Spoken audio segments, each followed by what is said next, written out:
Good morning, distinguished guests and delegates. Well, my name is Bhavita Singh. I'm your Master of Ceremony for today's program. Well, ladies and gentlemen, on behalf of Mint Mobility Conclave, we welcome all of you here.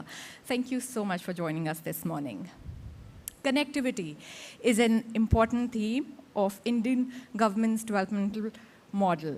And this involves building emission-free mobility solutions to leverage its multiplier effect on the Indian economy.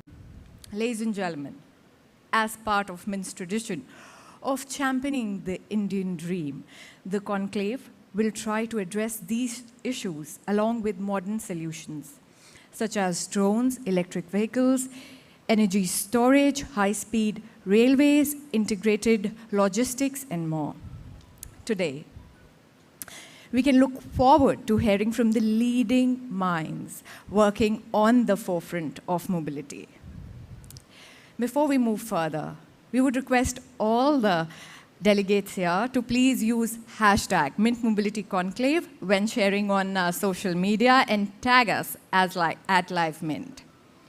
Before we begin, ladies and gentlemen, a big round of applause to our partner, NTT India Private Limited. Can we have a big round of applause for them? Thank you so much for facilitating this conclave. Ladies and gentlemen, NTT India is a leading IT infrastructure and services company and part of the global NTT Corporation with revenue of over $10 billion. Yes, NTT operates in more than 200 countries and regions and serves more than 5,000 clients across multiple industries. Through technology and innovation, they deliver a secure and connected future that empowers our people, clients, and communities. Now, to kickstart this day, I would like to welcome a very important personality amongst us. Ladies and gentlemen, please put your hands together for Mint's Editor-in-Chief, Mr. Shrutijit KK. Can we have you here, sir?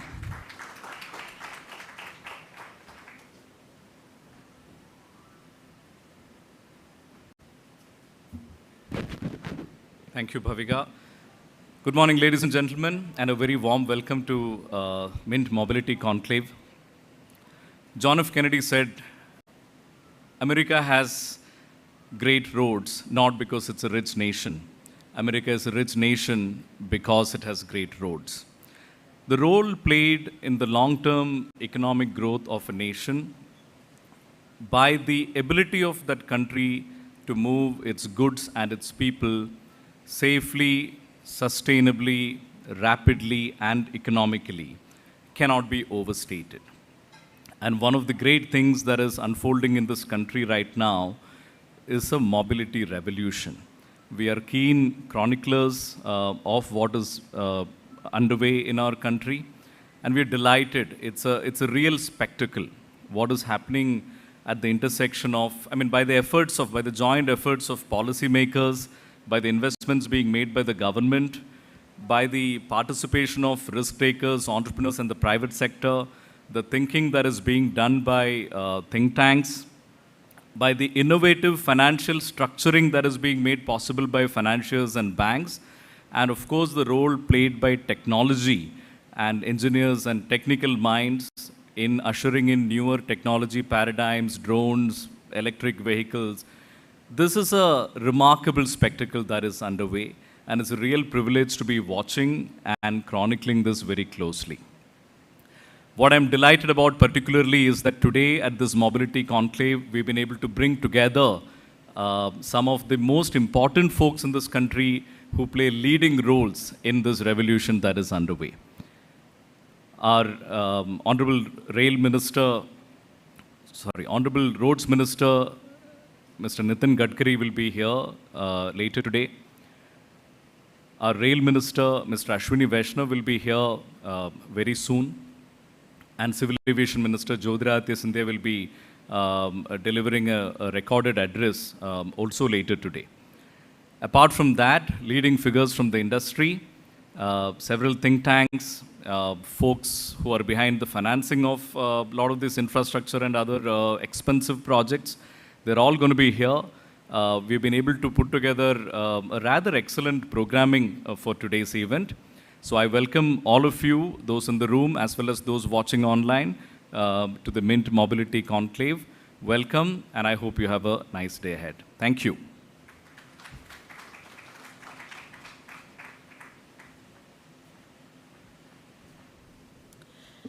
Thank you so much, sir, for your welcome address. Ladies and gentlemen, let's take this further.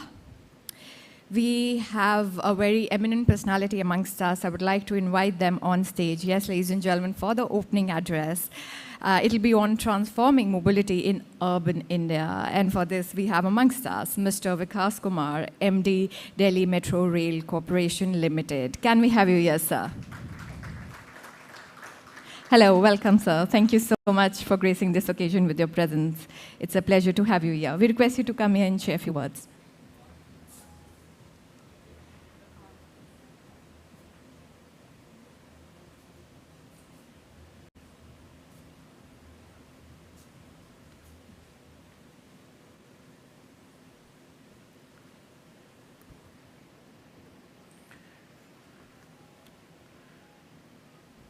Good morning, ladies and gentlemen. First of all, I would like to thank Mint for inviting me and giving me this opportunity to share my views on this urban mobility scenario in India. I thank all those present over here this morning at the opening ceremony of this very important conclave. I am very happy to see that people are talking about urban mobility as this is the need of the hour. People should be made aware of the challenges which urban mobility poses and should also be made aware of the duty, responsibility, and commitment as a good citizen to make cities a better place to live in. Until 2005, if you see, there was a focus on building underpasses, overpasses, augmenting road capacity, and only cities like Delhi, Calcutta, and Chennai had metro systems. However, by 2007, the situation changed, and public transport got attention. Sizable funds were made available in the form of National Urban Renewal Mission. National Urban Transport Policy also came up, followed by National Metro Rail Policy and National Electric Mobility Policy Mission Plan. The consistently growing urbanization in India has been one of the primary challenges for urban planners.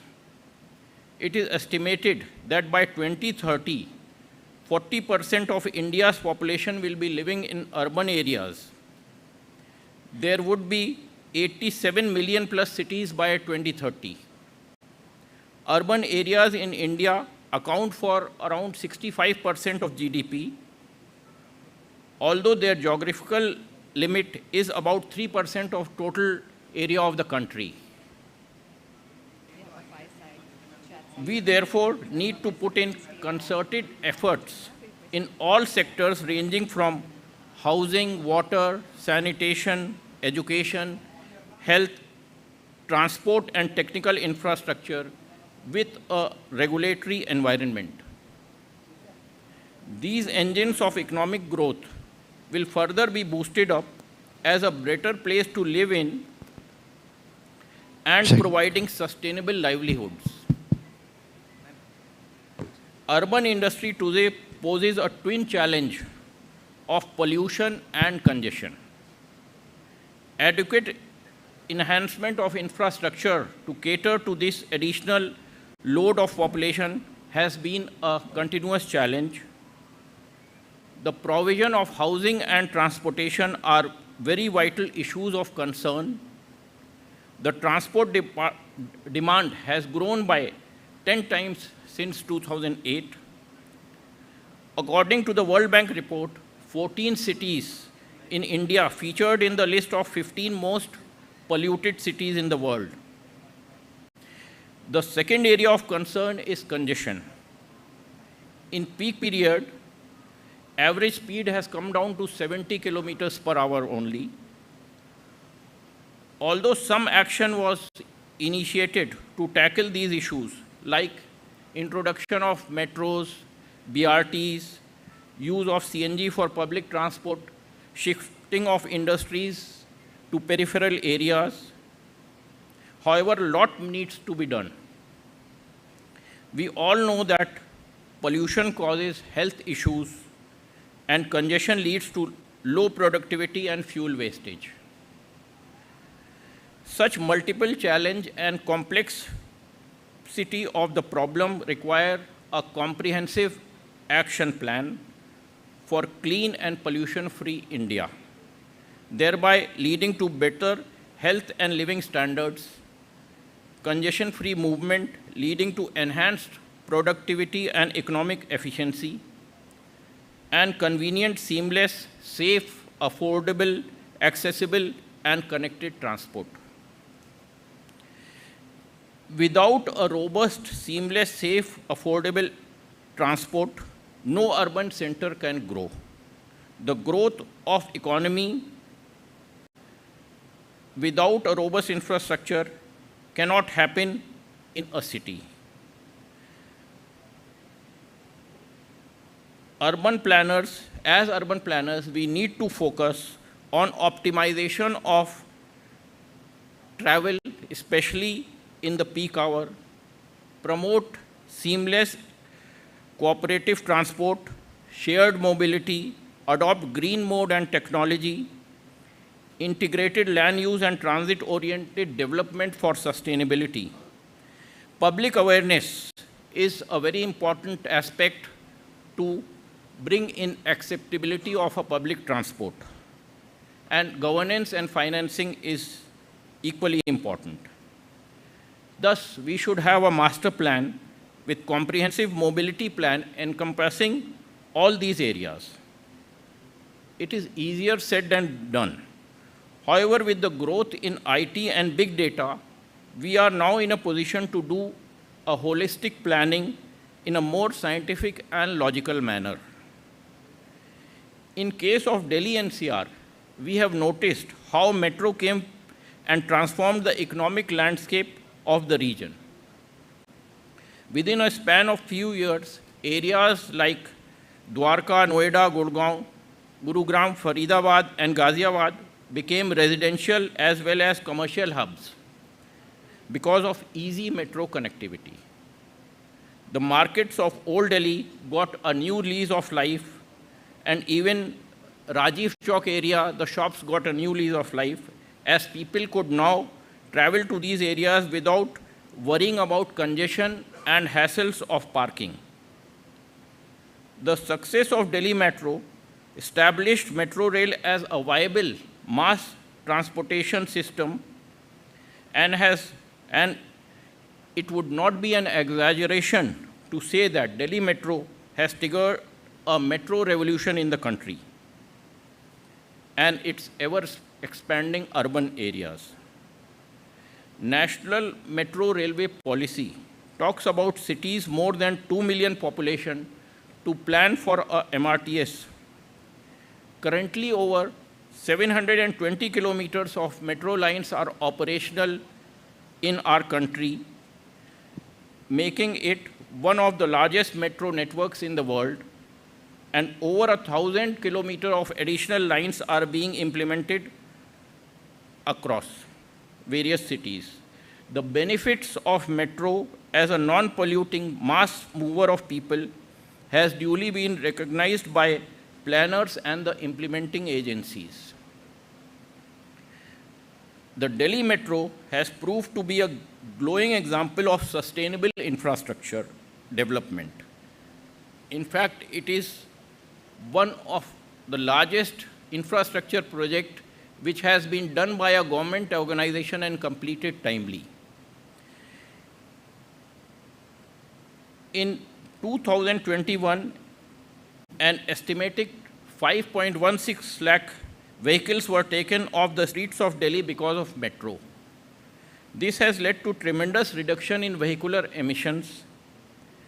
The metro is able to carry large number of people from any one part of the city to another, decreasing congestion and vehicular pollution. Delhi Metro recognizes its role as the biggest metro system in the country and guiding almost all metros in India. Right now, DMRC is involved in construction works of Mumbai and Patna metro projects. Apart from metro, a lot of focus is being based on, but apart from conventional metro, a lot of focus is being based on solutions which are smaller in capacity but cater to the requirement of tier 2 cities. Systems such as Metro Light and Metro Neo are in the planning stages for such cities, which are smaller in size and lesser in population. In Kochi, a very, in fact, interesting project of water metro is being implemented, where metro-like mass transportation services with comfortable and enhanced safety will be offered utilizing adjacent water bodies. Indeed, if the modern day menaces such as vehicular pollution and congestion on streets are to be controlled, such sustainable mass transport solutions is the only answer. The ongoing COVID pandemic, however, has posed many new questions to the concept of mass mobility. Like other metros in the world, we were also severely impacted by this. Many people reverted to their private vehicles to avoid crowding in trains. However, I would like to reiterate that the benefits of metro as a sustainable mass transit system cannot be questioned even in this current scenario. The reduction in vehicular pollution, accidents, travel time on streets, decrease in traffic congestion have long-term benefits for our future generations. All metros across the world took all possible precautions to maintain quality, hygiene, to combat the pandemic, and contrary to initial apprehensions, urban transit systems have not proved to be super spreaders of this virus. Therefore, I am of the firm opinion that with adequate maintenance of hygiene and cleanliness by metro operating agencies and some discipline and cooperation by passengers, such rail-based urban transit systems will still be most viable mode of travel for our cities. Hopefully, India is on a pathway of recovery from COVID pandemic. The current journey data of Delhi Metro shows that most of the passengers are returning to metro. Today, we are receiving around 70 to 75% of pre-COVID passenger journeys. With more office opening their workspaces and resumption of physical classes in schools and colleges, we are hoping to see more number of passengers using these metros in day to come. The COVID-19 pandemic had significant impact on metro revenue across the world, and DMRC was also not an exception. Prior to COVID, DMRC was among a very few metros in the world making operational surplus. Our revenue model is designed to make the system self-sustainable. Apart from ticketing revenue, we also explored diverse revenue options like property development, consultancy, last mile connectivity advertisements, etc.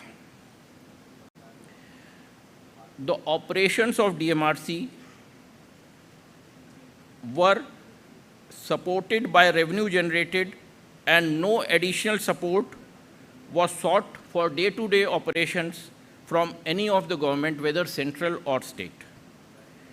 In fact, we explored innovative methods to ensure optimum utilization of our resources. For example, we are using solar-generated power for train operations and auxiliary requirements at our stations to the tune of 35% of the demand.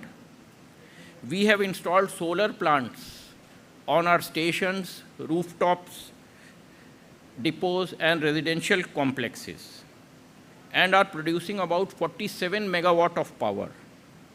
In addition, we are also receiving solar energy from off-site solar plant at Riva in MP. For the first time, we drew power from waste to energy plant at Gazipur. There is high emphasis on reducing waste and converting waste to wealth. We recycle construction and demolition waste and make tiles, etc. from them.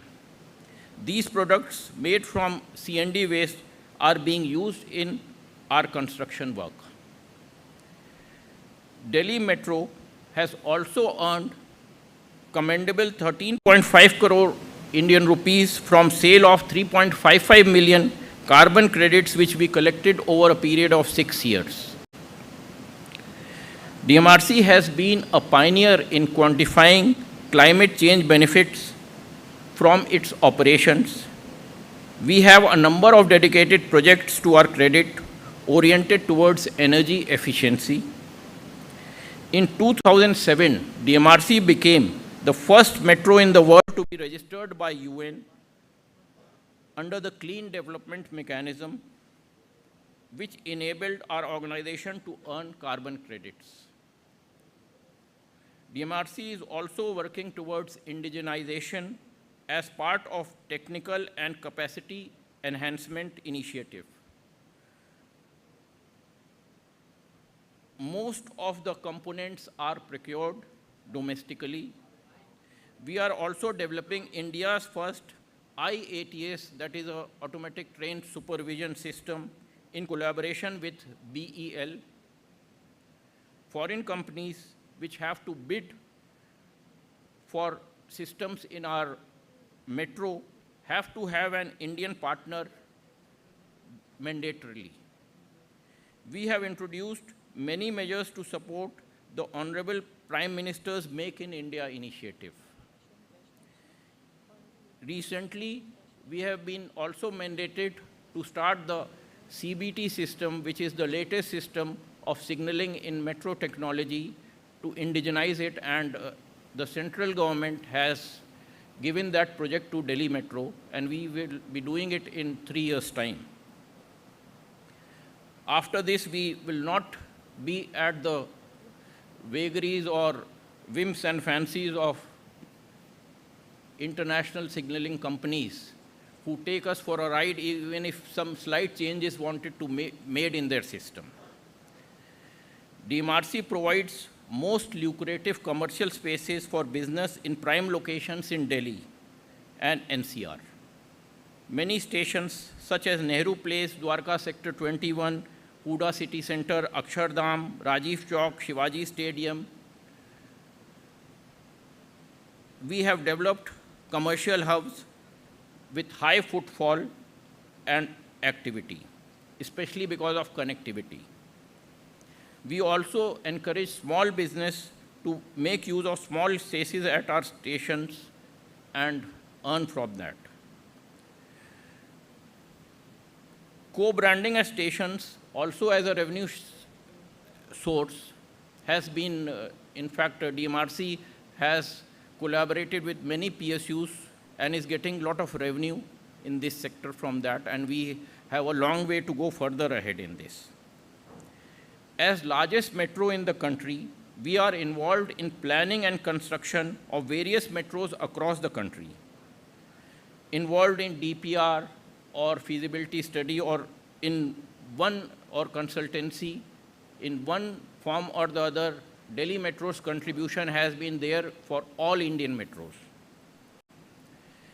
We also focus on international consultancy projects. We have already been providing consultancy services for Dhaka Metro in Bangladesh and in 3 lines, and one of the line has been mandated by the Prime Minister to be opened in December this year. Recently, we have also qualified in pre-qualification stage for providing consultancy to Tel Aviv Metro project in Israel. We are also in the process of bidding for Bahrain and Mauritius. More Indian cities will have their own mass transit facility in future. Hence, it is important to have skilled manpower to cater to this new infrastructure. Being a pioneer in metro sector, we have established a state-of-art training academy at Shastri Park. The Delhi Metro Rail Academy has an expertise in planning and organizing training for all types of job profiles of DMRC employees. We also offer customized metro-based training for other metros and organizations. Management development programs on topics of strategic and project management, rail-based urban transportation, as well as advanced training programs on ballastless track, concrete technology, signaling and train control, and fare collection systems are also organized regularly for middle as well as senior management level. Also, the Academy has expanded its horizons overseas with training of MRT Jakarta and Dhaka and Sri Lankan officials. To sum up, I would say that public transportation to be the backbone of any city to develop, and hence there is increase in adequacy and adoption of public transport is very important. Delhi Metro, right from the beginning, when the construction started, we interacted with all stakeholders, and our PR department, in fact, did a wonderful job of talking to the public and explaining them the importance and the relevant points that why metro should be accepted and used as a mode of public transport. Multimodal focus should be there with diverse modes and data-driven technology to plan with clear hierarchy in different modes so as to complement each other. Certain key food for thought are timing, zoning, alternative routes, encourage multi-modes, make public transport attractive to increase adoption, shift to greener technology. For example, have electric charging infrastructure in place for same, usage-based taxation, restriction on registration of private vehicles, congestion taxation, enforcement on streets, and driver discipline. We should have citizen-driven governance to co-create ecosystem, data governance, policy and regulation, institutional strengthening and capacity building, behavioral change, and collaboration. A paradigm shift is required to adhere and follow the National Metro Rail Policy 2017, which clearly points out that states should have a unified metropolitan transport authority, which will exchange and encourage value capture financing, transit-oriented development. This is very much required to make a mass transit system like metro sustainable. Also, this policy envisages a holistic solution from home to activity center and back, which talks about MMI and last mile connectivity. Proper planning should be there for these activities before a metro project would be sanctioned.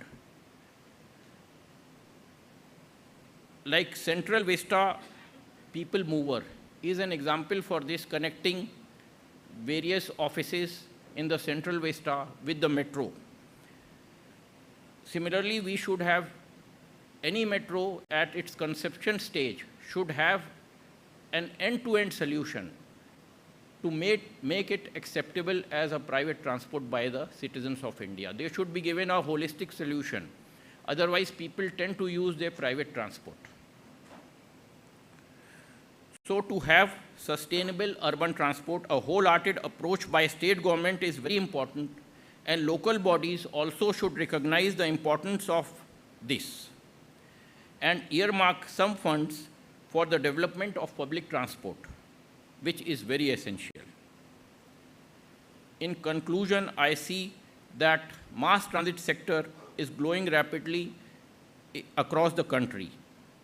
In future, most of the tier 2 cities will have some form of mass transit system or the other.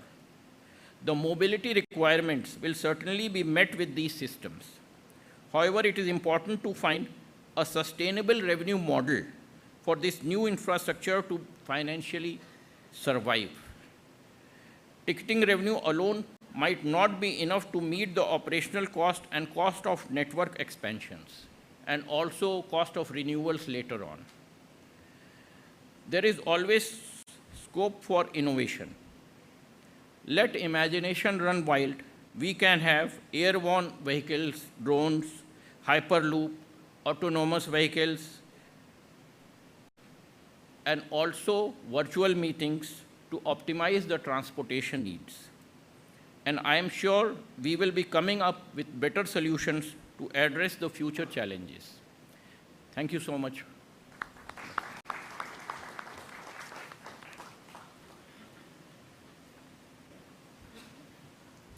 Thank you so much, Mr. Vikas Kumar, for your words, and thank you for enlightening us on several beneficial initiatives taken by Delhi Metro.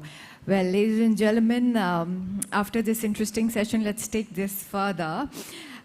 Now we are quite proud to present our first special address of the day. Yes, ladies and gentlemen, please put your hands together in welcoming Mr. Ashwani Vaishnav, Honorable Union Minister of Railways, Communications and Electronics and Information Technology, Government of India. Can we welcome him with a big round of applause? All of us, please. Hello, sir. It's an honor to have you here. Thank you so much. You've given us your time today. We request you to please share a few words with us.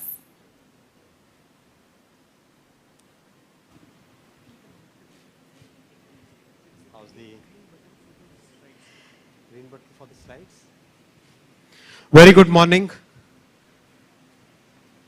Are we there? Yes. Okay, good. Excellent. Good. So we'll start with a small presentation, basically sharing the thought process. I thought that instead of having a speech, might be a good idea to share how we are thinking, where we are going, what's our future, near future, midterm future.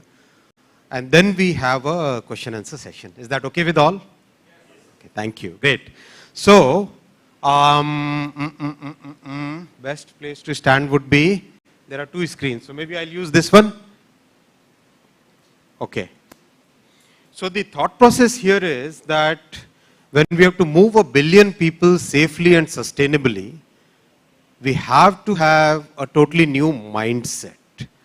The old way of working, the mindset of the 20th century and the previous century before that, cannot really lead us to a 21st century problem-solving scenario.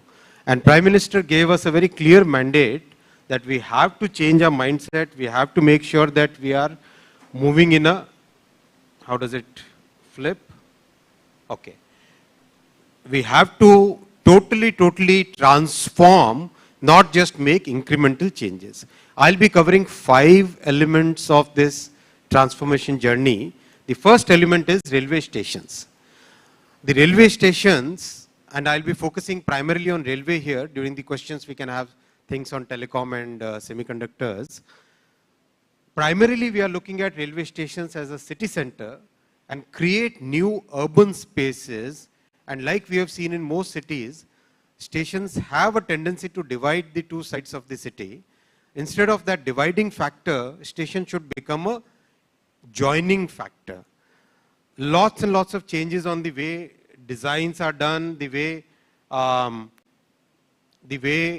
construction technologies and construction methodologies are done. How does it move? Shall I use the, okay. So for example, this is the New Delhi station. This is the way design has been done, estimates, tender papers, everything completed. Very soon we'll be going to the cabinet for getting the approval. This level of change is what we are looking at. We will be creating a roof plaza over the platforms. What does it mean? So this yellow that you see, these are the platforms. And the tracks in between are the tracks. And over this, we will be creating it's not shifting properly. Shall I use that laptop or what? Or can somebody help me shift? Is there a laptop out here? No. What's the best way to quickly transition?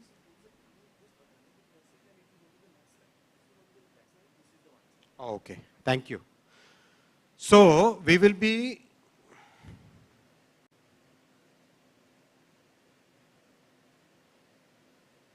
I think it's moving in one direction only. Okay, so I'll quickly move then. So this is the Kanpur station. This is the design for Kanpur station. Similarly, this is the design of Ahmedabad station. It's designed on the Sun Temple, Modera. The Sun Temple, Modera is the design inspiration. This is the Surat station. Again, a lot of focus on creating new urban spaces, integrating it with various modes, having an elevated, this is the elevated road so that the traffic flows in a very smooth and seamless manner. This is Secunderabad. This is the way construction technology will get changed. Prefabricated columns will be used. This is the roof plaza we were talking, right? This roof plaza will get created over and above the platform, so which creates a totally new urban space. Wherever possible, we'll be doing elevated road network so that people, the traffic which comes to station will be seamless traffic transition. Wherever possible, there will be multi-layers of roof plaza. And where are we today on stations? We are at 386 master plans under preparation, 53 designs approved, and 46 tenders issued. About, as we speak, yesterday the 6th tender got awarded and construction already started. So in a sense, it is something which is very close to Prime Minister's heart, and he has given us a target of 75 stations to be completed by, within the next 24 to 36 months, and continue the process so that throughout the country, the experience of railways totally changes. So that was the first. This kind of change doesn't come easy. This kind of change comes, all of you know it well, requires a lots of effort on the organizational front. So lots of changes, small changes we have done. Standard EPC contract document. The field officers have been empowered to take the decision. More than 3,000 engineers have been trained on this construction methodology and the design philosophy. Everybody has to be aligned. Like if you have multiple vectors and they are all moving in different directions, the net force will be 0. But if all the vectors are in the same direction, sorry to use a physics terminology here, it helps. So then the force gets multiplied. So all these 3,000 engineers trained, that gives a huge thing, and till the work is not done, the officer will not be transferred. Again, a very small thing, it's not something big, but the change in mindset happens. When the officer stays there, he knows that he has to deliver. He cannot just say that, no, my predecessor didn't do, or I'm okay, I've done it, whatever little, and then I move on, then things don't work. So that kind of thing is moving. I'll come to the second point, the modern train sets. The passenger experience and moving a billion require stations, trains, safety systems, and then we'll also talk about cargo. So this is the Vande Bharat which Prime Minister launched in 2019, right? So in 2017, he said that we should have a world-class train where our people are able to move with the same safety and comfort that people in Europe are moving. And the way the engineers took that challenge, within 1.5 years, they came out with the first Vande Bharat, and it is a phenomenal train. It's a very good train. It has already covered 18 lakh kilometers, the two trains. They have covered 18 lakh kilometers, which means if you look at the perimeter of the earth, I think it has covered 45 times the whole earth. So that is the kind of, without having a replacement rake. Now, why this train is world class? This is a question so many people ask me. I give one example. Bullet train, and let's, answer is there, but still let's take it as a quiz. The bullet train, when it moves, it picks up from 0 to 100 kmph. It does so in 55.5 seconds. The Vande Bharat does this 0 to 100 kmph pickup in 54 seconds. No claps for the right answer, because the answer is there. So that's the kind of technology which has come in. And should we stop here? No. We should use this as the first platform and move to Vande 2, Vande 3, Vande 4. As, I mean, the way technology evolves, that philosophy we should use here. So, again, a very important point to note, when Japan started the bullet journey, the first train they did was 163 kmph speed potential. Our Vande 1 is 160 kmph. The second they did was 210. Our Vande 2 and Vande 3 will be 180 kmph speed potential. Vande 3, which already we have completed the design work and the tender will be finalized by December this year, is 210 kmph. It's a journey every country takes, and we are very much on that journey in this, on this path. What Vande 2 will have, better ride quality. So ride quality is measured by something called a ride index. More the ride index means there are more jhatke in the train, right?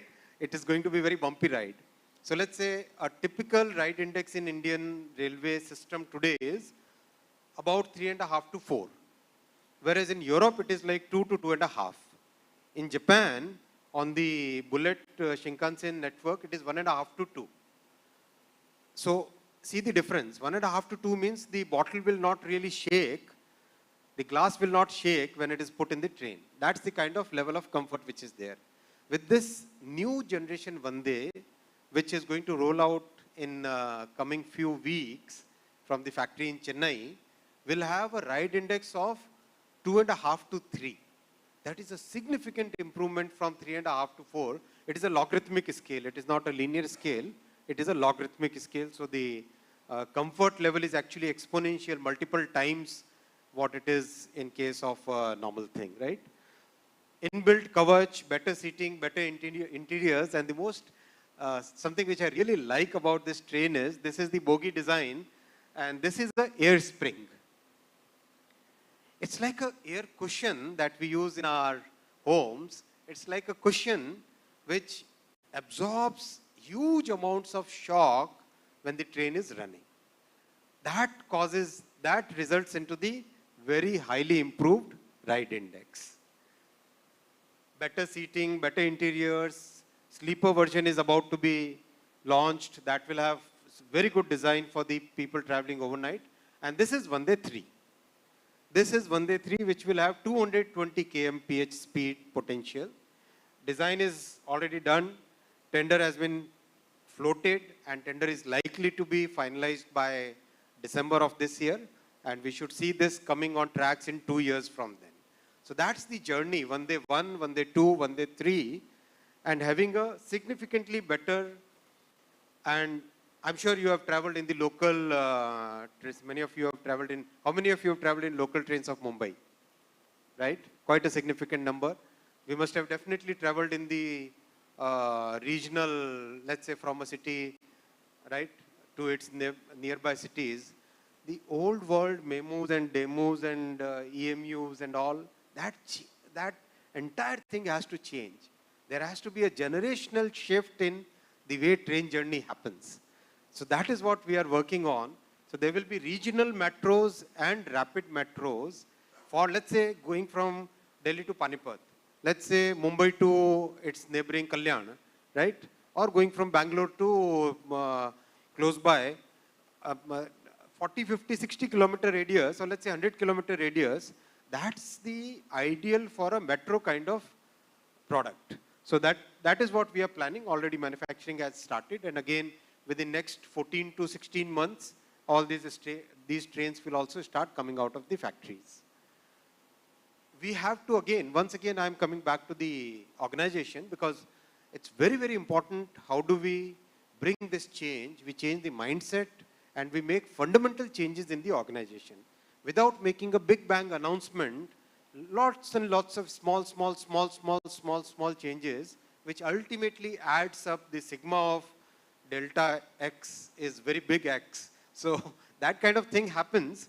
So all these tenders are now life cycle cost-based tenders. Very big change, very, very big fundamental change. When you have a life cycle based tender, then the manufacturers will always look at a better design, better maintainability, better reliability, a significant improvement in the previous stock will be seen in the new rolling stock. Lots and lots of things. Again, technology partners. Railway has been very choosy when in selecting technology partners. We have opened it up significantly. Opened it up like embracing change with open arms. That's the thought process we are right now having in the organization. I'll come to very quickly to Kavach. It basically creates a safety envelope around a train. That's the fundamental way this technology works. So if two trains are coming on the same track, and very funnily, last year, earlier this year, or maybe last year. So we decided to test the Kavach. I said that no, I would like to go. So the officers were so concerned. No sir, aap mat jao. We will do it. Na, we will test it. Kya dikkat hai? Koi dikkat nahi, hum test kar lenge. Till I was boarding the engine, the officers kept on saying that nahi, nahi, aap mat jao, we'll do it. But see, ultimately, when Prime Minister decided to have Atmanirbhar Bharat as a mission for the country, and we developed this technology, if I cannot test the technology, if I don't have confidence in the technology, we have 2.5 crore people traveling every day, 800 crore trips in a year. How do I give confidence to the people?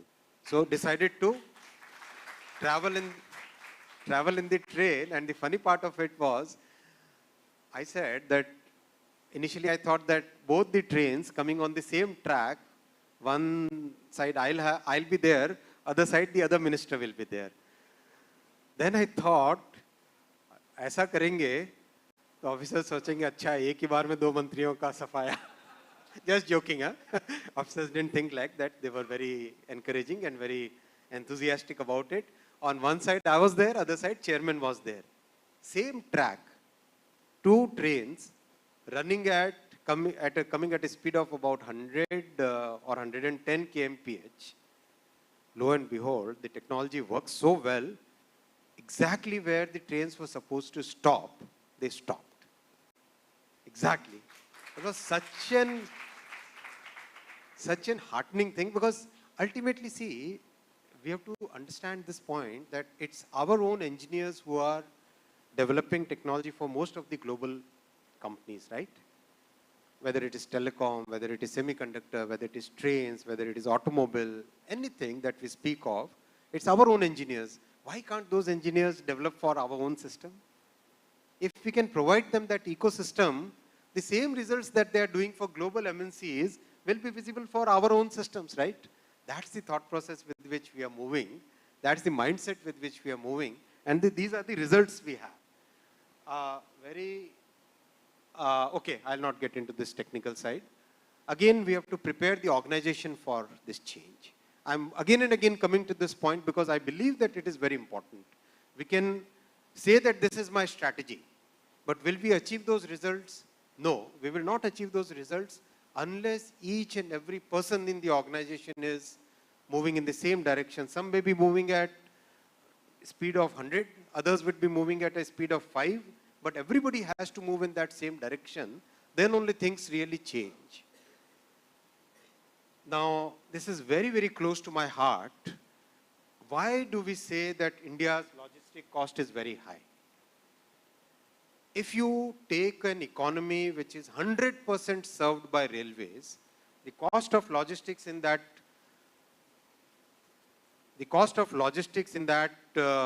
economy would be about 5 to 7%. Let's say this economy served fully by railways, that economy will have 5 to 7% as the cost of logistics. Take an economy which is fully served by road, that economy will have 17 to 19% as the cost of logistics. So obviously out in the real world there will always be a mix of the two. So mix of the two, when we take the average, the cost of logistics of the country comes, right? That is the way we calculate. India's share of railway has been falling since 1950. And that is the prime cause why the cost of logistics is so high in the country. I want to share with you with good satisfaction that after almost 69, 70 years, the share of railway has increased this year from 27% to 28%. The decline which was there from 80% cargo share in 1950, from 80 it had come down to 27. This year it has increased to 28, and again this year we will see further increase to 29, and next year 31, 32%. That will reduce the cost of logistics for the country. This is an achievement for the country, for the economy, not for any particular sector, but for the entire country, because our competitiveness in the global world will improve. So if we can increase the railway share from 28, we can bring it to 50, and reduce the road share from 72 to 50, then our economy cost of logistics will come to 11% of the economy. That is the target we all have to work together as one government, one people, one thought process, all aligned towards this. Our investments have to flow accordingly. Our processes have to flow accordingly. We have to really, really shift away from road towards more rail. Then only the cost of logistics will reduce in the country. And does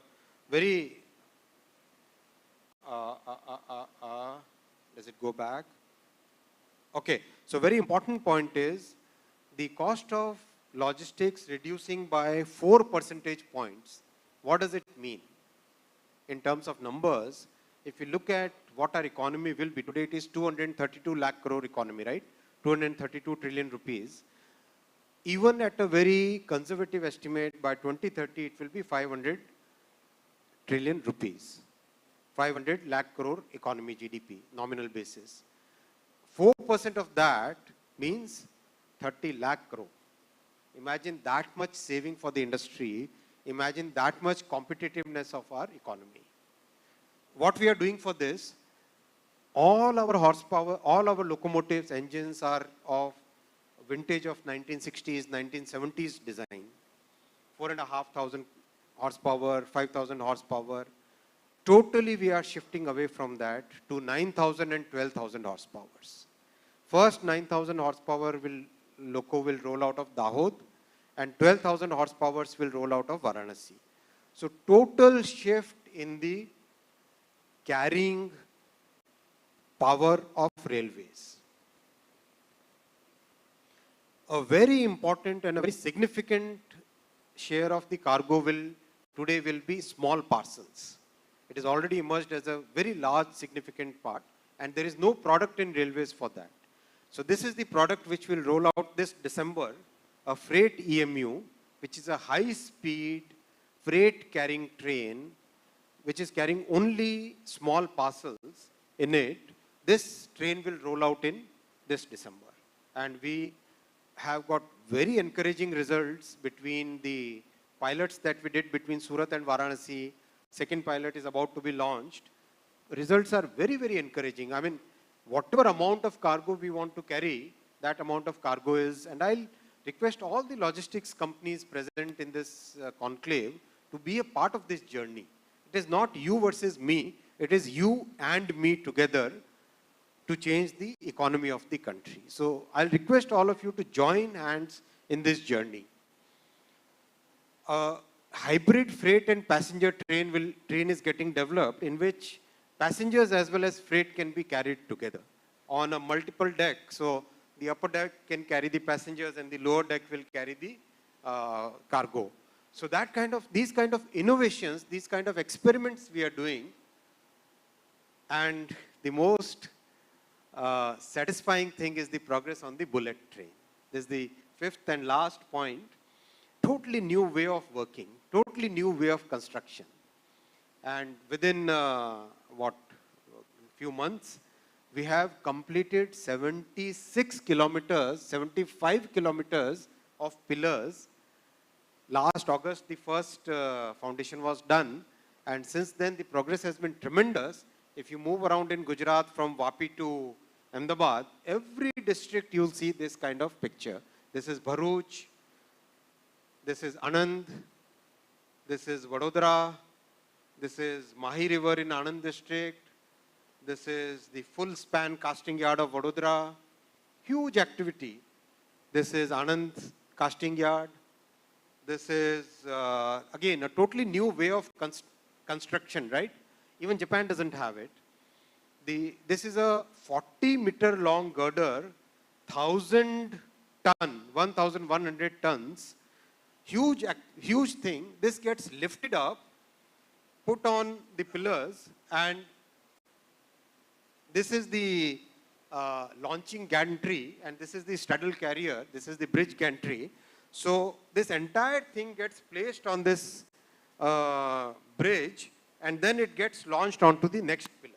So you must have seen some videos on YouTube, how Chinese do it very fast, right? That same technology we are able to bring here. And again, most of these machines, we imported the first few, and everything else we constructed here in India. We designed and constructed them in India. So very satisfying journey. And I also would like to thank the new government of Maharashtra. Immediately after taking over, they have given us all the permissions, and our team has also been working well. So as soon as the permissions came, almost all the tenders for the civil construction work have been already floated. So that is the speed at which we have to work to fulfill your aspirations. This is again from that. So thanks a lot for your patience, and this is the journey we are taking. Thank you. Now I'm ready for questions.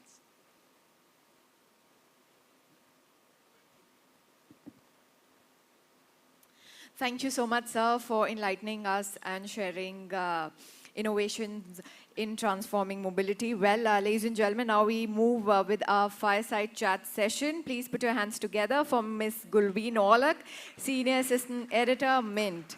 Thank you so much, ma'am, for joining us. And thank you so much, sir, for a brilliant session. Okay. So, first of all, a very, I think it's a phenomenal presentation. We all can agree. I have not seen something like this in my career so far, where all my questions are practically answered. So actually, thank you for sending the questions in advance. So I could make the presentation accordingly. Just giving away the secret, okay? Great, fantastic. But I do have some questions for you. By looking at what I saw, I have one very clear thought in mind, that you want to see railways 10 years down the line as perhaps one of the best globally? What's your vision? Definitely.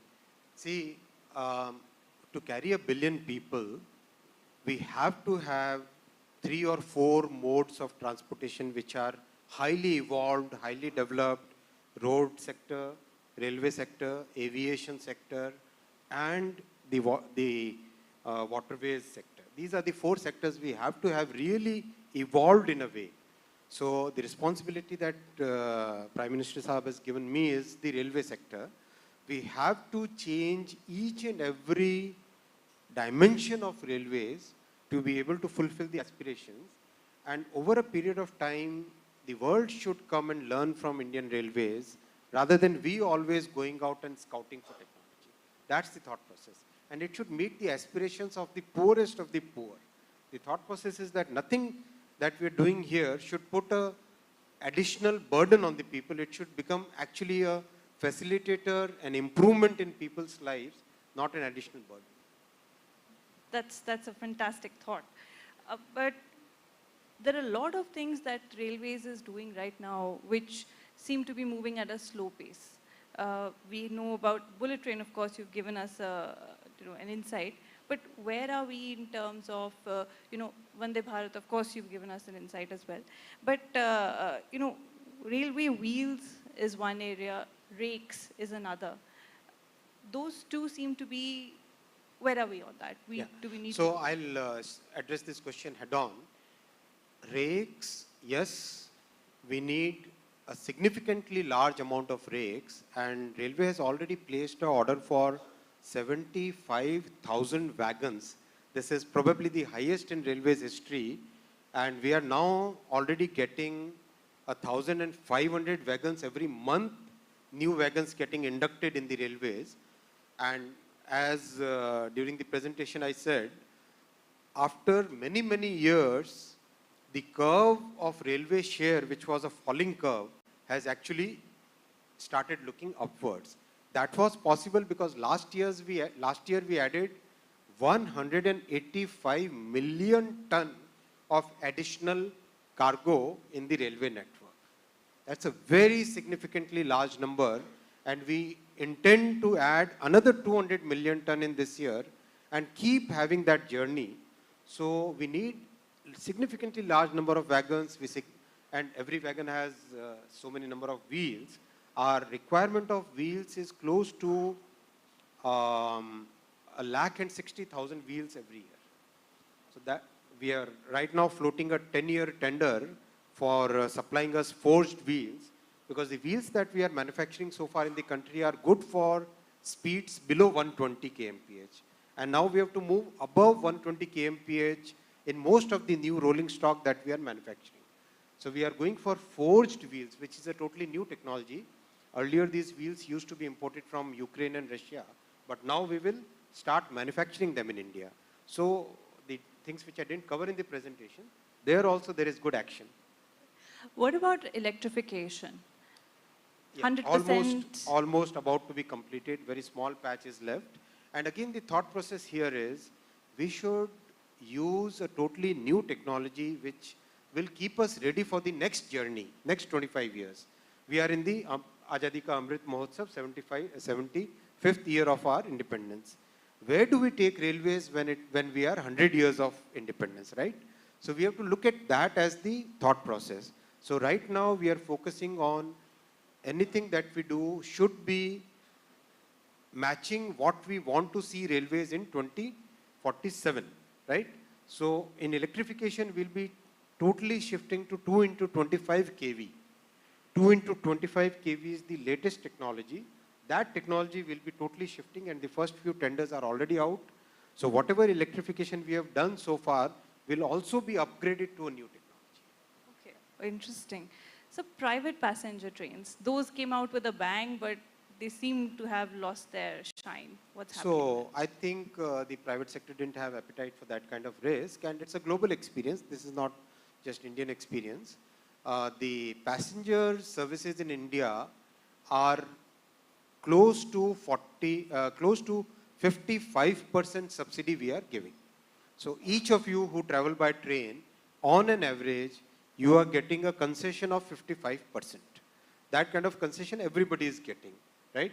So that kind of concession private sector will never be able to afford. So if private sector comes, then the fare has to increase significantly. And that's not working in the current economic and political mind. So can we say that the project has been shelved? I think we need to further examine it. Maybe sometime later, then let's not put it that way. So the Gati Shakti mission is one thing where all the infrastructure, including telecom, is being integrated. Where does railways fit in? It should be one of the core pillars. It is one of the core pillars for the Gati Shakti mission and multiple things that we have done. Okay, so what is Gati Shakti? Gati Shakti is basically integrated planning for all the modes of infrastructure. That's Gati Shakti. Within railways, we have merged 9 directorates and created one directorate so that instead of files moving from one department to another department and people giving all their gyan and wisdom to scutter a project, instead of doing that, we have now in the railway board, if you come and see, there is one directorate where people from track, people from signaling, people from mechanical, people from electrical, people from civil engineering, all the departments sit on one table, and whatever call they have to take the call on that table. They cannot go around and say that, no, us department ne acha nahi likha, isne acha nahi likha. That kind of thing cannot be permitted. If you have to reject, together all of you sit, decide, reject. If you have to accept, all of you sit together and accept. So that thought process has been translated into action in railways, and all the 69 divisions are going to have 4 already have it now, and all the divisions will have a Gati Shakti unit in the. So everything that is needed for any mode of infrastructure to be integrated with railways will be decided at the lowest level. That much empowerment of the field units has been done. So I'm sure, how many of you have ever faced permission from railway? Right? It's complex, to say the least. So when you see this, by the end of this year, or maybe let's say by March of this year, March of coming year, by when all these policy decisions would have started showing the results, what you have seen in the telecom towers, same thing you'll see in railway. Telecom towers used to take 7-8 months for permission, right? Today, if anybody from telecom sector will be able to vouch for me, a typical tower permission takes a few hours. What used to take months is taking few hours today. And if it is a tower without any neighboring airport or any defense establishment, it takes a few seconds. I'm saying, you can test it. The moment you press your button, your permission comes. Computer, you press enter and the computer throws out the permission. That kind of thought process Prime Minister wants to bring in every sector of infrastructure. So railways will also be moving in that direction. You have been covering telecom, so you would know tower has changed so much. Like. So we have, railways has got the highest capital allocation this year. Your priorities seem to be clear in terms of getting new technology, safer travel. But when we get on the ground, it all boils down to what is more expensive and what is not. Correct. In terms of getting supplies, etc. How do you balance that out? We have to have significantly more investment in railways.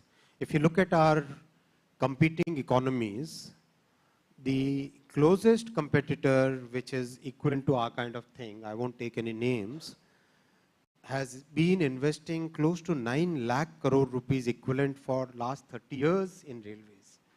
So I think the merger of railway budget with general budget was a very good step. Because of this step, average investment, which used to be 40-45,000 crore per annum in railways, has gone up initially to 90,000 crore. And now that we have increased the absorption capacity and improved the working culture. From that level, Prime Minister has given us 1,37,000 crore as the capital investment in railways. So the average 4 to 5 kilometer per day of new tracks, this year we will be doing 12 kilometers per day, almost more than double of what we were doing earlier, because of all these organizational changes. Everywhere down the line, people have been empowered. First thing we ask the people in the field is, what do you need? I want this result. You tell me what do you want. And that is the negotiation between the organization and that's the reason why fundamental change is happening. So would you be asking for a higher budget in the coming financial year? Definitely we should be doing 3 lakh crore investment in railways consistently to really meet the people's aspirations. Great. So, hydrogen train. I remember you talking about it, that it's coming in March. Are we on track? That's again very satisfying because, I mean, when the world is moving towards a totally new way of working, new technology, we should be the ones who should be standing right there in the front row saying that, yes, we have also developed that technology. That's the philosophy of Atmanirbhar Bharat, Prime Minister's vision of Atmanirbhar Bharat, where we compete in developing new technologies. We are not catching up to the technologies which are rejected by the world, right? So hydrogen train, the technology development is going on at very good pace. I think we should be able to see the first hydrogen train by coming before 15th August of next year. We should see the first hydrogen train rolling in India.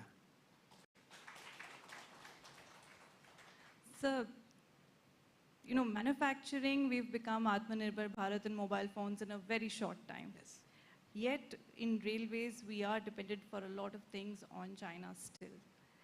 How do we, you know, increase the domestic manufacturing, domestic production? Significant, see, global supply chains are very complex, right? Anything that you see today, it's very difficult to actually map where things are. But I think, let me not hazard a guess here, but close to 2/3 or actually more than 75% of all our manufacturing of railway is in Indian territory, right? That is the level, and again significantly improving further every day. So, before we take questions from the audience, I have to ask you about telecom. We know the auctions are going on, where you must be a happy man right now. It's good, it's very satisfying.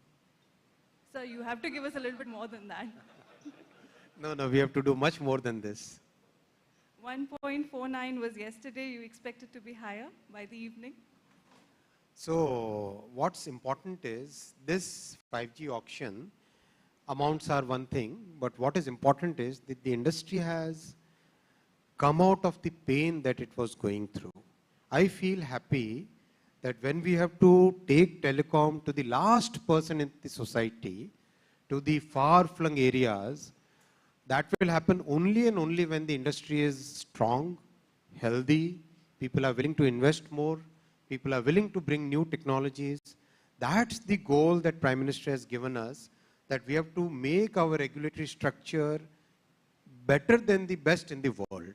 Our regulation should be so good, so well designed, so well structured that all over the world people should come and see that, okay, India's regulatory structure we should copy. That is the goal that we are running towards, that we are moving towards. And that goal, first steps taken in last September, then after that lots of small changes in the WPC, in ROW, all those things have happened, the results are visible. And because of that, today the industry is now looking at new investments, growth phase, from a very, very stressed out industry, now it is becoming a sunrise industry. Do you think there is space for a new player to come in, or a couple of players to come in? I think a country like ours, a large country like ours, and again a billion plus population, we have lots and lots of scope for new innovations, new business models, a tremendous appetite for digital consumption. See, our mobile digital consumption is 15 GB per month. The global average is 11. So our digital consumption, data consumption is today more than the global average. So that is the appetite we have. Our people embrace technology like sponge. I mean, people are so comfortable in India embracing. I've seen street vendors having QR codes put on the shirt so that you can make digital payments. That is the level of technology. So there is a scope for new business models, new technologies, new players, anything new which happens is there for the country. And talking about new, you have a new legal framework that is also in the works. What's the government's aim with that?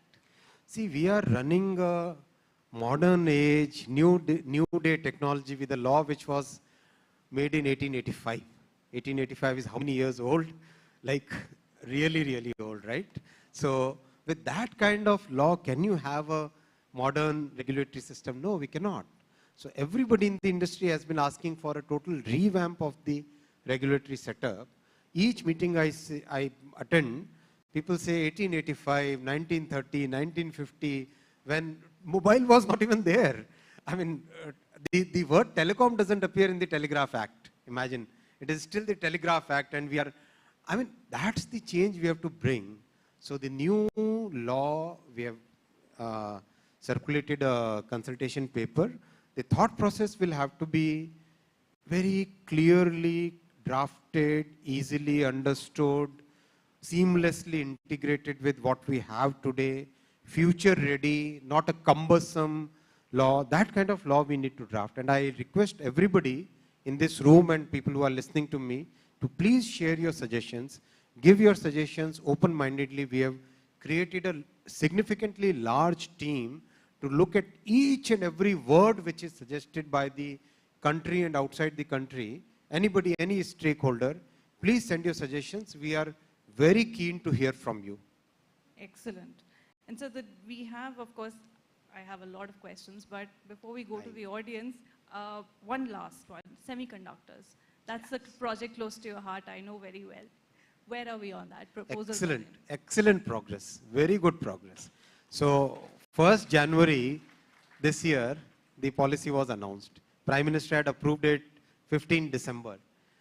Within this short time frame, almost so many state governments have put their policies on the, got their policies approved by the cabinets and the systems and published their policies. The applications that we have received, they have visited the various sites, finalized their investment plans, decided what locations they have to do. All that has happened within a very short time frame of 8 months. In similar time frames, people are still finalizing their policy in many other geographies, right? And very happy to say this, we were anticipating 12 to 14 months for first agreement to be signed, and hopefully we'll be able to do in much lesser than that. Groundbreaking by end of the year possible, sir? It's possible. Okay, fantastic. We'll take a couple of questions from the audience, please. Yep, gentleman over here.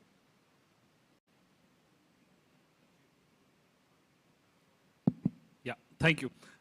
Firstly, sir, congratulations. And I think what touched most was when you started the entire focus on keeping passenger experience at the core and trying to build everything around that gives a lot of hope and great progress. Congratulations on that. I have, sir, one question and one suggestion, if I may. The question was more with regard to, while we're looking at all of these developments, there's also a significant asset base that the railways already has. Are there any monetization plans, etc., which are being looked at so that part of the financing for these initiatives could come in from there as well? That was something where if you could throw some light.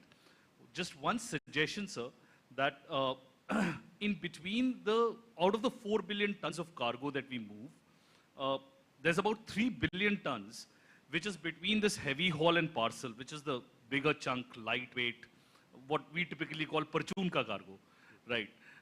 And that's one area where one would request if railway could really focus on trying to bring that cargo onto rail, not by competing by road, but more by integrating such that the role of road and rail changes there.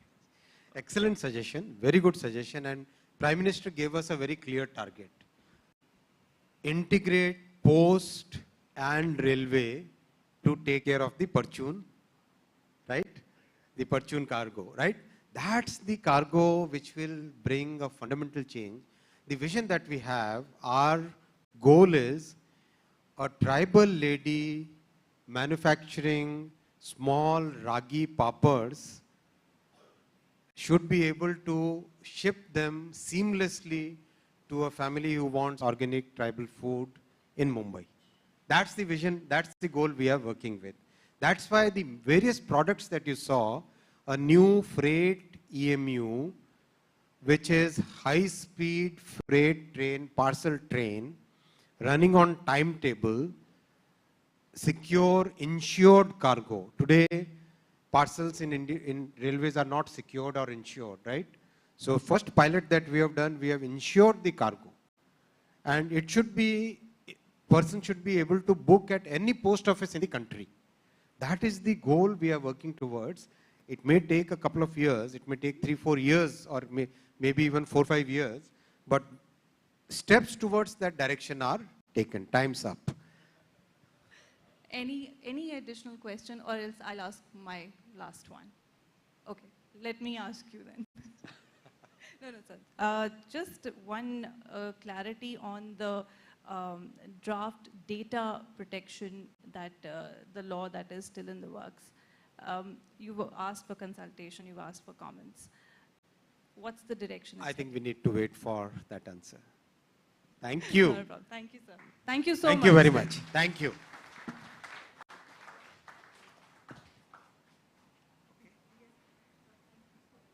Well, ladies and gentlemen, that was quite an engaging discussion. Thank you so much, sir, for sharing innovations in technology when it comes to mobility and transportation. And thank you so much, Ms. Olak, for a wonderful discussion. Well, ladies and gentlemen, now we'll move on with our first panel discussion of this day. That's on how to build a globally competitive logistics ecosystem in India.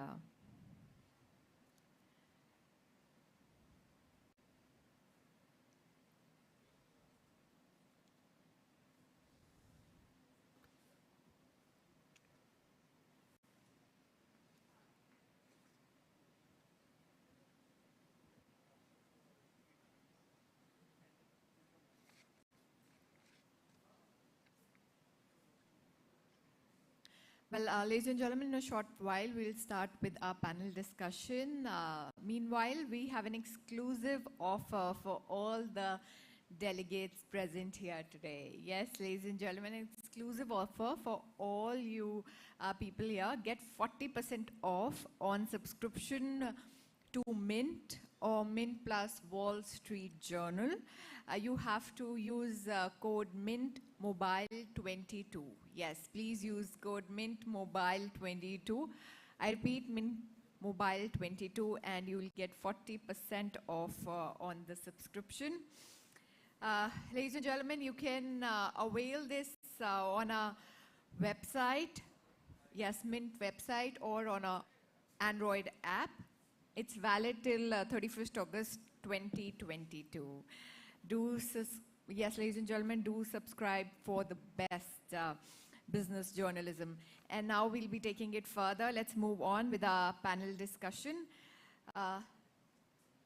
Joining us, we have amongst us Mr.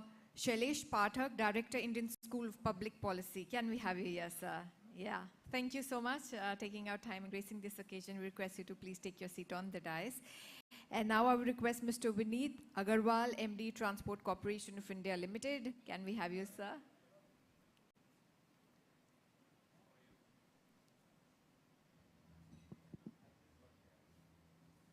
Ladies and gentlemen, we have amongst us our next panelist, Mr. Jaffrey Thomas, Partner Logistics and Transport Infrastructure, PwC India. Can we have you, sir?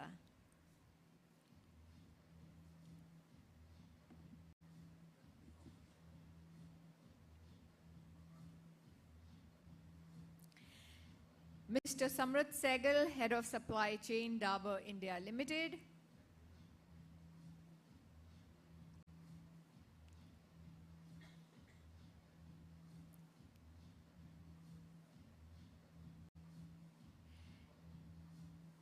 And Mr. Utpal Bhaskar, Chief of Bureau Mint. Ladies and gentlemen, he'll be moderating this session.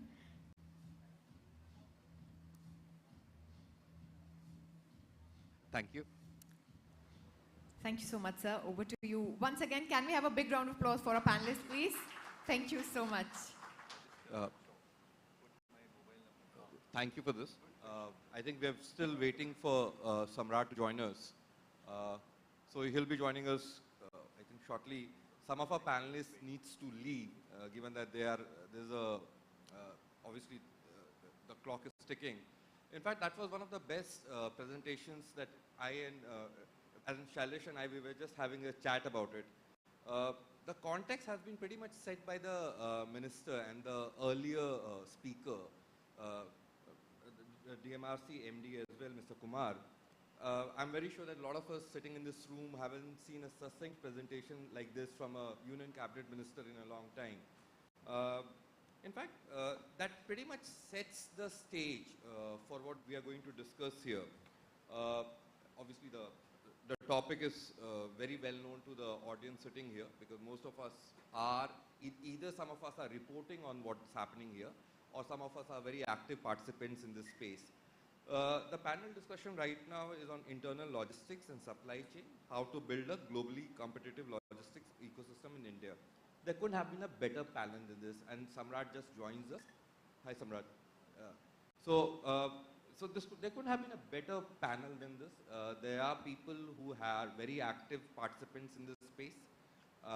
There are panelists here who have been part of the government and then have gone to private sector and are now in academia.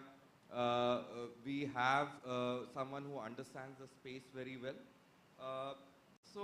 In fact, the format in which we want to run this is that there will be a very quick, say, a minute each for a panelist to present their initial thoughts on the topic, and then we'll take on from there. I would like Shailesh to start with, and I would like Shailesh to start with. And Shailesh, your thoughts, given that it's a world of opportunity out there, but obviously there are a lot of concerns as well. Your thoughts, please. So I don't know how many of you work in Gurgaon and live in Delhi. So according to me, the definition of heaven and hell is living in Delhi and working in Gurgaon. Heaven is living in Gurgaon and working in Delhi, because you can see the traffic jams on the other side. So we are talking about mobility, and I'm looking forward to the day when most of the people in this room would have come to the Taj Mansingh by metro instead of our private cars. And had it been Seoul or Singapore or Tokyo, let's not talk about London and New York and Paris, that is how we would have come to such a conclave, right? And mobility is all about moving people, not vehicles. That's the National Urban Transport Policy. So how can we, and I'm happy that the Delhi Metro MD has left, because in about 10 years from now, there will be a disruptive technology which is called SKYTRAN, Skytran, which will get us anywhere from anywhere in Delhi in less than 30 minutes. And the railway, that platform will be inside Taj Mansingh.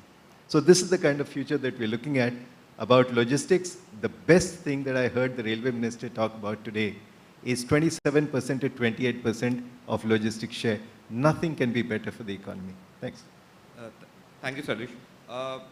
So from 27 to 28% and then taking it up to 30% going forward in next year. And on a base like ours, it's going to be a huge, huge jump.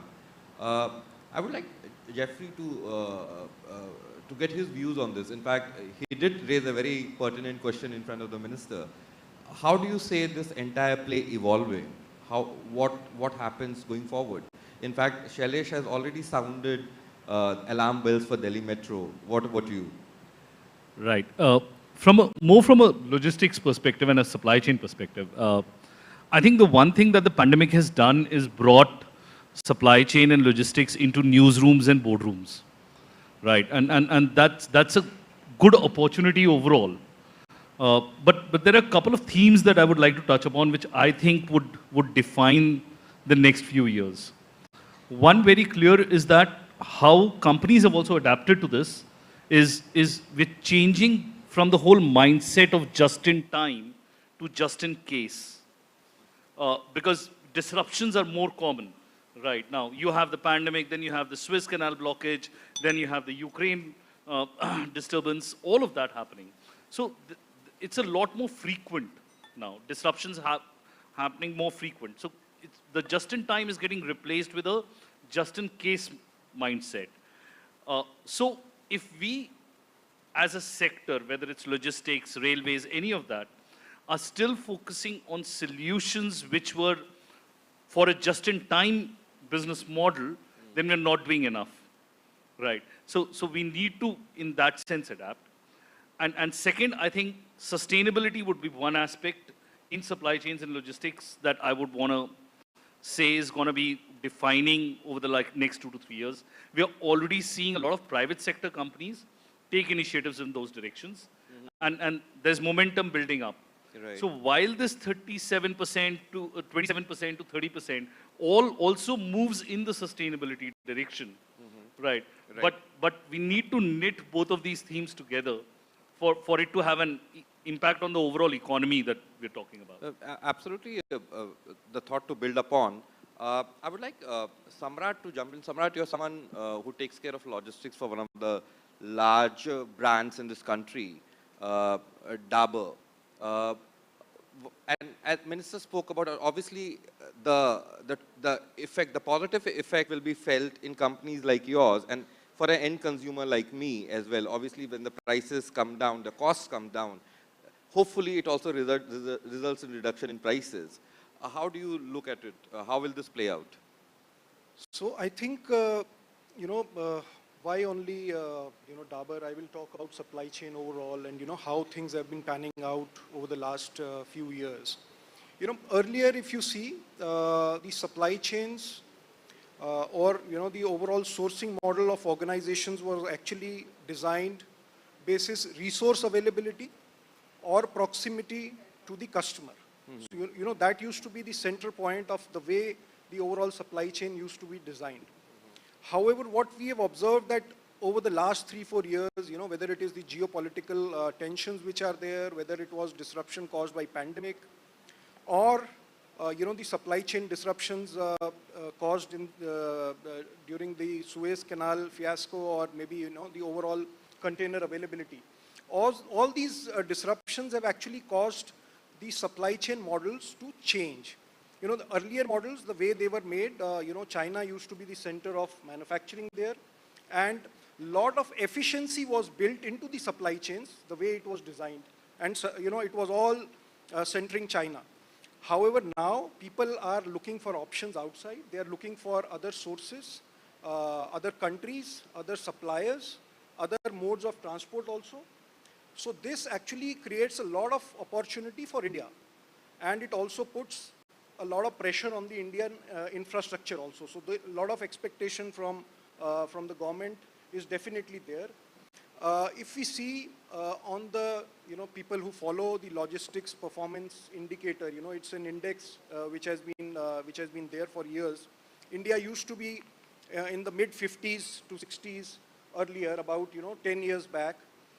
Currently there is an improvement there. We are somewhere, last I read, it was around 30, 32. We were there on that index. But a lot of distance has been covered, but a lot of distance is yet to be covered there. Right. So that's the kind of, action which is required to make sure that on that index, India improves. Of course, a lot of work has to happen where, the minister has also talked, and some of the other panelists were also talking about that, movement through road has to reduce, and on rail it has to increase. So that's a possible optimal mix of this. In fact, you raised a very interesting point about this China plus one strategy that the companies have been adopting now. It opens up a whole host of opportunities for us, at least in the subcontinent. I would like Vineet to come in here. Vineet, you have been building these effective ways of transporting things. There is something called an intent on the part of the government, which is always there. And governments have articulated it earlier as well. What is the perceptible difference that you're finding right now? Given that now things have been, there are metrics now being attached to performance of some of the ministries now. But given that, and in percentage terms, the minister went ahead and said that he'll be helping reducing the cost of logistics. Your view from someone who's been running businesses which look at all of this? So I think, I'll just take a step back and address the topic itself, which is how to build a globally and competitive ecosystem for logistics in India. And we've already alluded to the fact that there has to be a large multimodal shift. We have to move towards multimodal, and that is one of the biggest ways to reduce logistics costs. And to do that, you need to have an integrated infrastructure setup. That has to be seamless when you're moving between modes of transport, whether it's road, rail, sea, and so on. So clearly, the Gati Shakti program is a very interesting and a very good step towards getting there. The second thing that is needed is standardization. I think across the ecosystem, we don't have standardization. And once that starts to happen, we'll see again logistics costs coming down. You'll be surprised that almost 90+% of cargo in India today moves which is not palletized. So if just a simple thing like palletization can dramatically change the efficiency models, bring out productivity, also, truck sizes and so on and so forth. The other aspect is formalization. So the industry itself has started to move towards formalization, I think, with e-way bill, GST, and so on. So overall, the logistics industry, as it gets more formal, we will see that cost structures will also change. Maybe initially go up, but over time with optimization and building in scale, you will see that cost to eventually come down. So I think to address the issue of being globally competitive, we need to look at all of these three aspects. And coming to your question, which is related to what's the change in the government, I think the kind of audacity that we've seen in terms of logistics has been very unique. The imagination part of it. Not just imagination, but execution as well. I think the fact that it is, and as Jeffrey said, that it is already part of boardrooms, it's also part of the government lexicon now, where we are seeing that there is not just talk, but intent, and things are happening which at scale that we never thought about. Take the example of something like ULIP, which is the Unified Logistics Interface. Now, the intent is that we will have all logistics providers and everything related to transportation and logistics of cargo on a single platform. Right. Once that starts happening, the visibility that increases will be phenomenal. And that will lead to, again, lower logistics costs over time. So I think building these things, whether it's infrastructure, whether it is a digital platform, the intent of the government is clear that they do want to bring down the cost. They want India to be more efficient. And I'm seeing a lot of work happening there. Jeffrey, do you agree with that assessment in the sense that someone who has been helping companies make an entry into places like, say, India, Bangladesh, you have worked on this part of, and generally people always have this impression, and please let the house know, that consultants actually believe what they talk about. It's not as if that they're just trying to pull a fast one. Do you agree with what Vineet's assessment is? I think I completely agree with what Vineet is saying. More importantly, on two parts, right? One, in terms of the action also that we're seeing. For example, just the whole standardization part and the lack of palletization that Vineet was talking about. We have the final logistics policy coming up, I think, by the end of next month. And one of the areas that it has is norms and definitions and standards for palletization. So there are those things which, yes, it has taken some time, right? But what the industry has been saying is being heard and at least is coming into action that way. So that's one good area. You're referring to the draft national logistics policy. So the draft was already there, Right. right? On the draft, various industry personnel had all given their inputs. The final logistics policy is expected to be released next month. All right. So which talks about this major clusters, it talks about analytics centers, Correct. and stuff and all of that. And even small things, but which have a much greater impact, like palletization that Vineet was talking about. Right. You have a standardized palletization protocol defined, and you create an industry there. Right. It makes your existing industry also more efficient. Right. All of that happens. And just on the same, one more area where I think where we are seeing action is in line with what was said earlier. The need for agility. There's a lot more need for agility, and which is where ULIP, for example, that Vineet was talking about, is something that is real, right? It's already happening. right? Your planning process for large logistics facilities, which would otherwise take 4 years just to coordinate between 18 ministries, right, now takes about 4 months. That's so- quite so- quite a Quite a- statement. quite a Yeah, significant improvement. absolutely.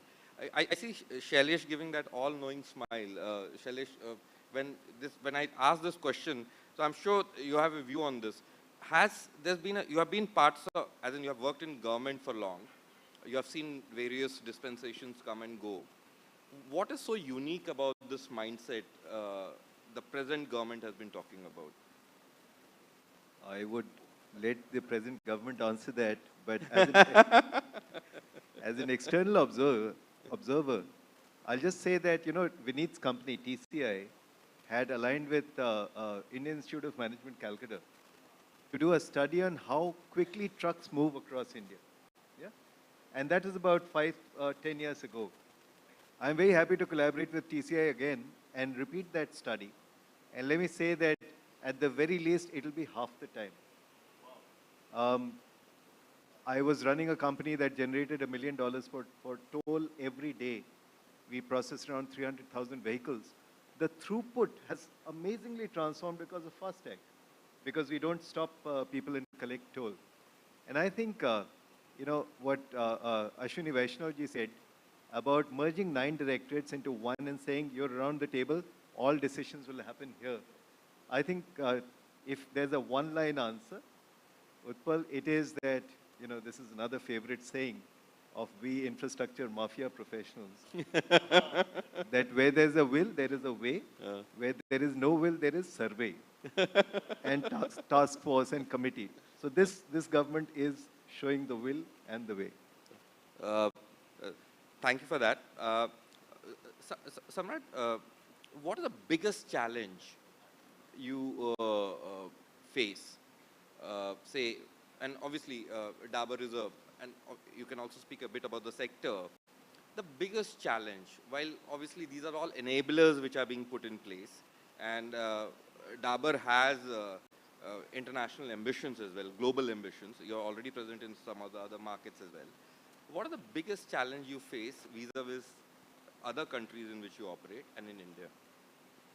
So I think the biggest challenge is on 2 fronts. One is, of course, on the speed at which we can deliver our products, and the second is on the cost.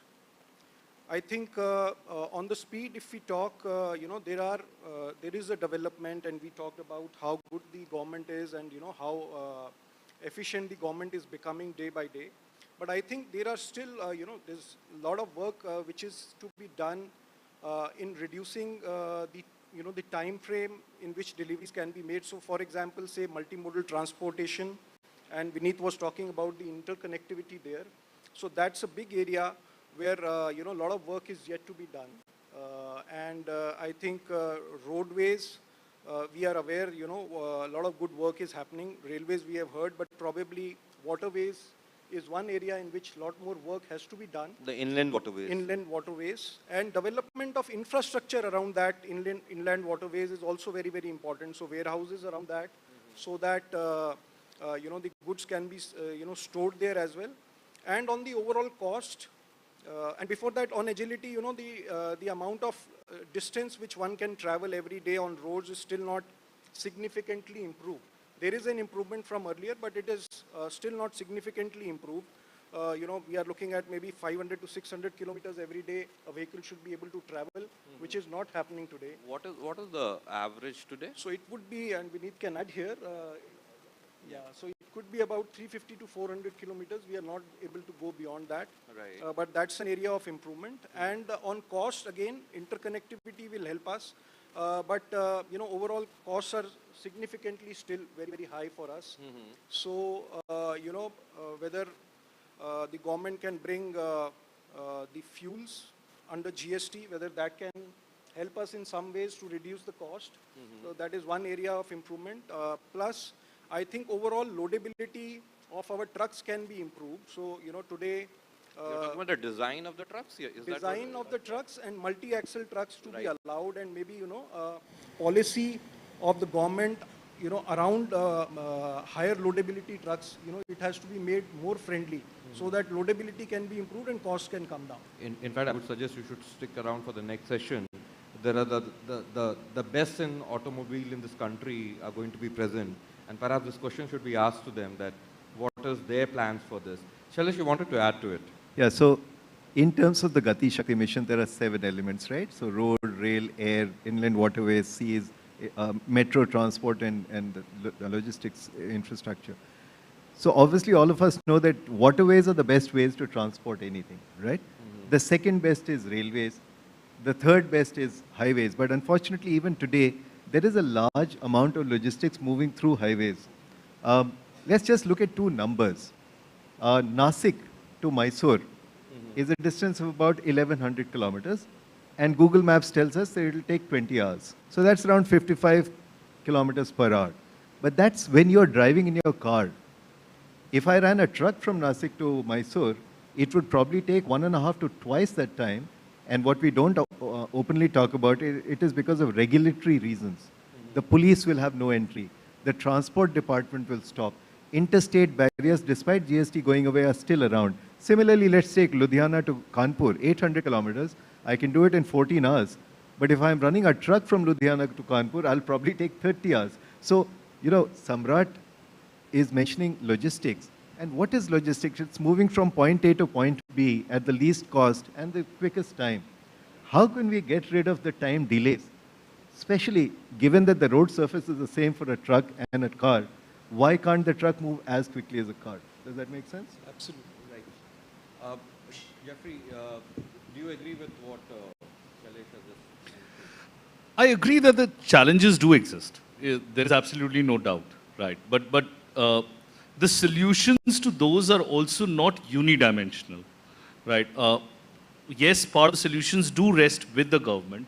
For example, once this whole Delhi-Bombay super expressway gets built, which is getting built not parallel to the DFC, but yeah, essentially covering the same Delhi-Bombay sector largely. Are more or less the same. The axis is more or less the same, right?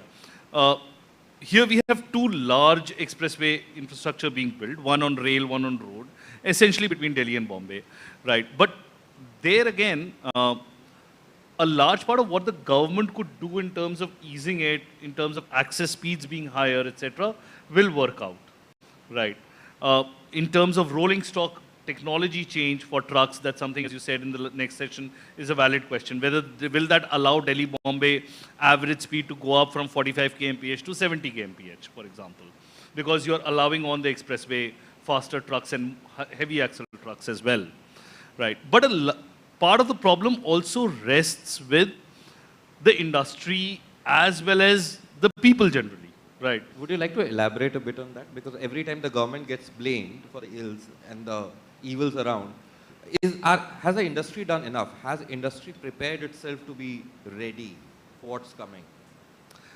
Now, again, this question also is a difficult question to answer in the Indian context. Because when you say industry, it is not an industry which has 8, 10, 50 players, right? There's one part of the industry which is large, organized players who are taking various initiatives, etc. On the other side, you have a completely fragmented truck market as well, right? Where there are individual transporters with 1 truck, 5 trucks, that kind of market as well. And you have a significant people challenge as well. For example, I think the one profession where you have the biggest demand-supply gap today would be truck drivers, right? Availability of truck drivers in the country, where even the next generation wanting to take that up as a profession is limited. It's going down from a time, I think, when we had in India for every 1,000 truck drivers that were there. I think there was some study I was reading in 1981, you had about 1,100 drivers available or 1,200 drivers available. Today you have about 750 drivers available, right? Which essentially means 25% capacity is anyway getting lost somewhere in the system, right? Either under maintenance or somewhere else for the right kind of driver availability. So we are not people ready as well. So even that is an area which needs to be developed. There again, the government also has a role, but also the private sector will need to step in. Because they would be the primary users of that kind of talent getting built in. In fact, we should ask this Yeah, to that's Vineet. more, Vineet, are we ready to some of these issues that have been raised here? I think, we focus too much on the road issues all the time. And we talk about these issues too many, and we sort of have, I think we have to move away from it now by thinking a little bit more broadly. And we have to think about things like process improvements. And I talked about standardization, formalization. I think we need to talk about how companies themselves are also responsible for ensuring that the supply chains have to be robust, not just the service providers. You go to a factory and the truck is standing there for a few hours for loading. That itself is a challenge itself. Now the government has mandated that you have to do e-invoicing, but you'll be surprised that there is hardly 5 companies in India that accept e-invoices from service providers. They say, no, you send me an e-invoice, but you also send me a physical invoice along with a POD, with a physical POD, not even a digital POD. Now, I think that when we start talking about a qualitative improvement, we have to go beyond the pressures of a quarter-to-quarter results that have been talked about. So, because companies are looking at only cost pressures.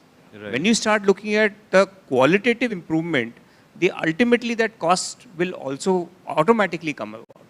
You cannot always talk about cost, whether truck drivers are not available or truck speed has to go up, but we have to look at a lot of other things. We have to look at process improvement as a very, very critical step across the supply chain. Samrat, how would you like to respond to that? Yeah, I think it's not, one thing will come before the other. So, I think companies, the way I look at it, they already have a lot of pressure to become efficient. So they are always looking at these process changes. That's the way I have seen it in the last 22 years. Of course, the points which he's making, maybe, a lot of companies are not doing it. But I think private sector, the way it is, the way the structure is there, I think they are always looking inwards to make those changes before they actually start looking outwards. So those changes definitely companies are trying to make so that, they make the system and processes more efficient to bring down the costs. I think a lot of work, what we are trying to point out here is that on the infrastructure front, there is a lot of work which is being done. Definitely it's true. But there is a lot more to be done because we are still not there. If we, we have to compete with the likes of, the global, the lowest cost centers for manufacturing. I think our infrastructure is not comparable with them at this point of time. So we're still a work in progress. Yeah. So that's there. In fact, sorry to interrupt you, but Shailesh, you wanted to add something to this. I think I completely agree with the other speakers. I think instead of only saying government should do this and private sector should do that, let me suggest a few specific things that we can work on, and I'm happy to partner with anyone on this. The first is that now we have big data available in analytics, and we have every truck in India with an RFID chip called FASTag.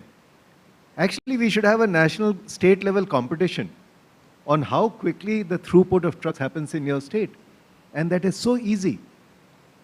So, someone like Nitin Gadkari could consider having a state-wise competition. And we know exactly when a state, the truck entered and when it exited. So let's see. Why don't you suggest this to him in the evening? No, I think you guys can suggest it better. The second is, and I completely agree, we focus so much on roads. But remember, the road is the same for the car and the truck. What are the systemic issues around the truck? So let's take Ashwini Vaishnav's example of a tribal woman, let's say in Kalahandi, making ragi papad, which has to be shipped to Mumbai. So what are the steps? Reaching it to Mumbai after the train gets it there and then home delivery to that Mumbai family. Actually, the biggest element is how quickly that tribal woman can book it on the railway consignment. And a whole lot of us in the private sector do not prefer rail transport because of the process issues. It just takes too long. Whereas I can get a truck in the next 2 hours to my factory and I can ship it door to door to where I'm going. How do we ease out this, whether it's a tribal woman or whether it's Dabur?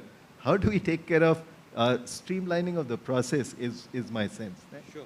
Vineet, I wanted to ask you this question. So the pandemic as it hit everyone else in this room, it also hit the logistics firms. Would you say that the sector is back to its pre-pandemic level? The overall sector has, yes, because you've seen that there is a shift that has happened, and even the minister talked about how things have moved from road to rail, and that is also because of the pandemic. But if every aspect of the industry has come back, I don't think so. There are lots of smaller players that are still struggling, and there are challenges in many sectors. There have been, because of these changes, there has also been challenges.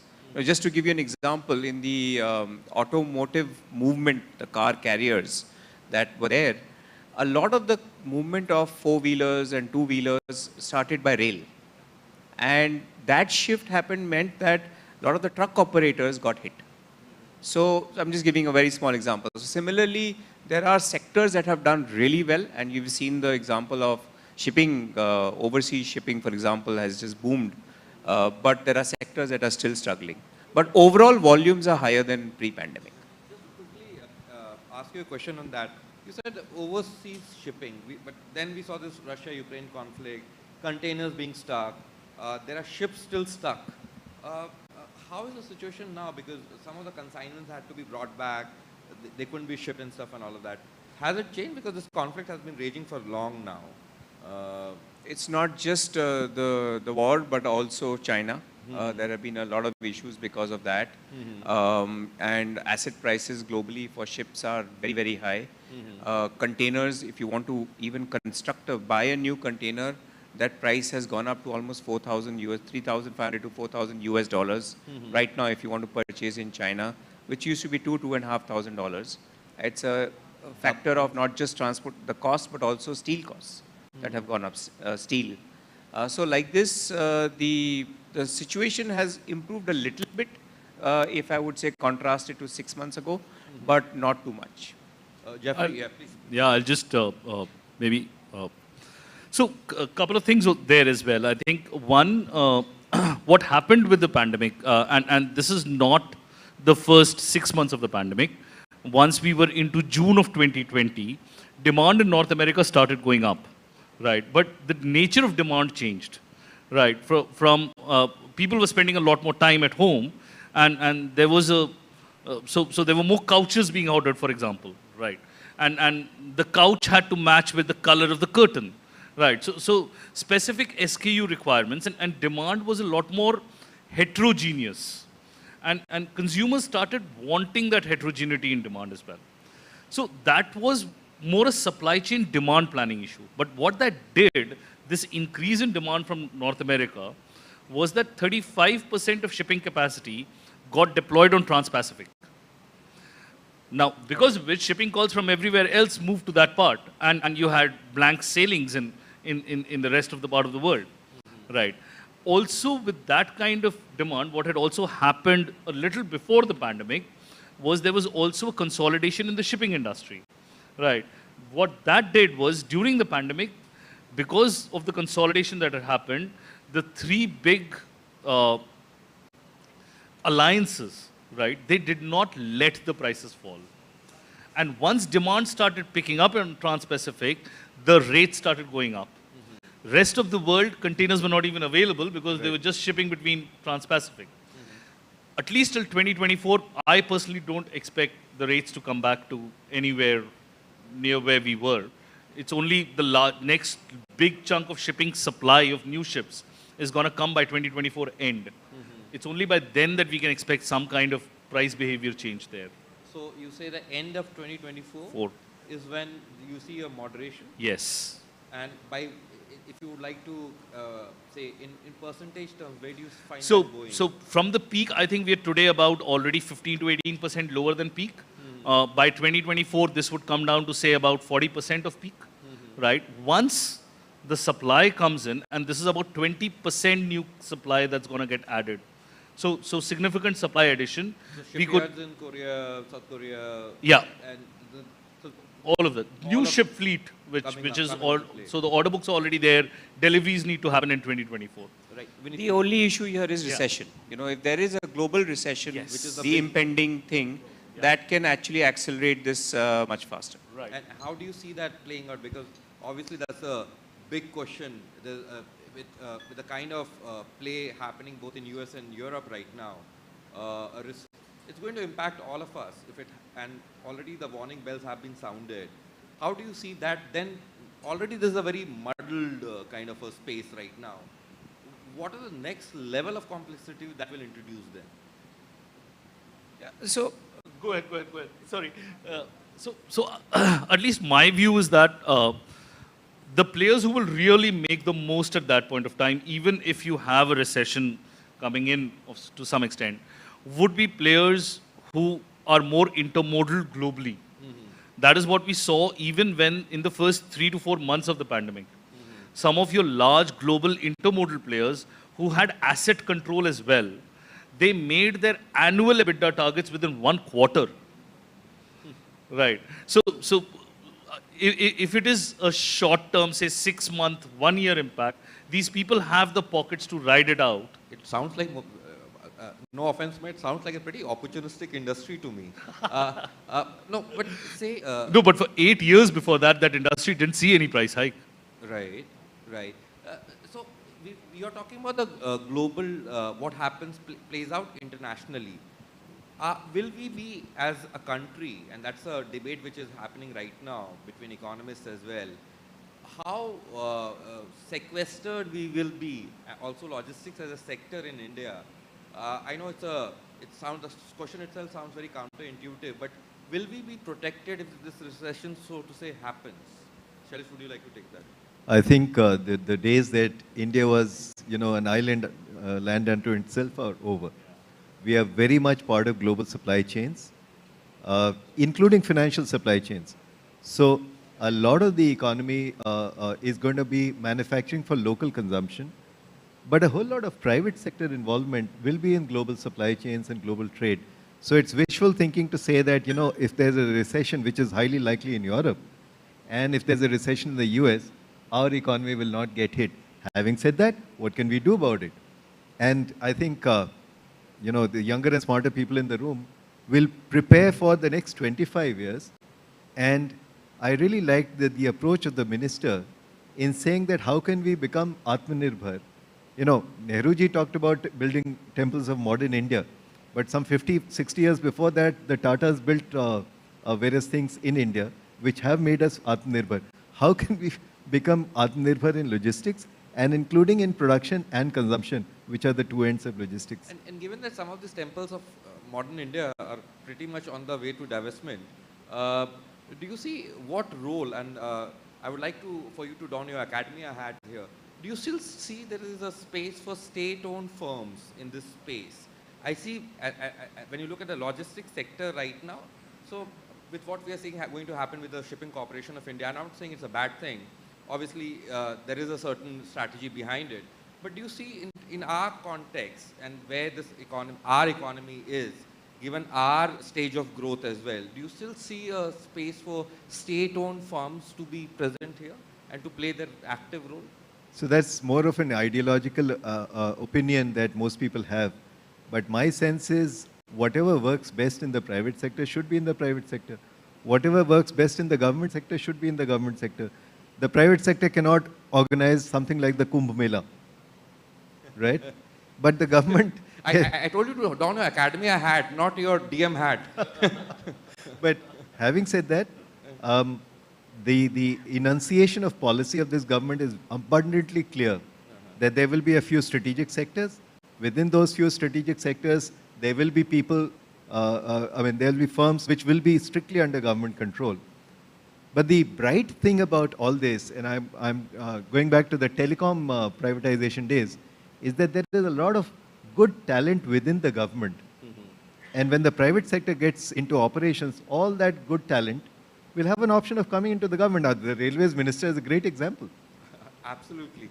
Samrat, you want to? Yeah, I just want to add here, I think in all the sectors in which, today public sector has a play, I think the way future should work out, is that there should not be multiple entities from the government side.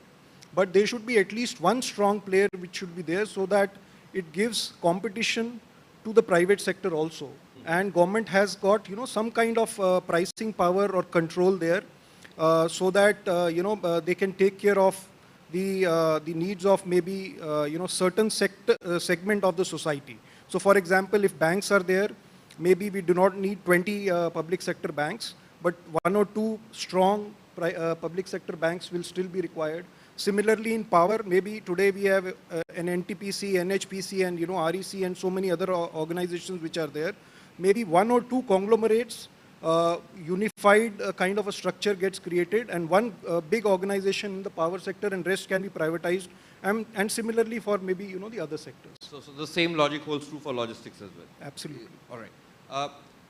Vinny, in fact, this and obviously the comparison then always gets made with China and our high logistics costs, say of around 13%. In fact, we saw the early. I think that absolutely gave us a news peg as well. So what we heard in the earlier session. When do you see realistically us, I'm not only talking about railways, I'm talking about, as you said, we are too much focused perhaps only on roads or one particular sector. It has to be much more like a put together, all sectors coming together, and then the playbook evolves. When do you see this perceptible difference across different modes, and then that kind of plays out in the long term? Yeah, I think we started to see that already. When I meet clients and customers and they are already talking about a modal shift, we are offering them a modal shift between road, rail, sea, for example, because we have all those capabilities today. And so there are several things that are driving that. First is definitely cost. The second is ESG goals.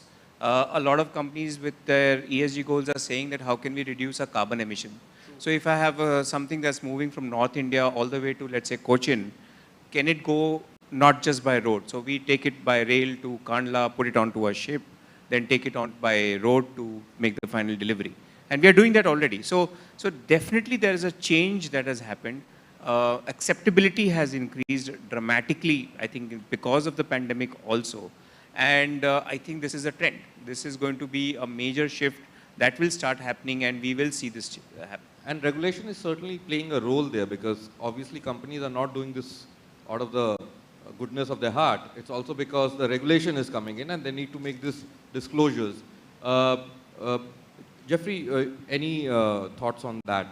So, just one thing, for example, with regard to ESG that Vineet was speaking about, for at least the initial pandemic period or before that, we were seeing that a lot of focus was on scope 1 and scope 2 emissions by organizations.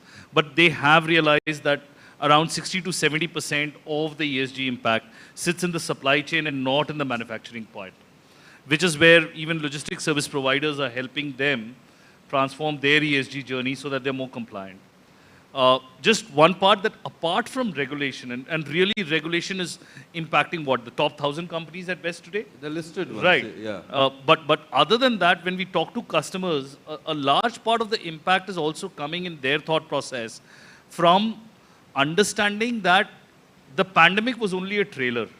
The kind of disruption that they saw here, the kind of bloodbath, for example, that happened, right? They believe that if there is a climate-related disruption, the price that industry will have to pay, that realization is more closer home. Yeah. Hence, it's really boardrooms, for example, which are genuinely looking and taking up this as an issue as well. It's not just regulatory pressure. Ominous words, ladies and gentlemen. Absolutely something which for people to calibrate in their strategy. We are absolutely running out of time. I'll just open the floor to questions. Please ask a question, introduce yourself, and please mention whom you are directing this question to, and please make it a question, not an observation. Thanks. Can we get we see a hand there? Can we get a microphone there? Yeah. And then there's a gentleman at in the back then. Hi, I'm Nishant. I'm involved with green funding. All right. I think I'll just take the cue from where you last left off regarding these boardroom discussions. My question is around where is the new capital allocation coming from when it comes to India? I've seen it in overseas market where boardrooms are allocating new capital to it. But are we doing anything? And what is it? Right. And I'll ask Vinny to add in. No. Okay. So at least today boardrooms, we're seeing, and you have to look at the stage of journey with regard to ESG where we are. Right. While BRSR and reporting requirements is one part of it, and let's just keep that aside and not get distracted by that. But what also a lot of organizations are doing are really developing their ESG strategies. They are understanding that they are not in a position to do everything, even within ESG, right? And they are prioritizing that actions. That's a good first step as well. As we have more and more independent rating agencies proactively and independently coming up and rating organizations, right? It will start creating an impact. And that is when fund allocations and all of that will happen. Today, we are still at the stage where the strategy is being developed, they're choosing their priorities. But even within each of those sectors and even within logistics, you can see, you have a couple of organizations who are already into that journey, who've already been 7-8 years, there have been fund allocations, they have raised funds from foreign investors as well with regard to green money. So it is a starting space, right? I'm sure logistics today as a sector in India, we're not as advanced as what an automotive or a telecom industry would be, right? But that journey is already begun. The journey is already begun. Right. One quick last question. Some of us, as in not me, but some of the panelists need to rush to a meeting. One last question. The gentleman in the back. Yeah, hi, I'm so this Shailesh, if you'd want to take this, I'm Rishi Joshi, I'm a journalist, I'm part of the Mint team. How has GST impacted this throughput between the states that you're referring to, this interstate transport? Has it made life easier? Is transport faster? I mean, fewer checkpoints, lesser time spent at checkpoints. Has anything changed? So I'd like Vineet from TCI to add to this because he has first-hand knowledge. But to my mind, the interstate checkpoints are no longer operational. In fact, if you travel between interstate checkpoints, it's just a collection of buildings lying completely unused, which is the best thing possible. Because they used to delay trucks like anything. I think apart from the GST advantage, the invoicings and the roadside checks are also much easier. Because this flying squad of transport departments in states were, God bless them, rent-seeking mechanisms. Yeah? Which is why it takes much longer for a truck from, let's say, Ludhiana to Kanpur rather than a car. But I'm happy if Vineet adds to this. I think GST has helped the country to really become a unified national market. A person who is, let's say, living in Jammu and wants to sell something in Trichy can do that without any encumbrance, without any issues, quite easily under a single invoice. They don't need to do the CST, VAT registration at that local state, have some stock there and so on and so forth. So that is a massive and a huge development that has happened in the last 5 years post GST. So I think that is critical. The second is, of course, the process efficiencies that have come about because of reduced documentation, non-availability of these, not having these checkposts and so on and so forth.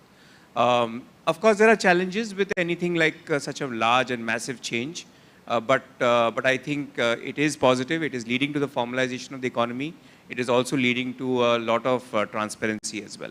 Right. So there has been so much criticism of GST. There's been a lot of debate around GST, poorly implemented and so on. But you are saying on the ground, it is helping the Indian economy move much faster. Would that be correct? I agree that fundamentally, yes. Right. Thank you. Thanks for the question. Thanks a lot for to the panelists. Shailesh had to leave. He had a very urgent meeting. I would like to take this opportunity to thank all of you and to the very patient audience. Thank you, everyone. Thanks. Thank you.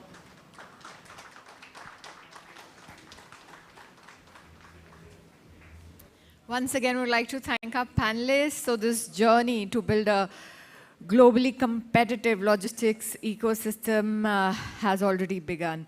Well, ladies and gentlemen, now we'll be taking it further. Thank you so much, gentlemen. It was quite an insightful discussion. Thank you for sharing your views with us. And now, ladies and gentlemen, we have quite an interesting and engaging panel discussion lined up for you all. Yes, it's focused on the skies. The Indian aviation sector is arguably one of the most exciting industries. Yes, sure, it's one of the most exciting industries to watch. We now dive into the business and policy challenges ahead of us. We are also going to be discussing drone and their potential for industrial and commercial applications in India.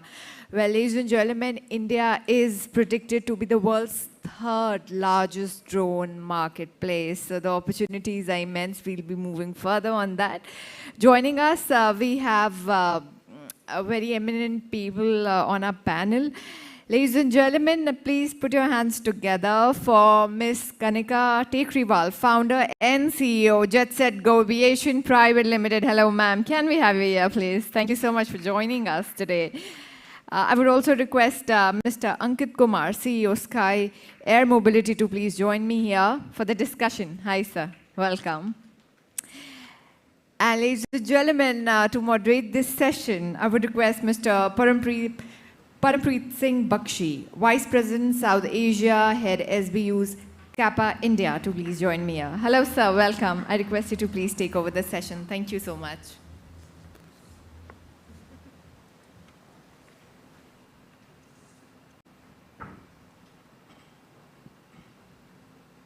I'm audible? Okay. Good morning, everyone. What we would do in this session, and we were supposed to have Mr. Dubey from the ministry, but he couldn't make it. So we'll have a chat on the private jet market and the drone market. And we have two eminent people. Obviously, Kanika is almost a pioneer in this space, and even Ankit, while I was having a chat with him, realized that they're doing a lot of stuff. So the structure would be that I'm wanting to get their views and their inputs on some broad metrics, which is impacting their respective businesses. And then, if we have some time, we can have the floor open for some Q&A sessions with all of you. So with that, we'll just begin the conversation. So Kanika, thanks to join us. Ankit, thanks for joining us today. Kanika, help us understand how the business has evolved, especially during the COVID. And is that something that you think is sustainable as we move ahead? And then I'll come to my next set of questions. Thanks, Param, and thank you for having me here. I think, so I'll give you a personal the experience that we faced. So we're one of the few companies that went and bought a lot of planes the December before COVID hit. And then, suddenly on March 22nd, you're told you can't fly. And we had planes standing all across the world, waiting delivery, going through paint, interior, etc. And I think my life came to a spinning stop. I was like, this is it. I'm going to be paying lease rentals, interest, and I can't even get the planes into the country. And I was extremely nervous about, what lay ahead. At the same time, we took a very brave call as a company not to lay off people, not to cut salaries, not to let anyone's mental health get impacted. So, the first 3 months of lockdown were extremely hard. But, as soon as flights were allowed to take off, we saw demand we had never foreseen in our lives. Our targets earlier used to be 60 hours a month to fly. We were flying 120 hours, 140 hours. The first time in the history of this country, I think, demand was almost 4x of the supply available in the market, number one. Number two, it became okay to fly private. Earlier, there was this whole perception that flying private is wasteful, it's a luxury, it's not perceived very well by various onlookers like the government, etc. And that perception finally changed, And I remember I used to have potential customers pre-COVID who I would go and say, please try use our planes, see how they change your lives. And they would say, no, Kanika, I don't want to be perceived as one of those. Now, one of those has now become a customer, like many of those have become customers to us now, who don't step into a commercial flight anymore because, you know, it's brought about a huge change for us. And the sustainability question is something I'm often asked. So I think globally, if you see, you know, the diagram of how private jet demand has grown, it's always linked to the performance of economies. And as long as your economy is growing, which I believe India is going to grow very vast, very largely, and it's going to be one of the largest superpowers in the world, I don't see any, you know, any of this demand going back. Yes, there was 10% demand of one-time users, you know, who wanted to demand to transfer their child or their grandparent or their parent safely. But those were one-time users, and we always knew it. But the whole new market that has been added, the whole new client base that's been added to the world of private flying, I don't see them stepping back. If they had to step back, they would have stepped back by now. We're only seeing growth in numbers. Month on month, we're seeing we're adding almost 20% new customers, flying 20% more. So I think, you know, we're here to stay for a while. Excellent. Ankit, you guys would perhaps be starting off during COVID, if I'm not mistaken, or maybe slightly before that, and how did that change anything for your business? Sure. Well, I belong to an industry which is perceived to be the future of mobility. Well, it's not the future of mobility, it's the present of mobility. And that's how things have started changing. Now, COVID in terms have accelerated the growth of drones and the acceptance of drones throughout the industry. Every single industry has realized the potential of drones and the utilizations to a maximum extent. And those include inspection, surveillance, security, agri, delivery, to count a few. These are industry verticals which has emerged.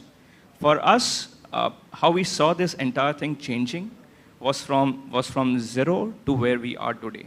We have completed 1,500 plus commercial flights today. These flights have been done in different conditions, different cities. We have covered 8 cities in India where we are conducting these flights every day, carrying multiple things. Healthcare is a primary focus area for us. Healthcare has been something which has adopted drone delivery in a very, very nascent stages. That's because it's always a time sensitive, and when it comes to time versus cost, healthcare is an industry which adapts time over cost. Drone delivery kick-started, I would say, last year, and it's just been like 10 months.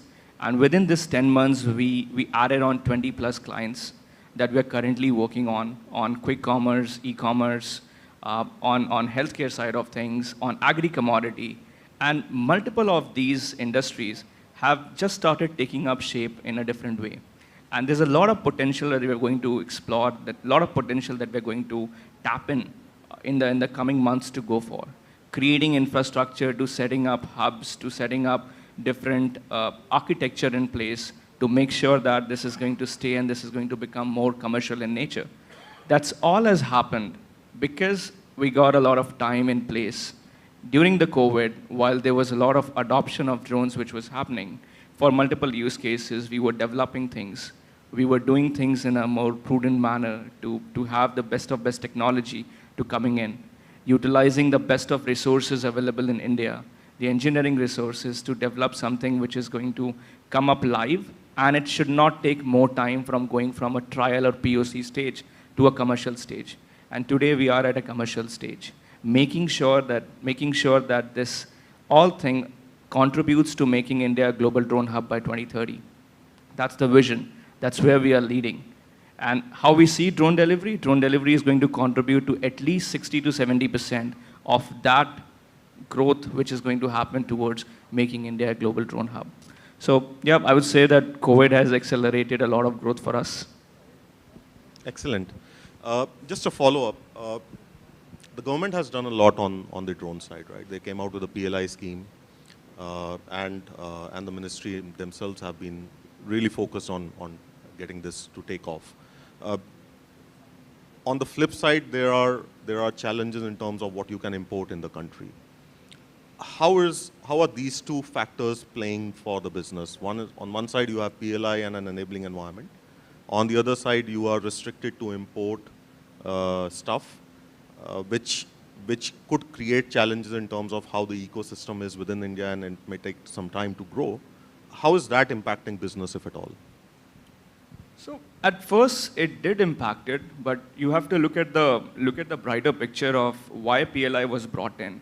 And I remember my all conversation with Ministry of Civil Aviation that PLI was never intended for drones.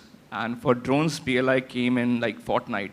So the entire ministry, all stakeholders, all OEMs, everybody was involved in suggesting and giving suggestions in terms of making sure that we have a strong pie for the Indian domestic industry to grow. And PLI was brought in context to make sure that the domestic industry and domestic manufacturers, even for components, can get in and have a larger market share to cater for. Now, if you talk about the ban is on drones. The ban is not on components. You can still import components, try to make frames here, try to do all mechanical structures here. India has a big base for carbon fiber structuring, for plastic molding, etc.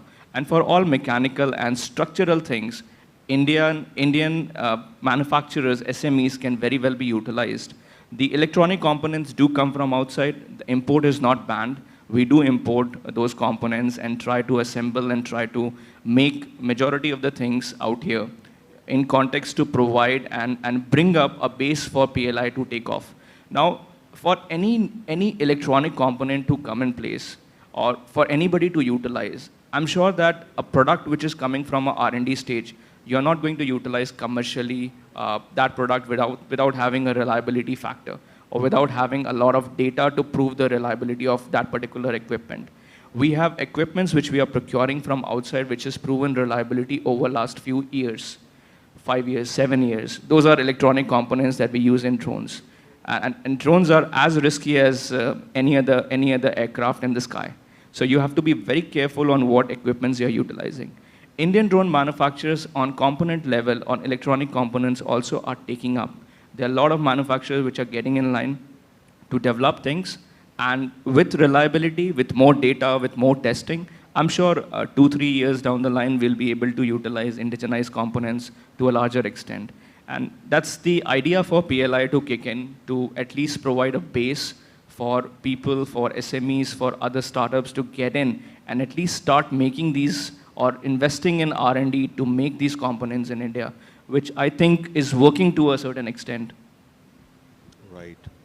But do you think that may, in some shape and form, delay the aspirational targets that we are setting up? Because first you need to have the ecosystem developed internally within the country, and then you move ahead. So rather than importing finished products, you are now taking a step in between and saying import components, develop finished products, and then move on. Do you think that could delay the entire targets that are set at this point in time? See, if you see drones globally, except the Chinese, nobody is manufacturing at that scale. So what the ban has been more targeted towards is to ban the Chinese drones to come into India, which to a larger extent we have been successful. Now it's not that it's the drones which are already existing in India cannot be utilized. They have been generated. They have been allowed to generate UIN numbers, and those can be utilized in different go. But altogether, the concept is that you should have a type certification at the end of the day, no matter what drone you're utilizing for commercial use. And to go through the type certification process, again, it's critical that you have a lot of components and you have the knowledge of a lot of components that you are manufacturing in India. So globally, even, if I have to say that, has it delayed the entire process? Yes, to a certain bit, you're right. It has delayed the entire process, but it's for the good. Because when you're talking about a foreign manufacturers coming here and simply getting the completely built unit like automotive over here, and they don't have any base or they don't have any plans to accelerate and develop components and create things out here, it's no risk for them and it's a lot of risk for us. Me being an operator, if I'm utilizing a drone, I would like the component to be available immediately, or at least have inventory and local manufacturing units which can build confidence in the entire concept. So I mean, I have been in conversations with multiple foreign companies which are willing to set up shops in India, which are willing to come down to India and invest in manufacturing, subject they have orders from Indian buyers, they have orders from Indian consumers. And if that is a condition, that is certainly going to happen. Okay, great. Kanika, give us a flavor on, the various business segments within the general aviation. So you've got charters, you've got aircraft management, you've got fractional ownership. Do you guys operate in any of these or all of these? And what's the outlook on each one of them, if you could share something on that? So, Param, I think we got into this business to democratize private aviation. And I come from a school of thought where I say 50 years ago, only the very, very rich could afford cars. And today, most people in the world can afford cars. And that's going to be the same which happens with private flying devices. I mean, a lot of people laugh at me, but when I say the Jetsons age is coming, it is going to come. You're going to be using air taxis to go from home to office, office to home. So in our long-term plan to actually get there, what we've done is we've tried to make private jets accessible to more and more people. So it started off with a pure, management model. We started the company with a management model where any person who could afford a plane would buy it and give it to us, and we would make it a profitable, a profit center for them. So, for example, they would buy the plane. We do the piloting, the engineering, the running, the selling, and whenever they want the plane, they get to use it. And learning from that, what we realized was that obviously we still can't cater to all the charter demand by just the aircrafts that UHNIs and HNIs are buying, which is why we went and bought our own airplanes and we started a charter division where people can charter planes from us. And that's why I think we really, were able to target a larger market audience. 30% of the private jets flying in the Indian skies fly empty. So we started selling all the empty legs. We packaged it as a term called jet steals. And we had people flying for as low as 8,000 rupees where they were taking the whole plane between Bombay and Delhi. And learning from that, what actually came about was India has this whole new, they're not UHNIs, they're not HNIs, it's not the middle class. It's a new, I think it's a new class that's come in more or less, where they can't afford to buy the entire aircraft, but they don't want to charter, but they want the joy of owning an airplane, the flexibility of owning an airplane, which is where we've started this fractional ownership program where 5 people or 6 people together own a share of an airplane. Yeah, there are the shortcomings obviously in that also, where 2 people want the plane at the same time, etc., which is where a company like us comes in and we ensure we have a fleet of aircraft available, where if you don't get the plane that you own, you always get access to a plane. And that's been taking off really well, especially post-COVID, because like I said, this new class of people that have come in, they're very, you're not spending 50 crores to buy a plane, you're spending 5 crores. And this is where I see the world moving also towards. I mean, you've seen a big transition from the owning economy to the renting economy globally. I mean, I didn't think 5 years ago anyone would dream of renting their furniture. And now you don't not only have rented houses, but you can rent your bed and your bedside table, etc. And which is where we see this going. We see in the next 5 to 7 years eVTOLs becoming a reality. So the first users for eVTOLs are obviously going to be the first users for private jets. And slowly, slowly it gets democratized and you can get every single person access to a private flying vehicle. Great. Let me come to now the cost environment, because that's important. And there are 2 elements to it. One is the operational running costs and the other is the funding aspect of it. So if you could help us understand how the cost environment is shaping up for your business and perhaps your industry. Is it becoming challenging given the high fuel prices and forex depreciation? And what are you guys doing about it in terms of de-risking anything? And then the second part is, in terms of funding or financing, how is the environment changing? Obviously, we know the cost of that is going up, but is funding available? Is it becoming more difficult? If you could just share your views on that, those 2 elements. So, I think, Param, when I was younger and when I was starting the company, everyone said that when you're a billionaire and you want to become a millionaire, start an airline. And more often than not, a lot of billionaires in India have unfortunately demonstrated that. So obviously, funding for anything to do with aviation in India is something, which is not very exciting for most investors. You know, when I started the company, I had these dreams. I was very young and stupid, and I thought, I'll also raise money like a Flipkart and make the next Facebook of the world with jets. And you know, when I would go to investors, they would all look at me like I'm an idiot and tell me कि market size nahi hai, plane mein kaun invest karega. And I think that's where, you know, I got into this whole mindset of, okay, without raising money, we're going to make this work. And that's what we've done. I started the company with 5,500 rupees. Today, we're valued at about 1,000 crores and we own 10 assets and manage 28.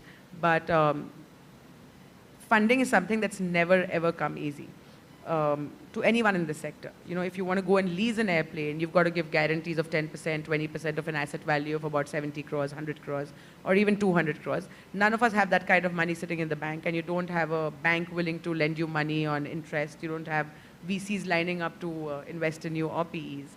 So the funding environment, I think, needs a lot of correction in this industry. You need government banks, you need the government to push banks to support this. The government did start something called Gift City, which has made leasing airplanes into India a little easier.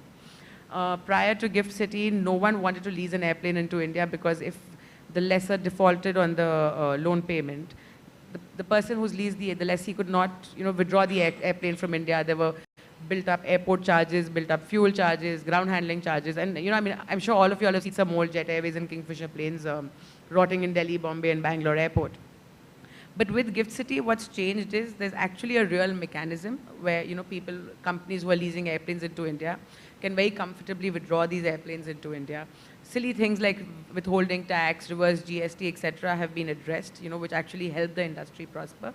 But what's still missing is that there are not many companies that have come into Gift City. So I think that needs to be pushed. We started a company in Gift City. We leased the first airplane ever leased into the country through Gift City. And it wasn't the easiest task, like I was telling you earlier. It took us 7 months to finish the process from start to finish. But it's working, which is why we've just last week leased the second plane into Gift City. Till date, there have only been 4 airplanes that have been leased through Gift City, and I hope that number doesn't remain 4, but becomes 40 by the end of this financial year. But I still think we're leap years behind from, you know, getting the right kind of capital and funding that this industry requires. Today you have a Rakesh Jhunjhunwala who's invested in this airline, Akasa, as a private investor. You should have the big PE funds lining up to do this. I shouldn't be looking for HNI, UHNI capital. I should be looking at PE capital. But I think we need a lot of regulatory change in the system. We need a lot of, our processes need to be internationalized. It needs to be, if a company is comfortable leasing a plane into New York or America, they should be equally comfortable doing that into India, for which I think we need a lot of regulation change to come about. Ankit, same question to you in terms of, may not be the cost of operations because it's perhaps a bit too early, but in terms of funding, what type of runway do you have, do you seek? Is the environment changing? Obviously, there are always a business, where there's a good business case, funding is available. But overall, what's your sense? Are things becoming a bit challenging? See, I mean, anything which is very much futuristic and anything which has to do with aviation, the challenges with respect to raising funds become 5 times more difficult than any other industry. But then at the same time, I think if I have to summarize this, it depends on 3 things. Regulations. Thankfully, in the drone industry, now things have become more industry-centric, and it's more industry-driven to promote the ease of business and the Prime Minister's vision to make India a global drone hub. That is not possible without removing a lot of red tapes.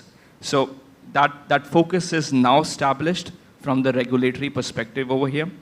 The second thing is more about acceptance, how a consumer is accepting that, whether it's B2C or B2B for us.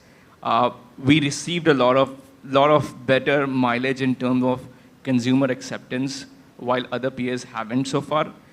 We got those 20 clients who are currently working with us for a long time now.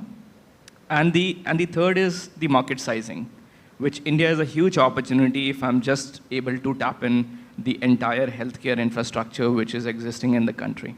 So we focus on niche, we focus on select corridors, or we focus on select verticals of a healthcare, and we're able to build up a image in that go.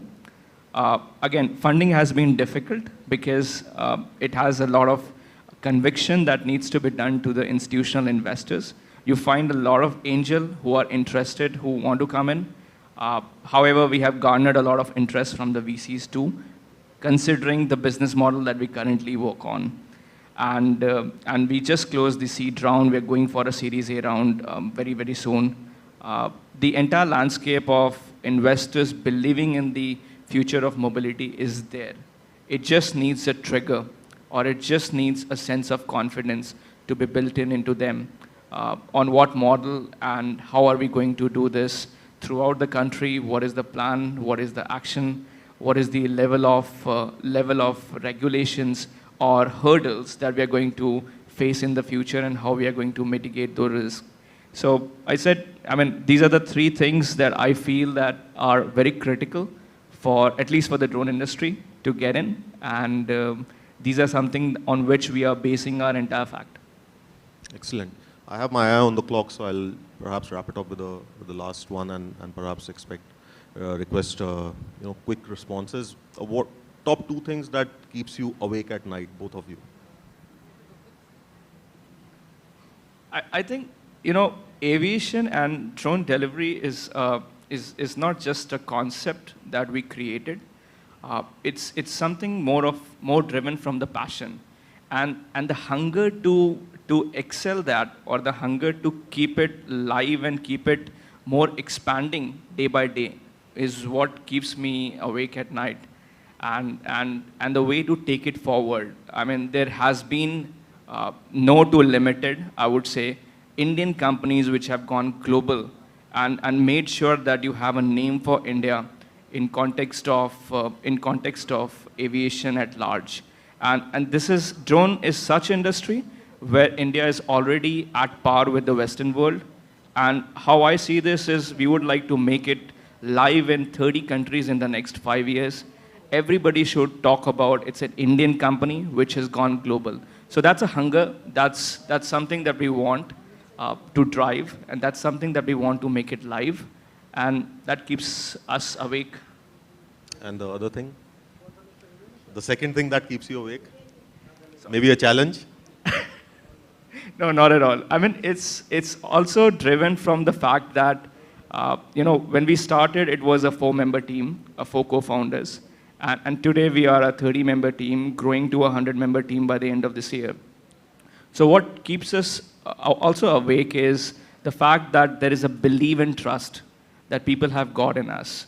And there's a lot to achieve, and we are just at maybe 0.01% of that level where we want to achieve and where we want to go.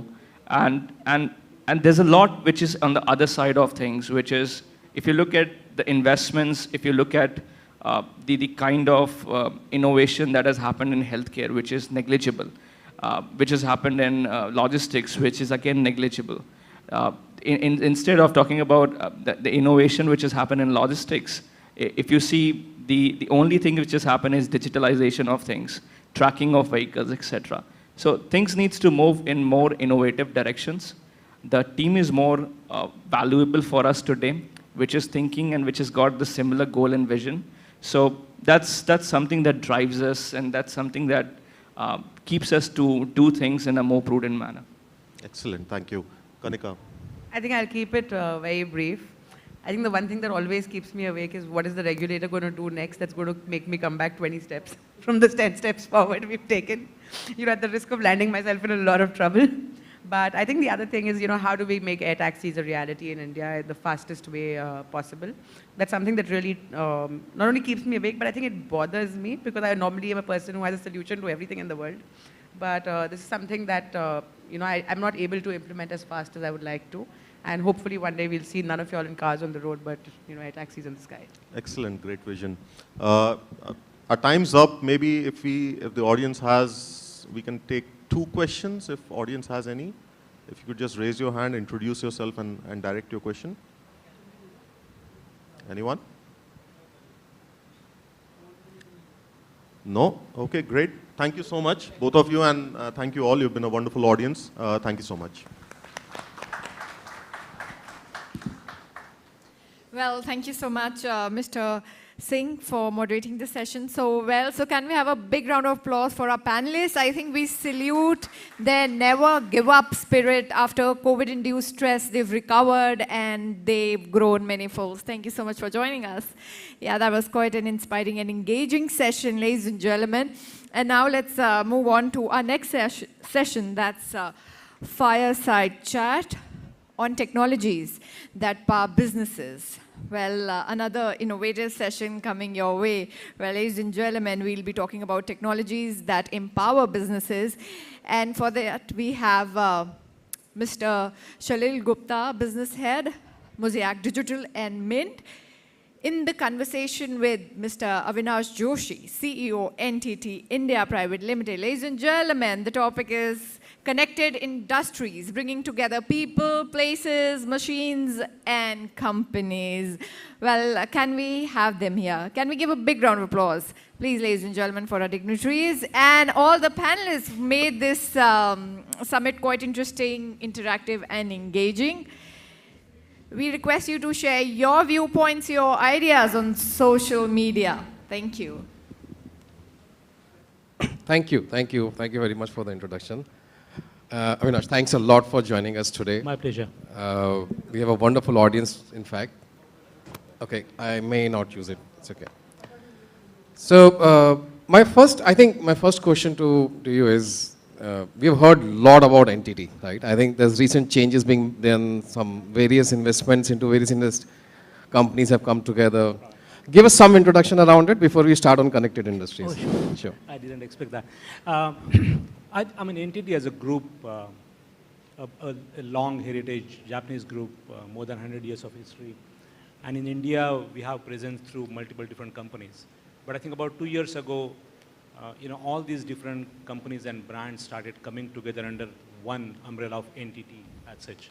And the new identity and the new logo, what you see here. NTT has been always committing to India for long, but in the recent past, and publicly we have gone to the, communicating that we are investing $2 billion in India. We are building data centers and a few other, areas. So we are very fortunate to be in India because it's a growing market, and NTT is a big group, obviously. Sure, absolutely. It's a very, very big group, global group, I would call it. Not only present in sort of one industry, but many industries as such. Globally, you're always involved in railways, you're always involved in transportation, communications, and so. I think our topic is very interesting today. Since morning, since the Delhi Metro Rail CEO talked about, then Ashwini Kumar, our cabinet minister, talked about, I think the emphasis on technology. And the word technology would have been probably the highest number of times being used since morning. We need latest technologies. We make sure that we manufacture those.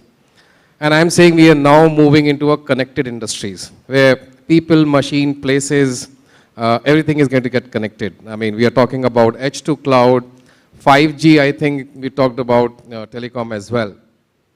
I think the big question which probably we should start with is, how are we accelerating sort of connected industries in the country today? Would that contribute to Digital India vision? Sure. The way I look at it is the emphasis has been actually on connectivity or being connected. And obviously technology will help us stay connected. If you really look at last 2-3 years of pandemic, we really started understanding the importance of connectivity finally. Otherwise, we always were thinking or taking it granted. The way the whole scenario panned out, right? And I think there is more and more realization now that not only we all need to be connected to each other. Our own philosophy is about connected communities, which is at a higher level in terms of, as making the world better. But what we heard since morning is all about really mobility and connecting people, communities, things to each other, right? I think it perfectly plays well into the whole Digital India mission as well, because this is all about, having expertise anywhere in the world and making it available to anybody, anywhere in the world. And for that, you require the connectivity part. It has, I think, 2-3 different facets. One is you got to host information somewhere, and that's what you made a reference of, edge to cloud. So you really host this information expertise in a cloud environment. You, of course, process it at times at the edge. But I think most important part is, which is becoming more and more relevant now, is the security. So how do you make sure that end-to-end, you keep it secure from edge to cloud? Because, as you start connecting things, while there is a convenience, we also got to be mindful that, it has a two-edged sword, so anybody can otherwise, get into the network. So how do you secure that? And that's where I think securing the Digital India mission is probably how I look at it. Oh, excellent, excellent. I think we were hit by pandemic in the last 2.5 years, right? And most of the people in this room will agree that we've just pushed ourselves on the digital journey, realizing that we have not invested enough in using the innovative technologies which are there. For example, AI, ML, and security, you're talking about new age security. But I think the question here is, we saw disruption in supply chain. Mobility, if I'm talking mobility, transportation across, I think without having a resiliency around a supply chain, it won't function. And I think technology, network supply chain can play an important role. How technology is now further building a resiliency in the supply chain, I think that's the question for you. Oh, absolutely. I think, first of all, technology can help you, identify where the supplies are. Just a track and trace. And then how do you make it available in the most efficient way where it is required? But let me give you a bit of a different example. You imagine an automotive plant where, as an automotive industry, while you're manufacturing vehicles, there is so much of an auto ancillary equipment takes place. And if you visit the plant, then the amount of, crisscross of component happens around the shop floor is not funny. And this is actually a big challenge for somebody who's maintaining or operating that plant. So here comes, sometimes a technology help. Can you now, rather than having a crisscross of, let's say, 500 vehicles going through and then monitoring and managing the logistics, can you actually use technology? For example, if you have a secure, low latent environment, 5G, for example, right? You can probably have an autonomous vehicles, automated guided vehicles to really move those parts and not really depend on the human intervention per se. And you use the human to control at the back how these things are done. So in a limited sense, the logistics within the plant itself, technology can help you improve, right? And of course, then the whole thing about how do you track the shipment movement, the scanners and the codes, and how do you monitor and everything what we all do today, it all goes behind with a significant amount of technology. Perfect. So we have just heard about 5G and IoT is playing a very important role. Two of the entrepreneurs were sitting, one was talking about air taxi and one was talking about drone delivery. Right. NTT as a single unit, I know they've been working globally with many organizations and they can build it. But today it's required to build ecosystem. You need to work with air taxi people, you need to work with drone as logistics players. So how innovation can help de-risk some of these people inside the room from a logistics and supply chain perspective, at the same time, how you are building the ecosystem at your end? So, referring back to the earlier conversation here, right, I think there are two aspects. One is, and if you look at the earlier presentation, even on the railway ministry, that they were really keeping the consumer, the traveler at the core of, the whole system. So similarly, I think in technology, there are two ways one can make an impact. One is, how do you make sure that, or how do you leverage technology to enhance the user experience? I could be a railway traveler, I could be a plane owner, maybe a shared plane owner, and do I want to know how my flight pattern has been, in what cases I traveled, how much, everything else. So that's the experience part of it. I think the second is, how do you use technology to make sure that you prevent something bad from happening? So security, data collection, when you start looking at the connected industries, the amount of data you collect from all these, sources, And then how do you get an actionable insight from that data? You require many different, so to speak, technologies to work at the back. I mean, artificial intelligence, machine learning, the data analytics, data science. So it's not only about then connecting or collecting the information or data, but what do you make out of it? And that's where I guess, the technologies. So, I'm going to come to you from a global entity perspective than India. But before that, I just wanted to, guys, be ready. I'm coming back to you. If you have any questions, just raise your hand. My colleague is there. We'll bring the mic to you guys. By the time, I'm going to ask the question here. I think aspect which I'm trying to talk about is, see, Kavach was talked about in the morning, right? And the Kavach is like real-time threat management in terms of collision of two trains, right? Right. We are talking about new regulations coming where, probably a drone is flying and it does not fall on somebody else's, perspective. So there are issues which are beyond just the cyber security. There are, especially in the mobility there. How NTT as a company, globally working, will bring those practices to India? I think that's very less being focused on or talked about. If you have any views on it. Yeah. Let me tell you at two different planes. One is when you look at as a technology usage, right? And coming back to the example of planes, you also have to keep into mind what is happening around us as an environment. So weather, how do you find the weather pattern, and then what can you do to use the weather pattern information to decide the flight plan? I mean, that's one technology, right? If you are a windmill provider, we are talking about, carbon emission and controlling and ESG and everything else. Can you predict that the windmill blade is going to go faulty after a certain time because of, once again, the pattern? Now, can you take an action? Because just imagine the loss of energy and business when there is a downtime for that windmill, right? So that's one way you use technology. I think the other is, and I'll give you a very local example. Right now, we are working with one of the automotive manufacturer here about, battery charging station.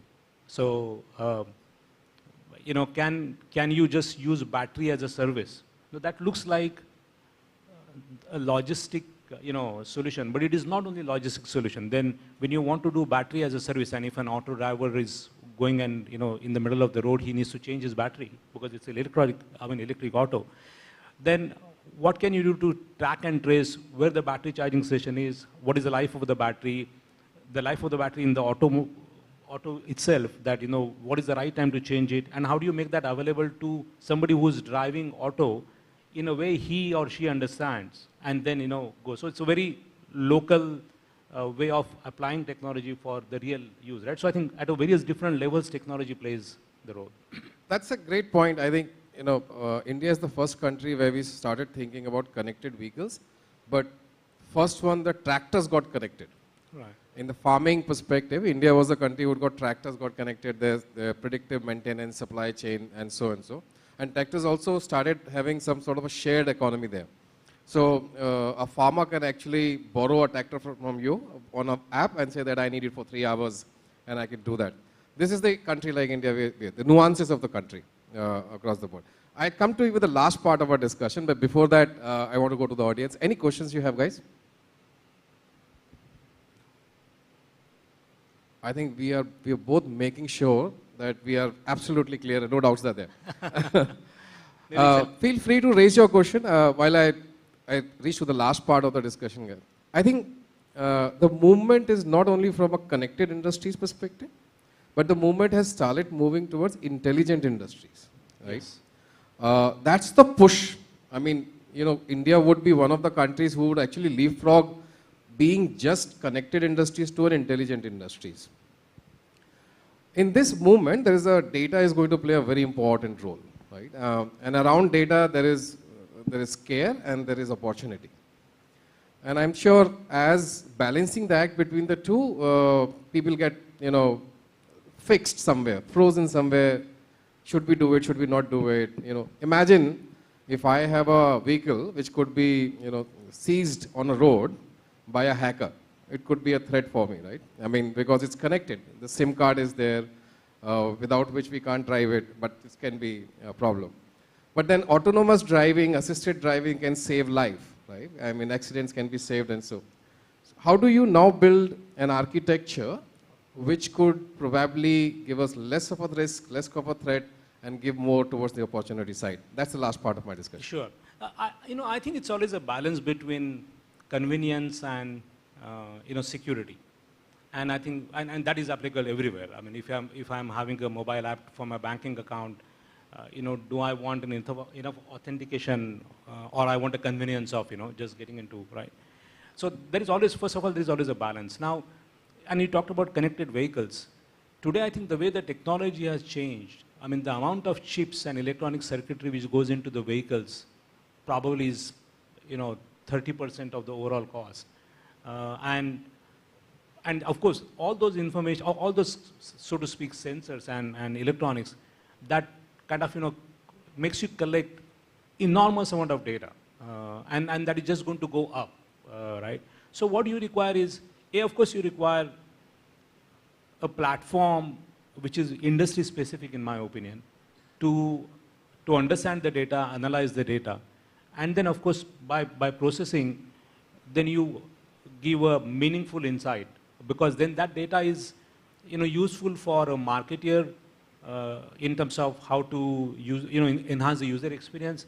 You require that data by a chief information security officer to make sure that the environment remains. I mean, just imagine you are in the middle of, like what you said, I mean, you are in the middle of the road, and if it gets hacked, now it's not anymore just a convenience. I mean, it can just create a catastrophe. So how do you secure that environment, right? And the third, of course, is based on that, what can you do to prevent, like a preventive maintenance, right?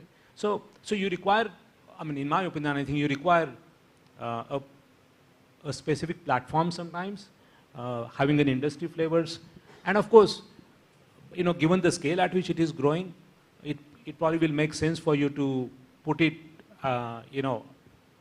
somewhere in the cloud environment, and then somebody professionally managing it, while the processing of that sometimes can even happen in the edge, which is the vehicle itself.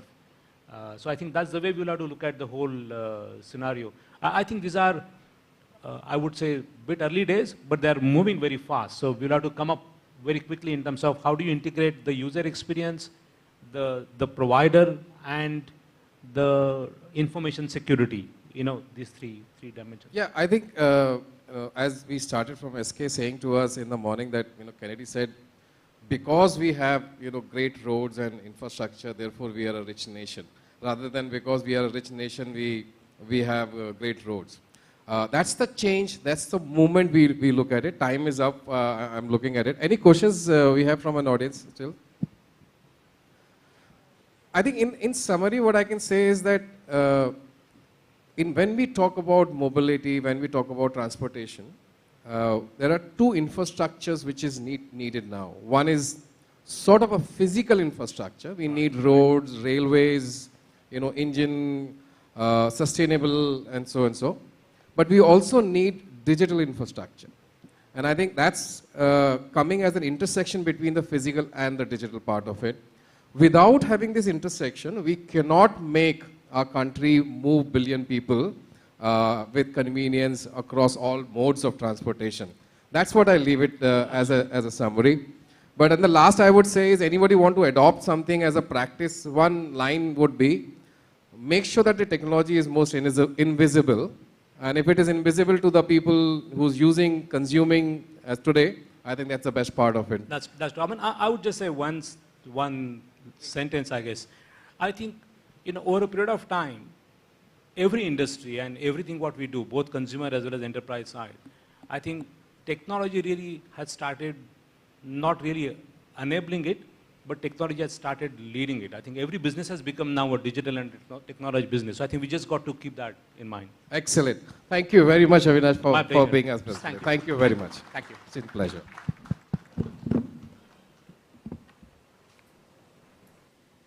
Thank you so much, sir, for sharing your thoughts. Once again, can we have a big round of applause for our dignitaries? Well, I really like this idea, the balance between physical and digital when it comes to transportation and mobility. And now, ladies and gentlemen, are you hungry? Yes? So many people out there at the back are nodding. Yes, they are. All right, ladies and gentlemen, I'll not be taking more time, but before that, I request all of you to please tweet. We want you to share your ideas, your thoughts on our panel discussions, on our fireside chat discussions. We want to hear from you. And don't forget to tag us at Live Mint. Well, ladies and gentlemen, and a big round of applause for our partner, NTT India Private Limited. Let's give them a big hand. Thank you so much for facilitating us. And not to forget, we have an exclusive offer for all delegates present here today. Ladies and gentlemen, you can get 40% off on subscription to Mint or Mint Plus Wall Street Journal. You have to use code MINTMOBILE22. I'll repeat, the code is MINTMOBILE22. You can download our Android app, or you can log on to our website. Well, this offer is valid till 31st August 2022. Well, ladies and gentlemen, now we'll be breaking for lunch. It's networking lunch. And we'll be here at 2:15 for our next session. Very impressive session coming your way, ladies and gentlemen. So we request your presence here at 2:15. We have eminent personalities joining us for that session. Thank you so much. We request you to please join us for lunch. Enjoy your lunch. Thank you.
I expect a little bit more energy. Good afternoon, ladies and gentlemen.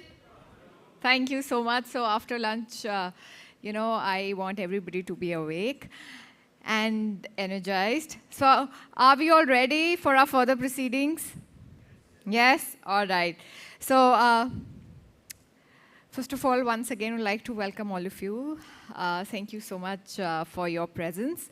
Well, now we have a very special address coming up, ladies and gentlemen. It's from Mr. Jyotiraditya Scindia, Honorable Union Minister of Civil Aviation and Steel. It's on the growth trajectory of Indian civil aviation. Yes, this is a recorded message from the Honorable Minister of Civil Aviation, exclusively produced for the Mint Mobility Conclave. So I request all of you to please pay attention on the screen. Thank you so much. Let's tune in. It indeed is an honor to be present here today at the Mint Mobility Conclave. A warm welcome to all the attendees present here today. And mobility today is the buzzword. Mobility is what we as human beings get excited about. It enables us to transact. It enables us to interact. It enables us to further our dreams.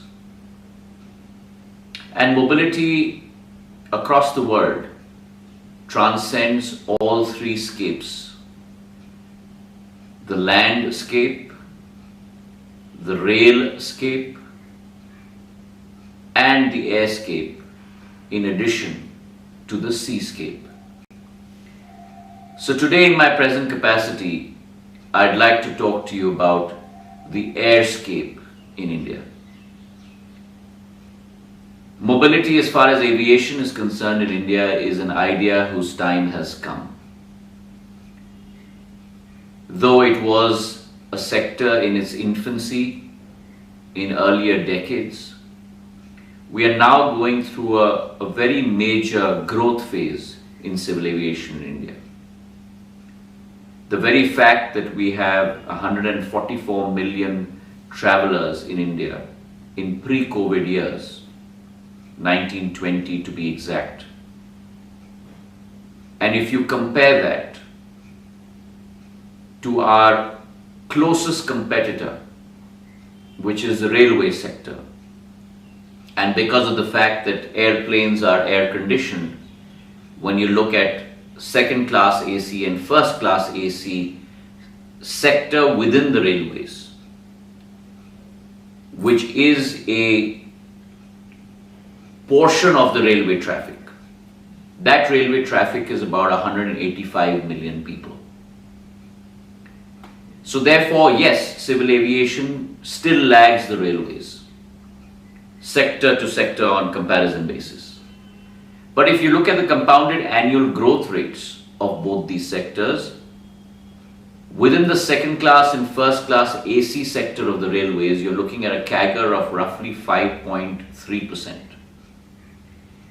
But when you look at the civil aviation CAGR over the last 6 to 7 years, you're looking at a CAGR of 10.6%. And therefore, a time will come in our country where civil aviation shall become the mode of mass transport for most of our citizens. Now, when we move from intermodal transport to intramodal transport within the civil aviation sector is also a very interesting phenomena that is developing. And that interesting phenomena is that whereas tier 1 city transport within civil aviation was growing roughly at about 5.6 to 5.8%, whereas tier 2, tier 3 transport in that sector was growing at between 10.2 to 10.5%. In the last 3 years, that growth rate of tier 2, tier 3 sector cities has been growing at 31%. So what does that tell you? That tells you that the mainstay of the civil aviation sector, which used to be I to D, international to domestic, or tier 1 to tier 1 city transport within the country, i.e. Bombay, Delhi, Calcutta, Bangalore, that growth is now really being powered from tier 2, tier 3 cities from a delta point of view, a growth rate point of view. So when you put this matrix together, and if you look at the growth in fleet size in India as well, from a fleet of 410 aircraft in 2013-14, we are roughly somewhere around 690 aircraft today. And that combined with the fact that there is a great focus on fleet acquisition, and I am looking at a growth rate of airplanes in the fleet by roughly 10 to 15% per year, growing to almost 1,200 aircraft in the next 4 to 5 years. That positions India in a very sweet spot in terms of domestic transport as well as international transport. Now mind you, we are coming out of a very, very tough period of COVID, where probably no other sector in the world has been hit as hard as the civil aviation sector. A sector that has literally hemorrhaged $370 billion worth of losses globally, and close to about $2.9 billion worth of losses domestically. But still, our airlines, our airports, all members of our ecosystem are striving hard, working hard to make sure they provide that service capability across the length and breadth of our country. So I think it's important in that perspective to look at what is going to be the growth drivers in the years and the days to come. So first of all, our key imperative was really opening up capacity. And we opened up domestic capacity to 100% by October 2021. And we opened up the international capacity to 100% by March of this year. And that allowed a re-emergence of this sector in the transportation wavelength of India. Along with that, I think it was extremely important to really look at last mile connectivity. And therefore, what's important is not necessarily only wide-bodied aircraft bringing passengers from abroad to India, or comparatively the larger narrow-bodied aircraft such as the 737 and the A320 running between metros and smaller cities, but also the tier 3 city connectivity with ATRs, with Q400s, and also the last mile connectivity through smaller aircrafts, sub 20-seater aircrafts, through helicopters. So take the example of helicopters. We have probably the lowest per capita penetration of helicopters in the world in India. We only have 250 helicopters in our country for a country of 1.3 billion people. There are countries like Brazil, like America, that have between 4,000 to 6,000 helicopters on a much lower population base. And therefore, we brought out the Heli-Seva scheme, which would really look at ensuring that we increase the penetration of helicopters in our country by lowering all TNFC charges, TNLC charges, RNFC charges, by making sure that we put together a Heli-Seva portal so that you get clearance for flights rapidly and you do not have to wait for a long period of time, by setting up heliports in all corners of the country, by making sure hilly regions and especially the northeastern states get greater connectivity not only through helicopters but through small aircraft. For example, we bought the Indian-made Dornier 228, the Hindustan 228 from Hindustan Aeronautics Limited. Alliance Air bought that aircraft, and we are now flying it between Lilabari and Pasighat, Tezu, all the advanced landing grounds in Arunachal Pradesh. So that last mile connectivity all the way up to the border is today something, an area where we are trying to forge ahead. So along with that preponderance on last mile connectivity, I think it's also important to ensure the viability of the industry. And as I mentioned to you, that this is an industry that has been through a very, very difficult time for the last 2 years. And therefore, the first thing I did was set up 8 advisory groups, because I believe that our job in government is not to be one of a regulator, but to be one of a constructive collaborator. And therefore, these 8 advisory groups have been set up by me, which look at each one of the ecosystems within civil aviation. So we look at airlines, we look at airports, we look at MROs, we look at cargo, we look at drones, we look at flying training organizations, we look at even research and academia. And I chair these groups myself, and it's really a thinking board ideology to be able to bring ideas and problems to the table, which then need to get resolved before our next meeting. So that's the way we are trying to constructively work. In one of these meetings, one of the issues that we discussed was the high rate of VAT on ATF. Soon after taking over in August, September of last year, I wrote to 22 chief ministers to lower the VAT on ATF. Followed that up with video conference calls, multiple sessions with the state governments, pleaded with them to ensure that we lower VAT and increase connectivity to those states. And through this conclave, I would like to thank the chief ministers of 16 states in India.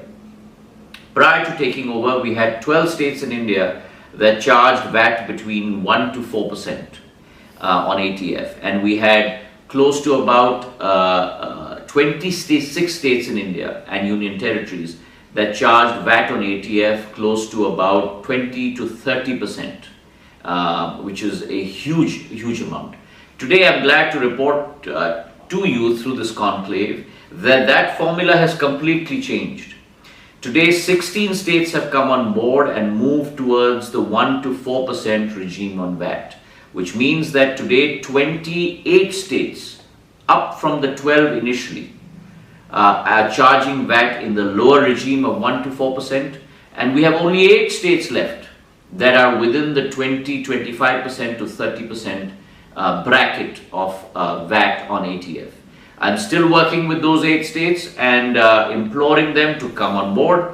What this does is 2 things. As we have seen in the example of Kerala and Andhra Pradesh, the minute that they lowered VAT in those 2 states on ATF, within 3 months, we had an increase of close to about 15 to 20% in average aircraft movements per week in terms of flight connectivity to those 2 states. That is on the one side.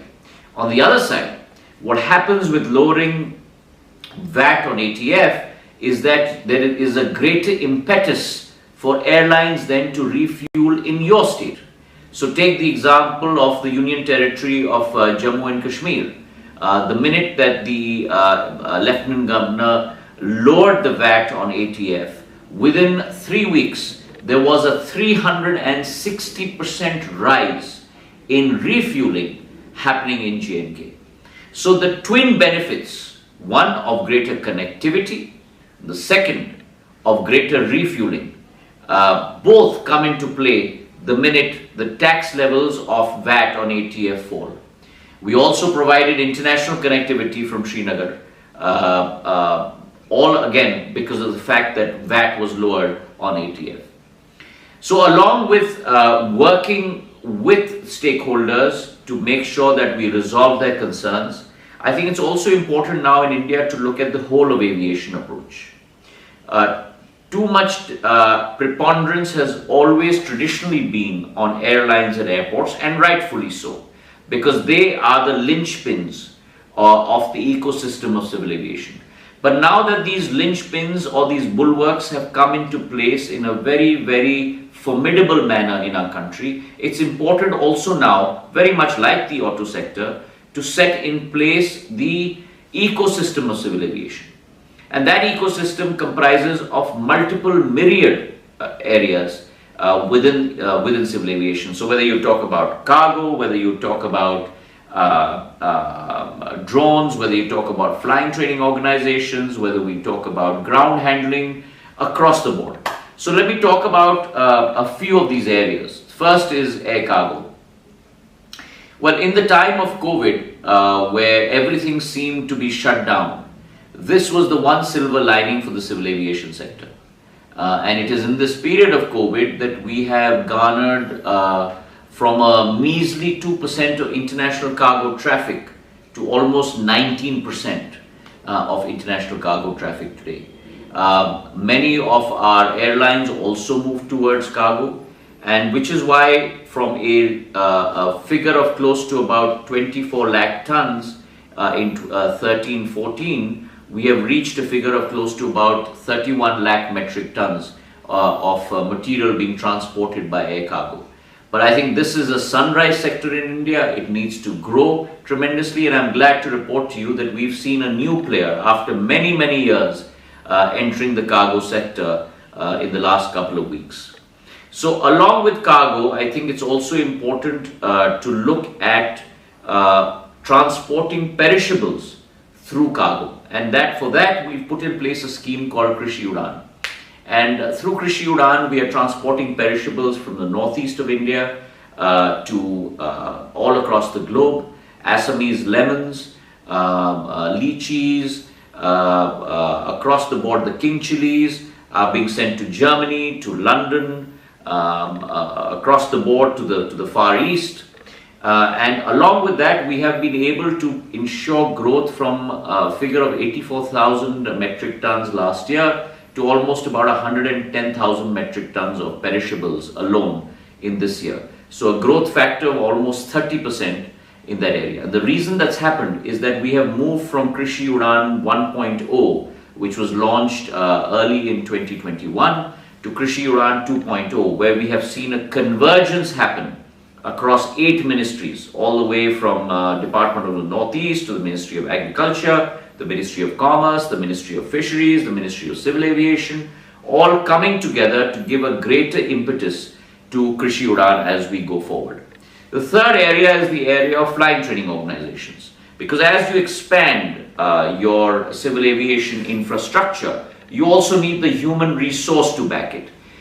We have a figure of roughly about 1,000 pilots that we need to train per year. We have 34 FTOs in place in India. By the end of December 2023, we will have an additional 15 FTOs in place, so that number will go close to 50, 6 in the next year and 9 in this year being set up in various parts of the country. The other exciting area is the area of drones, which I believe will give a huge opportunity within India for value creation, both in the services sector and in the manufacturing sector. With the establishment of the new drone policy, along with the PLI scheme for drones, as well as the fact that the government is providing the demand creation, we are looking at a great growth in this sector as well. MROs is another important area in India because the support systems have to be put in place. And I'm glad to report to you that 85% of India's MRO service, which today is being imported, with the new announcement by Safran to put in place a $150 million facility in India, employing 1,000 people, we're going to have close to about 1,000 engines being serviced from India. So all in all, this sector is poised for growth. This sector is poised to attain new heights, and I'm very confident that in the days to come, civil aviation will become the mainstay of transportation in India. With these words, I thank you for having me and wish you all the very best in this mobility conclave of the Mint. Thank you very much.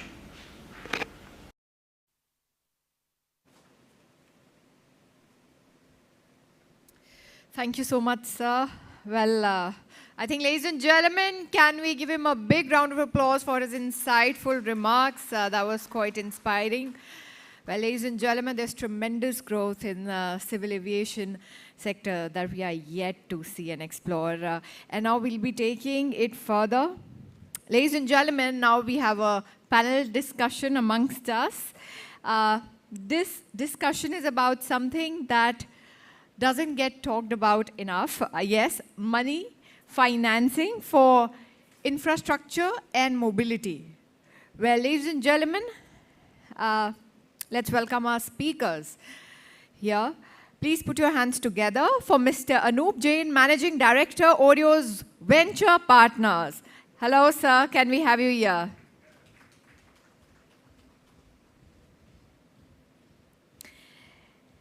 Ladies and gentlemen, we have amongst us Mr. Ankur Thadani, Partner and Co-Head, India TPG Growth. He'll be joining us virtually. Please put your hands together for Mr. Nilesh Kothari, Co-Founder and Managing Partner, Trifecta Capital. Can we have you, sir? Thank you so much for joining us.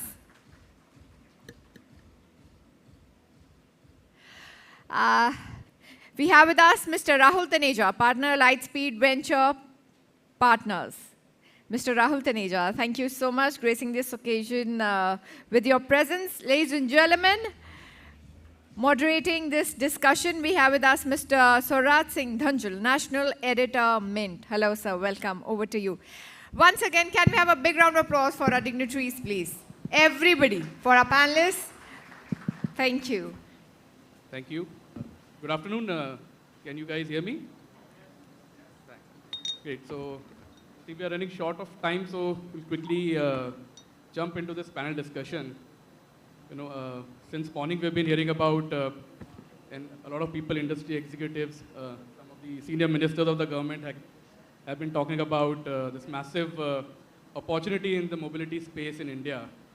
You know, and while the potential is definitely undeniable, you know, every new opportunity in India seems to be big, right? I mean, you take any new business, any new opportunity, multiply it by 1.3 billion people, and everything looks big, right? But the fact is that in order to realize the true value of that potential, the country needs significant amounts of capital. And that's the reason why we have, you know, some of the top investors of the countries on this panel, and we will ask them their thoughts about the mobility sector and exactly where are they putting their money to work. So let me introduce the panel to you. On my left, I have Rahul Taneja, Partner, Lightspeed Venture Partners. To his left is Anup Jain, Managing Partner, Oreo's Venture Partners. And then Nilesh Kothari, Co-Founder and Managing Partner, Trifecta Capital. And joining us virtually is Ankur Thadani, Partner and Co-Head, India TPG Growth. So, you know, let me start with the most clear, present and obvious opportunity that everybody has been talking about, and we'll be discussing it a lot more later in the evening also, and that's about electric vehicles. Maybe I can, you know, start off with you, Ankur. You have already, you know, invested a significant amount of money in the EV space, $1 billion check in Tata Motors EV business. So can you, you know, take us through how you have at TPG, you know, you have a green mandate, a climate mandate also, a very strong one. So, you know, how did you map out this whole mobility space, especially the electric mobility space, and, you know, how did it come down to writing a check into, you know, Tata Motors? And what are the other opportunities that you are looking at?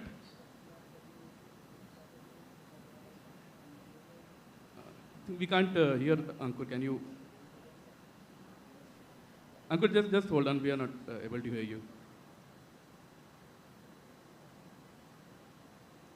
Yeah. Ankur, go ahead.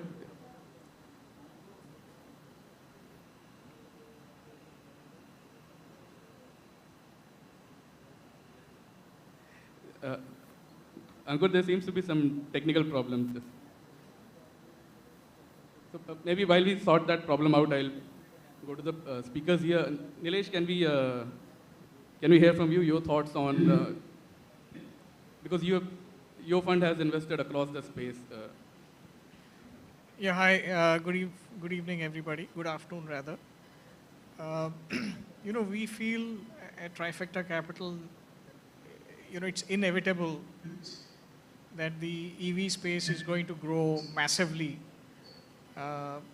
Some early numbers say it's going to grow at 70% per annum for the next 7-8 years. And we've been actively looking for opportunities in the space.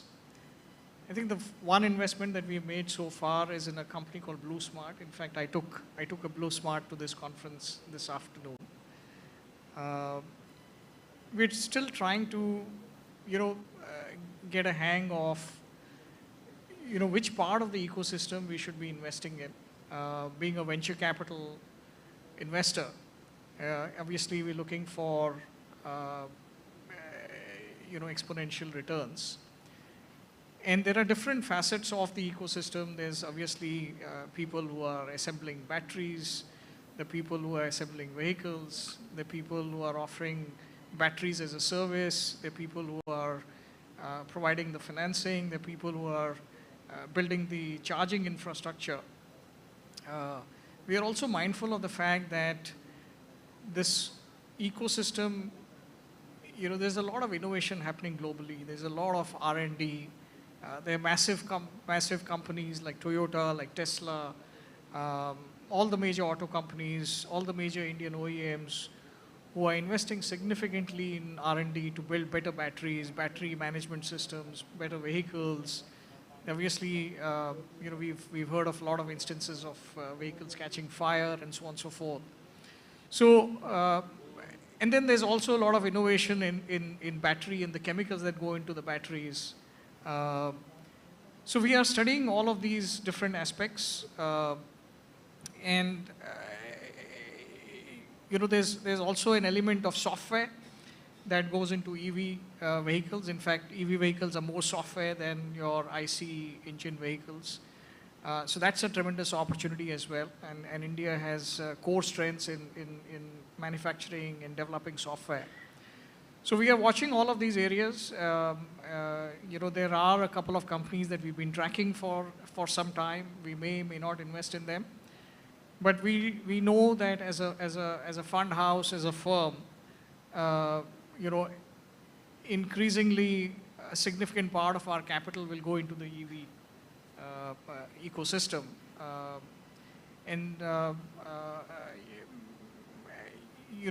would think that thanks to all the support from the government in terms of FAME and so on and so forth, including the PLI schemes,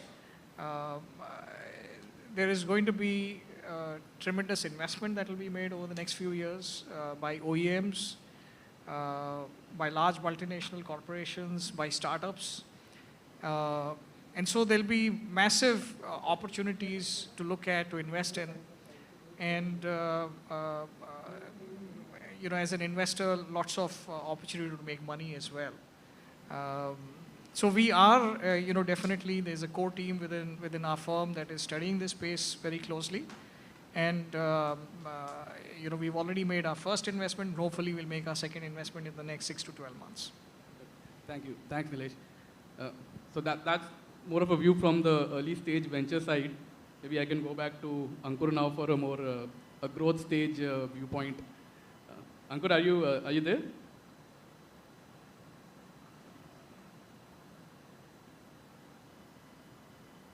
Am I audible? Yes, you are now. Okay, excellent. Thank you so much, Raj, and I'm glad to be here at the conclave of Aviation, virtually. You started off saying that we have a strong green mandate, and I would say that institutionally as well as individually, as students of pattern recognition, which is what we do, and industries, we see climate as a generational opportunity. It's as big and as generational as globalization was or technology disruption is. So that's it's a multi-trillion-dollar opportunity as we see that. Now, coming specifically to electric mobility, I think Nilesh, very aptly used the word ecosystem multiple times in his opening remark. And this is an entire ecosystem development that every geography, every market needs to see. When we saw this market, we realized that, there's no question about this, that this is an existential question that most OEMs are asking. which is how do we get to electric mobility, 100% electric mobility in the next, X number of years. And they have different strategies for that. So there's no question that this ecosystem will evolve, right? There'll be lots of technologies, lots of OEM players, lots of opportunities that will emerge from it. The way we think of it is, if we were on this conclave or in this conclave 3 years ago or 2 years ago, we would not talk electric mobility, right? It was on no one's radar. Today's front and center of everyone's radar. So that's just happened in 3 years. We think the next 3 to 5 years we'll see lots of opportunities, whether it's at the OEM at the start end, the supply chain, the technology providers, the service providers. Their entire ecosystem has to evolve. And it's just the start of the opportunities that we see. So where's the next $1 billion check that TPG is going to write? I wish I had that answer, but look, as I said, right, for us, India is a very important market and a very strategic market, and climate as a mandate is a very important strategic mandate for us.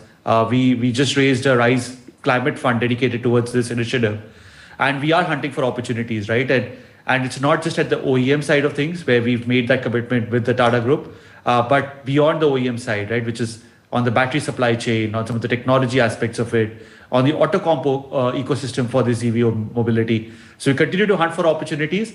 I'll certainly let you know when we have hit upon that. Thank you. Thank you, Ankur. When we talk about EVs, one of the biggest things is, of course, battery, right? Because that's almost half of the cost of any EV. So, and in the recent days, there has been a lot of talk about which way, in which path India wants to go down when it comes to batteries, whether it's, charging infrastructure based, or whether it will be battery swapping, battery as a service, and other things have been talked about. Anup, I would like to ask you, you have invested in a battery swapping company. So, is that where you are betting your, chips on? Is that the way that India has to go down eventually? I mean, the government is also pushing for it recently. So.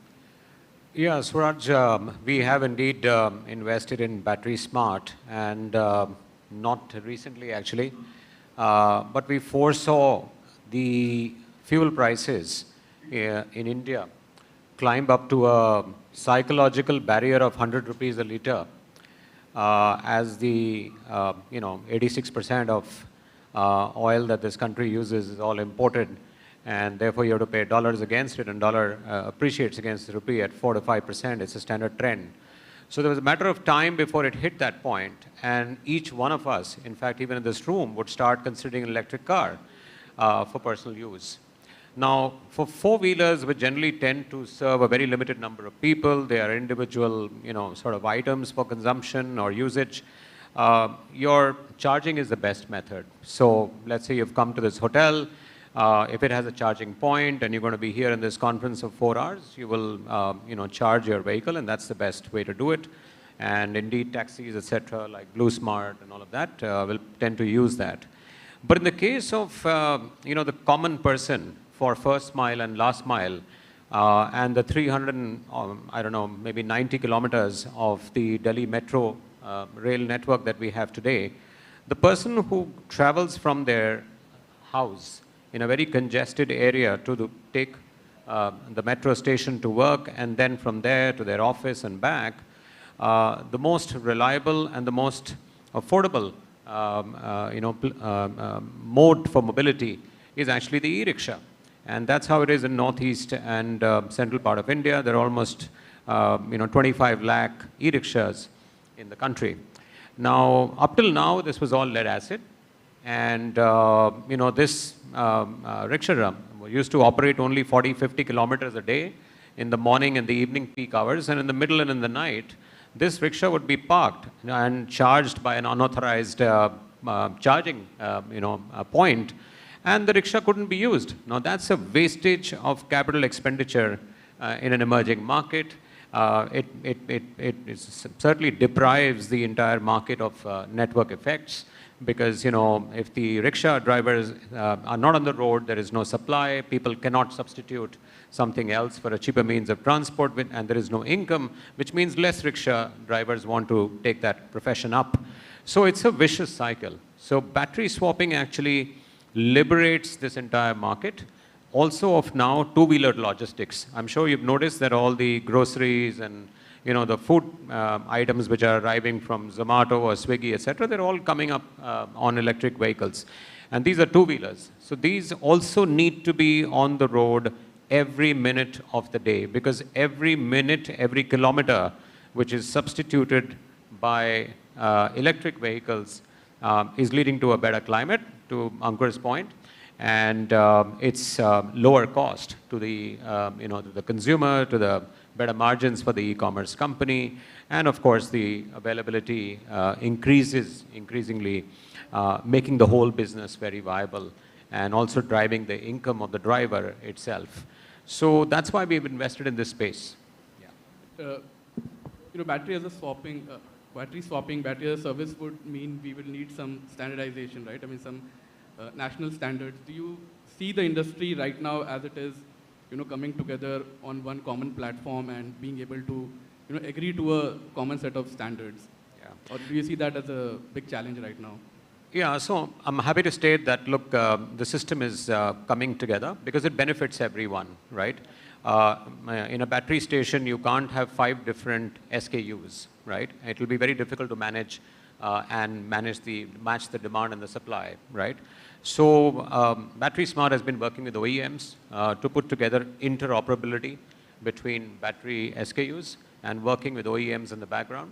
And in fact, the finance minister has announced in the budget this time, and this is the need of the hour, because otherwise we're just producing a whole lot of inefficiency while we are building the system for scale.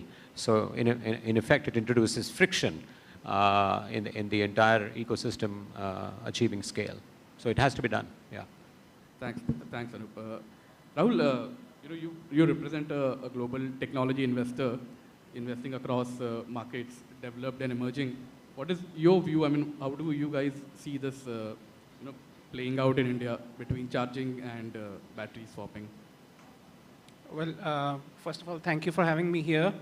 I will say I think we are in really early days of the evolution of the ecosystem. There are enough slices of the ecosystem that are emerging, and to a question like battery swapping versus charging networks, I will say there are going to be enough segments in the market which will be catered to by different go-to-market models.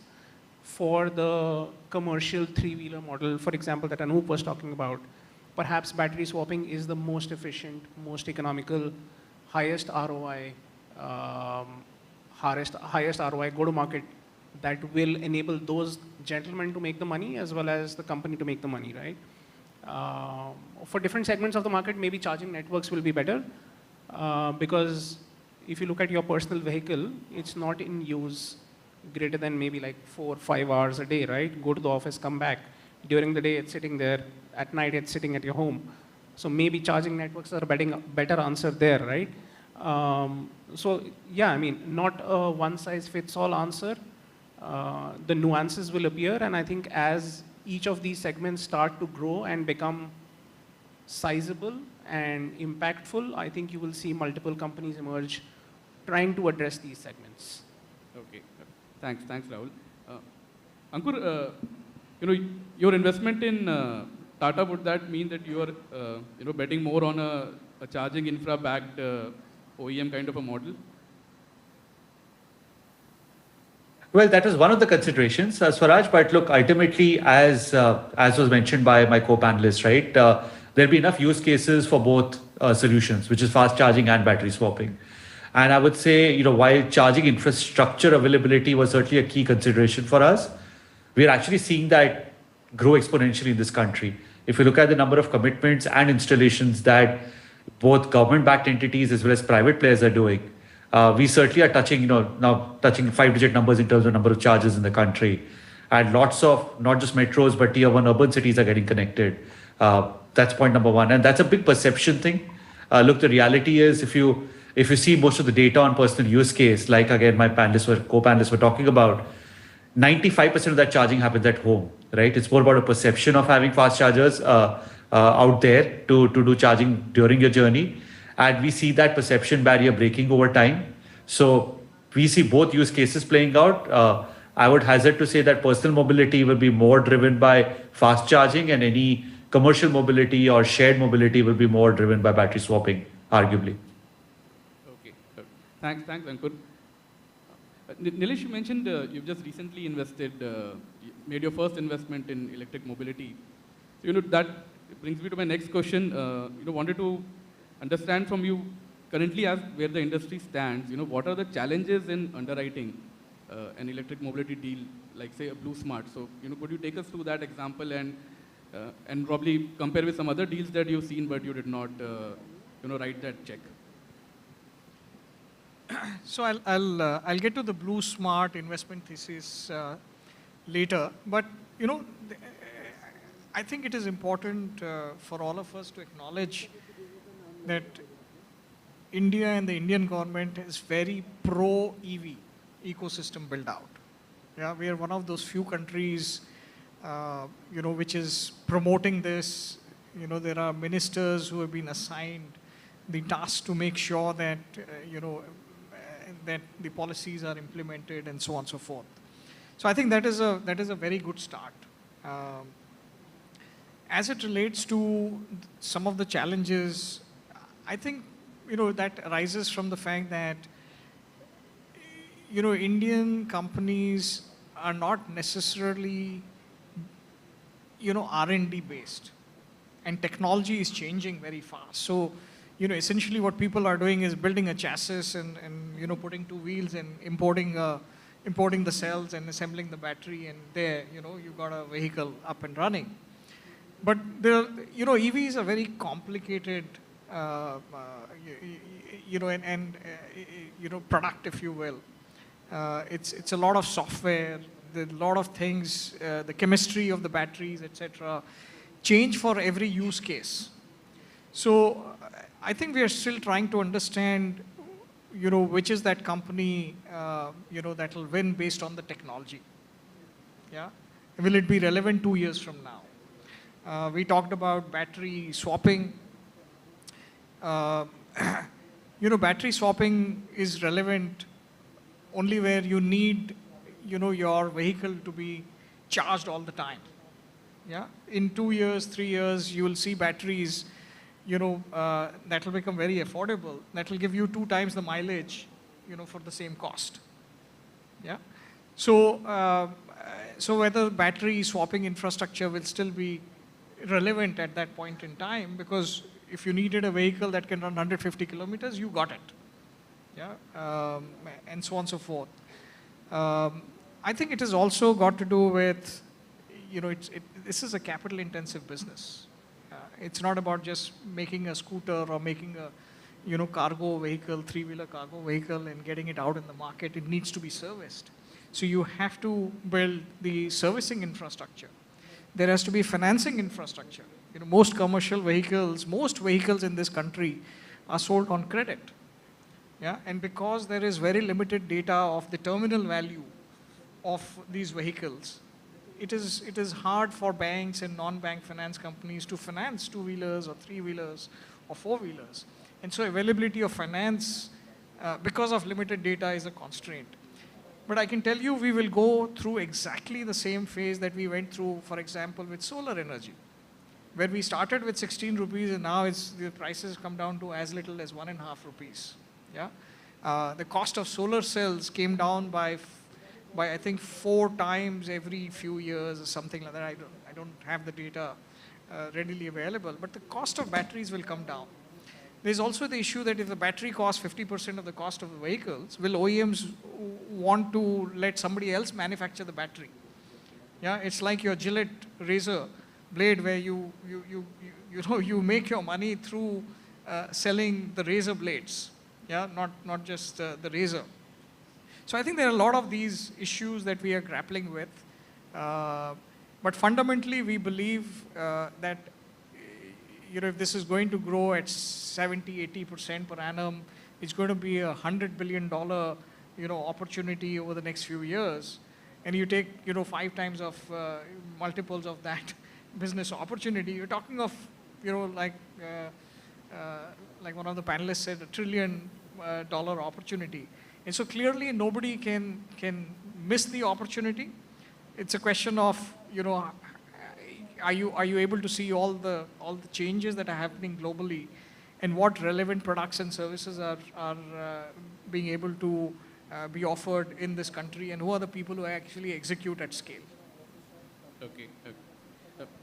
All the recent, not recent, but in the last few months, the incidents that we have had with regards to safety, fires and all, has that also been playing on the minds, when you are evaluating some of these companies? Yeah, absolutely. I think that has to do with battery chemistry. It has to do with battery management systems, software use cases. As an example, the quality of the roads in India put a lot of pressure on the battery.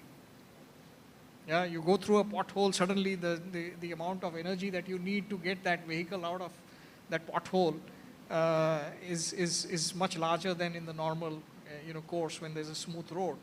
So all of that, you'll have to build vehicles for India.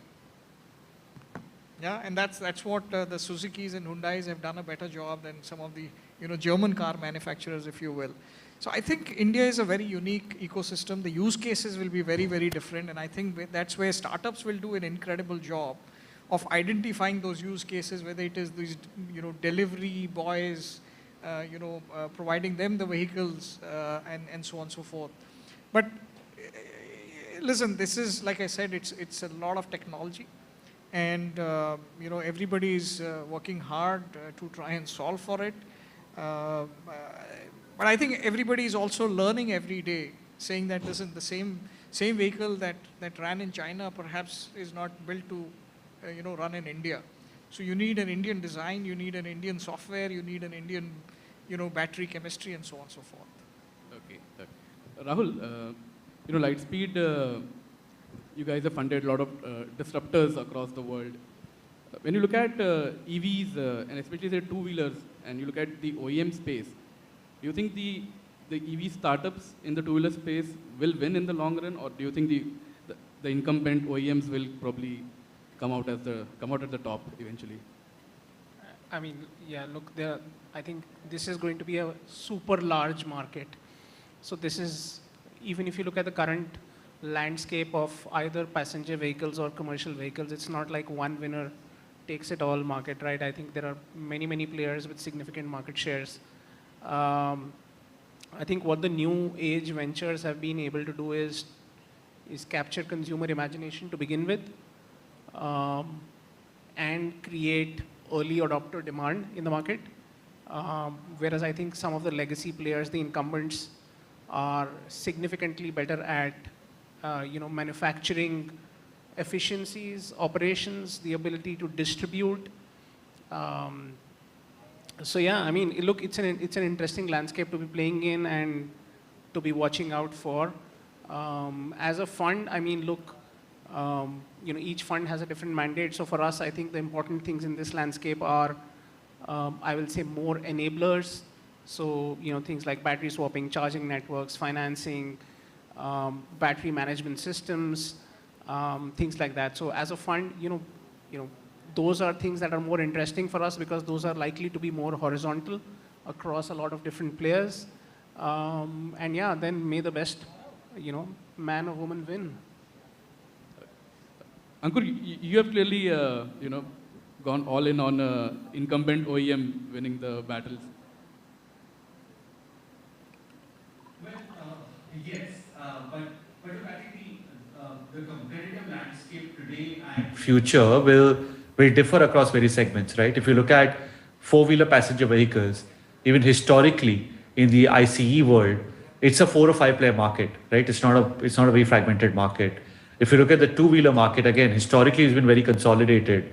But with the new entrants in the two-wheeler market, there are probably half a dozen people who are trying to vie for market share. And for us, there are a few things, right? Number one, in a more competed market like the two-wheeler market, how do you pick a winner? And what market share can you underwrite for any of those OEMs, right? So that's a key challenge. We do see incumbents have an inherent advantage, and more so incumbents that are taking a holistic view of it, right? So again, I'll take the example of Tata's because we've backed them with conviction. Tata's are not just thinking of this as an OEM play, right? They're thinking of this as an OEM play, a charging play, a battery ecosystem. once you have, the entire manufacturing prowess, you have the entire charging prowess, you have the entire technological prowess that you put behind it. Incumbents understand manufacturing well, incumbents understand retail well, they understand the consumer well, and conglomerates like Tata's understand financing well. So once you solve for these multiple sort of pressure points, you inherently have an advantage over some of the new entrants who are trying to first figure out how to manufacture a vehicle, then to distribute it and sell it, then to service it, ensure safety, ensure financing, ensure charging, right? All of that de novo. We think that battle is, tougher for the new entrants. But look, some of the new two-wheeler guys have done a fantastic job of putting the products out in the market, and we'll see how that plays out. Having said that, we still believe that incumbents do have a fair bit of upper hand in this space. Okay, thanks, Ankur. Anup, a lot of the demand for EVs is also, a lot of push that is coming through incentives, right? I mean, you have at the central level, you have at the state level. So there's a lot of incentives that is kind of, bringing that cost of ownership down. Where do you think is that inflection point where, EVs will, beat ICEs on their own merit? One doesn't have to think about, I want to do good for the earth, so let me buy a EV. Just based on it, that cost of ownership point, when do you see us reaching an inflection point? You asked the big crystal ball to be taken out. Well, this is a tough one, and I request everybody to chime in from the panel. So, look, the adoption in any market is always, and that too for a product which is going to stay with you for 5-7 years, which is what we're talking about over here, a vehicle. It is going to be a very concerted and a very, well-researched purchase, right? And we're an emerging market. People just don't put the money down for something like this. It's a very well-considered, What's coming in the way, that's more important. So one is that this is a chicken and egg problem, but, we've got to address the elephant in the room, which is that the charging network has to be there. The infra has to be there, for a four-wheeler revolution to begin, and for perhaps a two-wheeler revolution, which is already on the way, courtesy all the fleet operators and the battery swapping networks which are coming up. So that is, bringing down the friction day by day. So one is the reliability of the infra. The second is, of course, financing, right? Now, one of the things that, maybe we perhaps don't consider, and which is very unique to this market, is that the hose pipe which fills petrol and diesel into your car does not take any data from your car. But the charger of the battery of an electric car, because it's electric, can pull a lot of data, right? And the data tables have to be populated, right? So that, banks and other people can predict what the life of the vehicle is going to be, and therefore how should it be financed, and how it's going to be run, and how that constant data, which is missing in an ICE market, which is very unlike the EV market, will actually tell the financier what kind of lending, should they be fluctuating for the actual user, depending on good behavior, bad behavior, etc., all that stuff. So that is yet to come about. So I think all these things put together, right, are making currently the EV adoption a bit scary and a bit more expensive. And I think in the next 2 to 3 years, this will accelerate. So that's what's going to happen with data coming in. 2 to 3 years is your timeline. I would say that, look, it'll accelerate. The early adopters, they've already come, and that's the top cities. But if you ask anybody in the tier 2 cities, no, the revolution hasn't yet started. People have those questions. And no company has gone and set up shop over there saying, I'm going to provide, fast charging network for four-wheelers in Surat. Now, where is that? So, everyone goes for the early adopters first.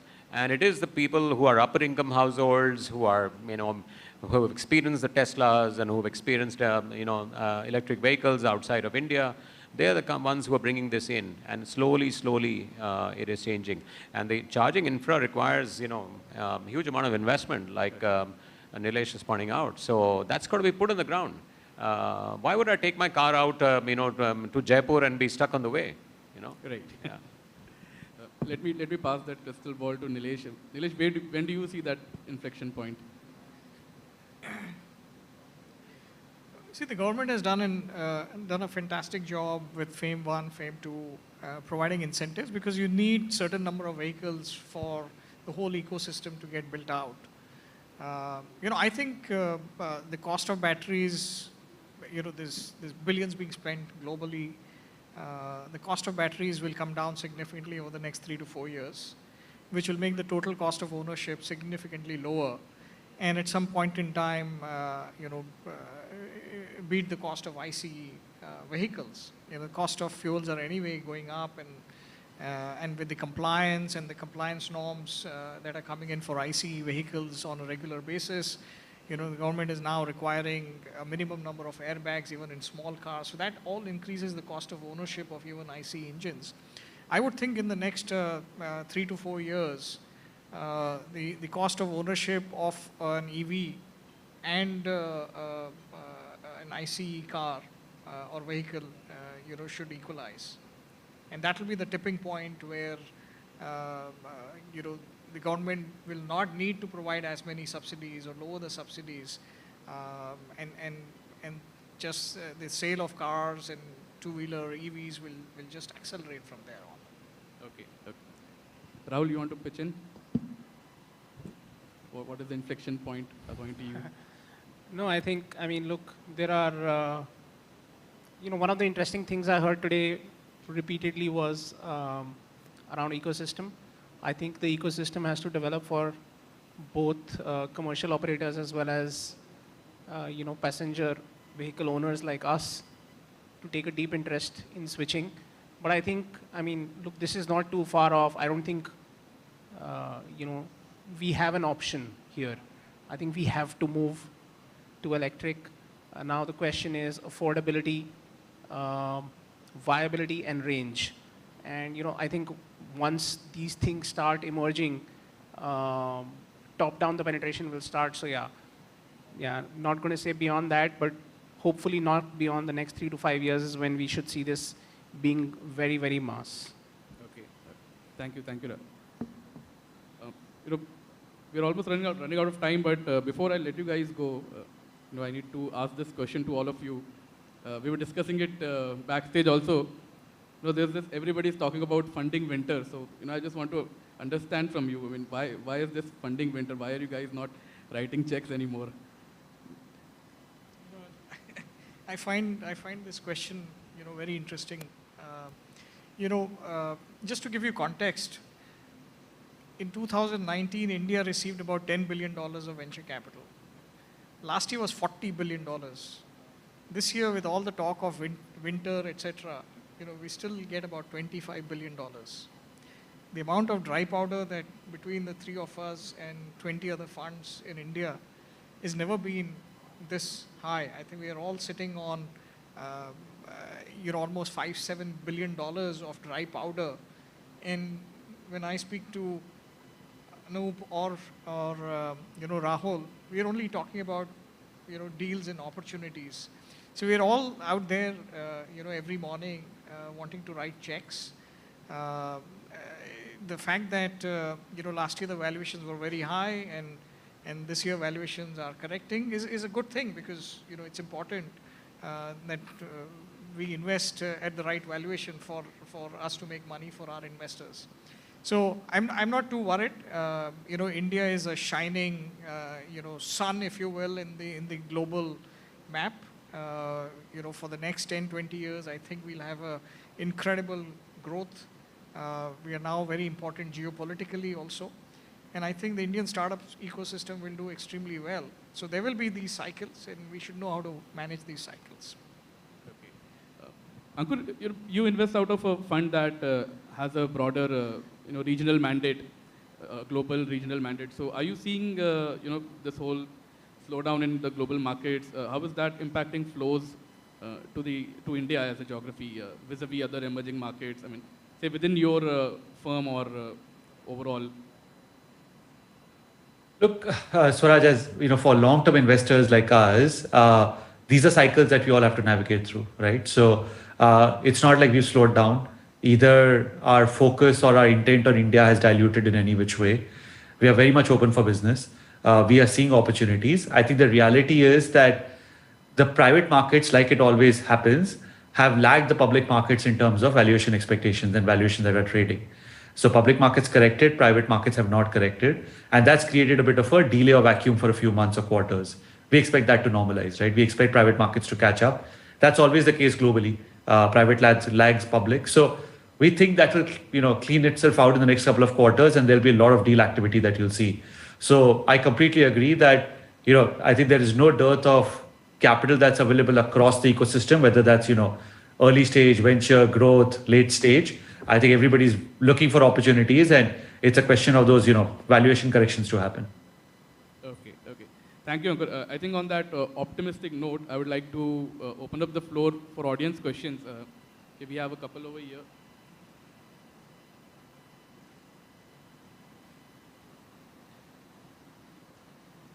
Please introduce yourself and your company name, and then a question.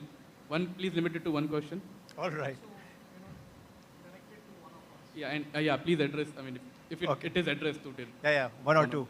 Hi, I'm Nishant Idnani. I represent a company, Voltus. I'm a green fintech entrepreneur. It was heartening to hear all of your points on electric mobility.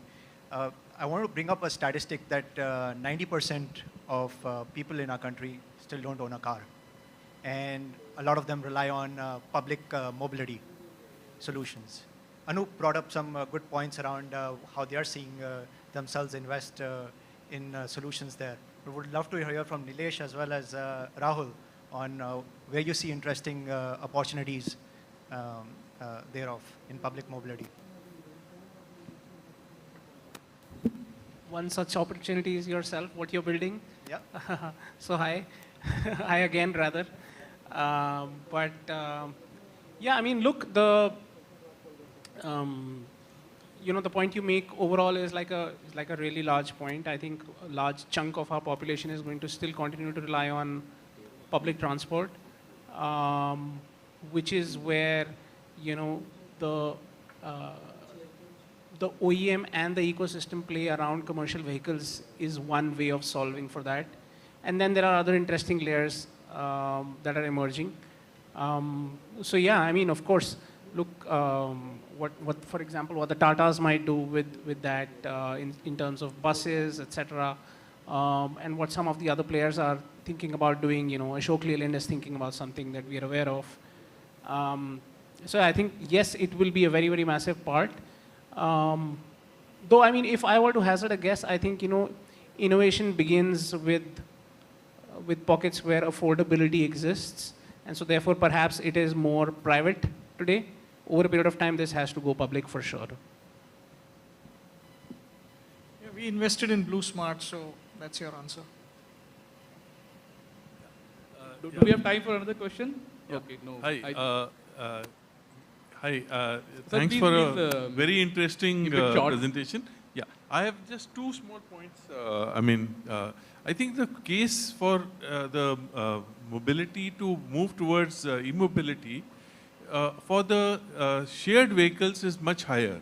So I don't see any reason why the Olas and Ubers should not be on the e-platform.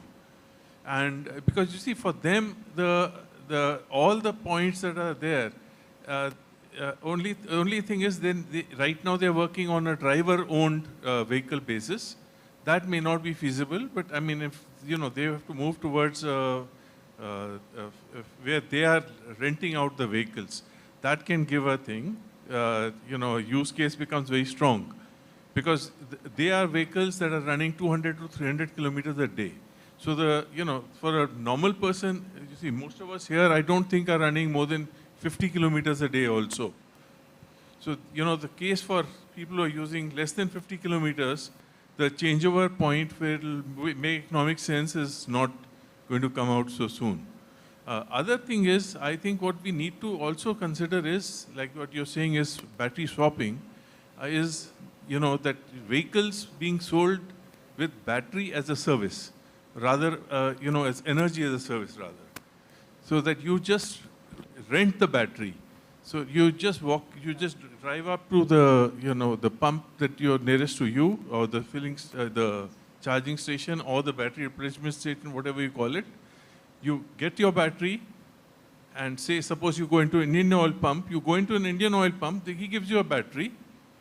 So that, that the issues with battery swapping is then that, as the ownership of the battery and then the quality of battery, all those issues will be there. So here you're renting the battery. So the battery is a sealed unit, you cannot touch it. You just get it. When you feel that the battery charge is running low, you go to another Indian oil pump or the equivalent of that, and he changes your battery, and you are charged for the kilometers you have run. So, the cost to the person also comes down. And, like currently a person is, say, using a car, is spending 7-8 rupees per kilometer on fuel and, oil. If, the charges are something like even 5 rupees per kilometer for a battery rental, so you don't own the battery, so the cost of the car comes to a reasonable level. I mean, I think this is a case that really is not being looked into. Thank you. Sorry? So you talked about, EVs may not be very attractive for people who drive only 50 kilometers. I can tell you globally there is a lot of appreciation towards climate change, environmental friendliness. And this, not our generation, but the next generation is far more sensitive than we were. So, even if it costs a little more, I believe the younger generation will gravitate towards EV. So that was one. Two, I do believe, Ola is looking at EV quite actively.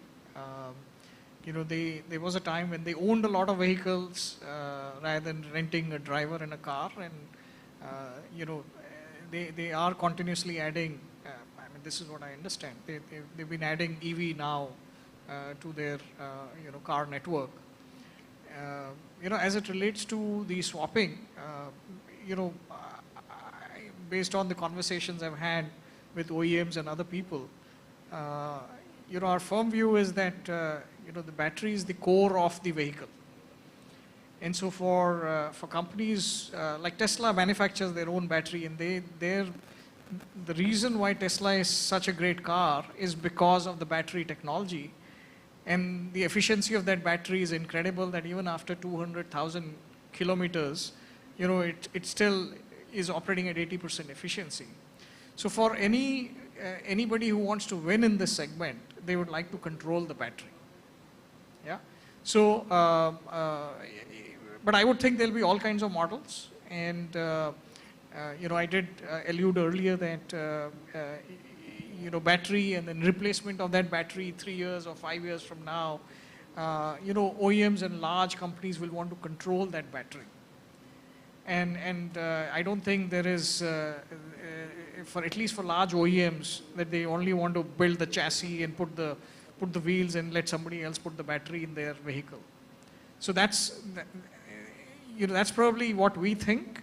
But like I said, there will be other people who will do the manufacture the batteries, provide battery as a service. So there'll be all kinds of players, and we have to figure out, and that's what we are trying to do here, is trying to figure out which is that opportunity which will make us money as investors.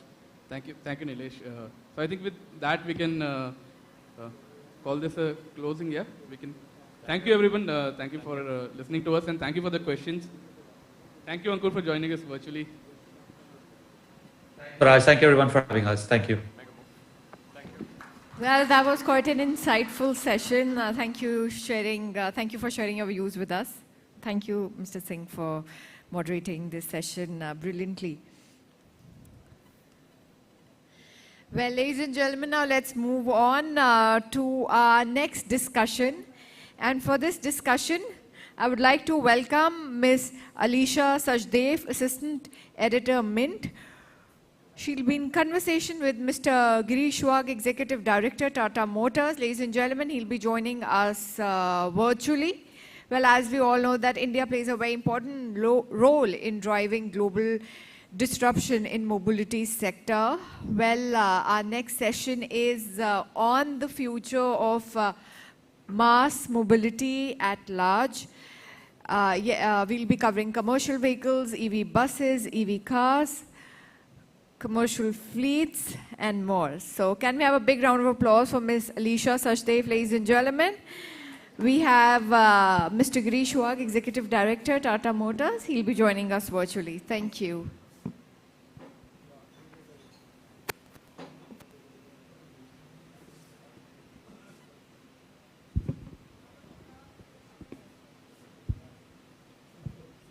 Okay, well, first of all, thanks very much for joining us at the first ever Mint Mobility Conclave. It's a very special event for us.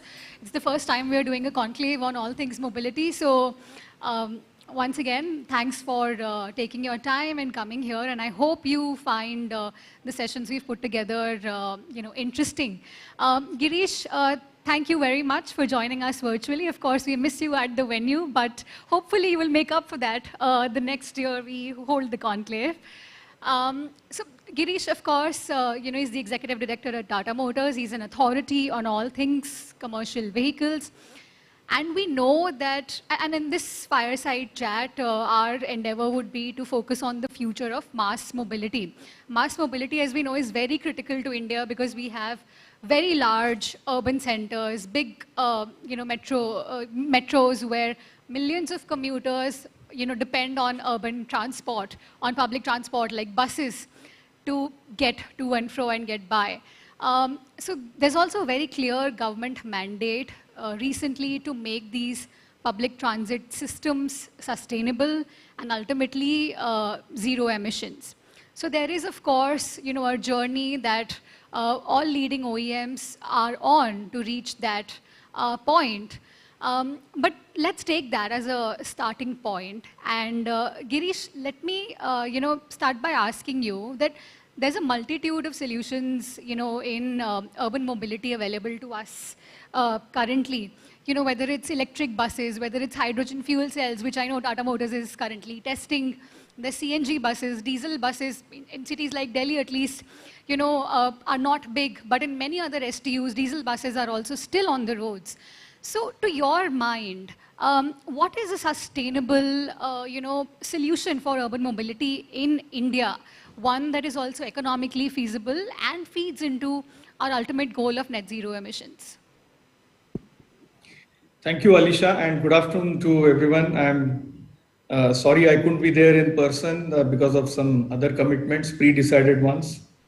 But Alisha, coming to your question, just to set the context, I think Indian economy is growing very rapidly and is one of the most vibrant economies of the world.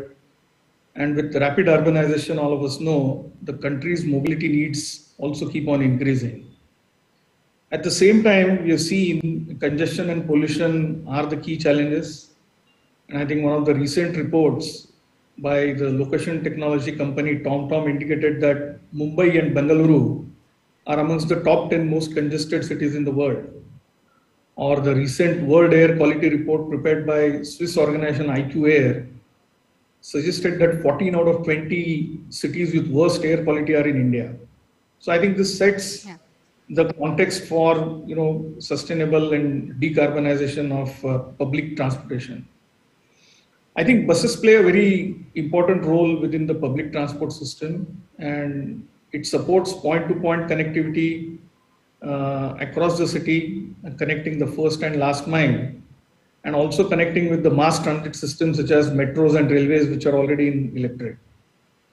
Now, if you look at the bus penetration comparison, China, for example, the most populous country, has 60 buses per 10,000 population, whereas in India, this proportion is currently 15 buses per 10,000 population. So we can imagine the kind of upside which is there for number of buses to satisfy this public transport requirement. Now it appears that in India, the transition to sustainable and green mobility will happen towards electric finally, but maybe through CNG. And if you see today, I think a good amount of diesel buses for intracity purposes have transitioned to CNG, and they're more environment friendly, lead to almost 20% of CO2 emissions reduction. So we see a lot of cities therefore going to CNG.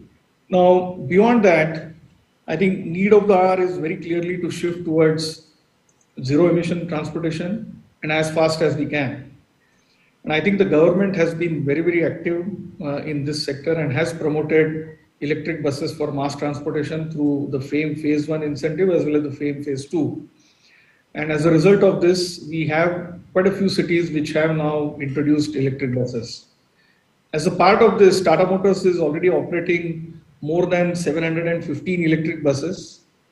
And I'm pleased to tell you that we have more than 40 million cumulative kilometers experience under our belt now, and all this with more than 95% uptime. So electrification in intra-city bus segment, in my view, is a clear way forward. And there are quite a few cities like Mumbai, Delhi, and now Kolkata is also coming, Bengaluru is coming. I think they have clearly shown the roadmap towards moving towards electric buses. Alisha, you also touched upon hydrogen fuel cell, and yes, I think this is also likely to be one of the technology which can make sense.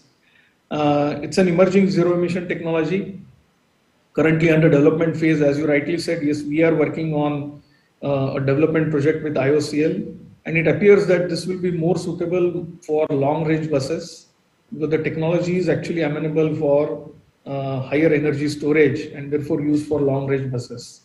So that's where we are, and I fully believe that I think the migration towards electrification has started and is going to be irreversible. Alicia? Right. Well, thanks for that overview, Girish. And you mentioned that we only have about 15 buses per 1,000 or 10,000 passengers, which clearly means that we need to be putting a lot many more buses on the roads. And to that effect, there are huge tenders by central agencies like CESL, for the procurement of electric buses specifically. So that also seems to be a direction that the government seems to be very keen on, that incrementally whatever we add should ideally be electric buses. But the transition's not that easy, right? So CNG is a solution we've solved for pretty much, and we are also seeing more and more CNG fuel stations come up. But for EVs, the technology is so new. So talk to us a little bit about how the business model of deploying electric buses on the roads really works. How is this different from the models we've traditionally been seeing with ICE or CNG buses? And also, the technical know-how also. So are STUs equipped to, maintain, operate these buses on their own? What sort of contracts are drawn up? What sort of workforce do you need to train for these buses? Right. So I think it is indeed very heartening that electric buses are gathering momentum in India. And it has indeed happened due to strong policy support from the government. And apart from the FAME incentives that I mentioned, I think there are quite a few initiatives that the government has come up with, which is catalyzing this demand. Now, the first one I would like to mention is the work done by CESL, where they have aggregated demand across multiple states or cities through that mega tender, that first one which was floated. And that led to standardization of tender and contract conditions across, and therefore the scale as well as commonality led to dropping of the rates as well. So I think it turned out to be almost like a win-win-win model where the consumers can get better and clean transport, comfortable transport. I think the STUs will get a better model. Many of the STUs today are not necessarily making money. I think here they have to just collect the revenue and then pass on a part of that to the OEMs. And of course, I think for OEMs also, it's a new business model. I think this tendering and aggregation has also led to standardization of bus specifications, which otherwise we have to discuss with every city and see to it that the tender gets kind of standardized, which actually becomes difficult. I think the PLI scheme, which the government has floated, which is the auto PLI as well as the ACC PLI for advanced components, I think both these are also going to help towards electrification. And as I said, I think the outcomes till now are very, very encouraging, with the first aggregated tender of 5,000 buses being completed. I think some of the changes which have led to this transition, first thing I would say is this own and operate model, which is also called as gross cost contract model, which is a significant change in the business model. In the earlier days, we used to sell the bus to the STU, and then the STUs used to run that. Now we actually take the bus on our books, put up the entire infrastructure for charging as well as operating those buses, also have all the manpower required to maintain and run the buses. So there's a clear movement which is happening in the business model. And it's also for STU, it is a movement from CapEx to OpEx. So earlier they used to purchase the buses. Now they are supposed to collect the revenue and then share the OpEx, so to say, with the OEMs. And this, I would say, is a paradigm shift for the industry. And I think OEMs like us, we have to realign our activities as well as structure to deliver this OpEx model, and also form multiple partnerships. And as I said in the beginning, it indeed is a win-win-win model. I think some of the challenges, I would say, as you also rightly touched upon, in terms of demand fulfillment, right now at this juncture, with quite a few electrical aggregates being imported, I think the readiness of supply chain will be a constraint. But I'm sure, as we start pulling and localization starts happening with SEC PLI, this should get addressed. The second challenge, if I may say, is about the EV capability and also development of the right skill sets. And this is not only in the area of design, develop, and produce, but it's also about skill development in the area of operating and maintaining the electric buses, because it's important that this is a big piece of technology, if I may say so, and also needs operating at a very, very efficient level so that we get the required range and cost efficiencies. So here, therefore, we are working very closely with the government agencies, starting with CSL as well as STUs and all its partners to address all these areas and therefore fully leverage the opportunities in electric buses. I think with the CSL model, what I would still once again like to add, that the contracts and tenders which used to be highly localized and non-standardized is getting addressed to a great extent, and that becomes easier for OEMs. Alicia? Right, Girish. So now talk to us about how you see this opportunity panning out for manufacturers like yourselves. You've already talked about supply chain constraints, right? So while you do have sizable orders from the likes of CESL, and perhaps this is something even CESL would be worried about, is your ability to really supply. So what sort of an impedance is that, throwing up at this point in time? And by one estimate, if I'm not wrong, Niti Aayog has talked about a 40% sort of EV penetration in buses by 2030. Do you think that, that is a number that's achievable given where we are at right now, which is fairly minuscule levels of e-buses on the roads? Yes, so I think as far as opportunity is concerned, first I spoke about the opportunity in a number of buses in public transportation itself. We are 1/4 of what China has in terms of number of buses. And then finally on electrification, see, I firmly believe that finally, and the year could be everybody's guess today, but finally all the buses have to turn towards electric. Now Niti making an estimate of 40% penetration by 2030, I'm sure it must be backed up with some data. And I think if all the enablers fall in place, some of the enablers that I spoke about, and if we are able to address the other challenges that I mentioned about, I think it should be a good aspirational target that the country should aim for, right? And therefore, this can indeed be a very, very big business, considering both not only just the number of buses, but also the business model that we are talking about, which is own and operate, right?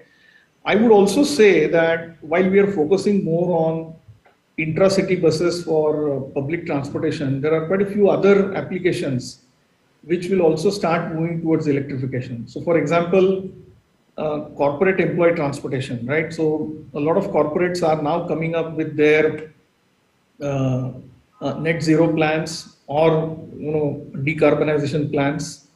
Then we also have some schools and other private customers, and I think these are the customers who have started dialogue with us for converting their IC engine solutions today into electric buses. So I do see that the government backed mass transportation, public mass transportation moving towards electrification, which has already started, it will accelerate.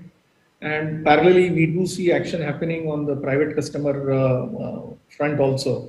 And gradually, I mean, today we are not talking of intercity applications, but the next mega tender that CSL is talking about, there's a mention about Mofussil as well as intercity applications also. And therefore, I think, I strongly believe that in long run, India will have sizable penetration of electric buses in all these prioritized segments that I spoke about. However, I would certainly like to add that it would need continued incentive support and also policy support from the government to make it financially viable for all the stakeholders and to ensure that we cross the threshold or the inflection point beyond which the trend is going to be absolutely irreversible. Right. Alicia?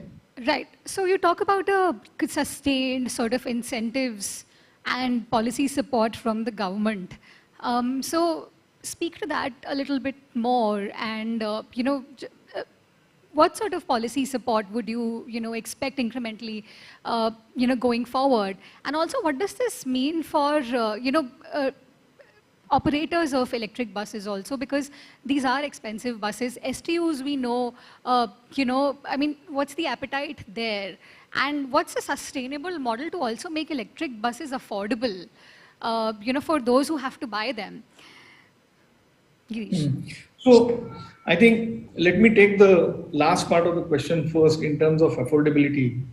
I think the study which has been done, at least for China, indicates that the buses are the first segment in commercial vehicles to have total cost of ownership parity with IC engine. And I think that's the same thing that we are seeing here, although it is supported by incentive.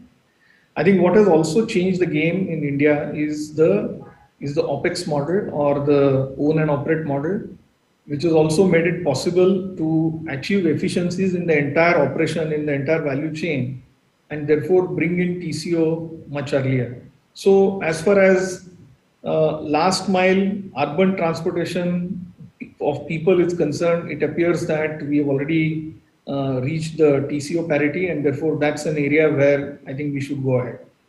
Now, in terms of policy support, let me start from the supply chain. And some of the points that I'm going to make is about continuation of what the government has already done.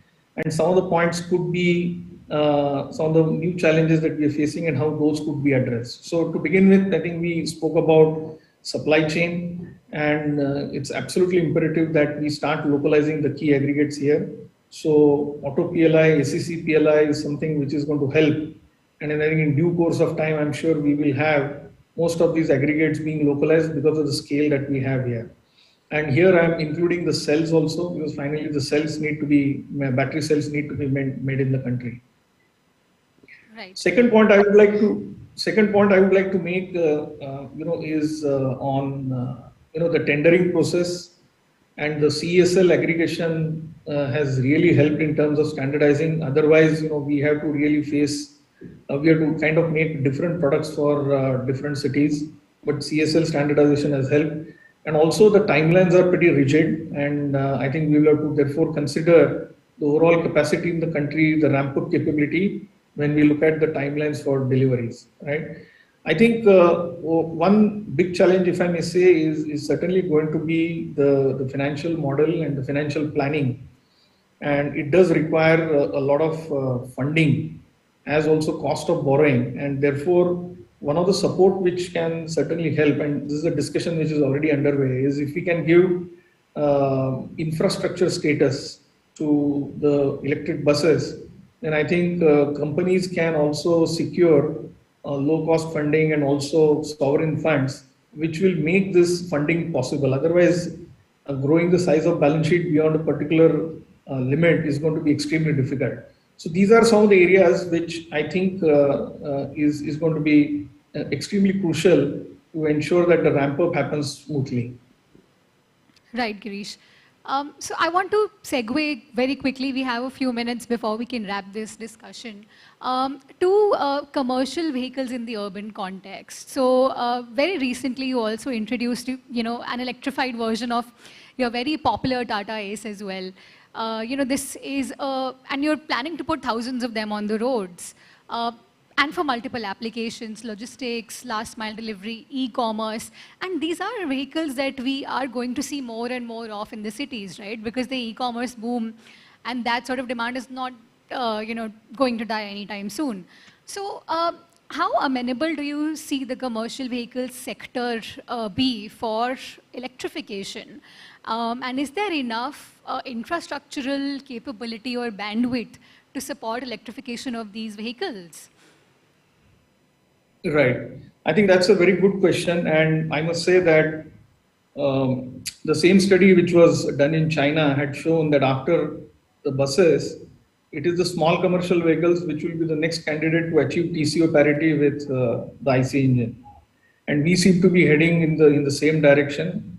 We have already seen in the country that there are a lot of three-wheelers which are already electrified and are running in the country both for goods and passenger transportation. I think in commercial vehicles, the transition to electrification, as I said in the beginning, is likely to be through alternate fuels. And this is going to be driven by three important aspects. First is import substitution and therefore save a lot of forex. Energy security is the second aspect, and for every growing economy, I think energy security becomes very, very important.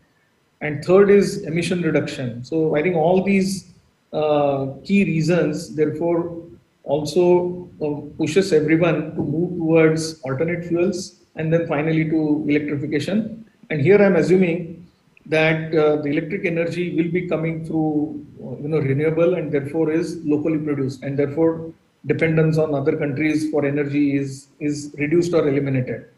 Now, therefore, after buses, why do the small commercial vehicles make sense? I think today, if you see, battery electric vehicles are amenable to specific usages which are in a closed loop application where you can put charging infrastructure either at the home point or the destination point.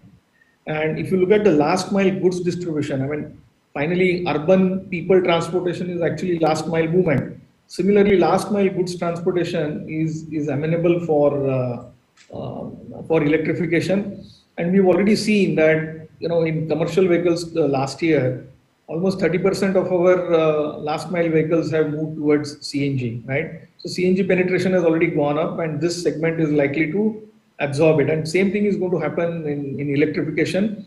And I think you rightly mentioned about e-commerce companies.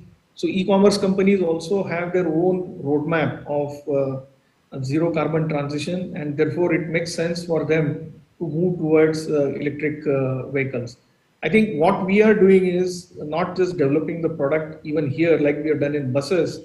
We are developing the entire infrastructure as also the know-how at the operating level to ensure that these vehicles do run successfully and the whole model does become sustainable. After the small commercial vehicles, since you touched upon the entire commercial vehicles, I think amongst the larger tonnage segments, I think the migration may happen a bit later, but even there, I think the gradual transition will start from closed loop applications. Even today, for example, municipal applications, they use big trucks for collection of sewage, etc. So I think in those conditions, we see that electrification is likely to happen and the total cost of operation parity can be reached earlier. So I think with customized EV solutions and as I heard in the earlier panel discussion, the ecosystem enablers and especially the charging infrastructure, I think once this is addressed very well and it becomes easier for a closed loop application, we will see even higher tonnage vehicles moving towards EVs. And finally, I think in your earlier question, you had also touched upon fuel cell. So, I think fuel cell is also coming out as an important, fuel which can lead to this transition. And here I would look at fuel cell electric as the only option. I think an interesting option which is coming up is also using hydrogen as a fuel in the IC engine. So you can use the existing IC engine infrastructure and technology to burn hydrogen as a fuel, which is also very close to zero emission fuel. And this technology will also help us towards transition towards decarbonization. And hydrogen as a fuel also helps address the range issue, which becomes a key constraint in battery electric vehicles. Right. Girish, so you've laid out all the options that are available to us, starting from buses to small commercial vehicles to the largest of the trucks that you have. Which brings me to a very simplistic question, and that's where I would like to end this conversation. When one thinks of, polluted cities, the image I think that one typically conjures up in their minds is one of a large fuel-guzzling truck. We still have many of them, a majority of them, by far a large majority of them on the roads. How soon before you think these vehicles are off the roads? We have a scrappage policy in place. You can talk a little bit perhaps about how much that works and helps to take these polluting vehicles off the roads. But how long really? And you can give us your conservative estimate or your best estimate to talk about a sort of a full electrification or a fuel cell or a CNG sort of scenario, even for large commercial vehicles.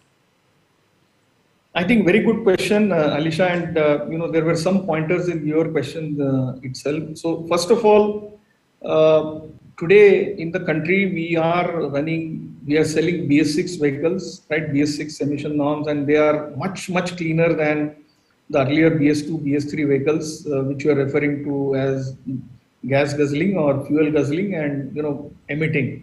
So faster we transit to cleaner vehicles, whether it is the current BS6 vehicles or even CNG as a fuel, is going to be the first step to reduce CO2 emission. Now here, the scrappage policy that you referred to is another masterstroke from the government. I think for a large country like ours, where the automotive industry is also growing, I think having a scrappage industry, so to say, organized scrappage industry is extremely important. And I think the policy which has been put in place actually addresses few things. It addresses fitness of the vehicle. So essentially it is going to be extremely critical for a vehicle to get fitness tested, and especially in commercial vehicles, it's going to be once in 2 years. And if the vehicle is not fit, then it gets removed from the system and it gets scrapped. So I think that becomes a very strong penalty, if I may say so, for therefore maintaining and keeping the vehicles clean. But in addition to this, I think there are some incentives also to retire vehicles beyond 15 years and transit to much more cleaner vehicles, which is going to happen. But needless to say, I think the real decarbonization and zero carbon movement is going to happen when transportation as a sector moves completely to electric, combined with the energy generation, electric energy generation at the source moving to renewable. Now, what comes first is a question which is always debated, but I think both need to move in parallel. And I think electrification of the vehicles in the transportation sector is something which has already been started by the government. On the energy generation side, the data that I read indicates that almost 27% of our energy is now from renewable, and the government is planning to get it to 50% by 2030. So you can imagine the kind of decarbonization which is going to happen from there. Now, therefore, to address this entire well-to-wheel kind of efficiency and decarbonization, as the renewable energy generation increases, we should also go on increasing the penetration of electric vehicles. And as the vehicles achieve TCO parity, total cost of ownership parity, first with incentives and policy support, and then on its own, one will see a good irreversible trend, and finally, everyone will move towards electrification. Yes, there are a few more things which need to be done.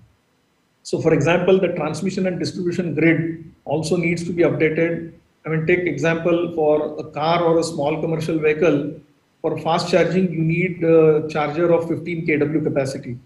15 kilowatt is equal to the power consumed by or the load of 3 households, right? Or you take a bus, one bus needs a fast charger of almost 150 kW capacity, which means the load consumed by almost 30 households. So I think that's the kind of upgradation will be required in transmission and distribution network also. But I'm sure, I think generation, transmission, distribution, and then consumption in terms of electric vehicles all will move together, and finally we will reach there.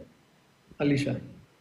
Well, thanks for that, Girish. You put it, as comprehensively as one possibly could have. So clearly, there's a lot of work to be done by many stakeholders in this ecosystem.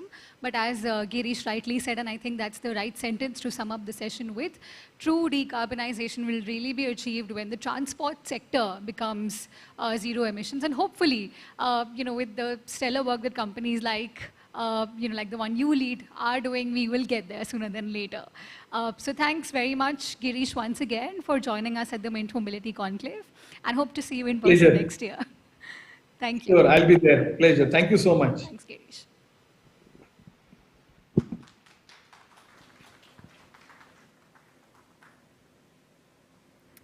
Well, thank you so much, Mr. Ashdev. That was quite an enlightening session. So, zero emission decarbonization, ladies and gentlemen, days aren't that far, isn't it? We've already started working on it, and now we'll be breaking for tea and coffee. Ladies and gentlemen, it's a 15 minutes tea and coffee break. After that, request you to please join us for another interesting sessions lined up for you. And we would also like to thank Mr. Wag. Thank you so much, sir, for joining us here and sharing your views with us. And ladies and gentlemen, we request you to please, share your views and ideas on social media and tag us at Live Mint. Well, a huge shout out to our partner, NTT India Private Limited. And as you all know, we have an exclusive offer for all the delegates present here today. Yes, you can get 40% off on subscription to Mint Plus Wall Street Journal. You have to use code Mint Mobile 2022. You can log on to our app, to our website, or you can download our app on Android. Thank you.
Our next session will be quite exciting. Well, it's on one of the world's largest automobile markets. Yes, ladies and gentlemen, India has become one of the world's largest automobile markets, and the demand for Indian vehicles continue to grow in domestic and international markets. This session features one of India's exciting startups, Ather Energy. And for this, we have with us Mr. Tarun Mehta, co-founder and CEO of Ather Energy Private Limited, in conversation with Ms. Alisha Sachdev of Mint. Well, ladies and gentlemen, the topic of discussion is designing and building a world-class automobile from India, the opportunities and challenges. So, once again, we'll be having a fireside chat. Very soon, our speakers will be joining us.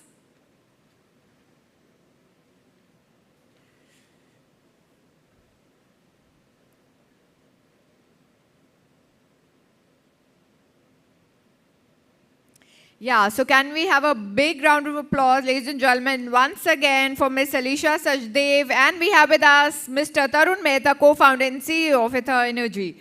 Hello, sir. Welcome. Thank you so much. You've given us your time and presence today. Over to you. So I see a lot of us have not come back from the tea break, but we'll start regardless. And Tarun, first of all, thank you so much for joining us at the first ever Mint Mobility Conclave. It's lovely to have you here. And you have the distinction of being perhaps the only electric two-wheeler manufacturer in India right now, which has the reverence of legacy auto, as well as your peers, right? So that's rare. And earlier when we spoke, you referred to the electric two-wheeler market in India as a bit of a Wild West situation right now. But you've been in business for a few years now, but you were in development and about to start your business for many more years before that. And what you were doing in that time was engineering a product specifically for India, within India. So let's start there. Your journey from the time you were, a startup in 2013 to now at this point, where you have the backing of a very prominent two-wheeler manufacturer in the legacy space, the backing of a marquee infrastructure fund, a sovereign wealth fund. How did you get here, and what were your aspirations when you started off building an electric two-wheeler for India? So, oh wow, okay. Is this okay? Is this okay? Yeah, good. I think that's good. I think we've been always very excited about building, right? Just building gives us a pretty massive kick. And I think it took us a long time to think of Ather as a business, very frankly. In fact, even when we were starting off, very honestly, we weren't sure if we are starting up a company or if we are trying to just become better at building battery packs and we'll get hired by another legacy company, right? So what gave us a kick always is the process of building. That's what been exciting. And hence, it's not really a surprise that for the first several years at Ather, that's what we spend the most amount of time on. I think more companies in India need to build. I think, and not just like, this is not a nationalistic angle. This is not, I think that's where an incredible amount of opportunity sits. Very few, I think most businesses become competitive very quickly, right? Because your moats are so slim, they're so tiny.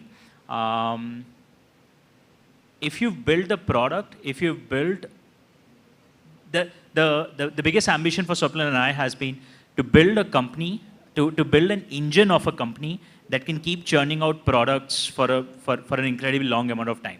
Not the product itself, not the valuation, not one product, not two products. It's in building that institution. And I think it makes a lot of business sense because that kind of a company would have enormous moats. Competing with that kind of a company would be incredibly difficult. And there is no pivot that company would ever have to make. its fundamental ability would be to build new things, right? Right. So that's why it was natural for us. When you got started, that listen, you're not just building a scooter. You want to lay down the foundation of something that's built from grounds up. Here's an opportunity to wipe the slate clean, so that when the market takes off, it's incredibly difficult for people to even copy you. So that was just the fundamental DNA for us. Interesting. So you were clearly very passionate about building batteries at first, right? And you said that was the thought you started off with, that you would keep getting better at this and perhaps start to work with or supply to an OEM. At what point did that thought change and you realized that we could be OEMs ourselves? It was customer interactions. So for the first 6 months or so, we weren't really building much. We were just reading up because both of us were mechanical engineering graduates and we had never soldered two cables together. So just context for the audience, Tarun and his co-founder Swapnil are alumni from IIT Madras, and they've co-founded Ather together. So please carry on. So we started this 6 months after college, right? And for the first 6 months, we were literally like, okay, we have never done anything in electronics or power electronics or embedded or batteries. So this is a time we should just read and understand things better. So we had a fair bit of free time, I would say. And we would go and meet customers. And this is when things changed for us. So originally the idea was, let's build battery packs that will sell to other OEMs. But the more customers we met, and 2013 was a little bit of a crazy time for electric. If I call this the Wild West, I think that was like the continent is not discovered yet, right? So you had really funny companies back then. So the products were really bad. And every customer that we would meet, they would love electric. These are EV buyers. They had bought an electric vehicle. So they believed in the technology. They believed that electric was the future. But they, for the most part, hated every EV that they had bought. Right? Now, we were trying to convince ourselves that no, this is just because they have a technology problem. If you build them a better battery pack, all of these guys would be so happy. Until we put ourselves in their shoes and we're like, no, I don't think I will spend more money to replace a battery pack on a vehicle that I already dislike to begin with. Right? Yeah. So that's when we kind of, like, something switched for us and we said, listen, the only way this story continues is if we solve the vehicle problem, which means like, you can't dress it up, you will have to build the vehicle. But that also turned out to be great because, very frankly, we weren't super excited about building only batteries. We would become this nameless, faceless supplier company in the back end. How do you get a kick out of the consumer knowing that you've done this? So the minute we got here, I think it took us like literally half a day worth of debate that, no, I think we should build our own brand and we should build the vehicle. And that's the best way to build the brand. So we got here pretty quickly. Right. Interesting. I think that's a very fascinating startup story, really, because what we're seeing right now in the market, the companies that sell electric scooters in the market have come to the market, a large number of them have come to the market knowing and seeing the opportunity in electric scooters, right? Perhaps because there is such an opportunity in the here and now and the market is getting as crowded as it is, a lot of them just want to jumpstart things and not perhaps spend a lot of time on vehicle engineering, the R&D, ensuring that the product is a good fit for the customer and the roads it's going to be put on. So what are your thoughts about that? I mean, there must have been the temptation, I'm guessing, at some point, even for you, looking at, valuations that, rivals manage to get, or the numbers that they're managing to produce. You did not do that, right? And you have a product that you've recently launched, which is an extended range or version and an upgrade of the flagship product that you've been building at Ather, which you had for a couple of years, if I'm not wrong, or a year, but you then just put it out into the market after having taken your time. So where does that thought stem from? And ultimately, I mean, what's the larger view you have of things that this feeds into? I think if you want to build a good product company, you want to say no to more things than yes, and you want to be super patient. If you let the market dictate your product roadmap, you are not a product company, right? If you let competition dictate your product roadmap, you're not a product company. And if you do that, then you're going to be saying yes to everything. Tomorrow, somebody will launch, I don't know, like a camera on a scooter. And like it's easy to create Twitter hype, right? Like get 10,000 people really excited, 5,000 retweets, camera on a scooter, amazing, right? Everybody will retweet it. 10,000 jokers will pre-order that. And then your product teams will like, holy shit, we need we need a camera on a scooter. Launch karte hai, accident detection ho jayega. Kaise hoga accident detection camera se? Nahi hoga. But you will get sucked into it. You will invest 1 year into this. You will get a lot of excitement. You will get a lot of news. Media will cover you. 1 year later, you have a bad product, right? Maybe a few thousand people bought it. That does not make a successful company, right? I think it's important to sort of understand that products, unlike internet businesses, are not a winner take all. B, the network effects are really poor. Right? In internet businesses, whether it is cabs or food delivery or e-commerce, network effects are fairly powerful.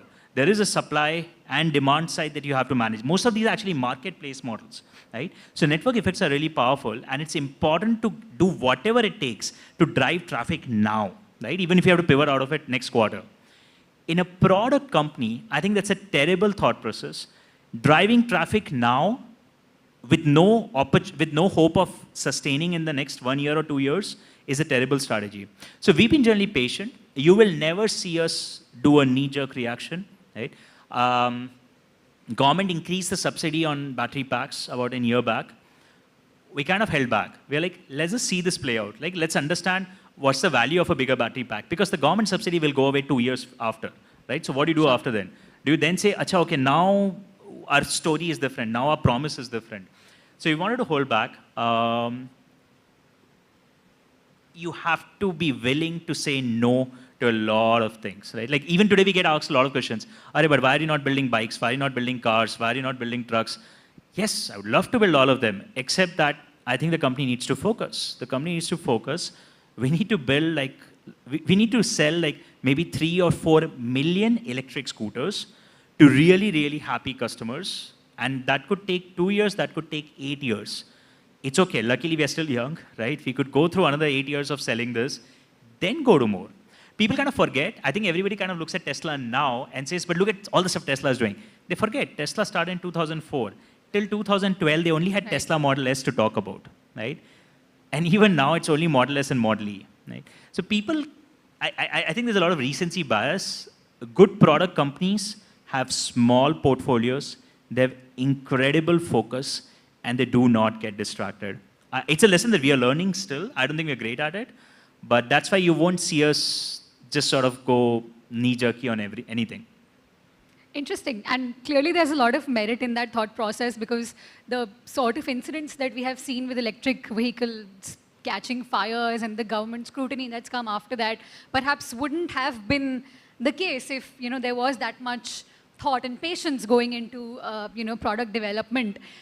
And on that point, do you think, I mean, luckily, your products have sort of weathered this time, when we have seen, products from multiple brands run into these situations.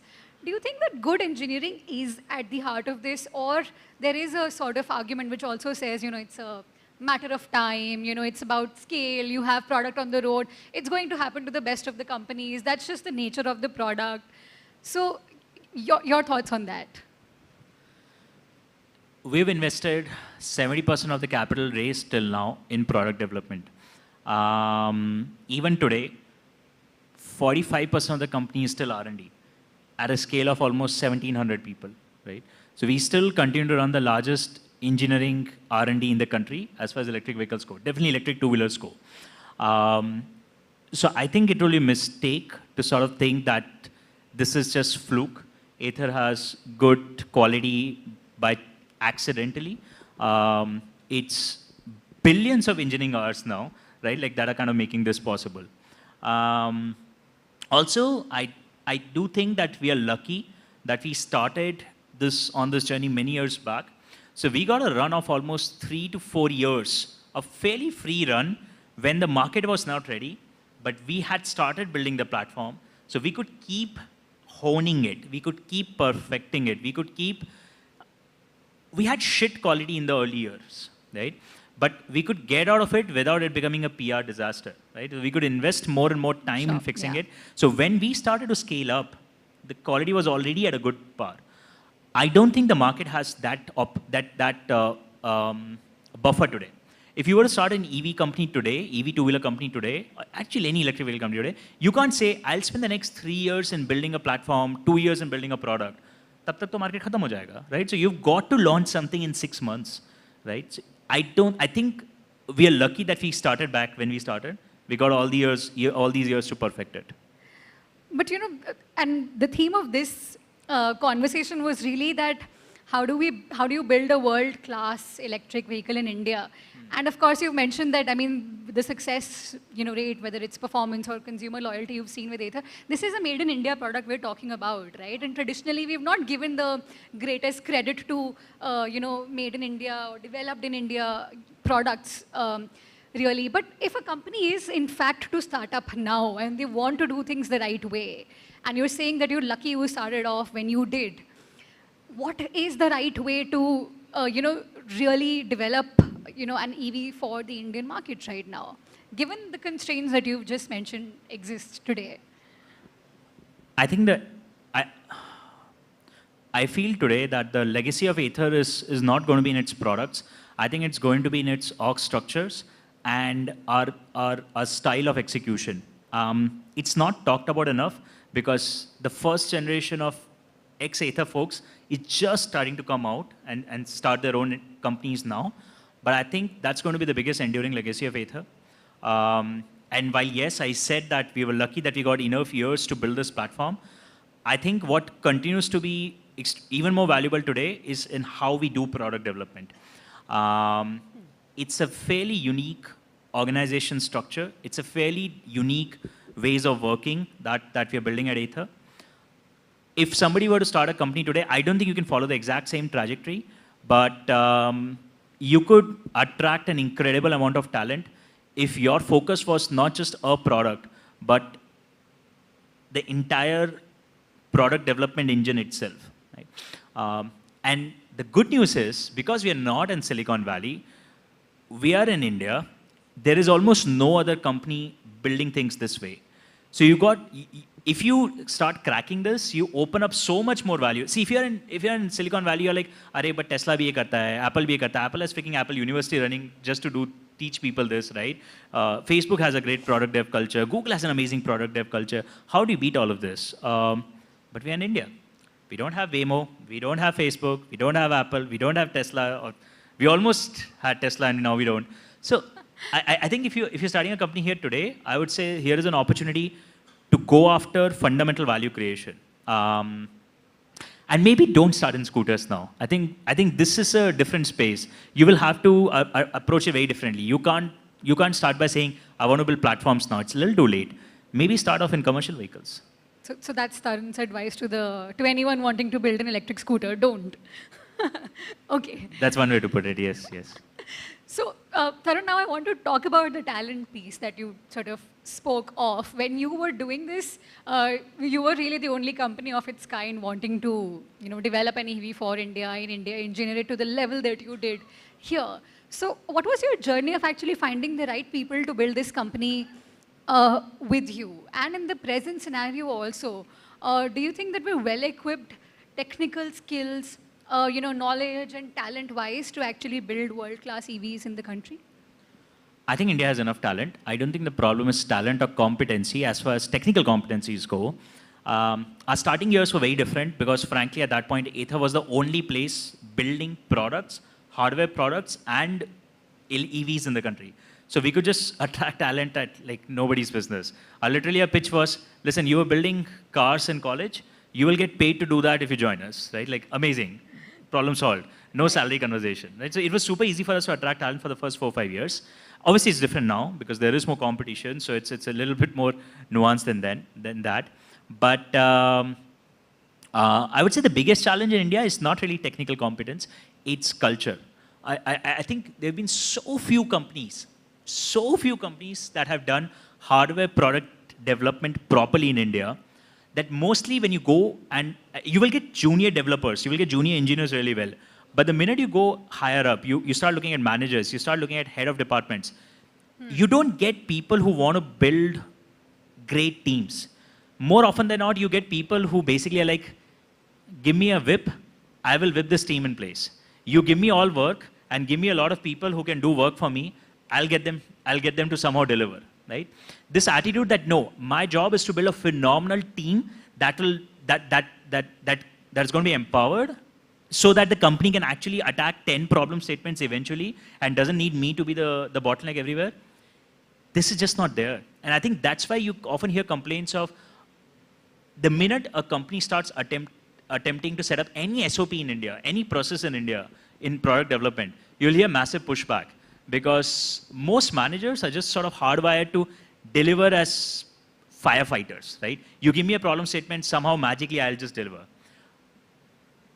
Amazing systems coming together to beautifully deliver products is actually very rare in India.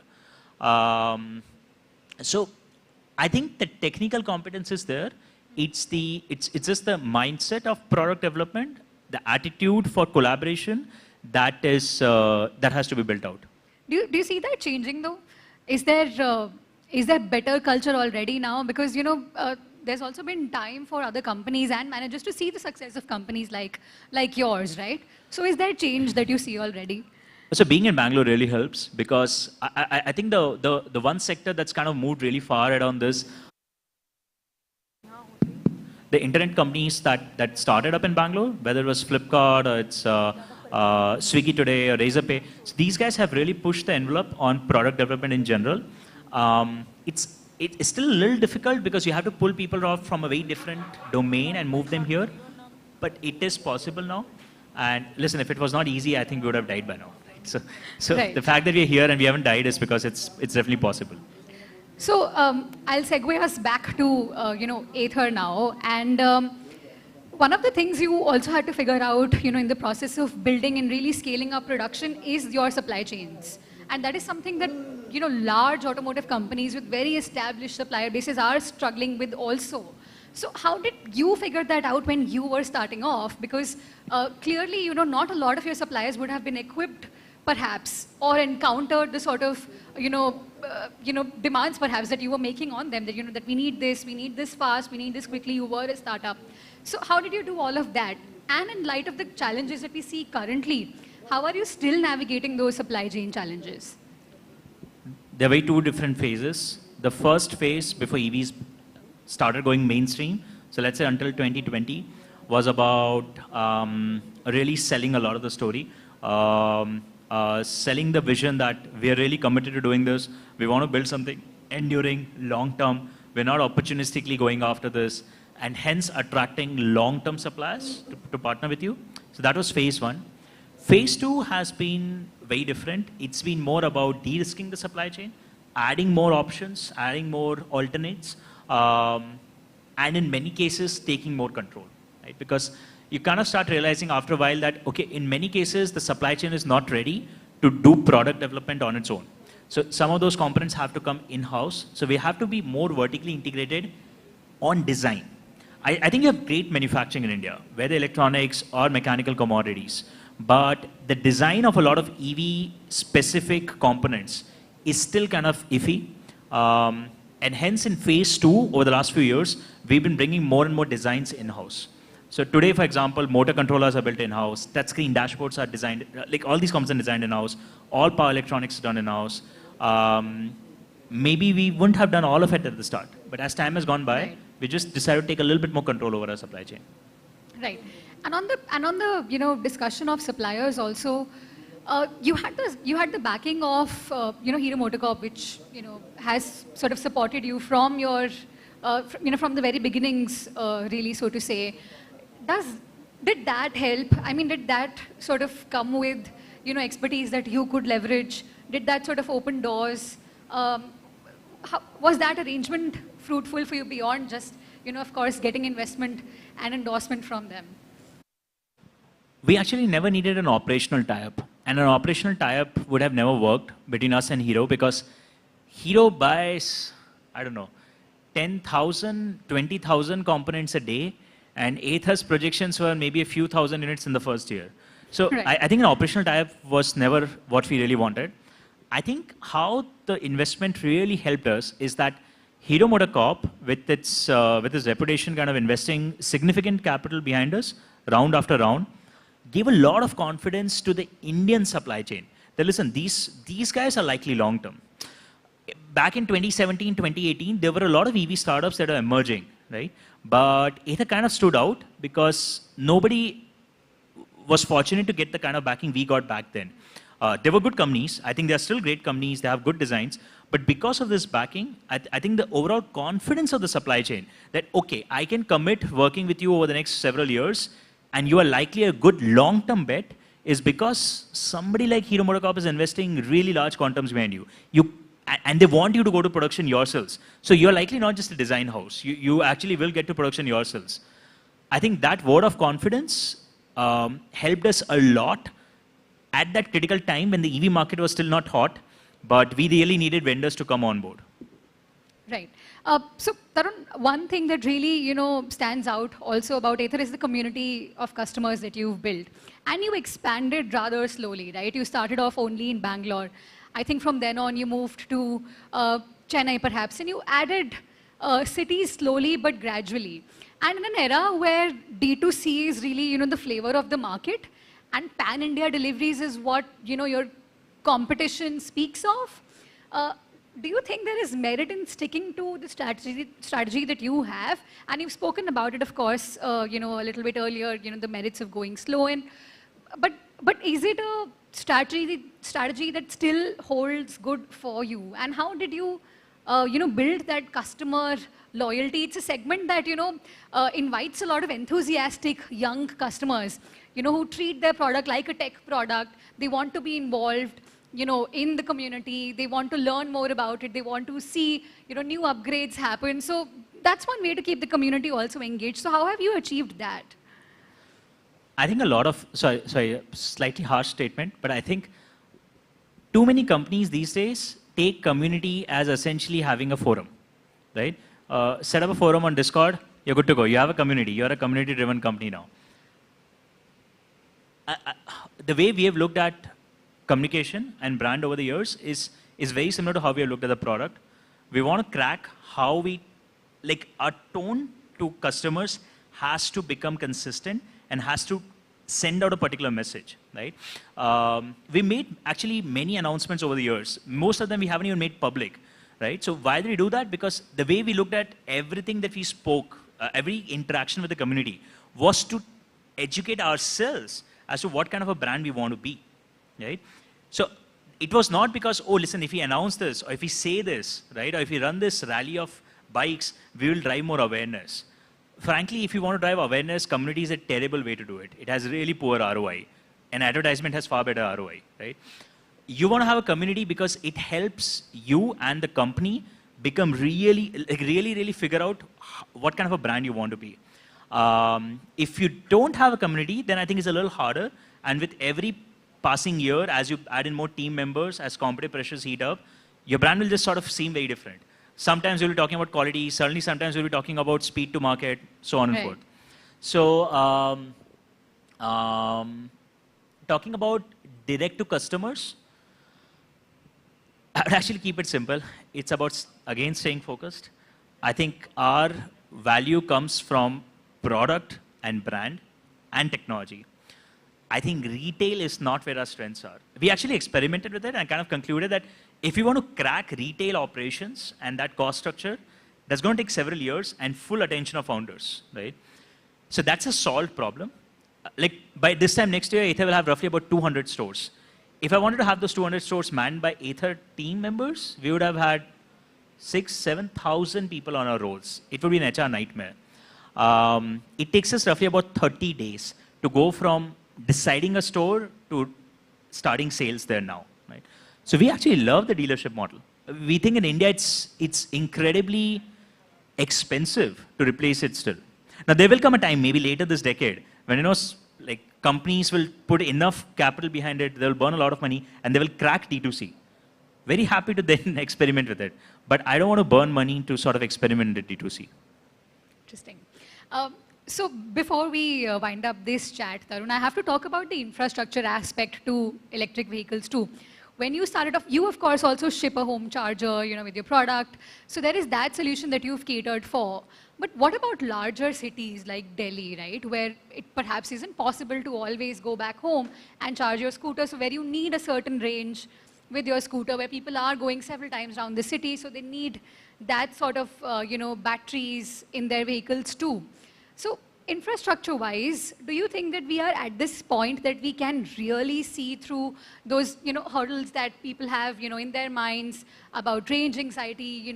Some of them, there's cost parity now in many cases because of incentives, both at the central and state level. But there are these concerns that would still play on the minds of some customers. So how do you think this can be addressed? And if there is a policy push that is also required to really double down on putting up chargers, fast chargers, that are visible to customers and gives them more confidence in the ecosystem? I think fast chargers are difficult. I think it's very difficult to build a large business on fast chargers for two-wheelers in India. And hence, I think companies' best place to still make it work are OEMs themselves. Because we know where our customers are, we know the usage patterns, we can sort of make that linkage work really well. So I think despite a lot of attempts, fast charging networks for two-wheelers are going to come out of OEMs themselves. For example, we have 360, 380 fast chargers in the country. And despite recent setbacks on semiconductors and supply chains, that continues to ramp up. So we are investing in another 1,000 charging points this year. Delhi, I think NCR region has about 20-25 fast chargers. So that's number one way to sort of solve any charging anxiety for customers. As far as policy goes, my only ask to the governments would be central and state, please figure out a way to mandate setting up of a 5 amp or a 15 amp 3-pin plug in every parking lot, right? In every parking location should have a wired 15 amp socket. Please दे दो, अगर यहाँ पे कोई policy का आदमी है तो please ये बनवा दो, ठीक है? I know it sounds like a lot of work, but it's not. It's super cheap, right? It just needs a little bit of push right from the center. Listen, if you don't do it, it's okay. Customers will still buy electric vehicles because they are so goddamn cheap for them to own and run. So log khareed lenge, and then they will have a mess of how chargers pop up randomly, all cables pop up randomly. Associations will not be able to fight it. It'll be like those DTH antennas that popped up outside everybody's balconies, right? You will have a similar mess. If government wants to make it seamless, just make it mandatory to set up a 15 amp socket in your parking lot. Except Mumbai, that solved the problem of every other city, right? Mumbai is kind of screwed, does not have a good solution, but every other city would be sorted. And I know that this is an ask you've had for a very long time, because I think every time we've had the chance to talk, this is something you've mentioned. So hopefully people who can make decisions about these are listening, and you have your one ask granted soon. It's been a lovely time speaking to you, Tarun. But before we wrap up, I want to quickly check if there are any questions from the audience that we have time to take. So one mic here, if you could get.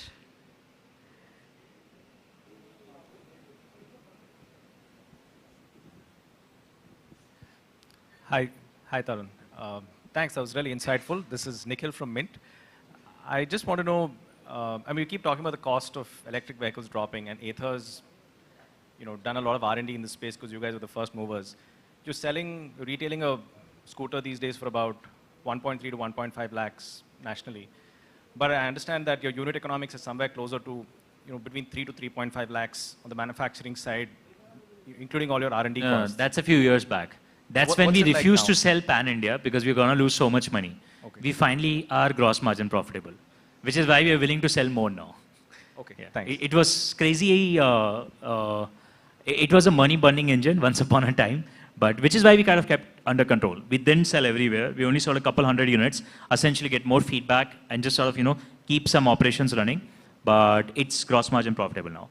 And with preempting a potential question, as time goes by, as we improve margins, first we'll have to work on planning for a subsidy phase out, right? But eventually, I do believe that prices will come down by another 15-20% over a few years. Got it. Any more questions? Okay, there's a couple there. Yeah. Hi, Tarun. I'm Nishant. I'm a green fintech entrepreneur.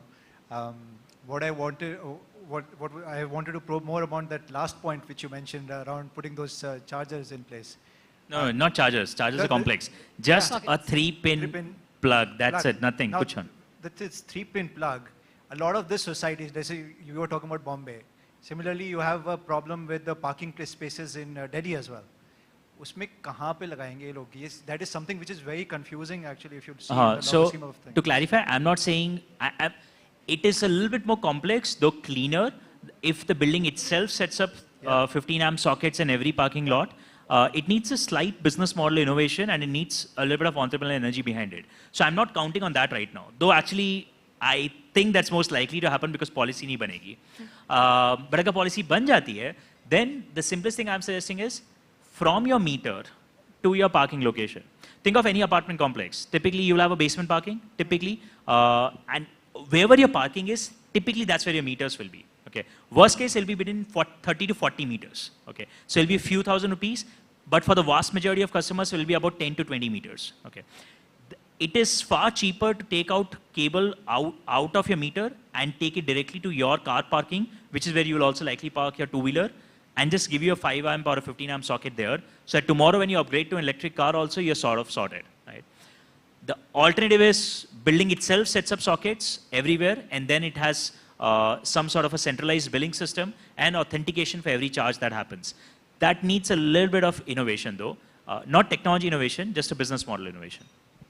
Great. We'll take one more question and wrap.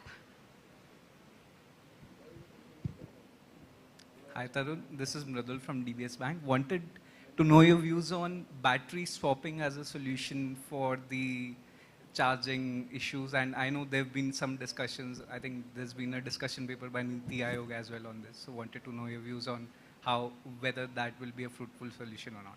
Thank you. So I think battery swapping has a role to play for commercial vehicles and a few specific geographies like let's say Mumbai, where what I said to the gentleman here also does not hold true. Most people don't have any parking, right? Forget cars, not even two-wheelers, right?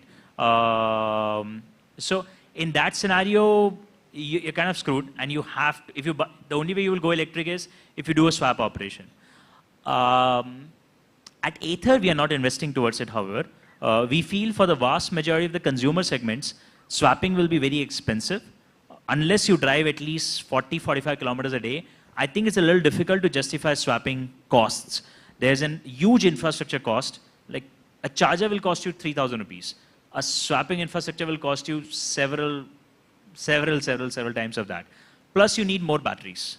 For every 100 scooters in the field, you will need 120, 140, 160 batteries, depending on your operational excellence. So given our consumers who don't ride 45 kilometers a day, we are kind of sticking with fast charging. We like the technology trend curve there. But I think for many segments, swapping could be relevant. Great. Thanks once again, Tarun. Lovely speaking to you. As always, thanks very much for joining us at the first ever Mint Mobility Conclave. I hope that you'll keep returning with many more vehicles on the roads, perhaps next year when we meet. All the very best to you at Ather. You're doing fabulous work there, and really thank you. Thanks, Alicia. Thanks for having me over. Very insightful conversation. Thanks. Thank you so much. Ms. Alicia, we request you to please stay back for the next panel discussion. Yeah. All right, ladies and gentlemen, this session was full of insights on the cutting edge of electric mobility. Well, this is the way ahead. And now we'll be taking it further. Our next panel discussion is about the future of personal mobility. Yes, ladies and gentlemen, the innovations in automotive technology are trying to meet India's goals of sustainable mobility.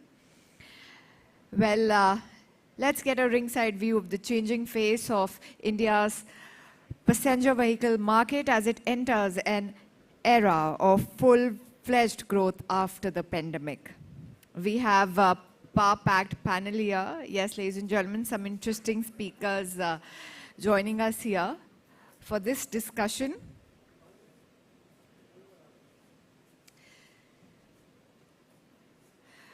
Well, ladies and gentlemen, we have amongst us President and MD, MG Motor India. Please put your hands together for Mr. Rajiv Chaba. Can we have you here, sir? Hello, thank you so much for joining us.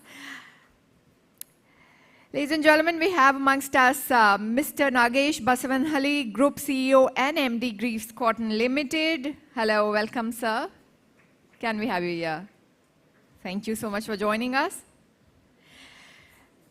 Joining us for this discussion, we have Mr. Martin Schwenk, MD and CEO, Mercedes-Benz India. Hi, sir.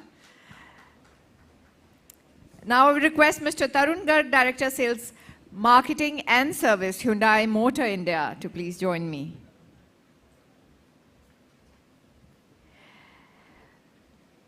Mr. Avinash Joshi, CEO, NTT India Private Limited. Can we have you here, sir? Once again, a big round of applause for our eminent speakers. Thank you so much. Ms. Alicia, I request you to take over. Thank you. Thanks very much, gentlemen, for joining us at the Mint Mobility Conclave, where we really have a panel of automotive stalwarts here, representing some of the biggest passenger vehicle electric mobility companies that we have in the country. So, this discussion is focused around the future of personal mobility. And I'm sure as an automotive reporter, I've written this umpteen number of times over the last 2 years after COVID, a shift towards, a post-COVID shift towards personal mobility or demand going up due to an increased preference for personal mobility. It's something that we have also spoken about, in many interviews we have done over the course of time.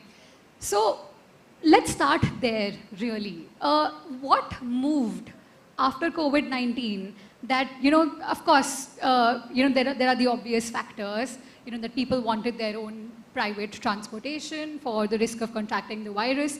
But that sort of fear, is behind us. It was behind us over a year ago. But that preference has stayed, and, it seems to be a fundamental shift that the industry has also seen. So what has caused it? And going forward, do you expect to see this preference for customers wanting to own their own cars, their own two-wheelers continue? So let me start with you, Tarun. You represent Hyundai, a very sizable chunk of the four-wheeler market. So your thoughts? Thank you, Alicia. Mike. Look, basically, like you mentioned, initially, it was all about safety, because you wanted your personal space. You did not want to risk getting into shared mobility. But what has happened over the last 1 year is that customers have realized that they are spending more and more time in the car.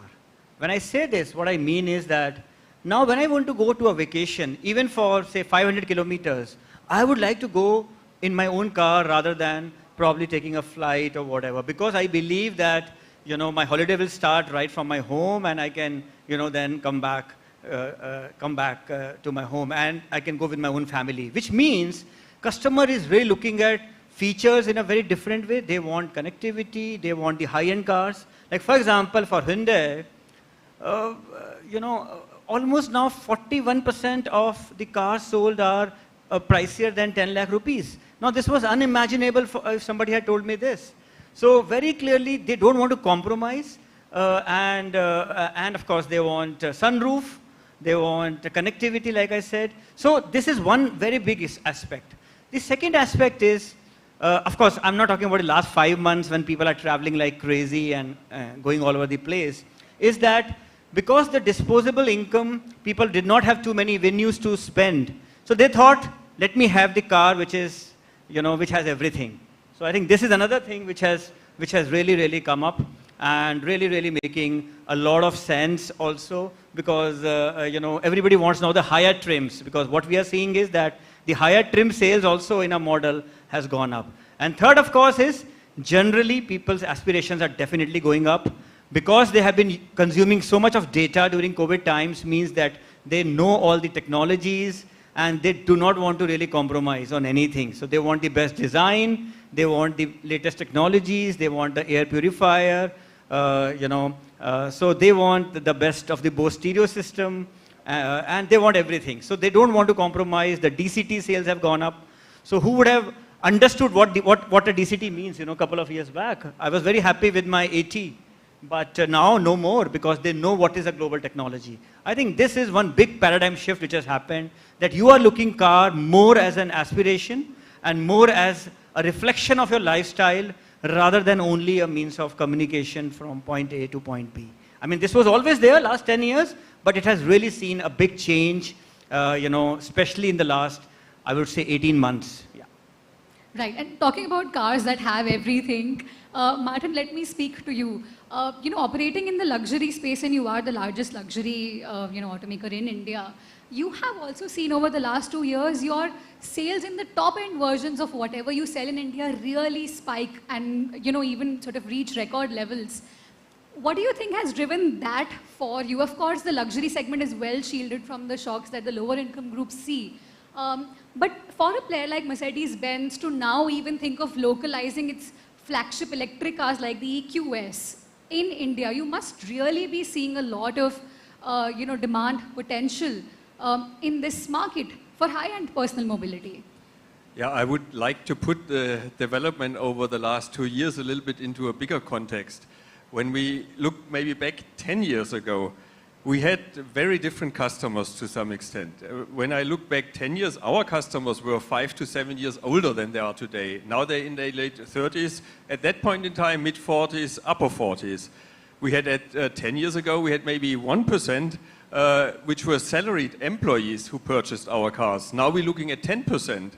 We had maybe 3-4% women purchasing cars from us. Now we're at 10 to 15%. Still not huge numbers, but what I'm saying, there is a shift in the society and also in the consumer behavior, which is to some extent accelerated by what Tarun was describing, I believe, at least accelerated, which drives into additional consumer behavior.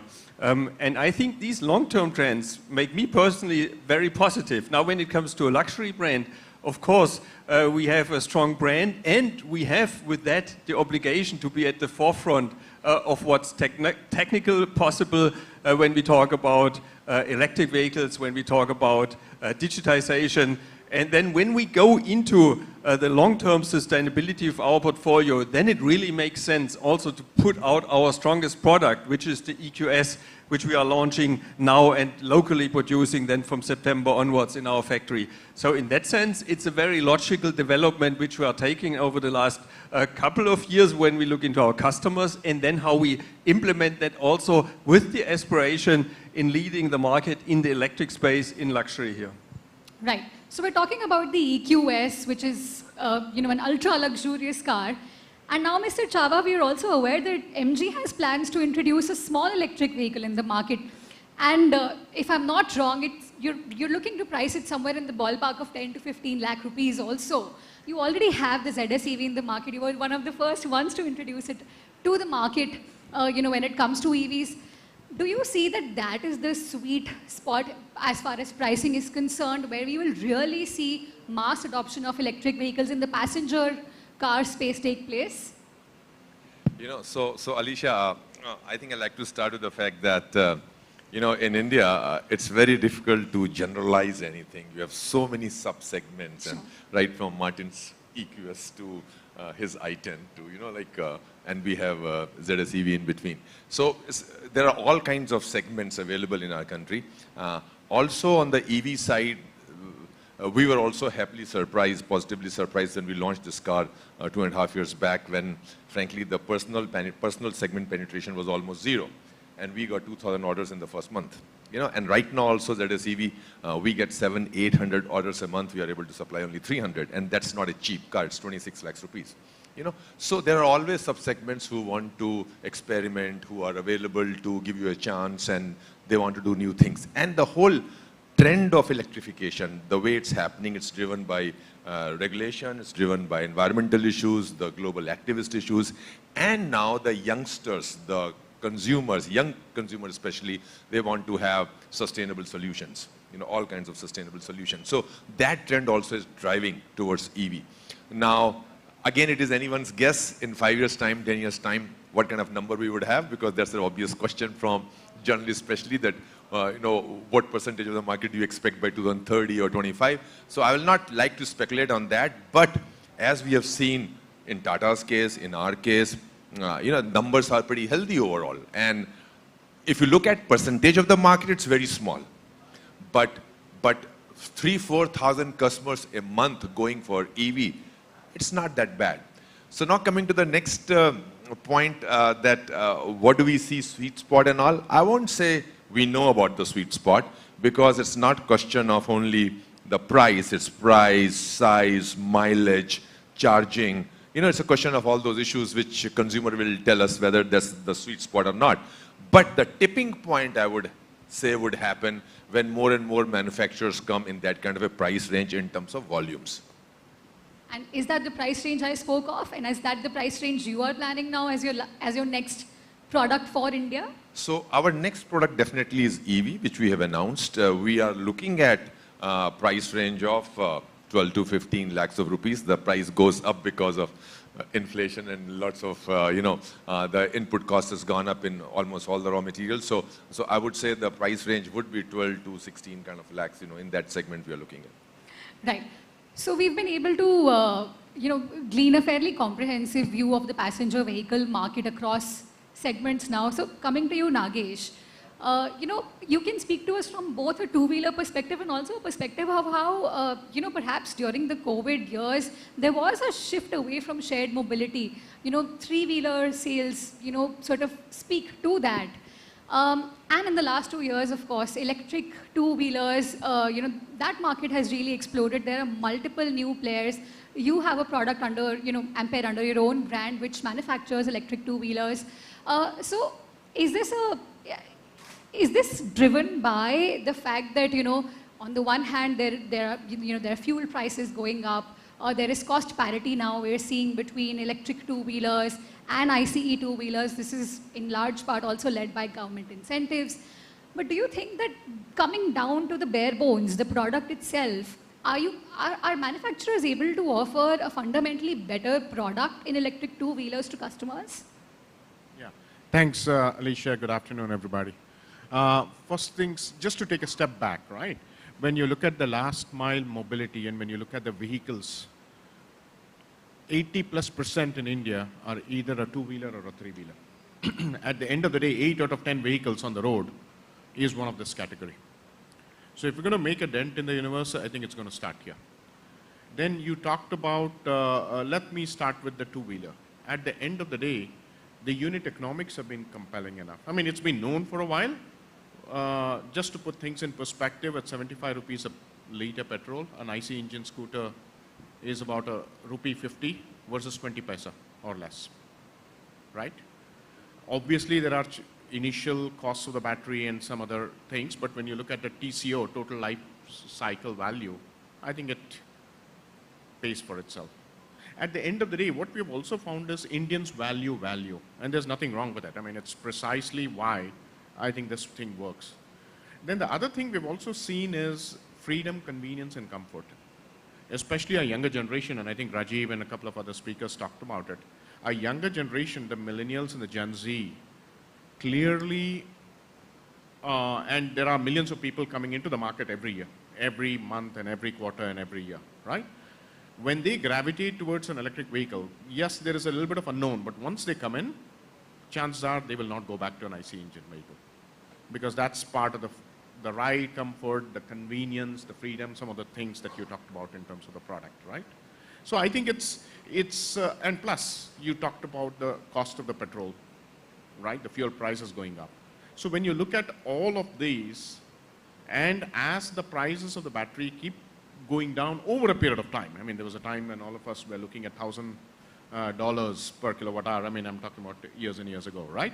To kind of where we are today, to where it's going to go over a period of time, continue directionally moving down, right? So I think it augurs well. And I think it's also a step in the right direction. And two-wheeler typically will not need as much charging infrastructure as a four-wheeler. So the adoption should happen faster. And this has been clearly demonstrated in other parts of the world. Regarding the three-wheeler, yes, you're right. I mean, the three-wheeler industry took a bath. I mean, I think some of my friends in the audience can probably relate to that. Industry was down 70% because of shared mobility concerns, right? COVID. Now it's coming back. But what we are seeing is when it's coming back, it's coming back with either CNG or electric, taking a bigger share of the pie, which also is a good sign, because at the end of the day, I think it's got to be a fuel agnostic, it's going to be cleaner, and it moves in that direction. Thank you. Right. Thanks, Nagesh. So, what we heard from most of the panelists, all of them, all of you, in fact, was that the customers are indeed, looking to upgrade, whether it's, a small car they're buying or whether it's a luxury car they're buying, they really want it to be safer, more connected, as technologically up to date as it possibly could be. And those perhaps were not considerations that customers would have really had a few years ago, and that's where I want to bring you in, Avinash. So in a panel of, OEMs, you're representing technology here, and that's a very important piece to address. Customers are looking at cars now as technological pieces, right? So it's really a consumer good also in some ways. So how do you think that the technological piece plays out, as we look at, various, development of, various different powertrains and customers wanting more out of their cars? You heard about connectivity, Tarun talked about, Martin talked about digitization. I think as the technology progresses and as the lifestyle and consumer demands change, the cars are going to have a lot more electronic chips and software than what they used to have in the past. The infotainment is one aspect in the car. The amount of electronic and software, like I said, what goes into the car. And then the whole connectivity, because, from both consumer experience, me as an individual when I'm driving a car, but also I think at the back, what the manufacturers want to collect the data about the car in terms of various different aspects. To, do the preventive maintenance, B, do the analysis of various different driving patterns and so on and so forth. And all that will need a very stable connectivity. But also I think there is another aspect in addition to connectivity that, the security. How do you make sure that nobody is able to hack into that car because now it is connected to the internet world, and then suddenly that completely destroys the experience of, what all my colleagues here are trying to establish for the consumer, right? And I think that's one important aspect. In fact, pandemic probably taught us more than anything else, because suddenly if you have an organization having 4,000 people and having 10 offices, suddenly you are managing actually 4,000 offices, because everybody is working from home, everybody has the connectivity, whatever they were used to doing, sitting in the offices and managing their billing or ERP, now they got to manage that sitting at home, and then how do you make sure that the connectivity and the security takes care of, right? So I think it's not only about connectivity, which is a must, in my opinion, and we heard that here, but also how do you make it secure? I think that's where the technology will continue to play important role going forward. Right. Now, I also want to move this discussion to focus a little bit more on EVs, because they clearly are the flavor of the season, if not, the definitive move that we are taking towards our, net zero goals as well. So Tarun, Hyundai was the first to introduce the, the Kona in the market. This is back in 2019. When we've had just about started the conversation around electric vehicles, Niti Aayog was making statements, about, and, we were looking at really aggressive, EV penetration targets over the next decade. You are present across customer segments, from a small car to a premium, SUV. Where do you think there is potential to really accelerate EV adoption at this point in time, given the various constraints we have, where a lot of people don't have access, to parking space, so charging at home is difficult, the infrastructure itself is not as robust as it ideally should be. So where are the amenable segments which lend themselves to EV adoption in the here and now? Yeah, actually, frankly speaking, EV is a slightly different ball game than the IC. I think we all have to understand. So when we introduced the Kona, we knew this. So it was a very good learning for us last couple of years. Like, for example, we had not imagined that 90% of the customers are using home charging, so which means that you need to have a very strong home charging system. Because whenever we talk about EVs, we are talking about public charging, and we feel that it is all about public charging. No, I think home charging is very, very important, and a very crucial factor, a good home charging system. That is one. The second is, EV very clearly that time from a niche from people who had arrived in life from those high earning individuals. What we have seen over the past 6-8 months is now more and more, and Martin talked about salaried people, some top people in the service industry. They are really looking at EVs not only from a image point of view or from a environment point of view, but also from an economic point of view. Because ultimately it is costing what? 1 rupee a kilometer. So as against say 8-9 rupees a kilometer for petrol and diesel. So very clearly the adoption is increasing, and of course, like Rajiv mentioned, although penetration is 1%, but frankly speaking, it clearly, in case you have a good product, we can clearly see the market developing. As far as Hyundai is concerned, as you know that we have already announced that we are going to have 6 BEVs by 28. We already announced the introduction of Ioniq 5 this year. So probably the strategy for IC was starting from Santro and then going up. But the strategy for EV is that you start at the top and then you go into other segments, because we are also looking at the entire ecosystem, not only the charging ecosystem, but the supply chain aspects, because ultimately the localization has to happen. And of course, whether it is the PLI or whether it is so many other collaborations, we have to really look at, like you talked about, that sweet spot, which will really give the customers, more and more customers to really go for that EV. So I think the direction is very clearly right. Whether 25 or 27 or 28, which year would be the turning point or an inflection point as they call it, that is anybody's guess. But we have all to really move towards that is very, very clear. Yeah. So after the Kona in 2019, your next EV, took a bit of time, right, for you to even, announce it for the market. So what were the learnings in that process? I mean, you've spoken about home charging, etc., but that is for a product that's placed in the premium segment, right? Do you think that the small car segment or the mass segment will have a different set of challenges that you will have to address? And is that perhaps why you see, a year later or 2 years later is the right time to really, start your product offensive in the EV space? Look, the issue here is while the GST is 5%, but all of us had imagined that the battery prices will come down, in a particular way. But because of so many issues, that has not really happened. So it is still taking more time.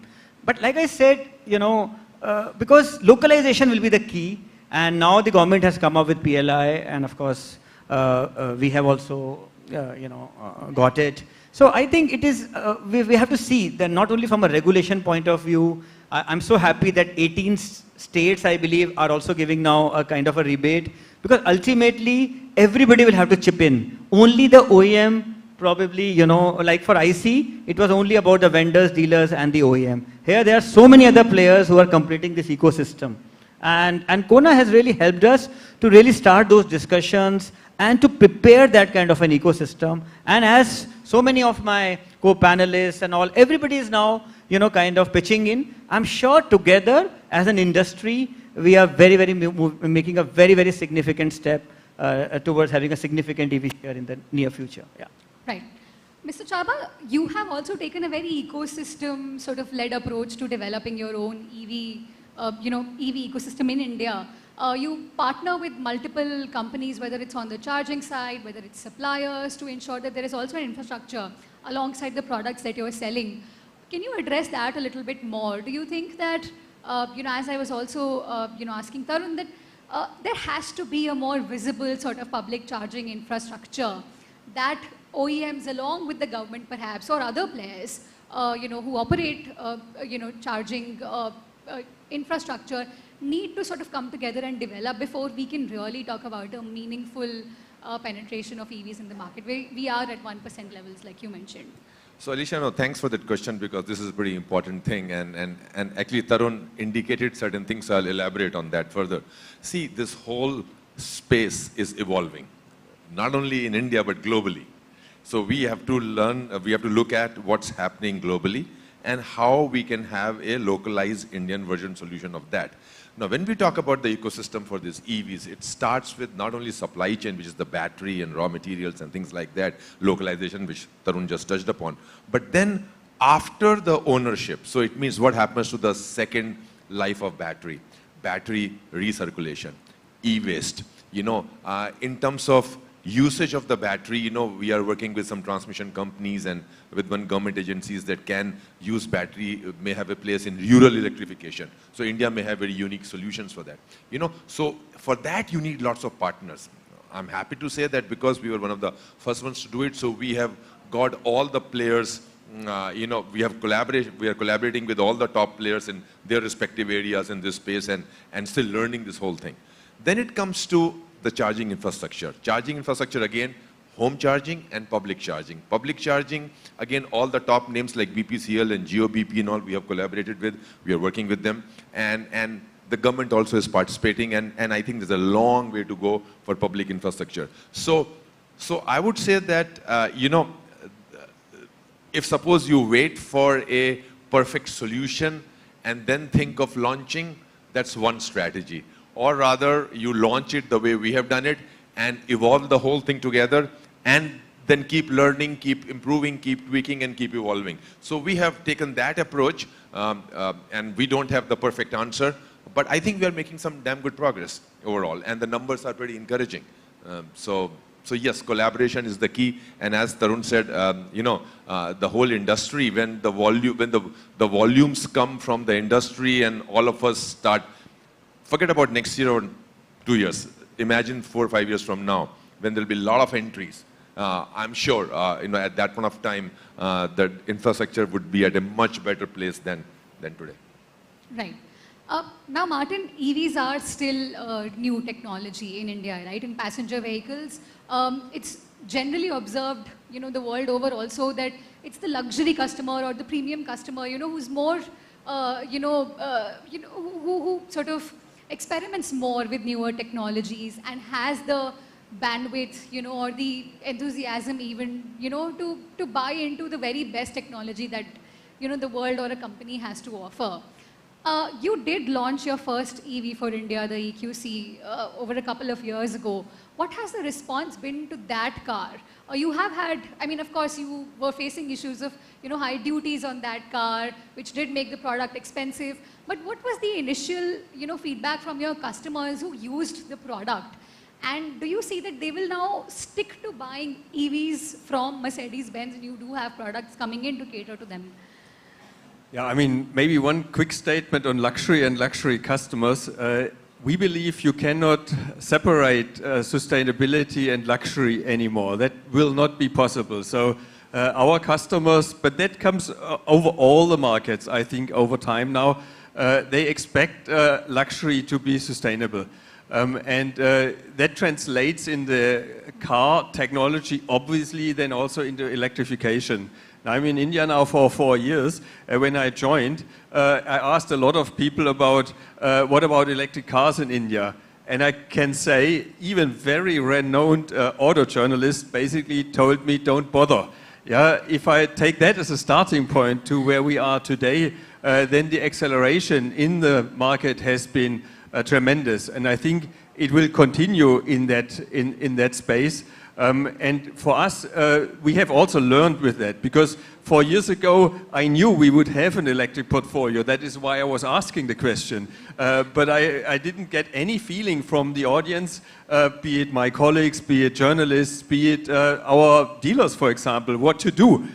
So we took a step-by-step approach then. We said, okay, let's come with our brand, the EQ brand, let's bring the first car EQC, and let's start in 6 cities with that car, enabling dealers and actually seeing how it works, because that charging infrastructure topic, for us it was clear we don't have the size that we can set up a charging infrastructure which allows everyone to across country drives and always charge in our charging position. So what we did is we just enabled all our dealerships, which is around 100, including sales and service points across the country, to be available for charging. And we set up there our own charging network. But at the same time, we delivered every car with a wall box, because we knew it will be home charging. So we started in a stepped approach that we said few cities, only a few dealers, and then we saw that customers, they were sitting into the car and they said, wow, I didn't expect it to be like this.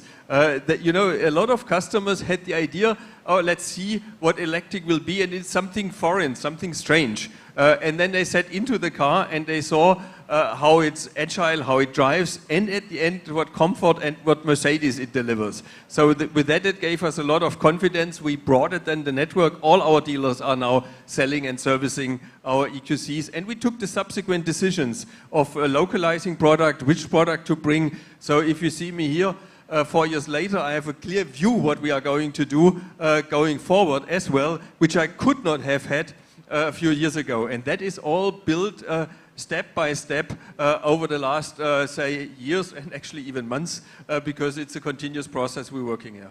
Right, so that's a fascinating journey of discovery I think all OEMs are on right now. Nagesh, a lot of customers in non-metro cities, do buy two-wheelers, because that's, the markets that they operate in, there is a lot of requirement for a vehicle that can, just keep, because they're not very big cities, right? So a two-wheeler just does the job. And you've already spoken about how there is cost parity already, how the economics of it makes sense more than just, the notion that we're buying a cleaner, more emissions-friendly vehicle. But what do you think now of the way the market is evolving, right? There have been, we've encountered situations where the customer perhaps seems to be losing a little trust with manufacturers because there have been, untoward instances, with electric two-wheelers. Do you think that there was a little bit of haste in the way the whole electric two-wheeler, ecosystem developed? And what do you think can be done now to remedy that and really bring confidence back into this market, which is, nonetheless expanding still, but perhaps not with the confidence that it could have, right? Yeah, thanks, Alicia. First things first, I think the market is growing. I mean, the market continues to grow. Yes, there were some questions. Customers were asking more questions. It leads to awareness and education of the customer, right? But keep in mind, I mean, somebody like us, we are a 13-year-old startup. We've gone through several iterations of the platforms, several understanding of India duty cycle, right? And then the part of the localization drive. So when you look at it, I think it's not just we as a manufacturer, but it's our supply chain, the cell quality, how the battery pack comes together, active management of the battery management system, leading up to production processes. So when you look at it, I think there's no shortcut. I mean, I think we all need to work on that. And I think as part of a newer technology, I think there is an evolution. I mean, companies that focus on the process, I think will do well. So I think the demand will continue. We are seeing continued demand. But I would also like to add, Alicia, to this, one or two enablers that are very critical. We've touched upon the charging, but another critical enabler for this is financing. We have noticed that financing is an area where we have seen can make a tremendous difference. And that's, again, because at the end of the day, whether it's a retail consumer or a B2B consumer, they look for financing. So that is another area that I think once more financiers come in, and I've seen a sea wind of change over the last 18 months with banks not wanting to talk to us to now everybody wants to talk to us, right? So I think that's the other enabler. Right. Just a little bit of a segue now, and Avinash, I want to address this question to you. When we talk about, the movement towards net zero emissions and, those are our goals for this, market and the economy, the fact is also that cars are generating tremendous amounts of data, right? And as they get more and more connected, more electric, there is going to be that much more data that, manufacturers will have to, deal with. And of course, it has to be stored somewhere. So the zero emissions piece also has to extend to players like yourselves that facilitate these processes for automakers. So what efforts would you say you are making to ensure that there is sustainability in the systems you have also built? Sure, I think that's a good point. I mean, we have gone for record as an entity, as a group, that we will be net neutral by 2030 in our entire, operations, and net neutral by 2014 the entire value chain, which means suppliers, clients, and everything else, right? So that's the commitment we have made. We have globally probably 200 different data centers. In India alone, we have 7. We are building 10 more, and we have also committed that by 2030. we would be completely on the renewable energy for our data centers, because they do consume a lot of power and electricity, right? And as you see more and more data keep coming in, you require more and more compute and the technology gear to be hosted either at the edge or in the data center, and then that consumes more power. So I think it's important. So those are the commitments we have made. I just want to go back to what talked about the EV infrastructure and the financing portion, what Nagesh mentioned. I think there is also a concept right now people are working on about, in a way, let's say a battery as a service. So what can you do, to support the ecosystem to precisely address this issue about the financing, right?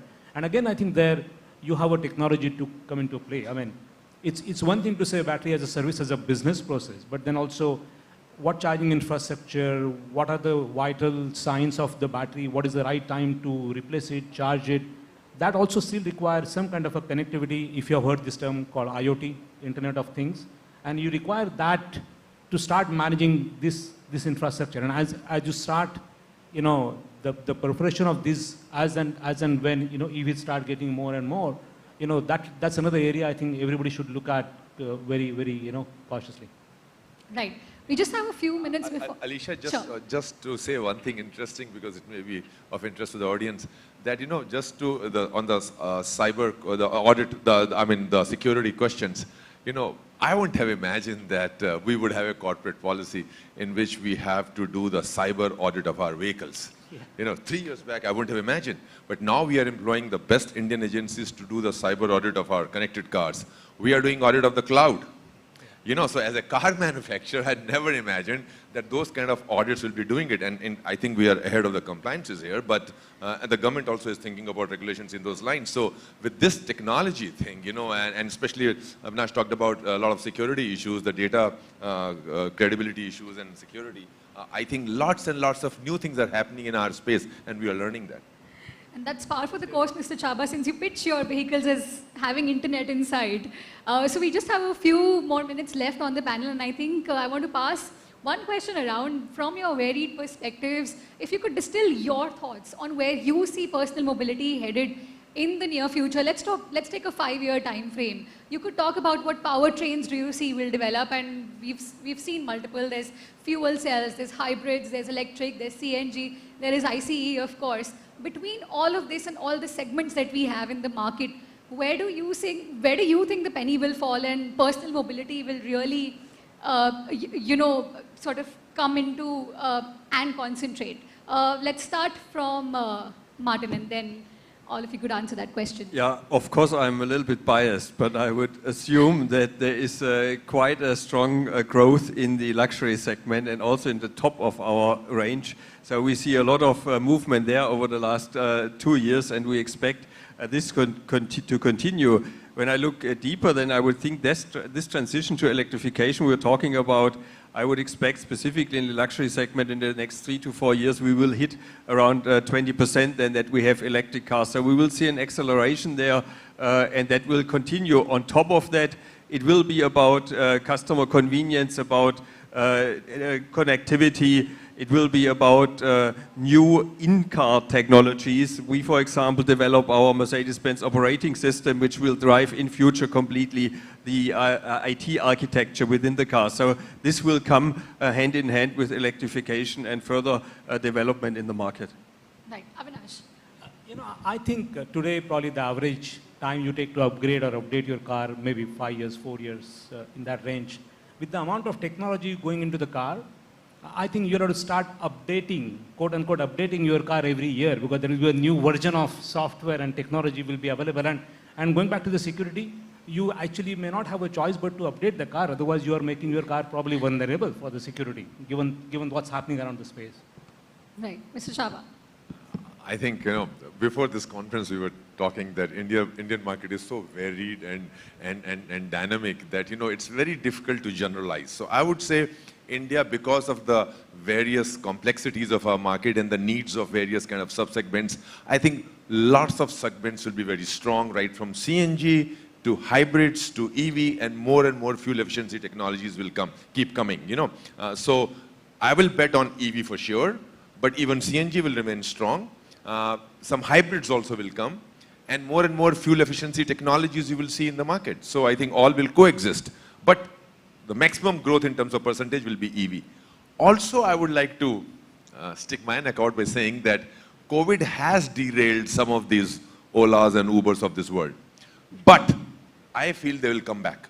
You know, once this COVID thing hangover gets over, maybe after 2-3 years, because shared mobility is the need of consumer. You know, consumer liked it.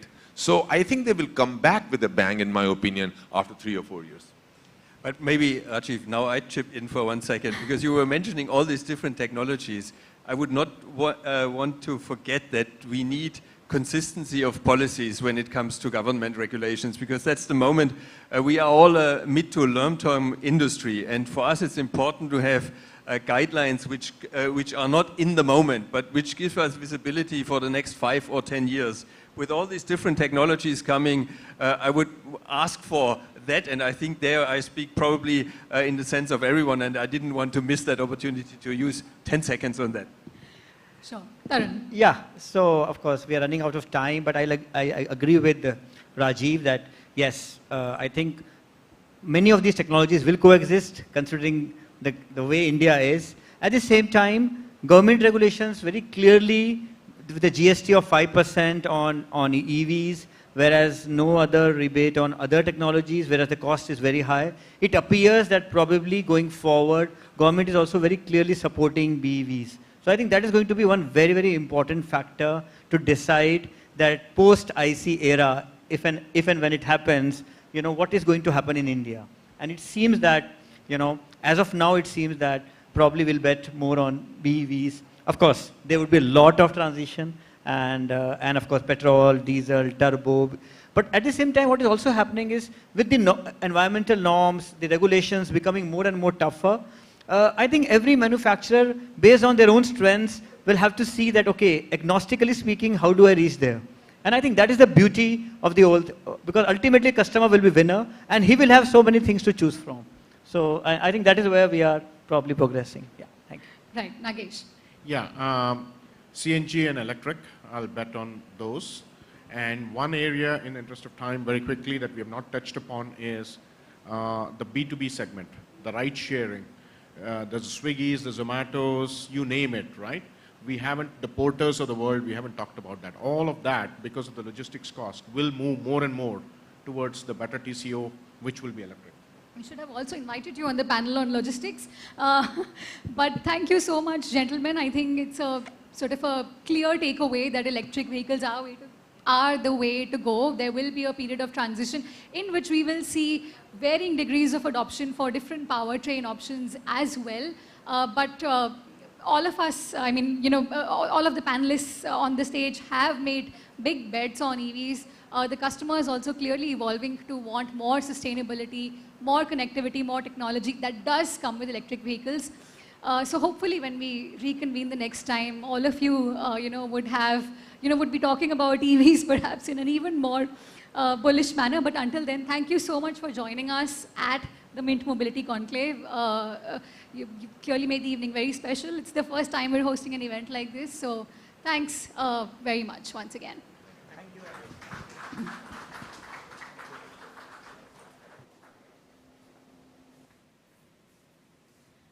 Well, thank you so much. Once again, a big round of applause for our panelists. That was quite a fruitful and engaging discussion. Yes, next few years we'll see growth in EV. This transition is coming soon, and I think we all are prepared for that. Yes, a lot more technology, a lot more innovations in technology, connectivity, mobility, customer experience. We'll be you know, witnessing it further. Well, ladies and gentlemen, now we'll be breaking for tea. Yes, it's a networking break, and then we request you to please join us. We have a very important session coming up for you. Yes, ladies and gentlemen, we have Mr. Nitin Gadkari joining us. But before we move for our tea and coffee break, I request all of you to please put your hands together for our partner, NTT India Private Limited. Let's give them a big round of applause. Thank you so much for felicitating this summit. Thank you for your outstanding support and contribution.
Well, ladies and gentlemen, please put your hands together for Mr. Nitin Jairam Gadkari, Honorable Union Minister of Road Transport and Highways, Government of India. Thank you so much, sir, for supporting us today here. It's a pleasure to have you here. Well, ladies and gentlemen, driven by conversions of social trends and technological advances, a mobility revolution is underway, giving rise to a completely new automotive ecosystem and a range of new entrants to the sector. Well, ladies and gentlemen, we have quite an eminent personality amongst us. He's an inspiration, he's a role model to many. It's a pleasure, it's my honor that he's here with us today. Please put your hands together once again for our Honorable Union Minister of Road, Transport and Highways, Government of India, Mr. Nitin Jairam Gadkari. So I request you to please come forward and share a few words with us.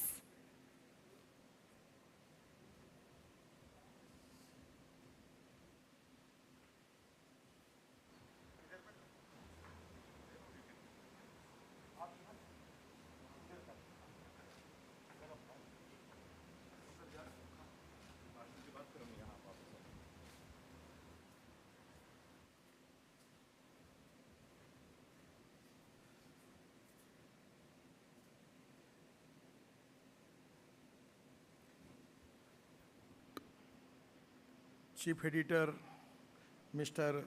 Shrutijit, Mr. Shalil Gupta, Business Head, all respectable dear friends. Today's subject is very important for our country. Our basic problem is our import for fossil fuel is now coming to 16 lakh crores. And this is not only economic challenge, but as far as the air pollution is concerned, this is also a big challenge. In the country, we have 35% of the pollution, it is because of the fossil fuel.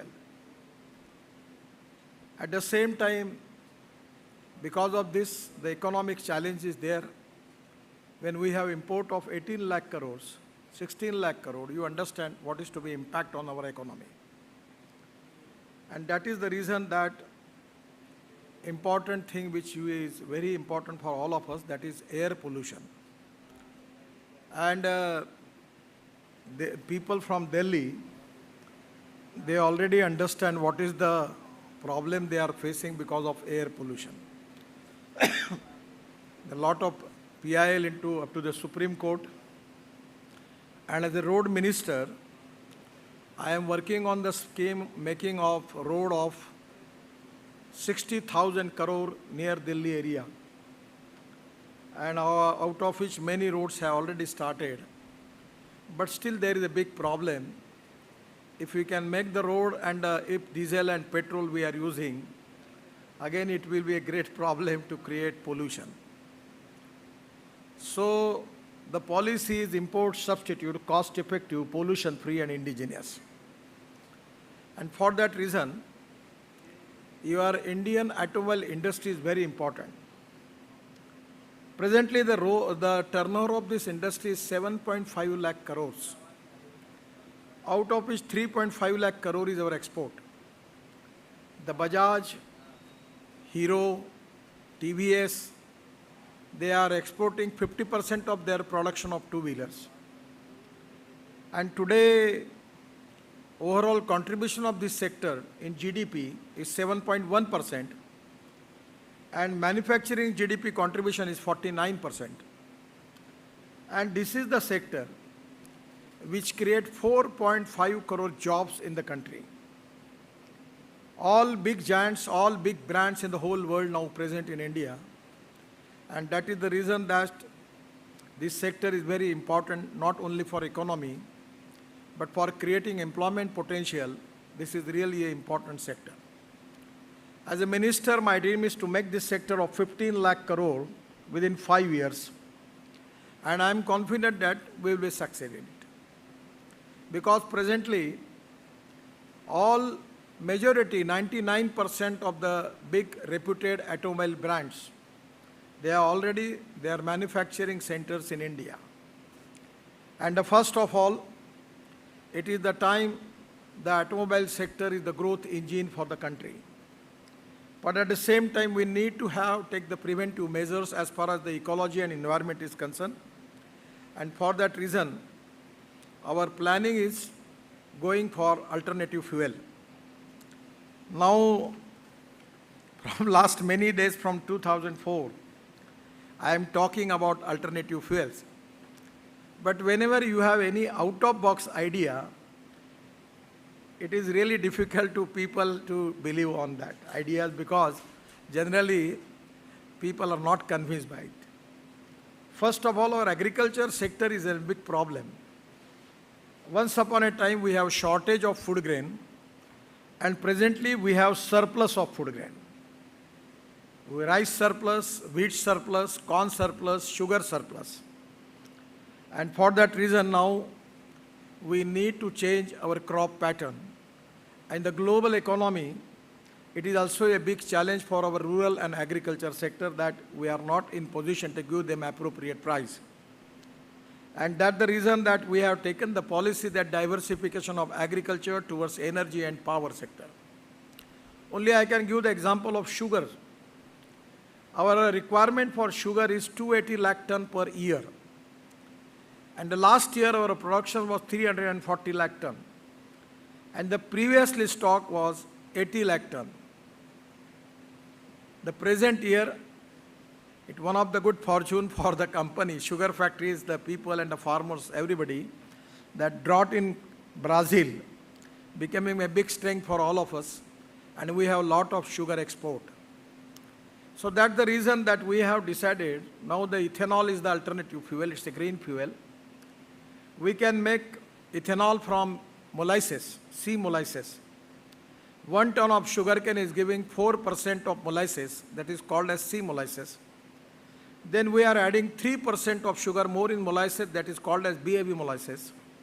So from that molasses we are making ethanol. Then we have started to making ethanol from sugarcane juice.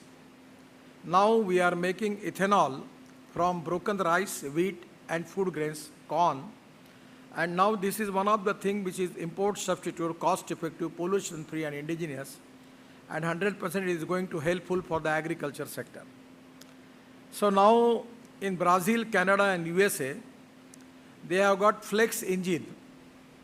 Probably you know that there is one model from Toyota named as Camry. The model was hybrid. It was working on 100% petrol and create 40% electricity. And that Camry model now, Toyota is going to launch their cars where there will be, because of flex engine, it will be 100% bioethanol. And the same factor, the petrol rate will come up to 35 to 40 rupees per liter as per the average is concerned. Now the problem was that the caloric value of ethanol was not equal to petrol. So once I have just got the information from Russia that they have got the technology available where the caloric value of petrol and ethanol is same. So because of this green fuel, which I have too much interest in it, I just called the scientists from Russia. We have a long discussion, take the presentation, and after that I request Puriji, Petroleum Minister, the Chairman of Indian Oil, Mr. Vaidya, and Ram Kumar from Indian Oil Research Laboratory from Faridabad. In my house, the Russian scientists give the presentation, and after the meeting, the Ram Kumar ji and Vaidya ji was telling to me, sir, this is a fantastic idea, but we feel it is very difficult. तो मैंने हिंदी में उनको कहा कि ऐसा करो, गाजर की पुंगी है, मैंने बुलाया उनको, आप सुनो, प्रयोग कर लो, फायदा होगा तो आगे जाओ, नहीं तो छोड़ दो. तो 3 महीने प्रयोग हुआ. और after that Indian Oil director mister Ram Kumar come to conclusion cat yes ये हो सकता है. अब उन्होंने उसको स्वीकार किया है और पेट्रोलियम मिनिस्ट्री ने भी स्वीकार किया है, जिसके कारण पेट्रोल की एवरेज जितनी है उतनी इथेनॉल की मिलेगी. और अभी टोयोटा, बजाज, टीवीएस और हीरो की मोटरसाइकिल फ्लेक्स इंजन पर तैयार है, ऑटो रिक्शा तैयार है, और उत्तर प्रदेश में इथेनॉल बनता है, तमिलनाडु में बनता है. हम हर जगह पर इथेनॉल का यूज़ कर सकते हैं पेट्रोल के अलावा, और पेट्रोल के पंप खुल रहे हैं। पूना में 3 पंप खुल गए हैं। मैंने तो मेरे कॉन्स्टिट्यूंसी में नागपुर में स्कैनिया की बसेस पूरी इथेनॉल पर 35 चल रही थी। So ethanol can be a good fuel, और ग्रीन फ्यूल जो फ्लेक्स इंजन में आएगा तो धीरे धीरे देश में, मैं ये कहता हूँ कि 5 साल के बाद अगर ये इथेनॉल के पंप आएंगे और पेट्रोल के बजाय इथेनॉल अल्टरनेटिव होगा, पेट्रोल का भाव है 120 रुपये, इथेनॉल का है 62 रुपीज़, आधे प्राइस में वही कैलोरिक वैल्यू का ग्रीन फ्यूल मिलेगा, तो कोई ज़रूरत ही नहीं है पेट्रोल का यूज़ करने की। तो ethanol is a green fuel, and already we are making ethanol, second generation ethanol from bamboo, from biomass. The Indian Oil has established one plant in Panipat, it's in process. They are making 1 lakh liter ethanol per day from parali, rice straw, and 150 ton bio-bitumen. And I just assure them that you can make it, because presently for the road sector, we need 75 lakh ton of bitumen, out of which 50 lakh ton bitumen is we are already making in India, and 25 lakh ton of bitumen we are importing. So using this parali, it's a hazardous material which you are facing the problem of pollution. We can make at least 10 to 20 big industry here and making ethanol from that. We can use biotechnology, increasing biomass, and we can use that biomass for making of bio-bitumen, bioethanol. Now this ethanol is 95.5%, which 10% we are adding in petrol. The idea is now we have decided to add 20% in petrol, and we can 100% use in place of petrol now. It's also all rules and regulations are already finalized.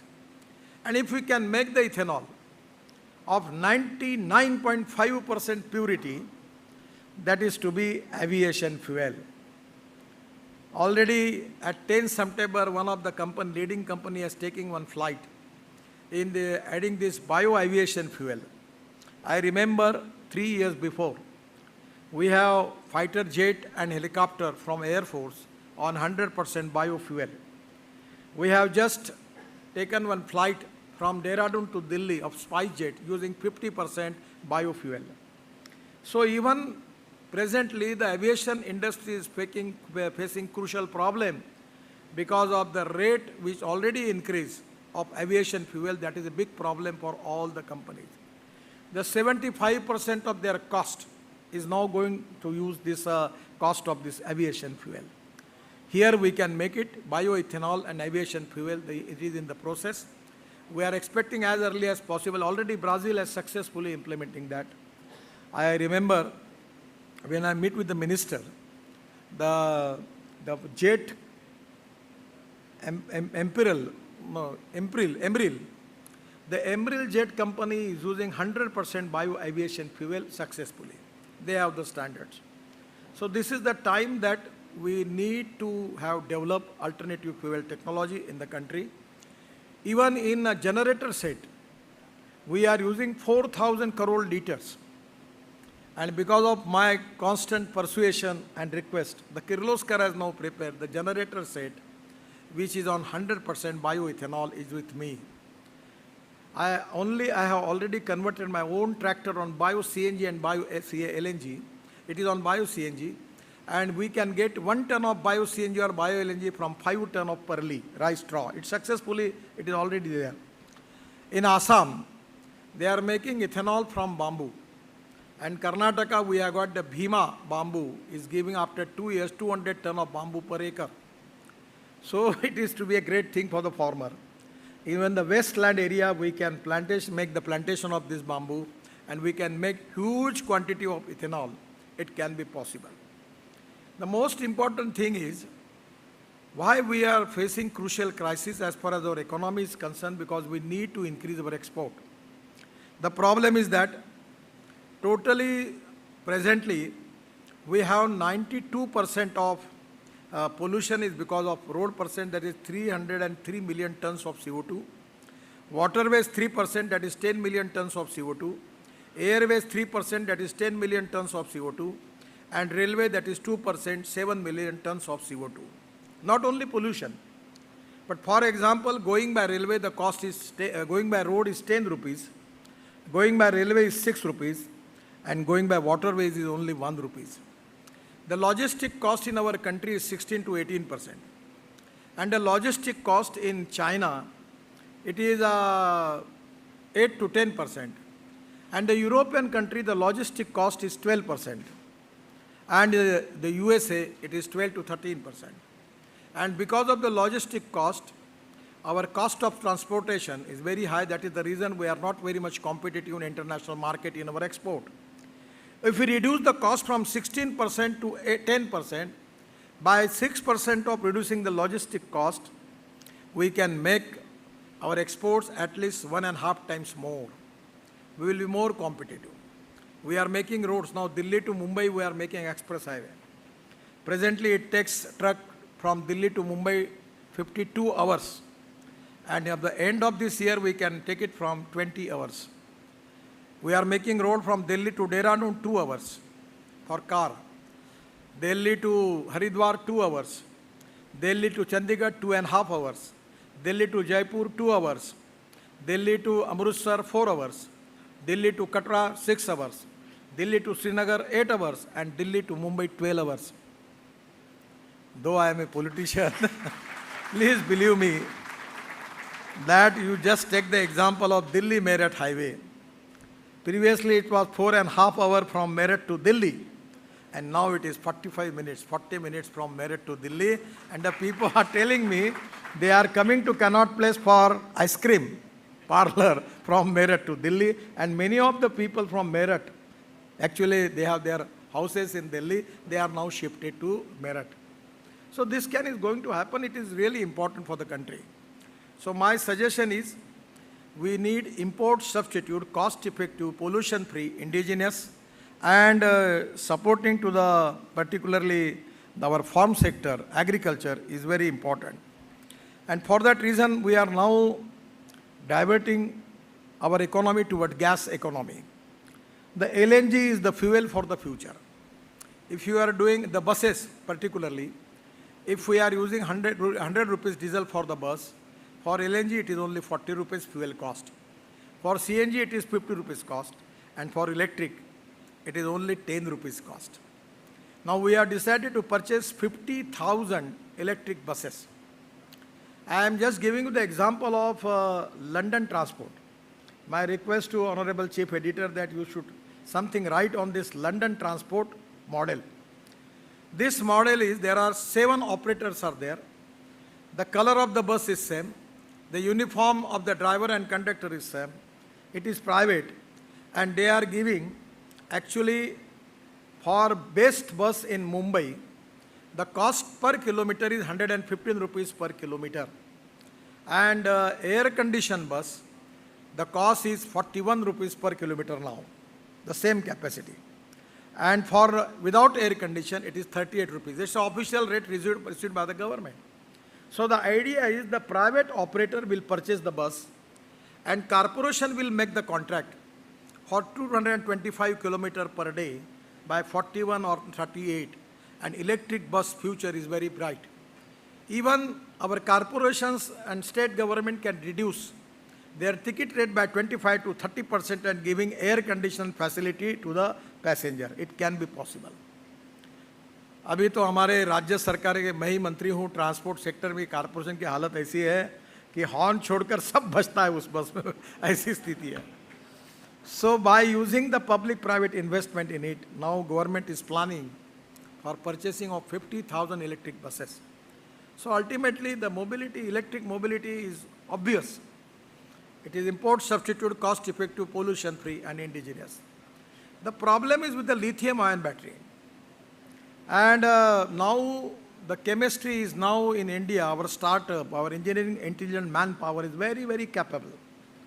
So now we are already working on zinc, sodium ion, the sodium ion, zinc ion, aluminum ion.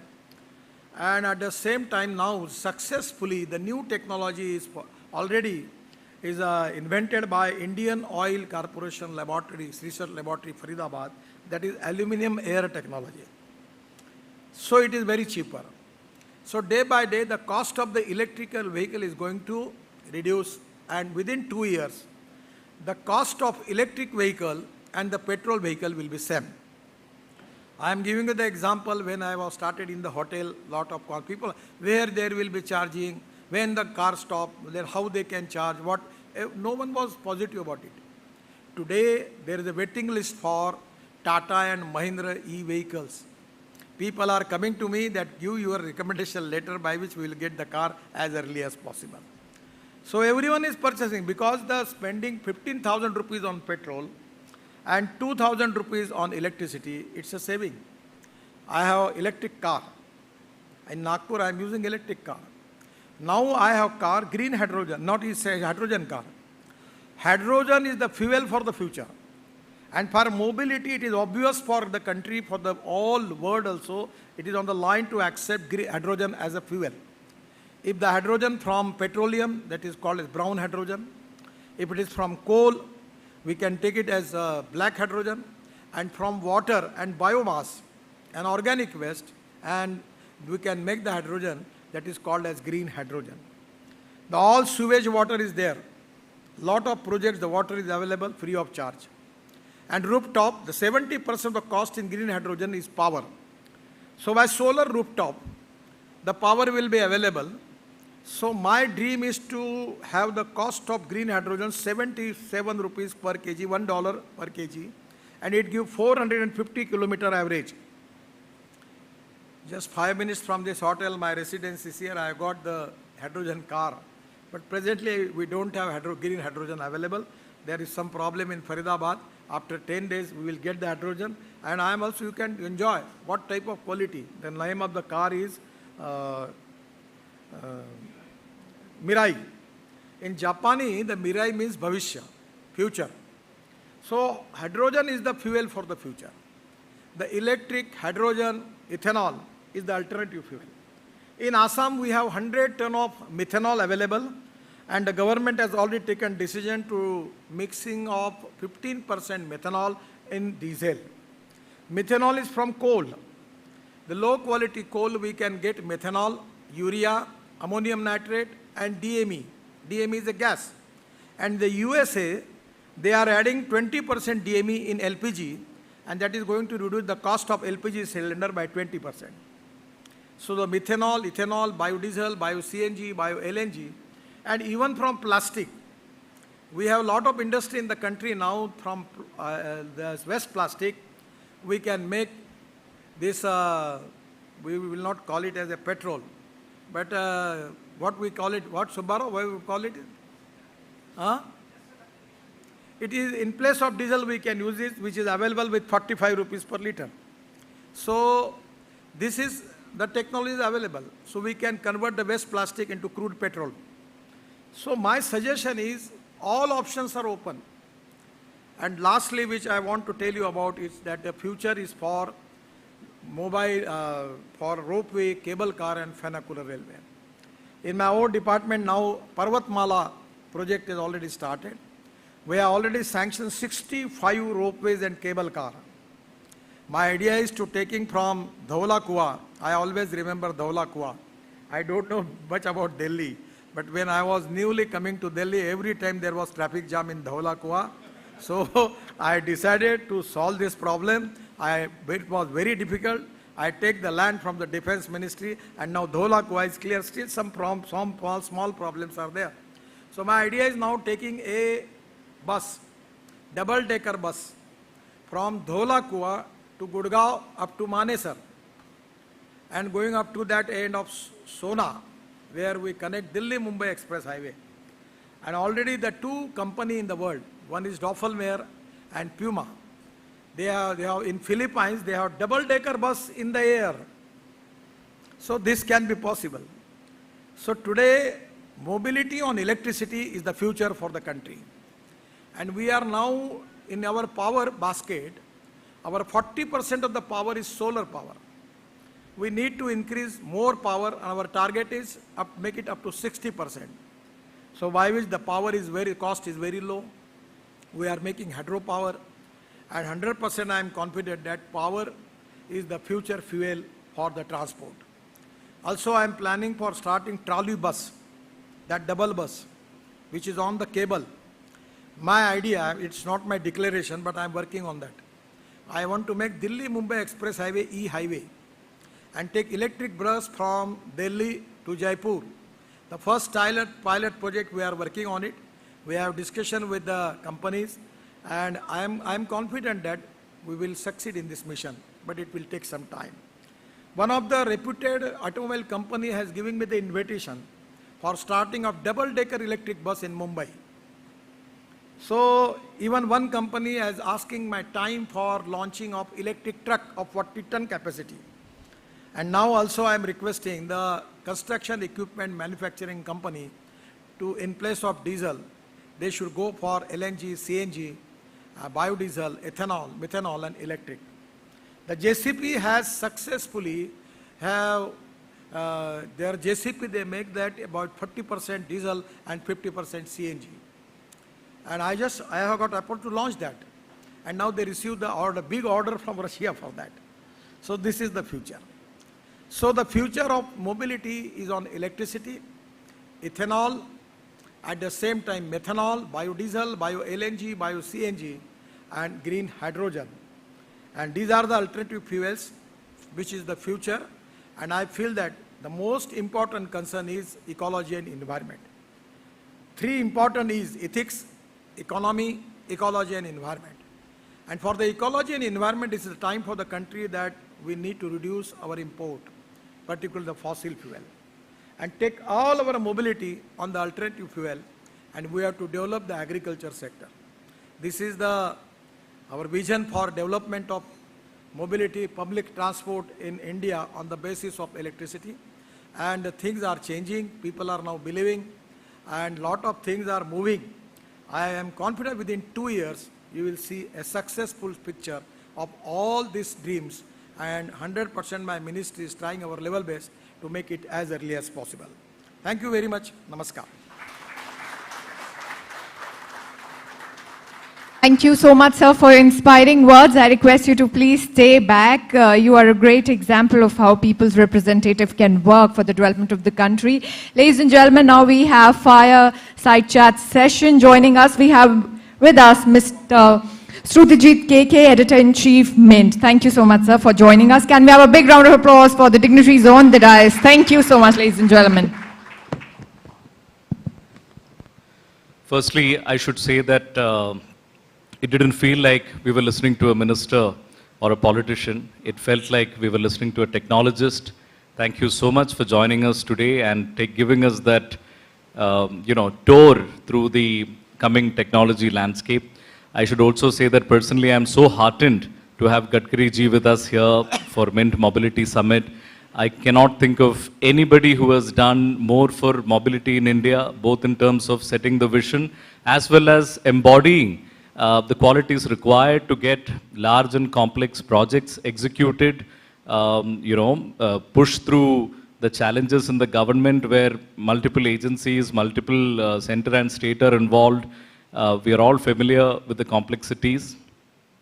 So personally very, very delighted to have you with us here, Gadkari ji, and thank you so much for finding the time. Firstly, I wanted to ask you, I found it very interesting that you said that you have a hydrogen car, you have a genset now that works on green fuel, you have a tractor, और क्या-क्या applications है आपका personal इसमें आप इस्तेमाल करते हैं green fuel का? Sir, ऐसा कि it's my passion. I'm not a businessman, neither other thing, but I'm from Vidarbha, and we have 10,000 farmer societies. And I was inspired that I should do something in my life for the farmers. Then we have taken 3 sugar factories. A lot of things, but it's totally sugar business is the worst business. We are losing 30 crore per year. So we have started ethanol. And for that green dream, first of all, my problem is when I discussing the thing with my wife also, she was asking me, कि आप बोलते हैं पानी से hydrogen निकलेगा, फिर गाड़ी चलेगी. अब मेरा ही विश्वास नहीं बैठता आपके ऊपर, तो लोगों का क्या बैठे. तब मैंने सोचा कि ये first you should have every proven technology with you. Today, any journalist can ask me anything about it. I have 101% proven technology and experiments with me. And that is the reason I am confident I can give you this. Now today, I have just have a presentation from one of the sugar mill. There is a spent wash, it's a hazardous material, and they are making hydrogen from spent wash. So I feel that I have got tractor on CNG. I have got my all cars on electric. In my, we have 5 cars on electric in my house. Then scooter, one of the start. Now we have 250 young talented engineers started scooters, manufacturing scooter. You can't imagine the quality of the scooter is. And our scooter industry, the 50% of the production we are making export of it. Now the auto rickshaw, cart, that e-cart. So there is a huge potential. And it's a success story because as compared with the petroleum fuel, the electric is so cheaper. I am asking you as a journalist, you have got petrol car. Your cost may be 20,000 rupees per month for petrol. If you can take a luxury car, your expenditure on fuel will be 2,000 rupees. At night at your own home, you can charge the thing. Now the average rate of scooter, they are running. The 2 companies that make the survey for that, study for that. And it is one company, TVS was telling it is 24 kilometers per day. And Bajaj was telling to 26 kilometers per day. So the new startup started to making scooter. And now this big brand, they have this electric scooter having capacity of 120 kilometer charge. Now they are making scooter of 50 kilometer and 40 kilometer by reducing cost. The electric scooter cost is 50,000, 60,000, 65,000. So anyone poor person can take the scooter and he can use it. So that is the reason that 250 startup has already started of making of two-wheeler. So these are the practical experiences there, and I feel that now there is no need to market the idea. Now people are convinced they want to purchase alternative fuel, and the pollution, it's really a big problem. That's the reason we need to adopt this policy. And I'm agriculture, actually my profession is agriculture. So my really big problem in the country is how we can make survival of our farmers. And मैं उनको कहता हूँ अन्नदाता नहीं ऊर्जा दाता बनो. आप ग्रीन हाइड्रोजन बनाओ, अपने एक रूफटॉप में लगाओ सोलर, एक कुएं में पानी तुम्हारे यहाँ है, इलेक्ट्रोलाइजर 1 करोड़ का है और वो जनरेटर सेट मिल जाएगा 1.5 करोड़ का. अपने यहाँ रोड पर अपना पंप डाल दो, ग्रीन हाइड्रोजन बनाओ, बसेस बन रही, ट्रक बन रही, फैक्ट्री में जाएगा, हवाई जहाज में जाएगा, रेलवे में जाएगा, हम एक्सपोर्ट करेंगे और ग्रीन हाइड्रोजन तैयार करने वाला किसान तैयार हो, इथेनॉल तैयार करने वाला किसान तैयार हो, तो हमारी इकोनॉमी बदल जाएगी. ग्रोथ रेट एग्रीकल्चर का 12% है, वो 20% के ऊपर चला जाएगा. So that is to be now. अभी तो सब सक्सेसफुल हो गया. मैं भी ये करते रहता हूँ as a passion.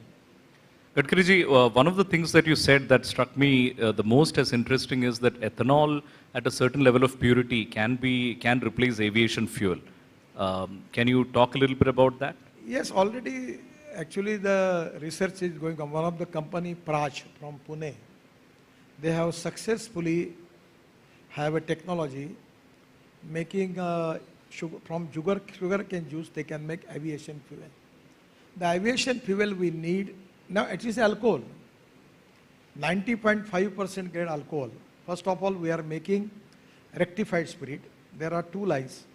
One line which is going for ethanol and other line is going for ENA, means foreign liquor. So the same time, the third line will be there where we can make 99.5% of purity of ethanol, that is to be aviation fuel. And now the experiment is already going on. Indian Oil is now thinking to establish one pilot project somewhere in India, and it is not a now big problem. In Brazil, they have successfully doing it. And in due course of time, we will have the technology and we will have our indigenous green fuel for aviation. Amazing. Road safety is one of the themes that is very close to your heart.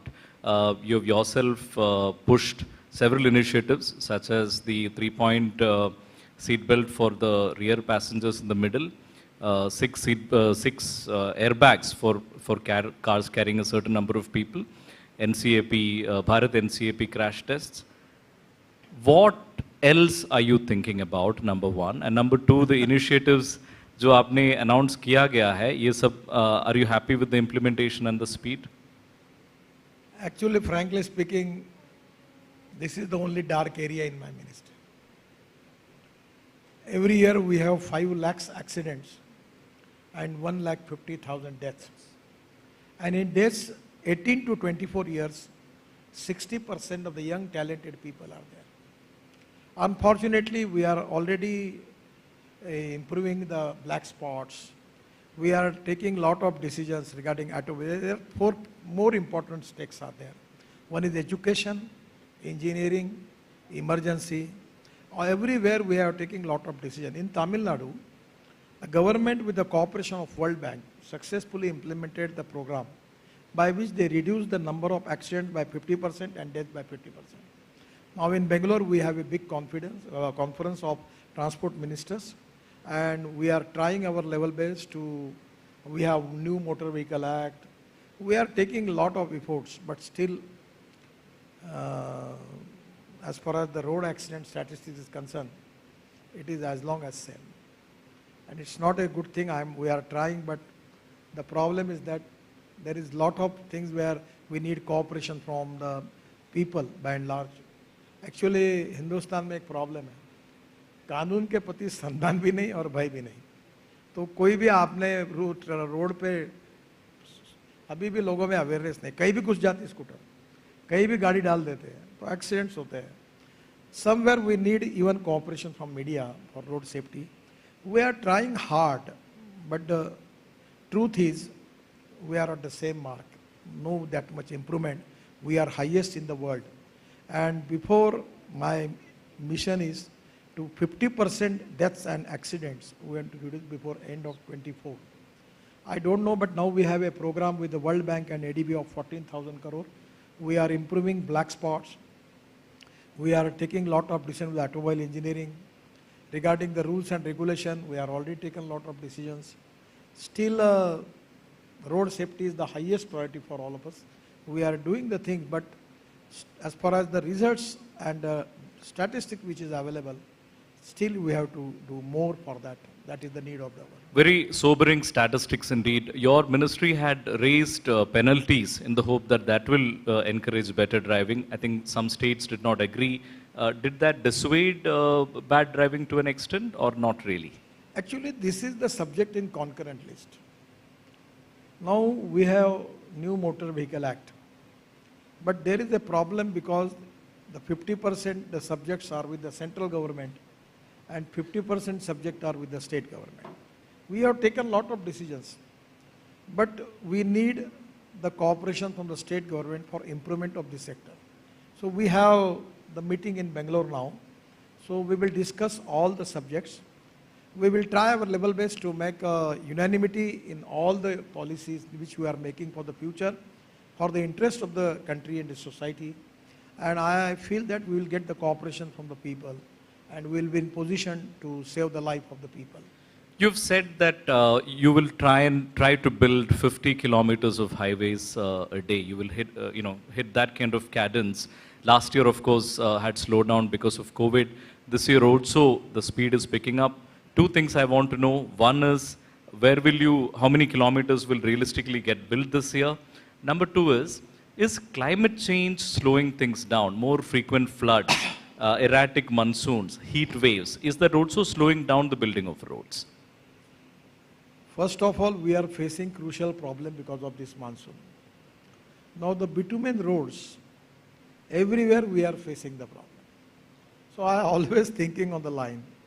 So I just given one solution to the engineers that we can make 6-inch white topping on bitumen road, and after that making 2-inch bitumen surfacing.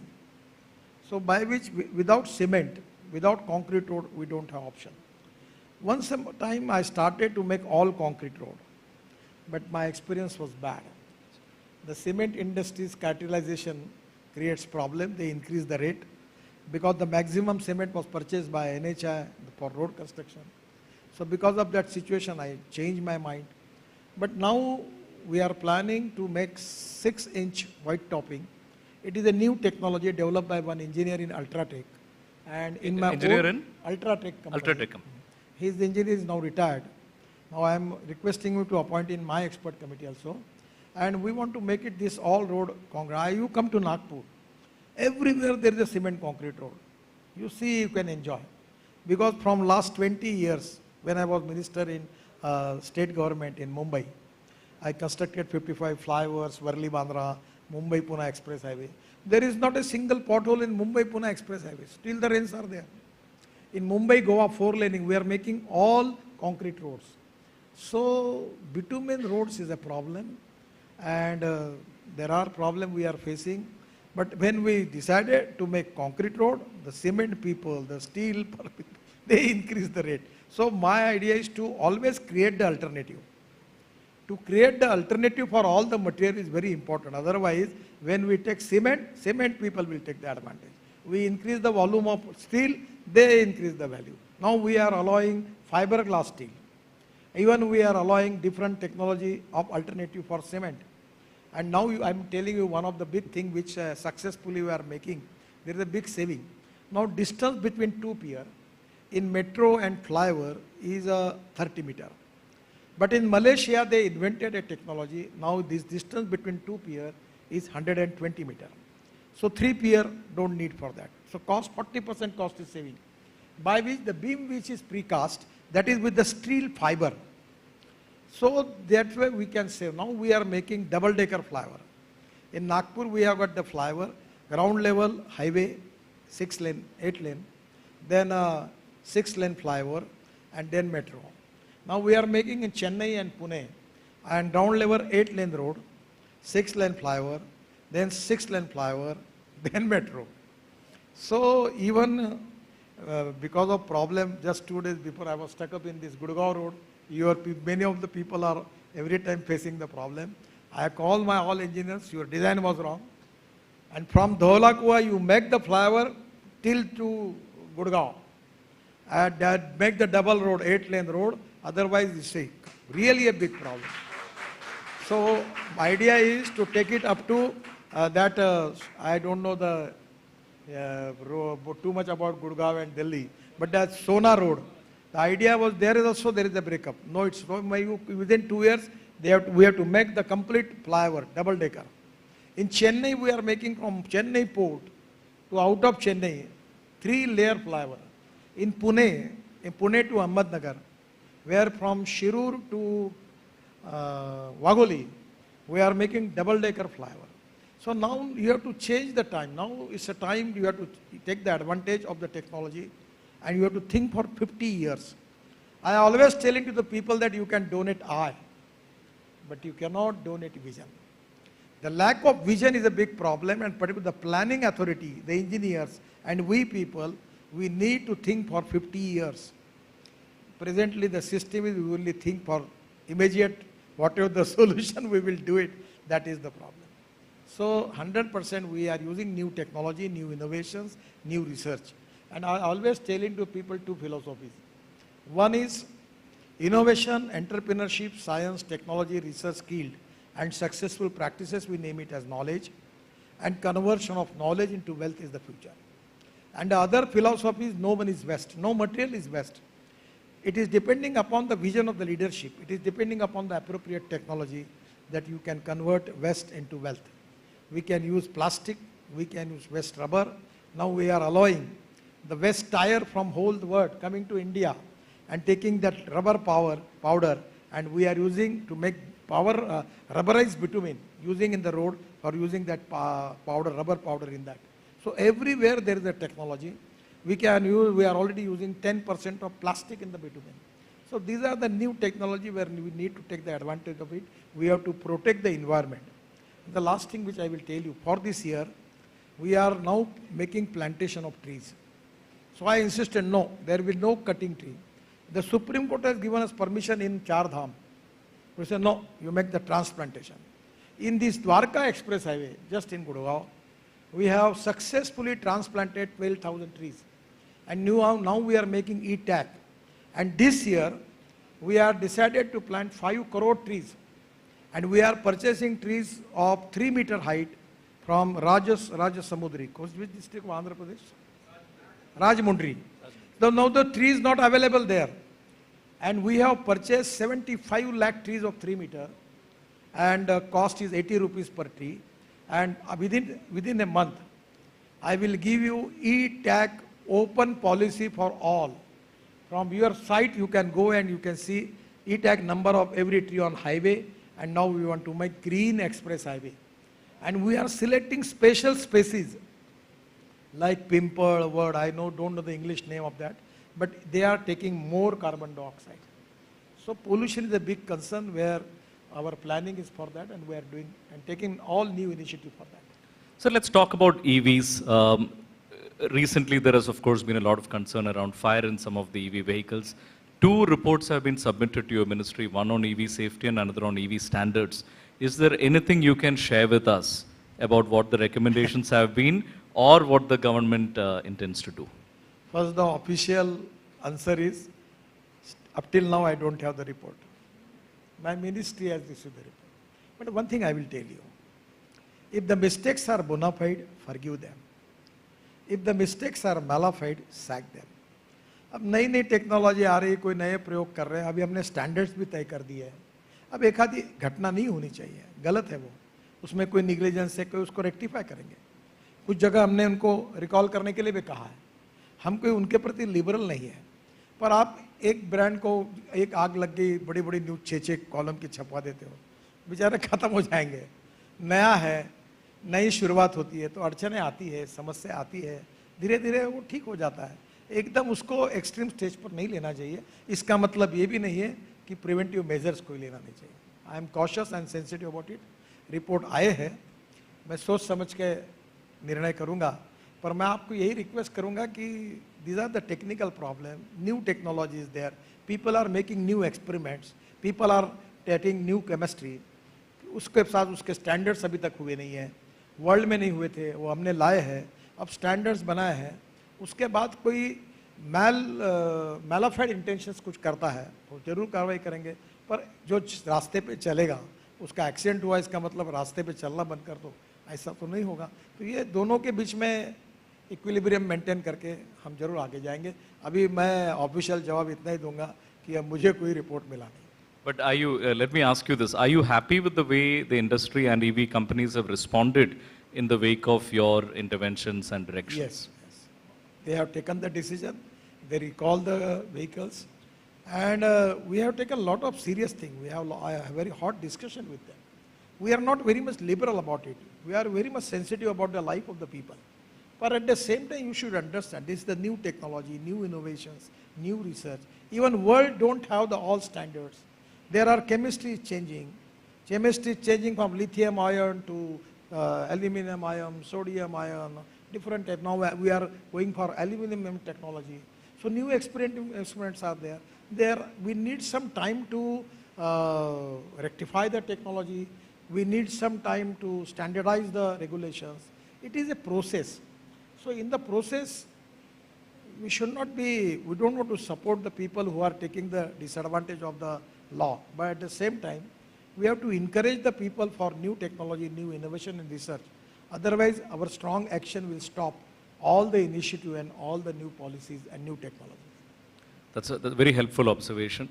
On the issue of, there is a lot of discussion, sir, about, the cost of logistics as a percentage of GDP and how that is high in India. It is said that it's about 13 to 14% in India compared with the global average of about 7 to 8%. Ashwini Vaishnav ji, rail minister who was here earlier today, he said that rail mein wo thoda kam hote hain, so one of the solutions is to shift more share to rail. You're the roads minister. Is that one solution? What are the various ways in which we can bring down the cost of logistics? देखिए, अभी आप देखो ये port पर आप पहुंचे नहीं वहाँ, सबसे ज़्यादा ट्रैफिक जाम पोर्ट पर है. पोर्ट पर? हाँ, जहाज नहीं लगता, कंटेनर नहीं जा रहे, कंटेनर का शॉर्टेज है. यूक्रेन वॉर के बाद रेट 3 गुना बढ़ गए. बहुत ही तकलीफें है, क्योंकि मैं शिपिंग मंत्री था, सब आते हैं मेरे पास. नाउ द प्रॉब्लम इज हम सब पोर्ट को कनेक्ट कर रहे हैं. हम 6 to 8 लेन, 8 to 12 लेन, 16 लेन के हाईवे बना रहे हैं. तो मैं आपको बताता हूँ, अभी वो LNG को ट्रक ला रहा है. ये जो हमारे यहाँ गुजरात में हजीरा में LNG का ट्रक बन गया, अभी मैं उसको लॉन्च करने वाला हूँ। वो तो 12 पंप में 1400 किलोमीटर चलता है, LNG की बस आ जाएगी तो कॉस्ट एकदम कम हो जाएगी। डीजल पेट्रोल का यूज़ होने से कॉस्ट कम, इलेक्ट्रिक ट्रक में कॉस्ट कम हो जाएगी। तो रोड भी अच्छे बन रहे, हाईवे भी बन रहे, फ्यूल भी चेंज हो रहा है, टेक्नोलॉजी भी बदल रही है।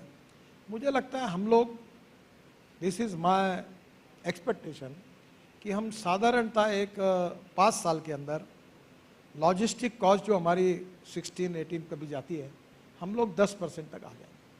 इतने रोड अच्छे बने। अभी आप दिल्ली मुंबई हाईवे का इनॉग्रेशन हो जाएगा दिसंबर-जनवरी में, ये दिल्ली कटरा का हो जाएगा।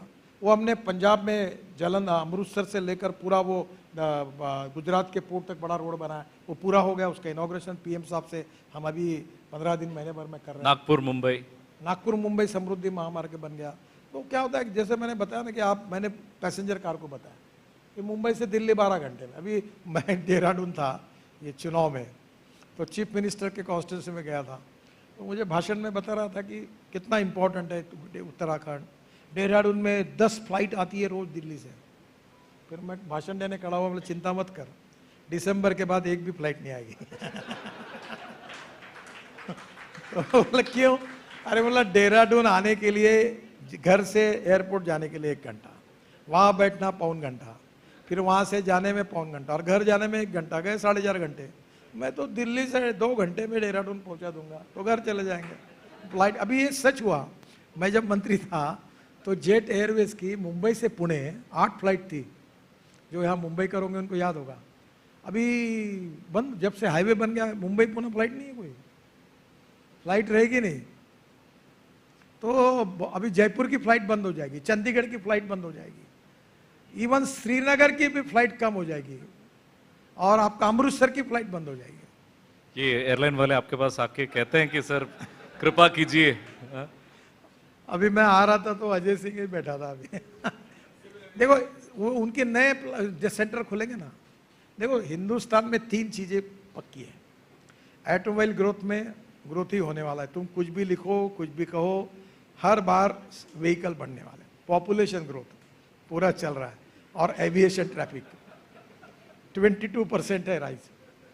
तुम कुछ भी कहो, दूसरे सेंटर खुल जाएंगे। लोग अभी आज मैं याद करता हूँ कि कुछ दिनों के पहले जब मैं था तो विद्यार्थी परिषद का काम करता था, तो मैं AC2 टायर तो छोड़ दो, 2nd क्लास में वो टाइम्स ऑफ इंडिया या कोई बड़ा पेपर लेता था, नहीं मिला बर्थ तो नीचे डाल देता था, सोता था। ट्रेन में घूमते थे। अब मैं 3-4 साल में मुझे ट्रेन में घूमना ही याद नहीं है, सब फ्लाइट से जा रहे हैं क्योंकि टिकट भी सस्ता है। तो धीरे धीरे एक जो ट्रांसफॉर्मेशन हो रहा है उसमें एक क्षेत्र में, अभी उसने कहा कि मैं सी प्लेन ला रहा हूँ रीजनल, एक तालाब से, यहाँ से दिल्ली से उड़ गए तो जयपुर के तालाब में उतर गए, जयपुर से उड़े तो गंगा में, प्रयागराज में वाराणसी में उतर जाएंगे।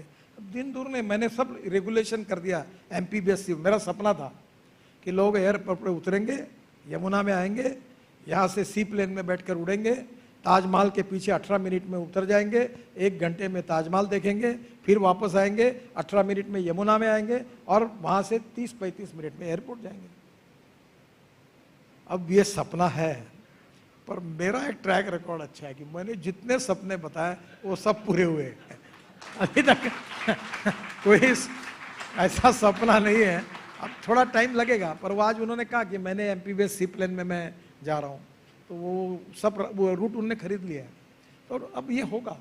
एक बार MPBS सी प्लेन की बड़ी अच्छी बात है, मैं मंत्री था शिपिंग का, एविएशन वाले कानून ही नहीं करते थे। तो मैंने एक दिन वो मंत्री और सेक्रेटरी को कहा, देखो तुम जिसको MPBS सी प्लेन कहते हैं उसको मैं फ्लाइंग बोट कहता हूँ, क्योंकि ये प्लेन पानी में उतरता है और हवा में उड़ता है। मैं उसको फ्लाइंग बोट कहूँगा जो पानी में चलेगी और हवा में उड़ेगी।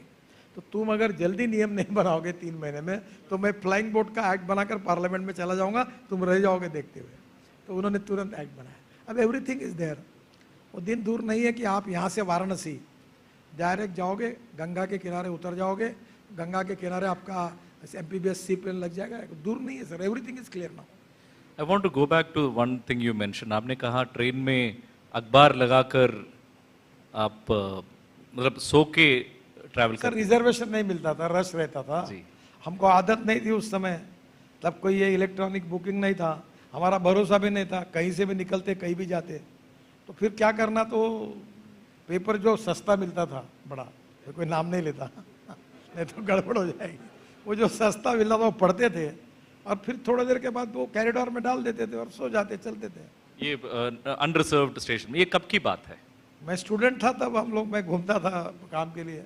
देखो अभी बीजेपी को दिन अच्छे अभी आए हैं बराबर, बिल्कुल। जब वो 75 इमरजेंसी थी, उस समय मैं कॉलेज में था, तो घूमता था, तो काय की गाड़ी काय की स्कूटर, ऐसे ही घूमते थे।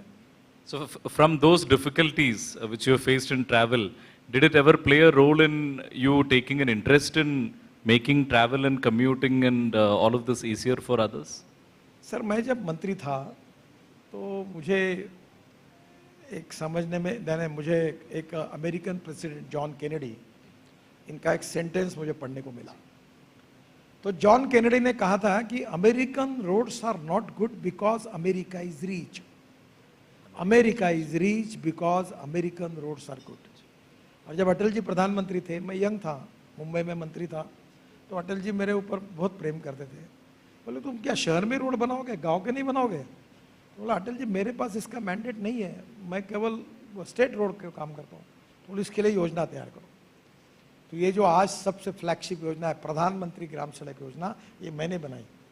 मैं उस समय 34-35 साल का था, नाबार्ड के जो मैंने वो प्रधानमंत्री ग्राम सड़क योजना बनाई, और तब मैंने उस योजना के रिपोर्ट के पहले पेज पर ये वाक्य लिखा था। उसमें नाबार्ड के चेयरमैन थे, रिजर्व बैंक के डिप्टी गवर्नर थे, और मैं बात करूँ 2003-04 की, तब मैंने कहा था कि अगर ये गांव के रोड बनेंगे तो 1,10,000 करोड़ का जीडीपी बढ़ेगा। और आज 4.5 लाख गांवों को जोड़ा गया है। अटल जी ने जिस काम की शुरुआत की, उनका सपना पूरा हुआ है, और पूरा रूरल एग्रीकल्चर इंडिया ट्रांसफॉर्म हुआ है, वो प्रधानमंत्री ग्राम सड़क योजना का रोड के कारण। तो मैं यही कहता हूँ कि रोड बनाने से, अभी देखो, अब कभी अच्छा होता कि बुरा होता मुझे नहीं समझता। मैं एक बार हवाई जहाज में जा रहा था विस्तारा में, एक कोट पहना हुआ आदमी मेरे पास आया, मेरे पैर छुए। मैं बोला ऐसे, वो भी बिजनेस क्लास में बैठा था।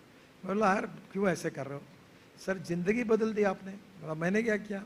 बोले मेरी प्रॉपर्टी है द्वारका एक्सप्रेस हाईवे, सर दिवाला पिट चुका था, एनसीएलटी में अकाउंट गया।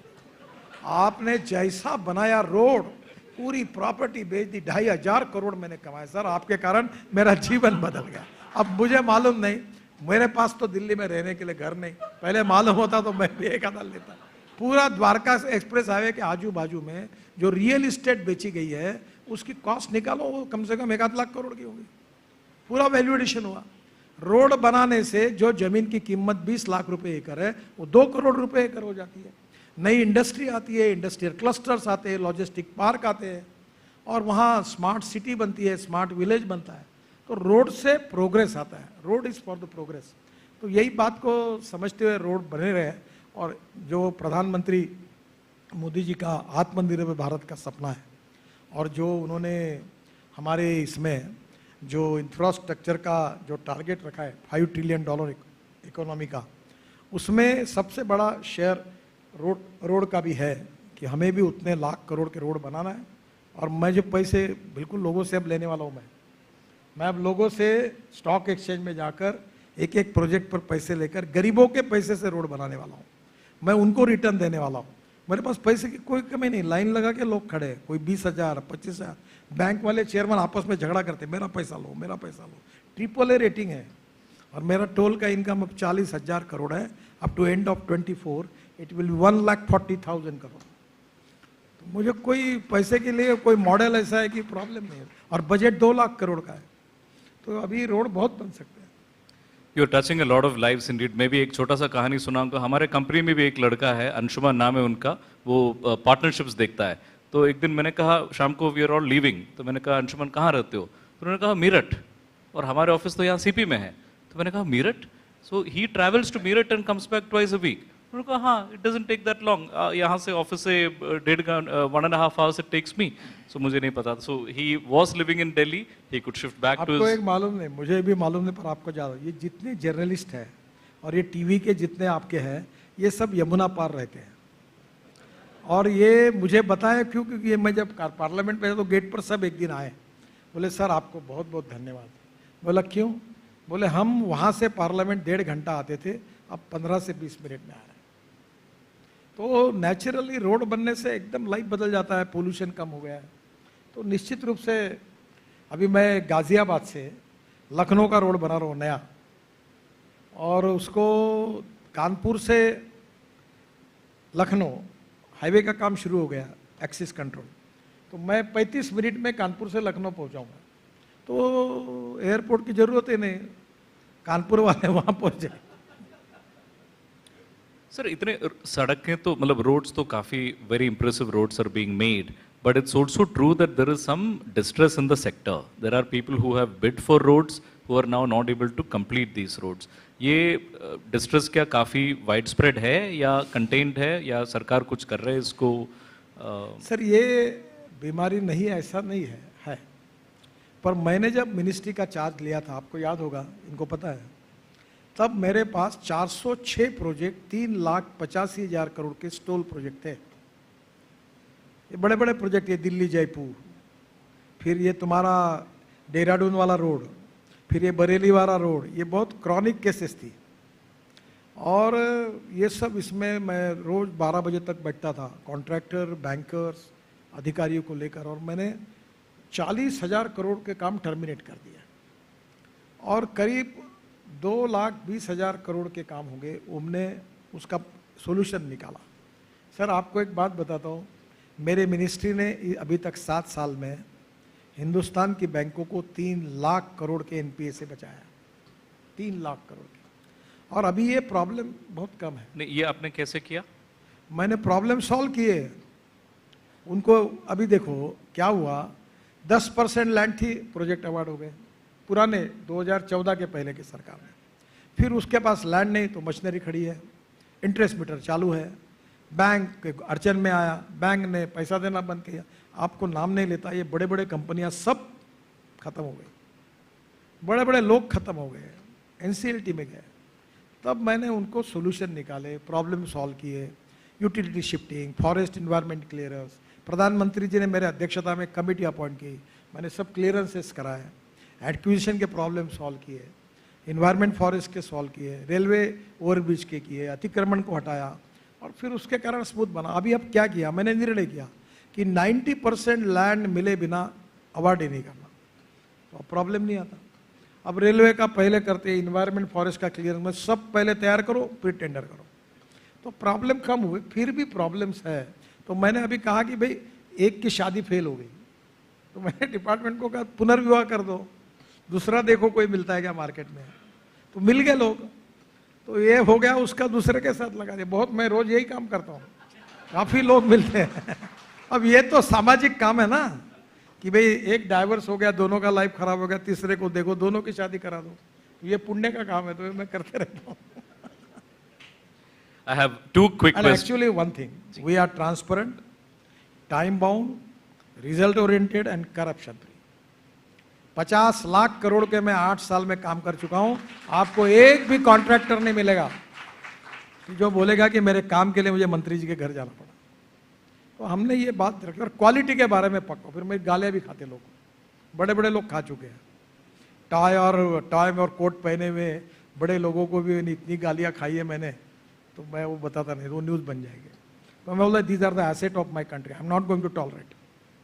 मैं अभी दिल्ली मुंबई हाईवे गया था, तो मैंने गाड़ी में बैठा, थर्मास में चाय था, मेरे पीएस को मैंने चाय लो, कप लो, बोला 160 किलोमीटर स्पीड कर, निकाला थर्मास, चाय पिया पूरा, मैंने बोला एक बूंद भी गिर गया तो दिखा दो तेरे को कैसे होता था। पूरा परफेक्ट था, ग्रेडियंट बराबर है कि नहीं है। स्पीड ब्रेकर के बारे में, ये हमारे ये जो बीच में एक्सपांशन जॉइंट्स होते हैं, बहुत मेरे कॉन्ट्रैक्टर गाले खा चुके हैं। अच्छा, मैं पब्लिकली भी डिपार्टमेंट को एक्सपोज कर देता हूँ, गलत है तुम्हारा, क्योंकि मैं बोला ये देश के एसेट्स है, जनता इसकी मालिक है, इसके साथ कॉम्प्रोमाइज़ नहीं होगा, आपको क्वालिटी अच्छी चाहिए। और हमारे रोड की कल टीवी पर आया, महाराष्ट्र के एक एमएलए ने मुंबई में महाराष्ट्र सरकार को मांग की कि ये मुंबई और महाराष्ट्र के रोड केवल एनएचआई के ही कॉन्ट्रैक्टर को क्वालिफाई करके दो तो रोड अच्छे होंगे, ऐसा उसने पत्र लिखकर कहा। वो एबीपी और इसमें मैं रात को देख रहा था टीवी पर आया, ये क्रेडिबिलिटी रोड क्वालिटी की बनी है। NHAI को आप रिस्ट्रक्चर करने की कोई प्लान है आपका? ऑलरेडी बहुत कुछ किया है, लगातार हमारा चालू रहता है। देखो, it's a process, no one is perfect and no one can claim that he is perfect. उत्तम, अधिक उत्तम, सर्वोत्तम, अप टू इंफिनिटी। हम भी समय से, अनुभव से सीख रहे हैं।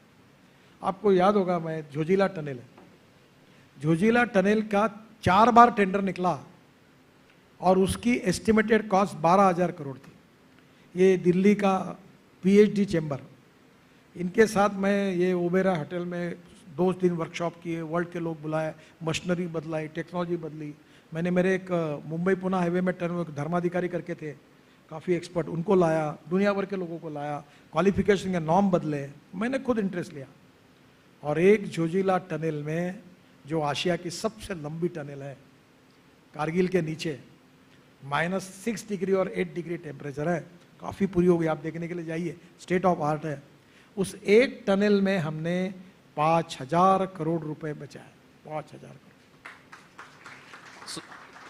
ये अभी एक लास्ट में 7,000 करोड़ में बनी। हाँ, अंतिम में 7,000 करोड़ की खर्चा में बनी नहीं, उसका तो 5,500 करोड़ है, कुछ एडिशनल वर्क हम करने वाले हैं, पर उसमें 5,000 करोड़ बचे रिकॉर्ड पर।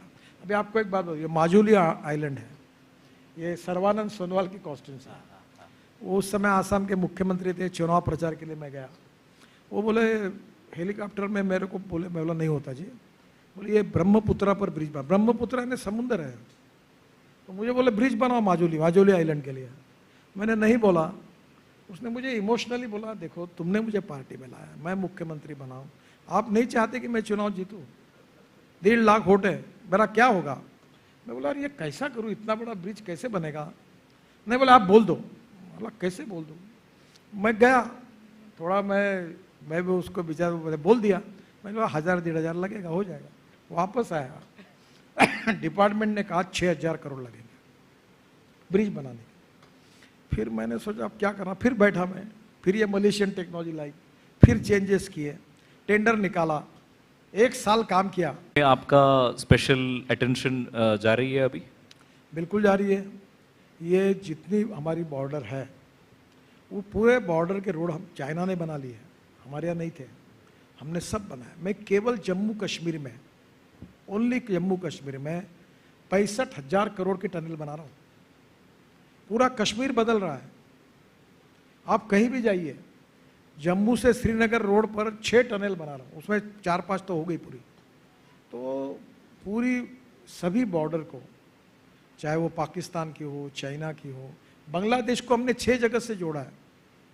बांग्लादेश हमारे एनिमी कंट्री में नहीं आता, और अभी बांग्लादेश का ट्रेड रिवर से और रोड से करके, मणिपुर से, वो जो मोरे करके जगह है, जहाँ से म्यांमार 500 मीटर पर है, मैं गया था वहाँ, वो रोड पूरा बना रहे हैं हम लोग, ताकि म्यांमार का ट्रेड डायरेक्ट ट्रक से उधर होगा। बांग्लादेश के साथ हम 6 जगह पर रोड बनाकर फेनी ब्रिज बनाया, भूटान के साथ, नेपाल के साथ हम रोड कनेक्टिविटी बना रहे अच्छी। तो अभी सब जगह पर हमने काफ़ी बॉर्डर रोड को प्रायोरिटी दी। कल नहीं, आज ही राजनाथ सिंह जी और मेरी बात हुई, और मैंने उनको कहा कि एक बार डिफेंस वालों के साथ बात करके, कुछ रोड NHAI के वो मैं बना रहा हूँ बॉर्डर, कुछ नहीं है, तो आप बैठकर एक बार उसके इंपॉर्टेंस रोड डिफेंस से लेकर आप मुझे बुलाइए, हम बैठकर उसका भी समाधान ढूंढेंगे। और इसमें पूरा पर अरुणाचल में मैं 1300 किलोमीटर का एक ट्रांस अरुणाचल हाईवे बना रहा हूँ। अब मैंने उनको कहा कि टेक्नोलॉजी बदलो, सॉइल स्टेबलाइज करो और बिटुमेन और वाइट टॉपिंग करो। वो बोले 20 करोड़ पर किलोमीटर, ना 2 करोड़ पर किलोमीटर बनाओ। तो मैं अरुणाचल में, आप कभी जाओगे, आप नॉर्थ ईस्ट जाओ, मैं 1 लाख करोड़ के रोड बना रहा हूँ। आप नॉर्थ ईस्ट में कहीं भी जाओ, मणिपुर जाओ, त्रिपुरा जाओ, नागालैंड जाओ, सिक्किम जाओ, कहीं भी जाओ, आपको हर जगह काम दिखेगा। I will now move to the audience for a couple of questions. But before that, I wanted to ask you one thing very quickly, sir. This on the issue of buses, electric buses, जो 50,000 buses आप you want to put on the roads, क्या हम इसके लिए तैयार हैं? All the other infrastructure in terms of depots that are electrified, ये सब आ जाएगा तब तक? लोड, मतलब ग्रिड में जो लोड पड़नी है। आपके प्रश्न को थोड़ा समझाने, आप इलाबोरेट करेंगे? When we have, for instance, now we have given a tender for 5,000 buses. ये जो when these electric buses I'm talking about. So when these buses start coming, flying in the city, जैसे दिल्ली में buses आ गए, तो उसको रात को depot में जाना होगा. अभी ऐसा है, टेक्निकली ये पॉसिबल है.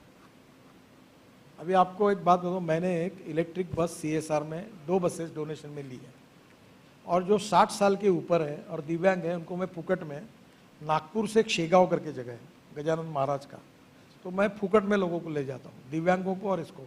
वो 3 महीने के लिए बुक है. वहाँ क्या किया कि शेगांव संस्थान ने भी चार्जिंग का स्टेशन डाल दिया.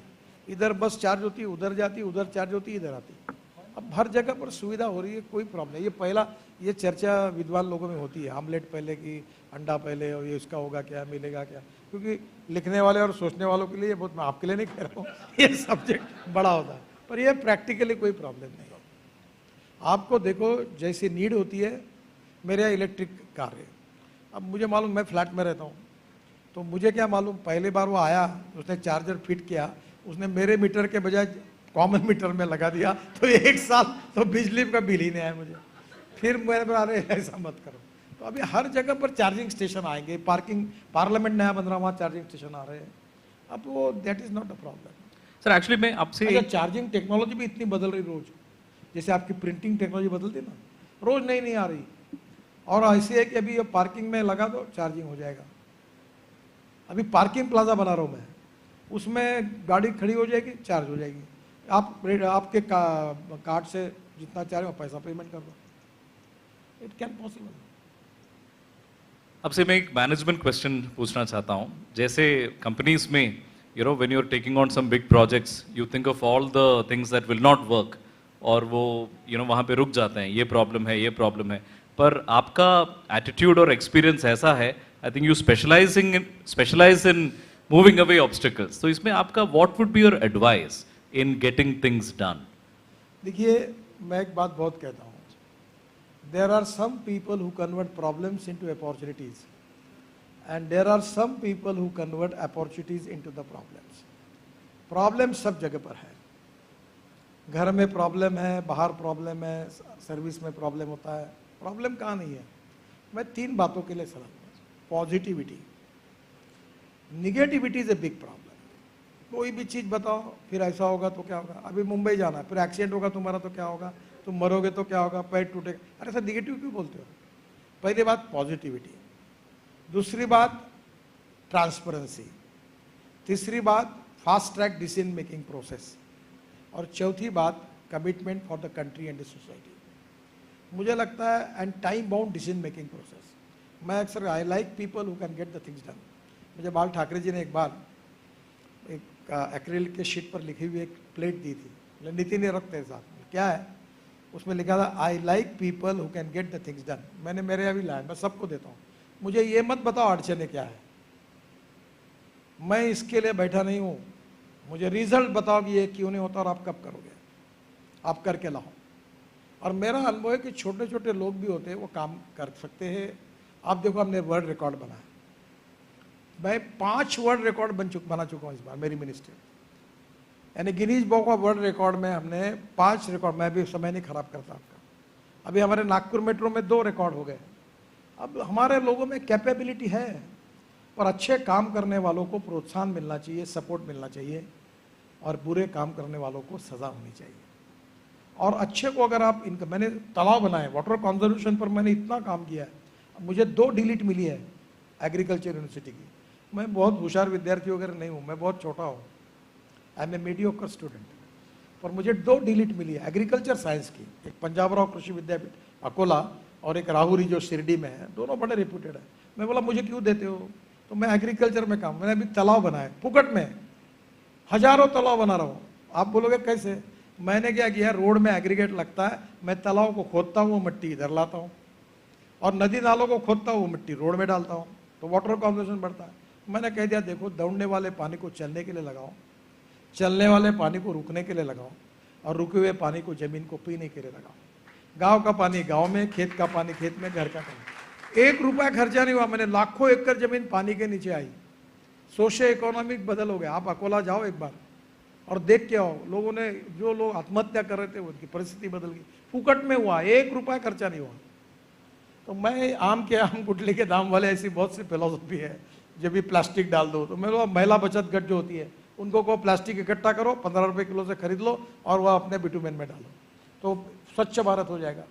अभी मैंने परसों प्रधानमंत्री को भी सुझाया है कि जितना ये गंदा पानी होता है दिल्ली का, यमुना का, इधर उधर का आपके यहाँ आता ना, उसी पानी को, अभी आपको एक बहुत अच्छी बात बताऊँ, आप मथुरा में जाओ, मैं वाटर रिसोर्सेस मंत्री था, मथुरा का 90 mld स्लज, गंदा पानी, उसको साफ करके वो इंडियन ऑयल ले रहा है।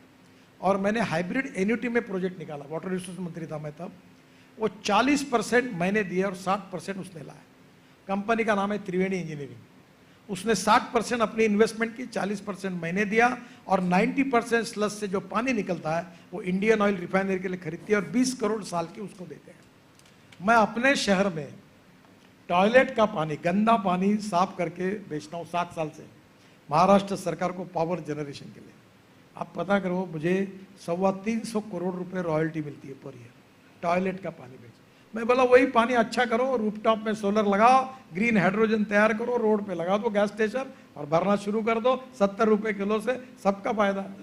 रॉ मटेरियल की कॉस्ट 0, क्योंकि पानी फुकट में मिला, सोलर ऊपर से पावर है, वही जाएगी। तो टेक्नोलॉजी के साथ और थोड़ा सा इनिशिएटिव के साथ काफ़ी चीज़ें बदल सकती है। मैं अभी लिस्ट बना रहा था क्योंकि आपने इतनी जगह जाने के लिए बोला है, जोजिला, मथुरा, अकोला, हर जगह जाएंगे, we will report it also. अभी आपको एक बात बताओ, मैं वैसे कोई पब्लिसिटी नहीं चाहता, मेरा स्वभाव भी नहीं है। मैं बोला आर्किमिडीज का सिद्धांत है, जितने वजन की चीज़ पानी में डालो उसका वजन जितना होगा उतना ऊपर आएगा, होगा तो होगा, नहीं तो ऊपर। मैं दूसरी बात कहता हूँ, एक मुझे कभी कभी लगता है कि जो अच्छे इनिशिएटिव है उसको सपोर्ट नहीं मिलता। आप बहुत सेंसिटिव पत्रकार हैं, ये मथुरा का अगर आप अच्छी तरह आपके ग्रुप में छपाओगे तो पूरे देश में इंस्पिरेशन मिलेगा और पूरे सॉलिड वेस्ट मैनेजमेंट और लिक्विड वेस्ट मैनेजमेंट को एक नई दिशा मिल जाएगी। एक्चुअली सर, इसके बारे में मैं भी एक बात बताना चाहूँगा कि in fact we are very very कीन।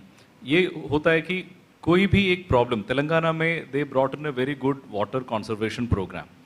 नाउ वो एक्सपीरियंस बाकी लोगों को, सो हम एक्चुअली एक फोरम खड़ी करने जा रहे हैं, पॉलिसी फोरम करके, ताकि ऐसे इनिशिएटिव्स जो है जो बाकी लोग अडॉप्ट कर सकते हैं, उसका सेलिब्रेशन हो जाए, उसका शेयरिंग हो जाए। So we will be coming back to you very soon with a formal form of that program, and I hope that you will give us all support.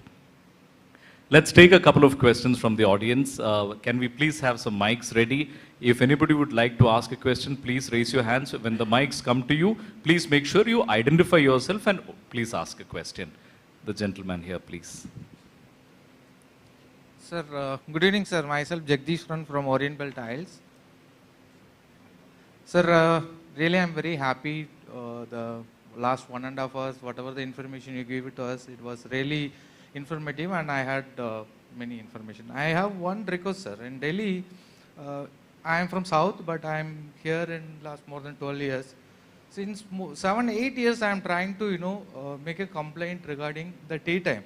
In Delhi, most of more than 40% of the street lights, it's on the daytime. You are talking about the energy saving, many things. Really, I am very happy. But this is the right forum to, Delhi में 40% street lights on रहता है दिन में।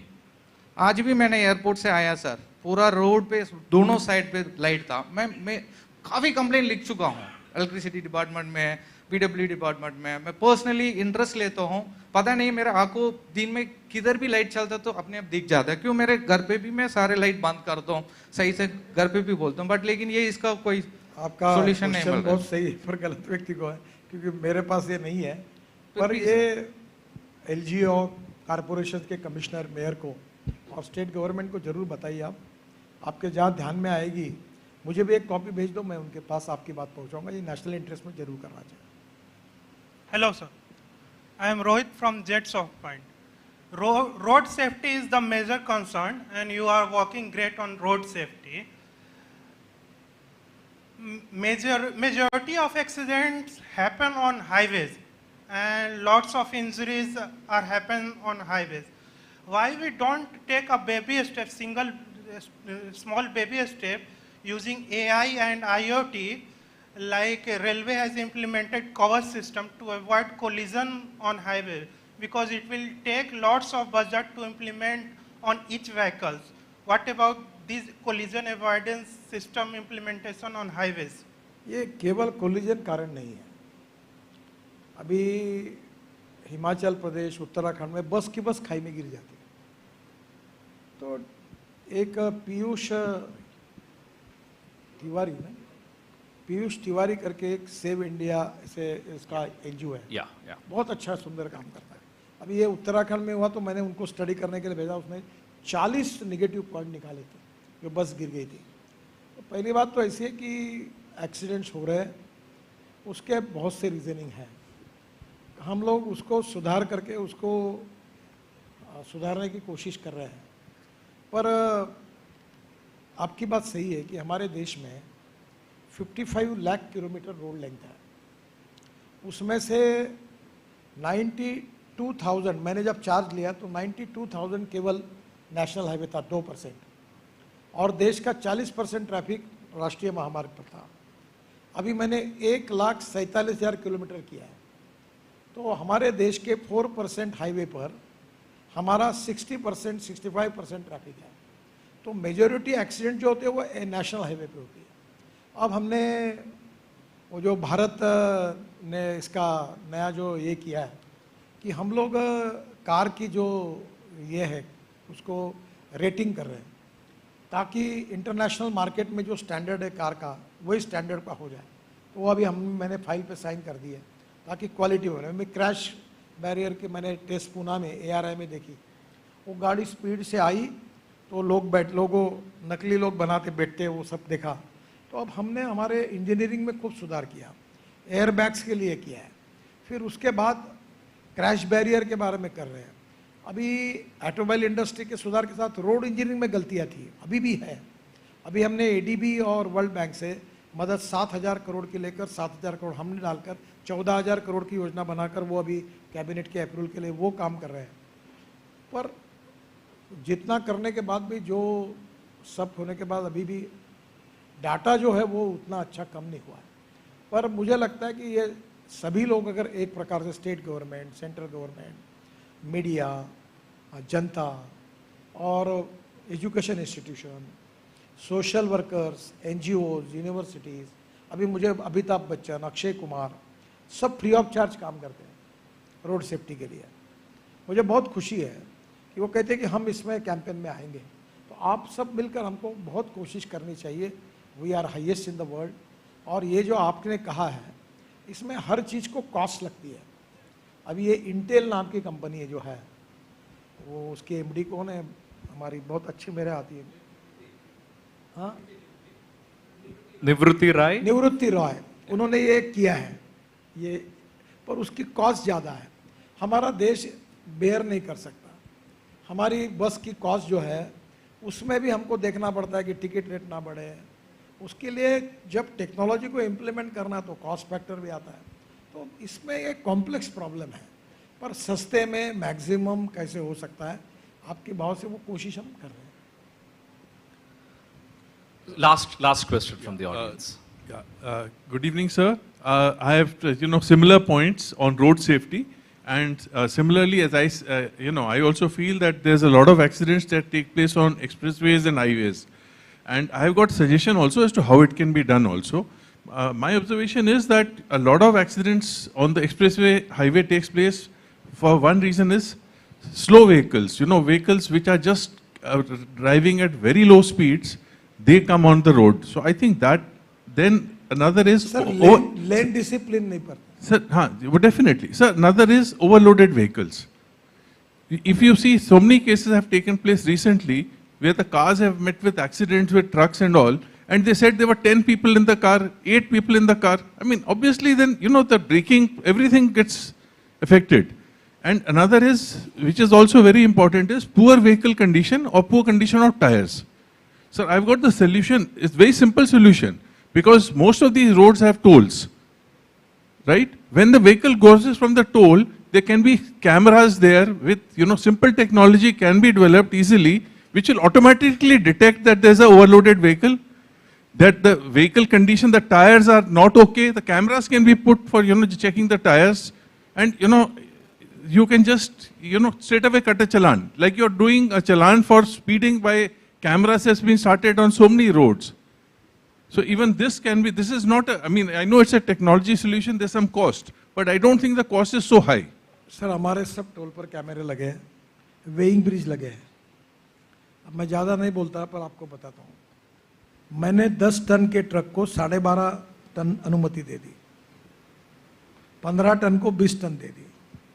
इसका कारण sir समय समय पर रोक रोक के जो कुछ होता था उसको बंद करने के लिए. अब वो 12.5 टन का किया तो वो 15 टन लेके जा रहा है. प्रॉब्लम है कि ये सब्जेक्ट कॉन्करेंट लिस्ट में है और उसमें जितने कठोर नियम करो उतना करप्शन बढ़ता है, तकलीफें बढ़ती है. We need to find out the way out कि लोगों को भी तकलीफ ना हो. ये है कॉम्प्लेक्स प्रॉब्लम है. इसका सोल्यूशन धीरे धीरे डबल एक्सल, ज़्यादा कैपेसिटी के ट्रक का टोल हमने कम करने का सोच रहे हैं और जो सिंगल एक्सल वाले उसका टोल ज़्यादा होगा. तो डबल एक्सल के जब आएंगे तो नेचुरली टेक्नोलॉजी बदली अभी और अच्छे अच्छे नए नए कंपनियों के आए. अभी ट्रक पर वो प्लास्टिक का कवर करना, पूरे यूरोपियन कंट्री में आप कहीं भी जाओ कवर होता है, हमारा नहीं होता. बस का कोड, अभी बस का कोड जो था मैंने तय किया, फिर ये जो पंजाब हरियाणा में हथौड़ा लेकर बस की बॉडी बनाने वाले हम बेकार हो गए, मैं उनको एक्सटेंशन देते गया. अब बसेस के इतने एक्सीडेंट हो गए, मैंने कहा नथिंग डूइंग. वो मतलब फैक्ट्री डालो, नहीं तो आप यूरोपियन कोड जो है वो अभी मैंने ऑर्डर निकाला कि अब क्वालिटी यही होना. There is a complex problem है. अगर कोई स्ट्रिक्ट करे तो गरीब लोग बोलते हैं मेरा रोजगार चला जाएगा. तो we in a welfare government हमें सब प्रकार के लोगों को समझाकर प्रॉब्लम को सॉल्व करना पड़ता है. ये लिमिटेशन है, फिर भी आपकी भावना जो है उसके तरफ हम धीरे धीरे उसी के तरफ जा रहे हैं. Gadkari ji, I cannot thank you enough. You came here, you spent a lot of time, you really engaged with all our questions. On behalf of Mint and everyone here, thank you so much. Thank you so much. Thank you very much. Namaskar. Ladies and gentlemen, a big round of applause for Nitin Gadkari ji. Thank you.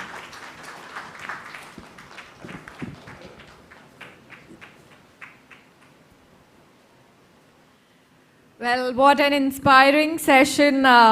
Well, ladies and gentlemen, can we have a big round of applause once again for our Honorable Minister, great reformer, taskmaster, I must say, a silent mission man, innovation personified from transport to infrastructure. Sir, we salute your zeal and attitude. Thank you so much for extending unstinting support to this summit. And I request all of you to please take your seats, ladies and gentlemen. There are a few more sessions left. We would like to thank you also for being great listeners and for supporting us. Well, ladies and gentlemen, now we'll be taking this further. We have a very special presentation by Ms. Mahua Charya, MD and CEO of Convergence Energy Services Limited, India. Can we have you, ma'am, on the dais, please? Hello, ma'am. Welcome.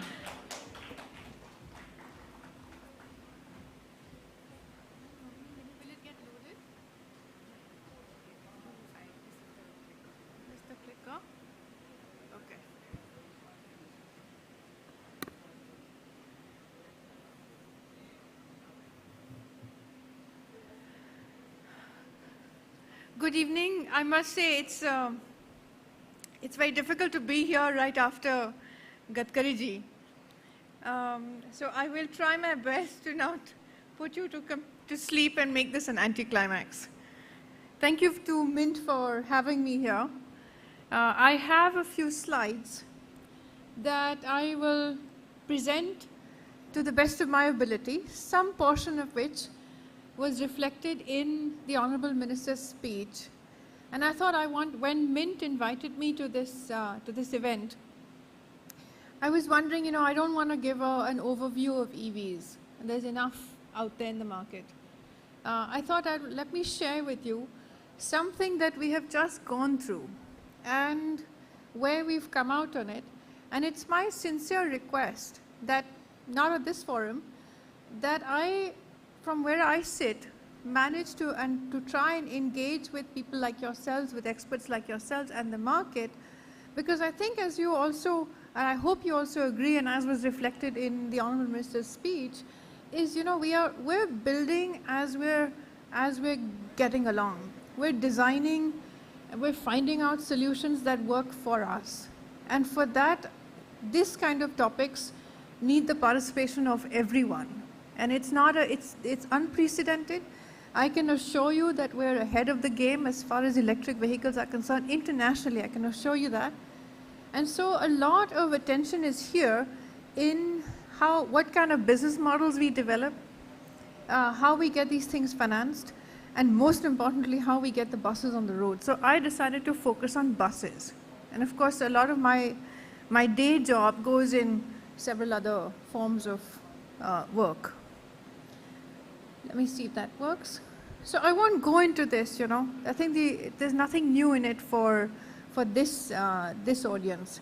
But I was just so phenomenally struck by the Honourable Minister. It reminded me of my time in college where I was having to write notes about air pollution and all the reasons why we need to move to green, because of air pollution, because of litigation, because of climate change, because of so many things. And so, you know, it's front and center. It's absolutely front and center. So I don't need to go through that. There's some numbers that I had put together for, just to put it out there, just to ask myself, how big is this bill? Public buses, we just don't have enough buses. We just don't have enough buses. Many of our buses are also very, very old. So our share of public buses has also been going down. I mean, we're talking about building roads. What do we want to put over there? We just have to figure out how to change that curve. We just need a whole lot buses, over 350,000 buses. And let me tell you, we have about 2,500 electric buses on the road today. It's nothing. I mean, it's really nothing. But it's moving very quickly.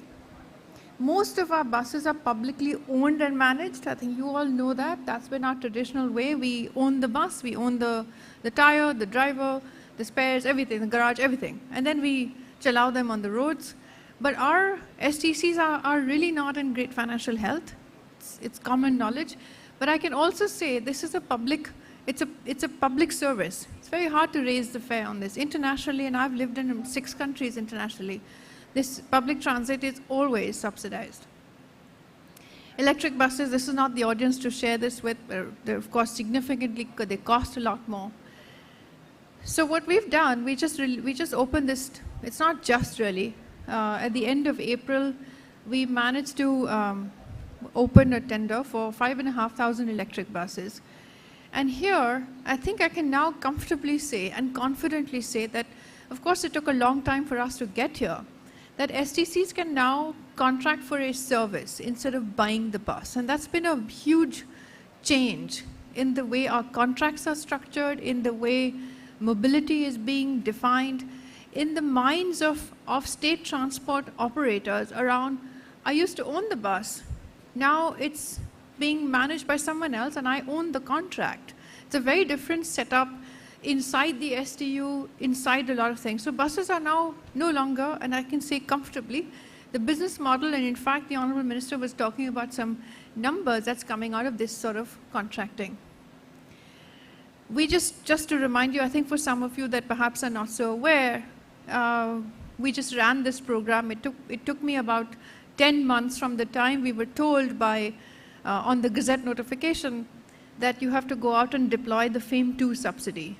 And it also made this one very huge demand that you can deploy this FAME2 subsidy only across 9 cities, and they must be on an OPEX model. Now you tell me, how will I do OPEX model across 5 cities? I just have no choice to homogenize, in other words, standardize and get these 9 cities to agree. So that's what we did. We ran a process and we ended up getting 5 cities who came in, and it was my objective to try and convert this. If we're going to be doing service anyway, procuring for a service, can we just try and make this look like infra? Because the largest pots of capital sit in infrastructure funds. And we know how to do it. This country knows how to do PPPs. We've had experience with roads, with airports, with renewable energy, with a whole lot of stuff. So we standardized, we managed to standardize across 5 cities. We made the contract as bankable as we could. What we cannot do is solve for the financial health of the off-taker. If the off-taker itself is unable to make money, however bankable your contract is, that thing will get into conflict. But we did as far as we could go. So we did a lot of little things about making these look like infra. They're longer term, they're fixed income, they're ups and downs that you can fix for, things like that. What we then did is, I won't go into the details, but I did put this slide here because a lot of financiers come and ask me, but this and but that and but payment security and so on. And we took a long time to build this tender, a long time to design these conditions, and an even longer time to get the governments of these 5 states to agree, because this is not something that they do normally. Thankfully, of course, there was precedence. And of course, I'm grateful for the collaboration and the generosity of time that people gave us as we designed this. So there's a lot of conditions, that 42 little provisions that were changed to make this bankable. Big outstanding issue, the capacity of our state transport companies and their financial health, is how do we manage this? I think in the last discussion, I think there was a question around, are we prepared? Yes, we will be prepared, but it's going to take a big slog. And we just have to go through that slog, because finally we've got numbers that can actually make this work. So we had a whole lot of meetings and expert groups, and we used the regulatory authorities as much as we could. We called for demand, and what we got was 27% lower than diesel. And of course, I used prices pre-Ukraine, and this is without subsidy. Now, this is what's got the government interested and excited. It's caused some heartburn amongst financial entities, I understand that. But from just a scale and catalytic potential point of view, we managed to get, thanks to the participation of the people that did this, to get a price that's lower than diesel. And that has changed a lot of things. It's for amongst other things, or the most powerful of them, which I think it just made a big difference to the STUs. I mean, really, on a project-by-project basis, if you do enough of this, and if you change the entire portfolio, maybe our STUs might even come out positive without having to tinker around with fares. So it is that sort of ambition, or at least that sort of vision, that I'm hoping we will be able to develop. This sort of contracting was done for these 5 cities. It was suitable for 9. I really don't know what will work for the remainder 50,000 buses that we've been asked to design a program for. This has standardized a lot of things, as you can imagine. It's created a lot of opportunities. As you can imagine, there's a huge potential to cut back on losses, even earn a profit. This has actually created a bit of an inflection point, because the numbers that we've found are cheaper than CNG as well. And CNG, yes, is less potent than diesel, but really there are supply concerns. So after this, we've been asked by Niti Aayog and Moorth to design a program for 50,000 buses. I must clarify that there's a lot of media will say that we're going to run a tender for 50,000 buses. That's not the case. That's the size of 3 economies. That is the target. We need to get to that number. But really, I'll tell you, the numbers that we can do are more than 50,000, because as I speak now, there's at least about 10,000 bus demand that has just come in the last few months as we were developing the other tender, and we couldn't respond to them because all of our STUs have buses that are very old and they just don't have any money to change them. So the demand in hand is, in fact, a little bit more than that right now, and we're working on it as we go forward. But this is going to take a lot of effort. A lot of things have to fall into place. STUs don't have enough capacity. We have this Achilles heel, the depot and the infrastructure, because that sits between the Ministry of Power or the business of power and the business of transport, and that famously sits between 2 different systems, 2 different states as well. So, we've got some work to do as well. So now, because of the many touch points, 50,000 buses is no joke. Because of this, we've got to lift the whole system. The Prime Minister's office has set up does these review meetings. We need the involvement of several ministries this time going forward. And you will see, and this is just a little smattering, you'll see that, of course we need the Ministry of Heavy Industry. Our current relationship with them is that we utilize or we deploy and allocate their FAME 2 subsidy. And they manage the wallet on that one. But of course you have MOUD, because they've got a scheme for Tier 2 and Tier 3 cities. Ministry of Road Transport, don't need to say much here now. Ministry of Power, I mean, there's 50,000 buses is about 4 gigawatts of power. Now, there are ways to optimize that. You can make that all of that renewables. But of course, you can also do optimizing around, should I charge at 4 p.m., should I charge at 9 p.m., when should I send my buses to the depot? Because all of that makes a significant difference. Moving from normal tariff to renewables is about a 10% change in the tariff. So it can be very, very powerful. The one part on Ministry of Finance, this is something that we're working on right now, is how do we enable the finance? Just think about the size of this kind of business. And I can tell you from where I sit, the enthusiasm levels are incredible. The impatient levels are also very, very high. So this is a good time to do, this is a good time to get the ideas in, to get the business models in, but where is the financing going to come from? And in what form? I've heard many times that if my project is bankable, money is not the problem. I know that. But this is no longer about a project. We've made the contract as bankable as we could, but the financial health of the off-taker is something that I'm not sure this country will be able to fix quickly. So then what do I have instead is the world of financial solutions. There's some sort of creative structuring at scale that involves the government to try and see how we can do this. So we're putting a little conference together on the 15th and 16th of September. We've got a little working group together to just use the market, use experts like yourselves to come in and tell us what do you think can work, what experiences can I draw from the business of infrastructure. We've built infrastructure, we continue to build infrastructure, we've got business models out there at scale.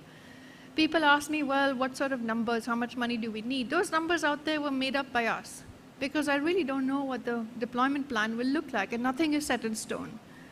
So this is really what's going on from the electric bus business that we've been managing.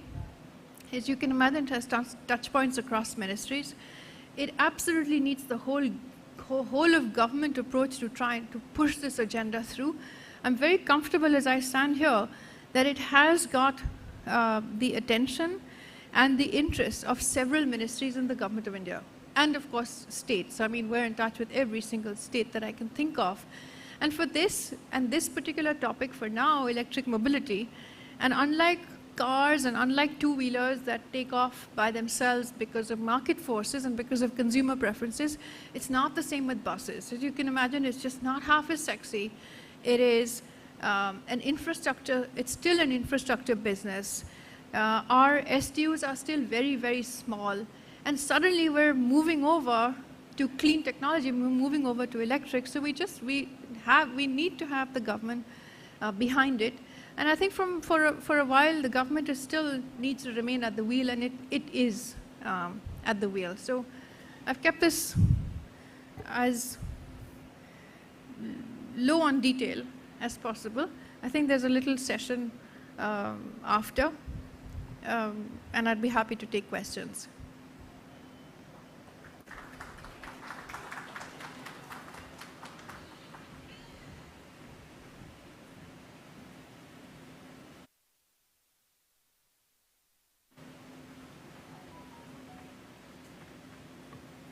Well, thank you so much, ma'am, for this insightful discussion.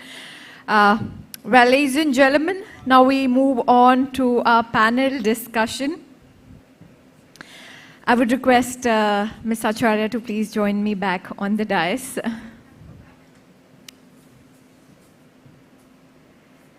Thank you so much, ma'am, for quite an insightful presentation. Well, ladies and gentlemen, can we have a big round of applause for Ms. Acharya, everybody? I would request Mr. R.K. Mishra, President, Ecosystem Partnerships and co-founder of ULU, to please join me on the dais.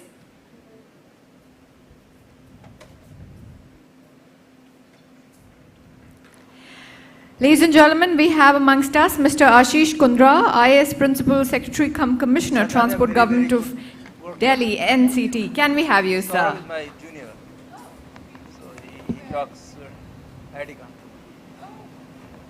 And now, once again, I would request Ms. Alicia to please join me. Ladies and gentlemen, a big round of applause for our moderator, please.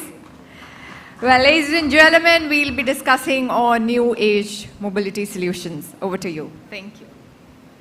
It is the last session of the day, so I can understand. We're probably all looking forward to dinner later, but I promise you that this is as important, if perhaps not the most relevant session, that we can, hold today.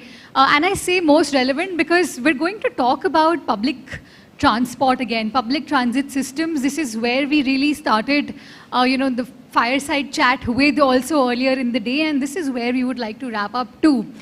Because it's something that touches all of us, really. We might have our own cars, we might have our own two-wheelers, but every now and then we're always going to need to fall back on some sort of public transport. And that itself is undergoing massive amounts of evolution right now. Mahua highlighted that in her presentation. There's a very clear mandate towards zero emissions and sustainability when it comes to public transport systems. I'm very privileged to have Mr. Ashish Kundra also on this panel. And Delhi undoubtedly, has emerged as one of the most progressive, if not the most progressive states when it comes to EV policies. We have, Delhi really, in some ways, led the way for many other states, whether it was incentives, whether it was the, policy framework that it laid out for the adoption of electric vehicles in both the personal as well as the commercial space. So, Mr. Kundra, let me start with you. If you could talk about how you view, the ecosystem right now. Let's take Delhi as an example. We have multiple, policy efforts that are incentivizing the adoption of electric mobility in the public as well as the personal, markets.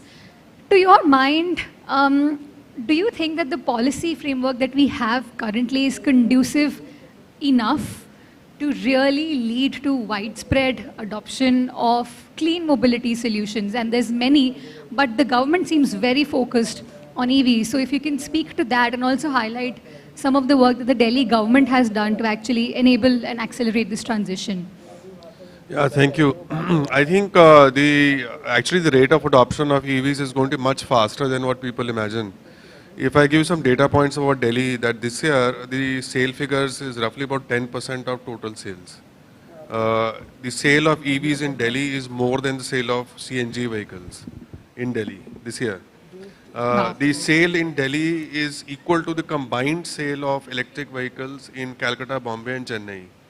So I think it's at one level for us from the government standpoint, it's an important issue because of the larger issue of pollution. That's one. So one set of measures were obviously which were announced in the policy, which were regarding exemptions on road tax, exemption of permits, purchase incentives, etc., etc.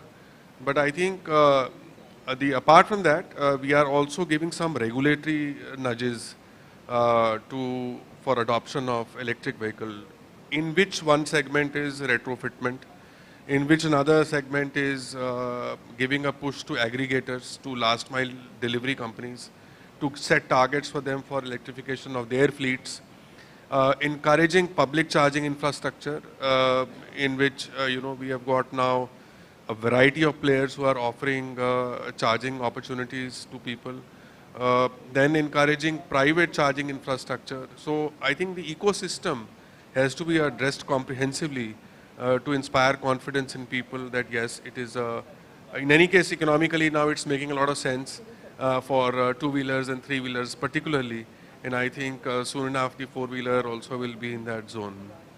Right, that's the hope, and it's a very interesting takeaway from what you shared, that the sales of EVs in India are already higher than that of CNG.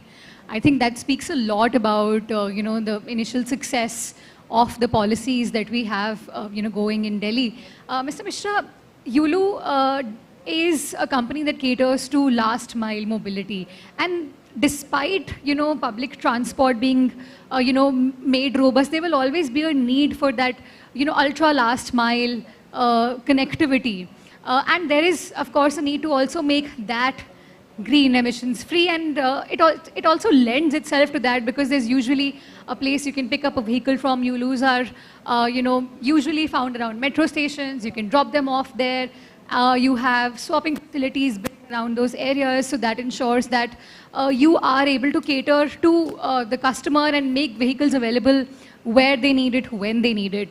But have you really come to this point where you can say confidently that this is a model, the sort of rent and go model that has become popular finally?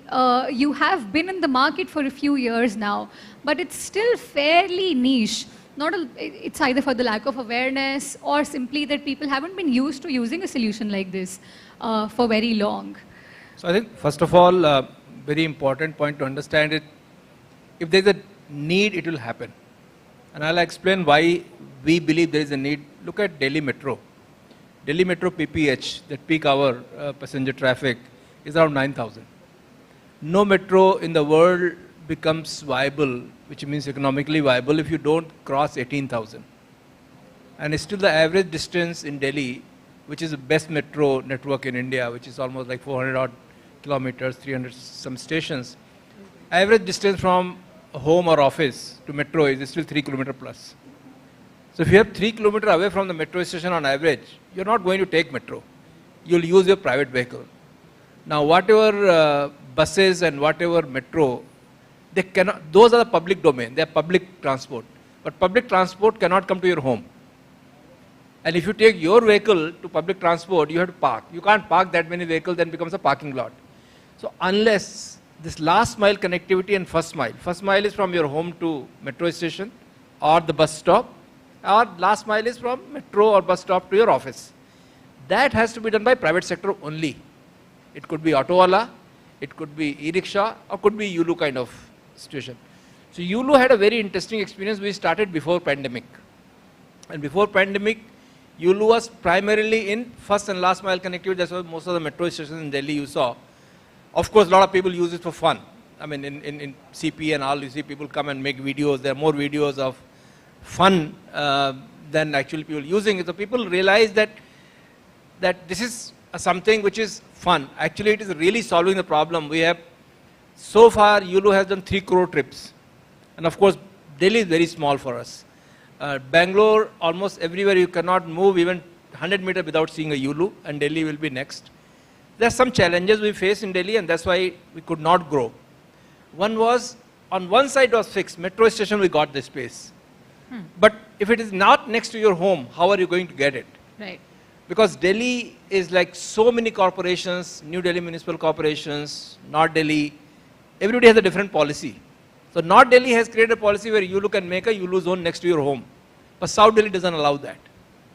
New Delhi doesn't allow that. Now, of course, everything is coming together. We are in discussion with them. And there, of course, Delhi government is not directly involved. It owns by them.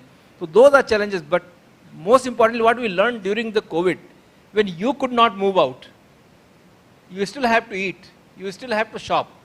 Goods have to come to us. So especially in Bangalore, there was a time when the only vehicle on the road which was allowed, because when metro was not allowed, buses were not in lockdown period, your own car was not allowed unless you were going to hospital, it was Yulu. Now Yulu became so popular with these gig economy workers that now almost 50% plus traffic of delivery happening on Yulu. In, for example, Bangalore, now Mumbai and Delhi is happening. So I think as long as people, and this is affordable.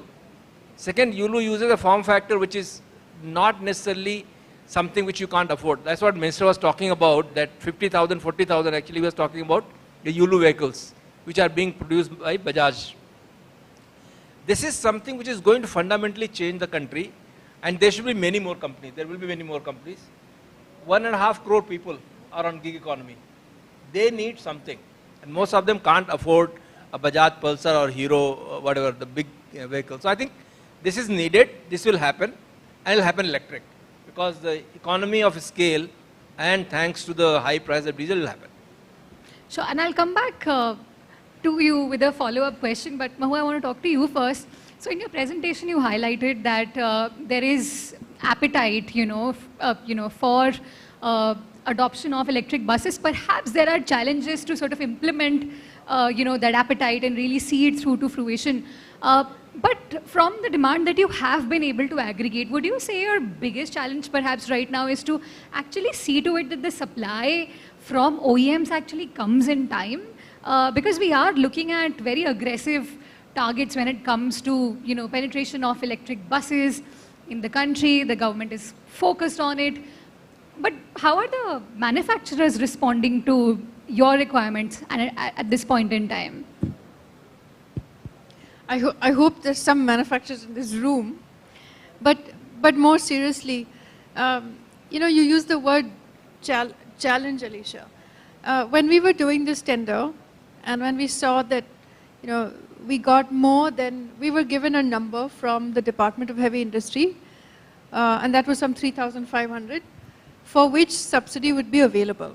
We finally ran a tender for 5,500, and that itself tells you that there's enough demand out there.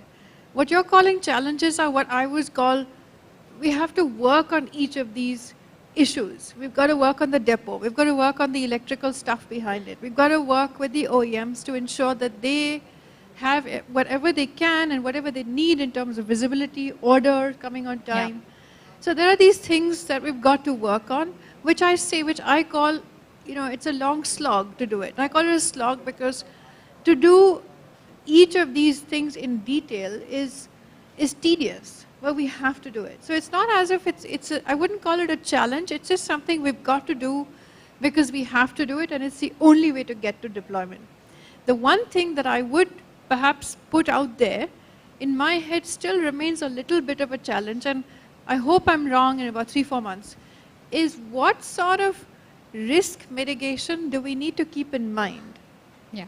Because the economics of the sector, the structure of the sector, may or may not be suitable for long-term, large-scale capital to stay sustained and deliver returns. I don't have an answer to that. And things are moving so quickly that in my mind, that perhaps would fall into the category of something we really have to keep an eye on, and something you really have to work on, because if you don't do that, then when the first few contracts don't make it, there'll be enough criticism in the country that there's a risk of the whole business slowing down. Absolutely. I think that's an extremely relevant point to highlight.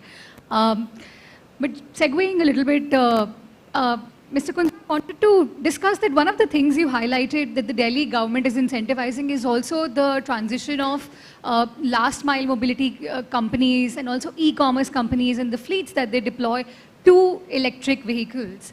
And there's also a sort of timeline that the government has already set that by the next few years, a certain percentage of the fleet has to turn fully electric, and this is applicable to both aggregators and also last mile operators. So I want to understand that while we hear a lot of commitment from a lot of these companies, whether it's e-commerce players, whether it's large aggregators, that we want to turn our fleets electric, that we have a commitment towards our, the transition to net zero. But somewhere down the line, we don't really see those plans really come to fruition. The implementation bit of that is just not very visible at this point in time. So we're discussing the conditions that can enable this sort of transition to really happen. So the policy does have this, on paper, and also, it's the incentives are there for them to claim, but what do you think is really stopping them to double down on their commitments and also deliver? Yeah, so I think there are two parts to it. One is that in all this space, the technology disruption has been much faster than the regulatory space, evolution of that. So we have been left behind in a way. So I think today if you ask me how many Uber cabs are running in Delhi, how many Ola cabs are running in Delhi, how many people are actually using Zomato for deliveries, etc. I don't have those numbers. Therefore we have come out with this draft scheme, which in fact the date of comments and all is over now, where we have said that henceforth, whatever has happened, but henceforth in the new fleet additions, you will do a certain percentages will be electric. The challenge which is kind of brought on from their side while they make these commitments is very few of them are fleet owners. So most of them are, gig economy workers who are kind of using their own second-hand, third-hand kind of bikes or cabs or whatever, which are onboarded onto these platforms. But I think cities can't have an unregulated, unchecked explosion of these kind of vehicles, right? So we say, okay, we are not going to go in the past, but henceforth, you will have to. And so what we have set the target is by 2030, everything will be electric on the, whether you own them, you don't own them, they have to be electric. You'll onboard only electric then. Now, the cost, of course, is a defining pain point, but I think in the next few years, that will also come down. Plus, we are allowing retrofitting. Now there are companies, like in Bangalore, as you're saying, there are companies which are retrofitting two-wheelers for 20,000 rupees with a battery swapping model. So that's a huge opportunity, and if you count those towards your obligations, make a lot of sense. So I think it's doable. So a couple of things about that I want to ask you again. The 2030 target, right now the sort of conversion that you're looking for is almost negligible, right? And the challenge, of course, as you highlighted, is that the fleets are not owned by these companies, so there's little sort of influence they say they could exercise, on those who do. So do you think that this is a realistic target, and what are the companies saying about this? You've of course had multiple, discussions with them. Yeah, so I think, all of them are kind of have been talking about ambitious goals which are aligned more or less with these timelines. But unless you have a framework where, you are obliged to do it either through, by way of penalties or by way of incentives that your license fee is linked with the kind of fuel that you are using. So for example, we are saying for onboarding now, for getting a license to work in Delhi as an aggregator, it is the number of vehicles multiplied by a certain per vehicle charge. For electric it's 0, for petrol it's the highest, for CNG it is in between. So that's how we've kind of stacked up the license fee. And of course the OEMs and all the production is going to go up anyway with localization plans which are happening, costs are going down. And I think I'm very, very optimistic that these are achievable goals actually. So you found a way to also impose some discipline on these companies who've made these promises, and now you're ensuring that they deliver. Mr. Mishra, yes, please respond. So I think this question which you asked him, I think he has done his job. As a government, you can only regulate, you can try to push people. But as Mr. Kundra rightly said, a Swiggy or Zomato does not own any vehicle. In fact, they don't even own the driver. They're not their employees, correct? What happens is somebody from Uttarakhand or Orissa or somebody from Noida comes and he brings his own scooter or uncle's scooter and just starts. These people are actually our customers.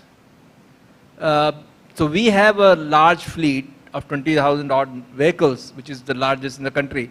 We want to go to 1 lakh, but there are no vehicles available.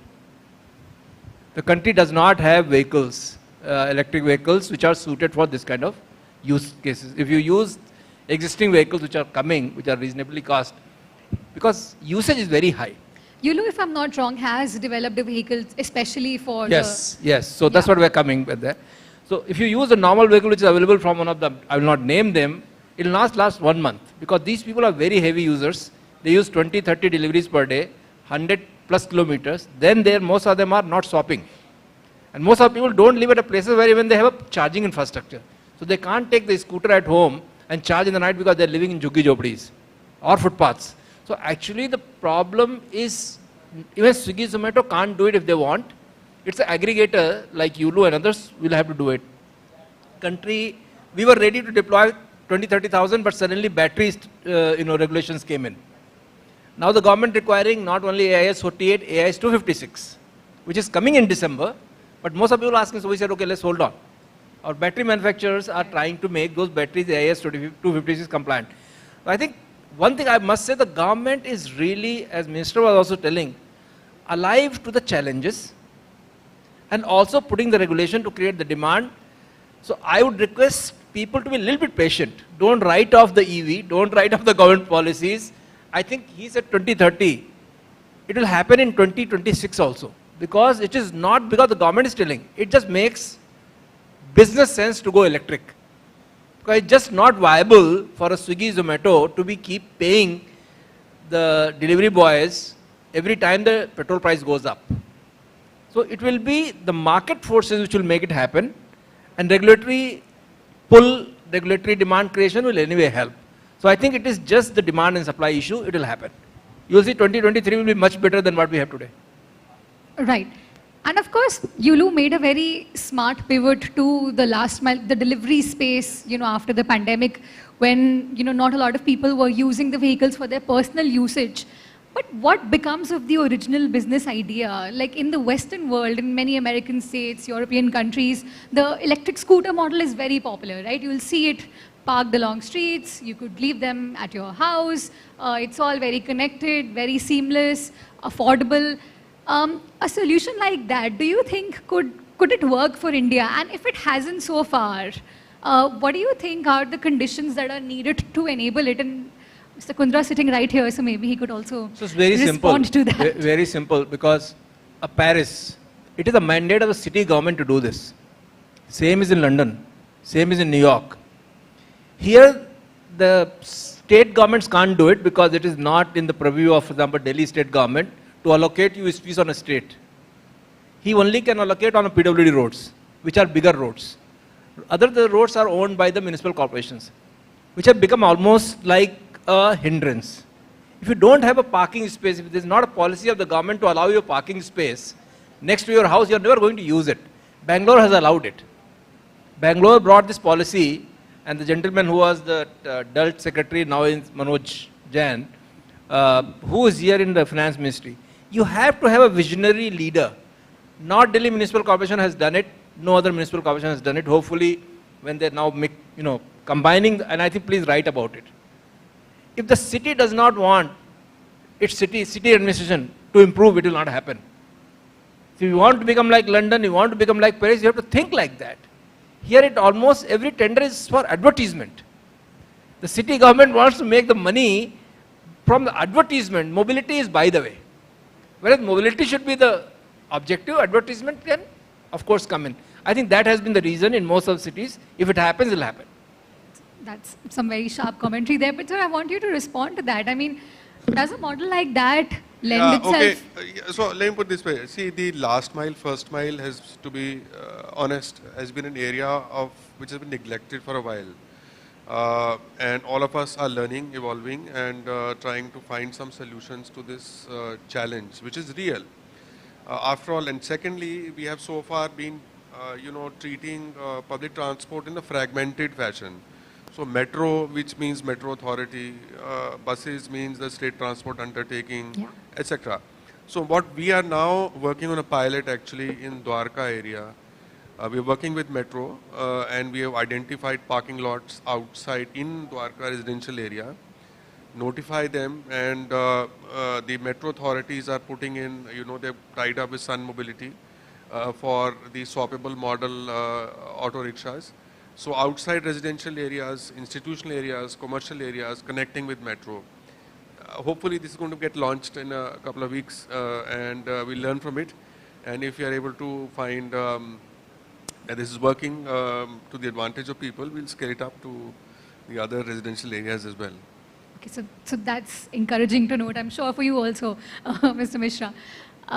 So one of the, the aspects of your job is also to ensure that there is enough, financial innovation and financial wherewithal available, right, to actually cater to the demand that you're getting and to be able to pay for all, the buses that, we need to deploy on the roads. Mr. Girish Wag earlier in the day mentioned that there's only about 15 buses for 10,000 passengers in India, which is extremely inadequate. So clearly we need to be putting a lot more buses on the roads. So can you talk to us about the financial piece of this and how you are solving for that issue, with innovative, financing solutions for, new technologies like electric buses?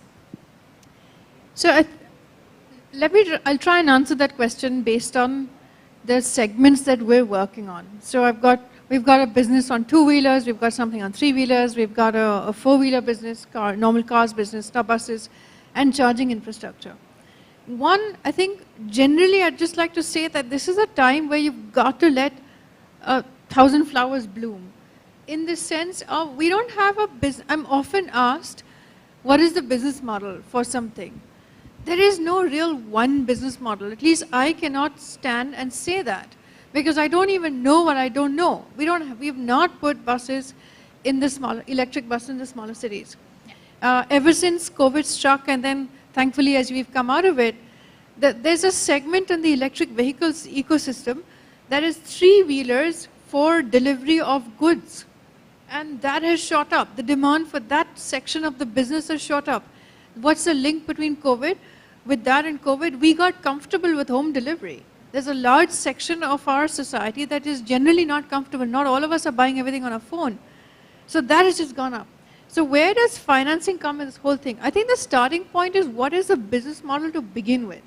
I think I really am beginning to now, after so many years of trying to get financing for these sort of sectors, you know, the one mistake, I think one mistake we do is we create a fund and then we go shopping around for projects.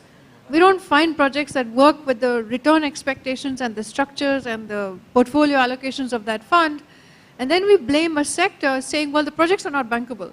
Well, sometimes the projects will probably not be bankable. That's right. They were not structured properly. Sometimes the sector itself is not viable. So what I mean by business model is, well, let's figure out, in some cities, I'm never going to make money. And I know that. So in those cities, to try and put a model that is not suitable, not great, you're never going to get it financed. But outside of that, there is a business of risk mitigation. I think we were talking about last mile delivery. Absolutely, the Zomatos and the Flipkarts don't own vehicles and they don't want to own vehicles. They pay for per ride. So what are we left with? Individual entrepreneurs, people like you and me, and staff and domestic helpers and so on, having to go out and buy one of these vehicles, and then they go out and charge 30, 40 rupees per ride. But the onus is on them to go out and buy a vehicle. When they go out and buy a vehicle, what does a bank ask them? Show me collateral. I mean, a lot of our thinking will have to change. And I'm not saying the thinking changes because a person changes on the other side. What changes is the regulatory instruments at the back that help that particular financier evaluate appropriately the person who is going to buy an auto rickshaw for 3.5 lakhs. The cost of capital for that segment is upwards of 25%. And the demand is phenomenal. We just don't have enough capital, even at 25%. And these are, if I'm able to extend that loan to 3 to 4 years, people want three-wheelers that just go much longer, meaning right now they don't have the kind of mileage. So I think the answer in my head is not so much finance first and where the finance is going to come from. It's what is the business model that you have underneath it, and have you structured it properly, and if you have, then money comes in. Interesting. So it's about finding the business model first, and then probably rest assured financing will come by too. So that's all the time we have for this panel. This is also our last panel discussion for the day. So I'd like to thank all three of you for joining us at the Mint Mobility Conclave today. It was a lovely session speaking to you, and of course the first time that we're hosting a Mobility Conclave, so your insights were extremely helpful. I hope all of you also found the session enjoyable. Thanks very much once again for joining us at the conclave. Thank you. Well, thank you so much. A big round of applause for our outstanding panelists. Thank you so much, Alicia, for steering this conversation. Well, ladies and gentlemen, now I don't want to come between you and dinner. Well, ladies and gentlemen, would like to thank you. Thank you so much on behalf of Mint and NTT Media Limited. We thank each one of you for being here today. It was amazing to have you all here. Well, can we have a final round of applause for our part-by partner, ladies and gentlemen, NTT India Private Limited, for their unstinting support to this event. And would also like to thank all our panelists, our senior business leaders, company executives, founders, policy experts who've joined us and made this event memorable. Thank you so much. And would also like to thank Mint editorial leadership team and Mosaic digital team for bringing together the best minds to discuss the future of mobility as seen from India. And not only this, we would like to thank honorable ministers for extending their outstanding contribution to this summit. Well, ladies and gentlemen, thank you so much for your presence. We request all of you to please join us for cocktails and dinner. Thank you.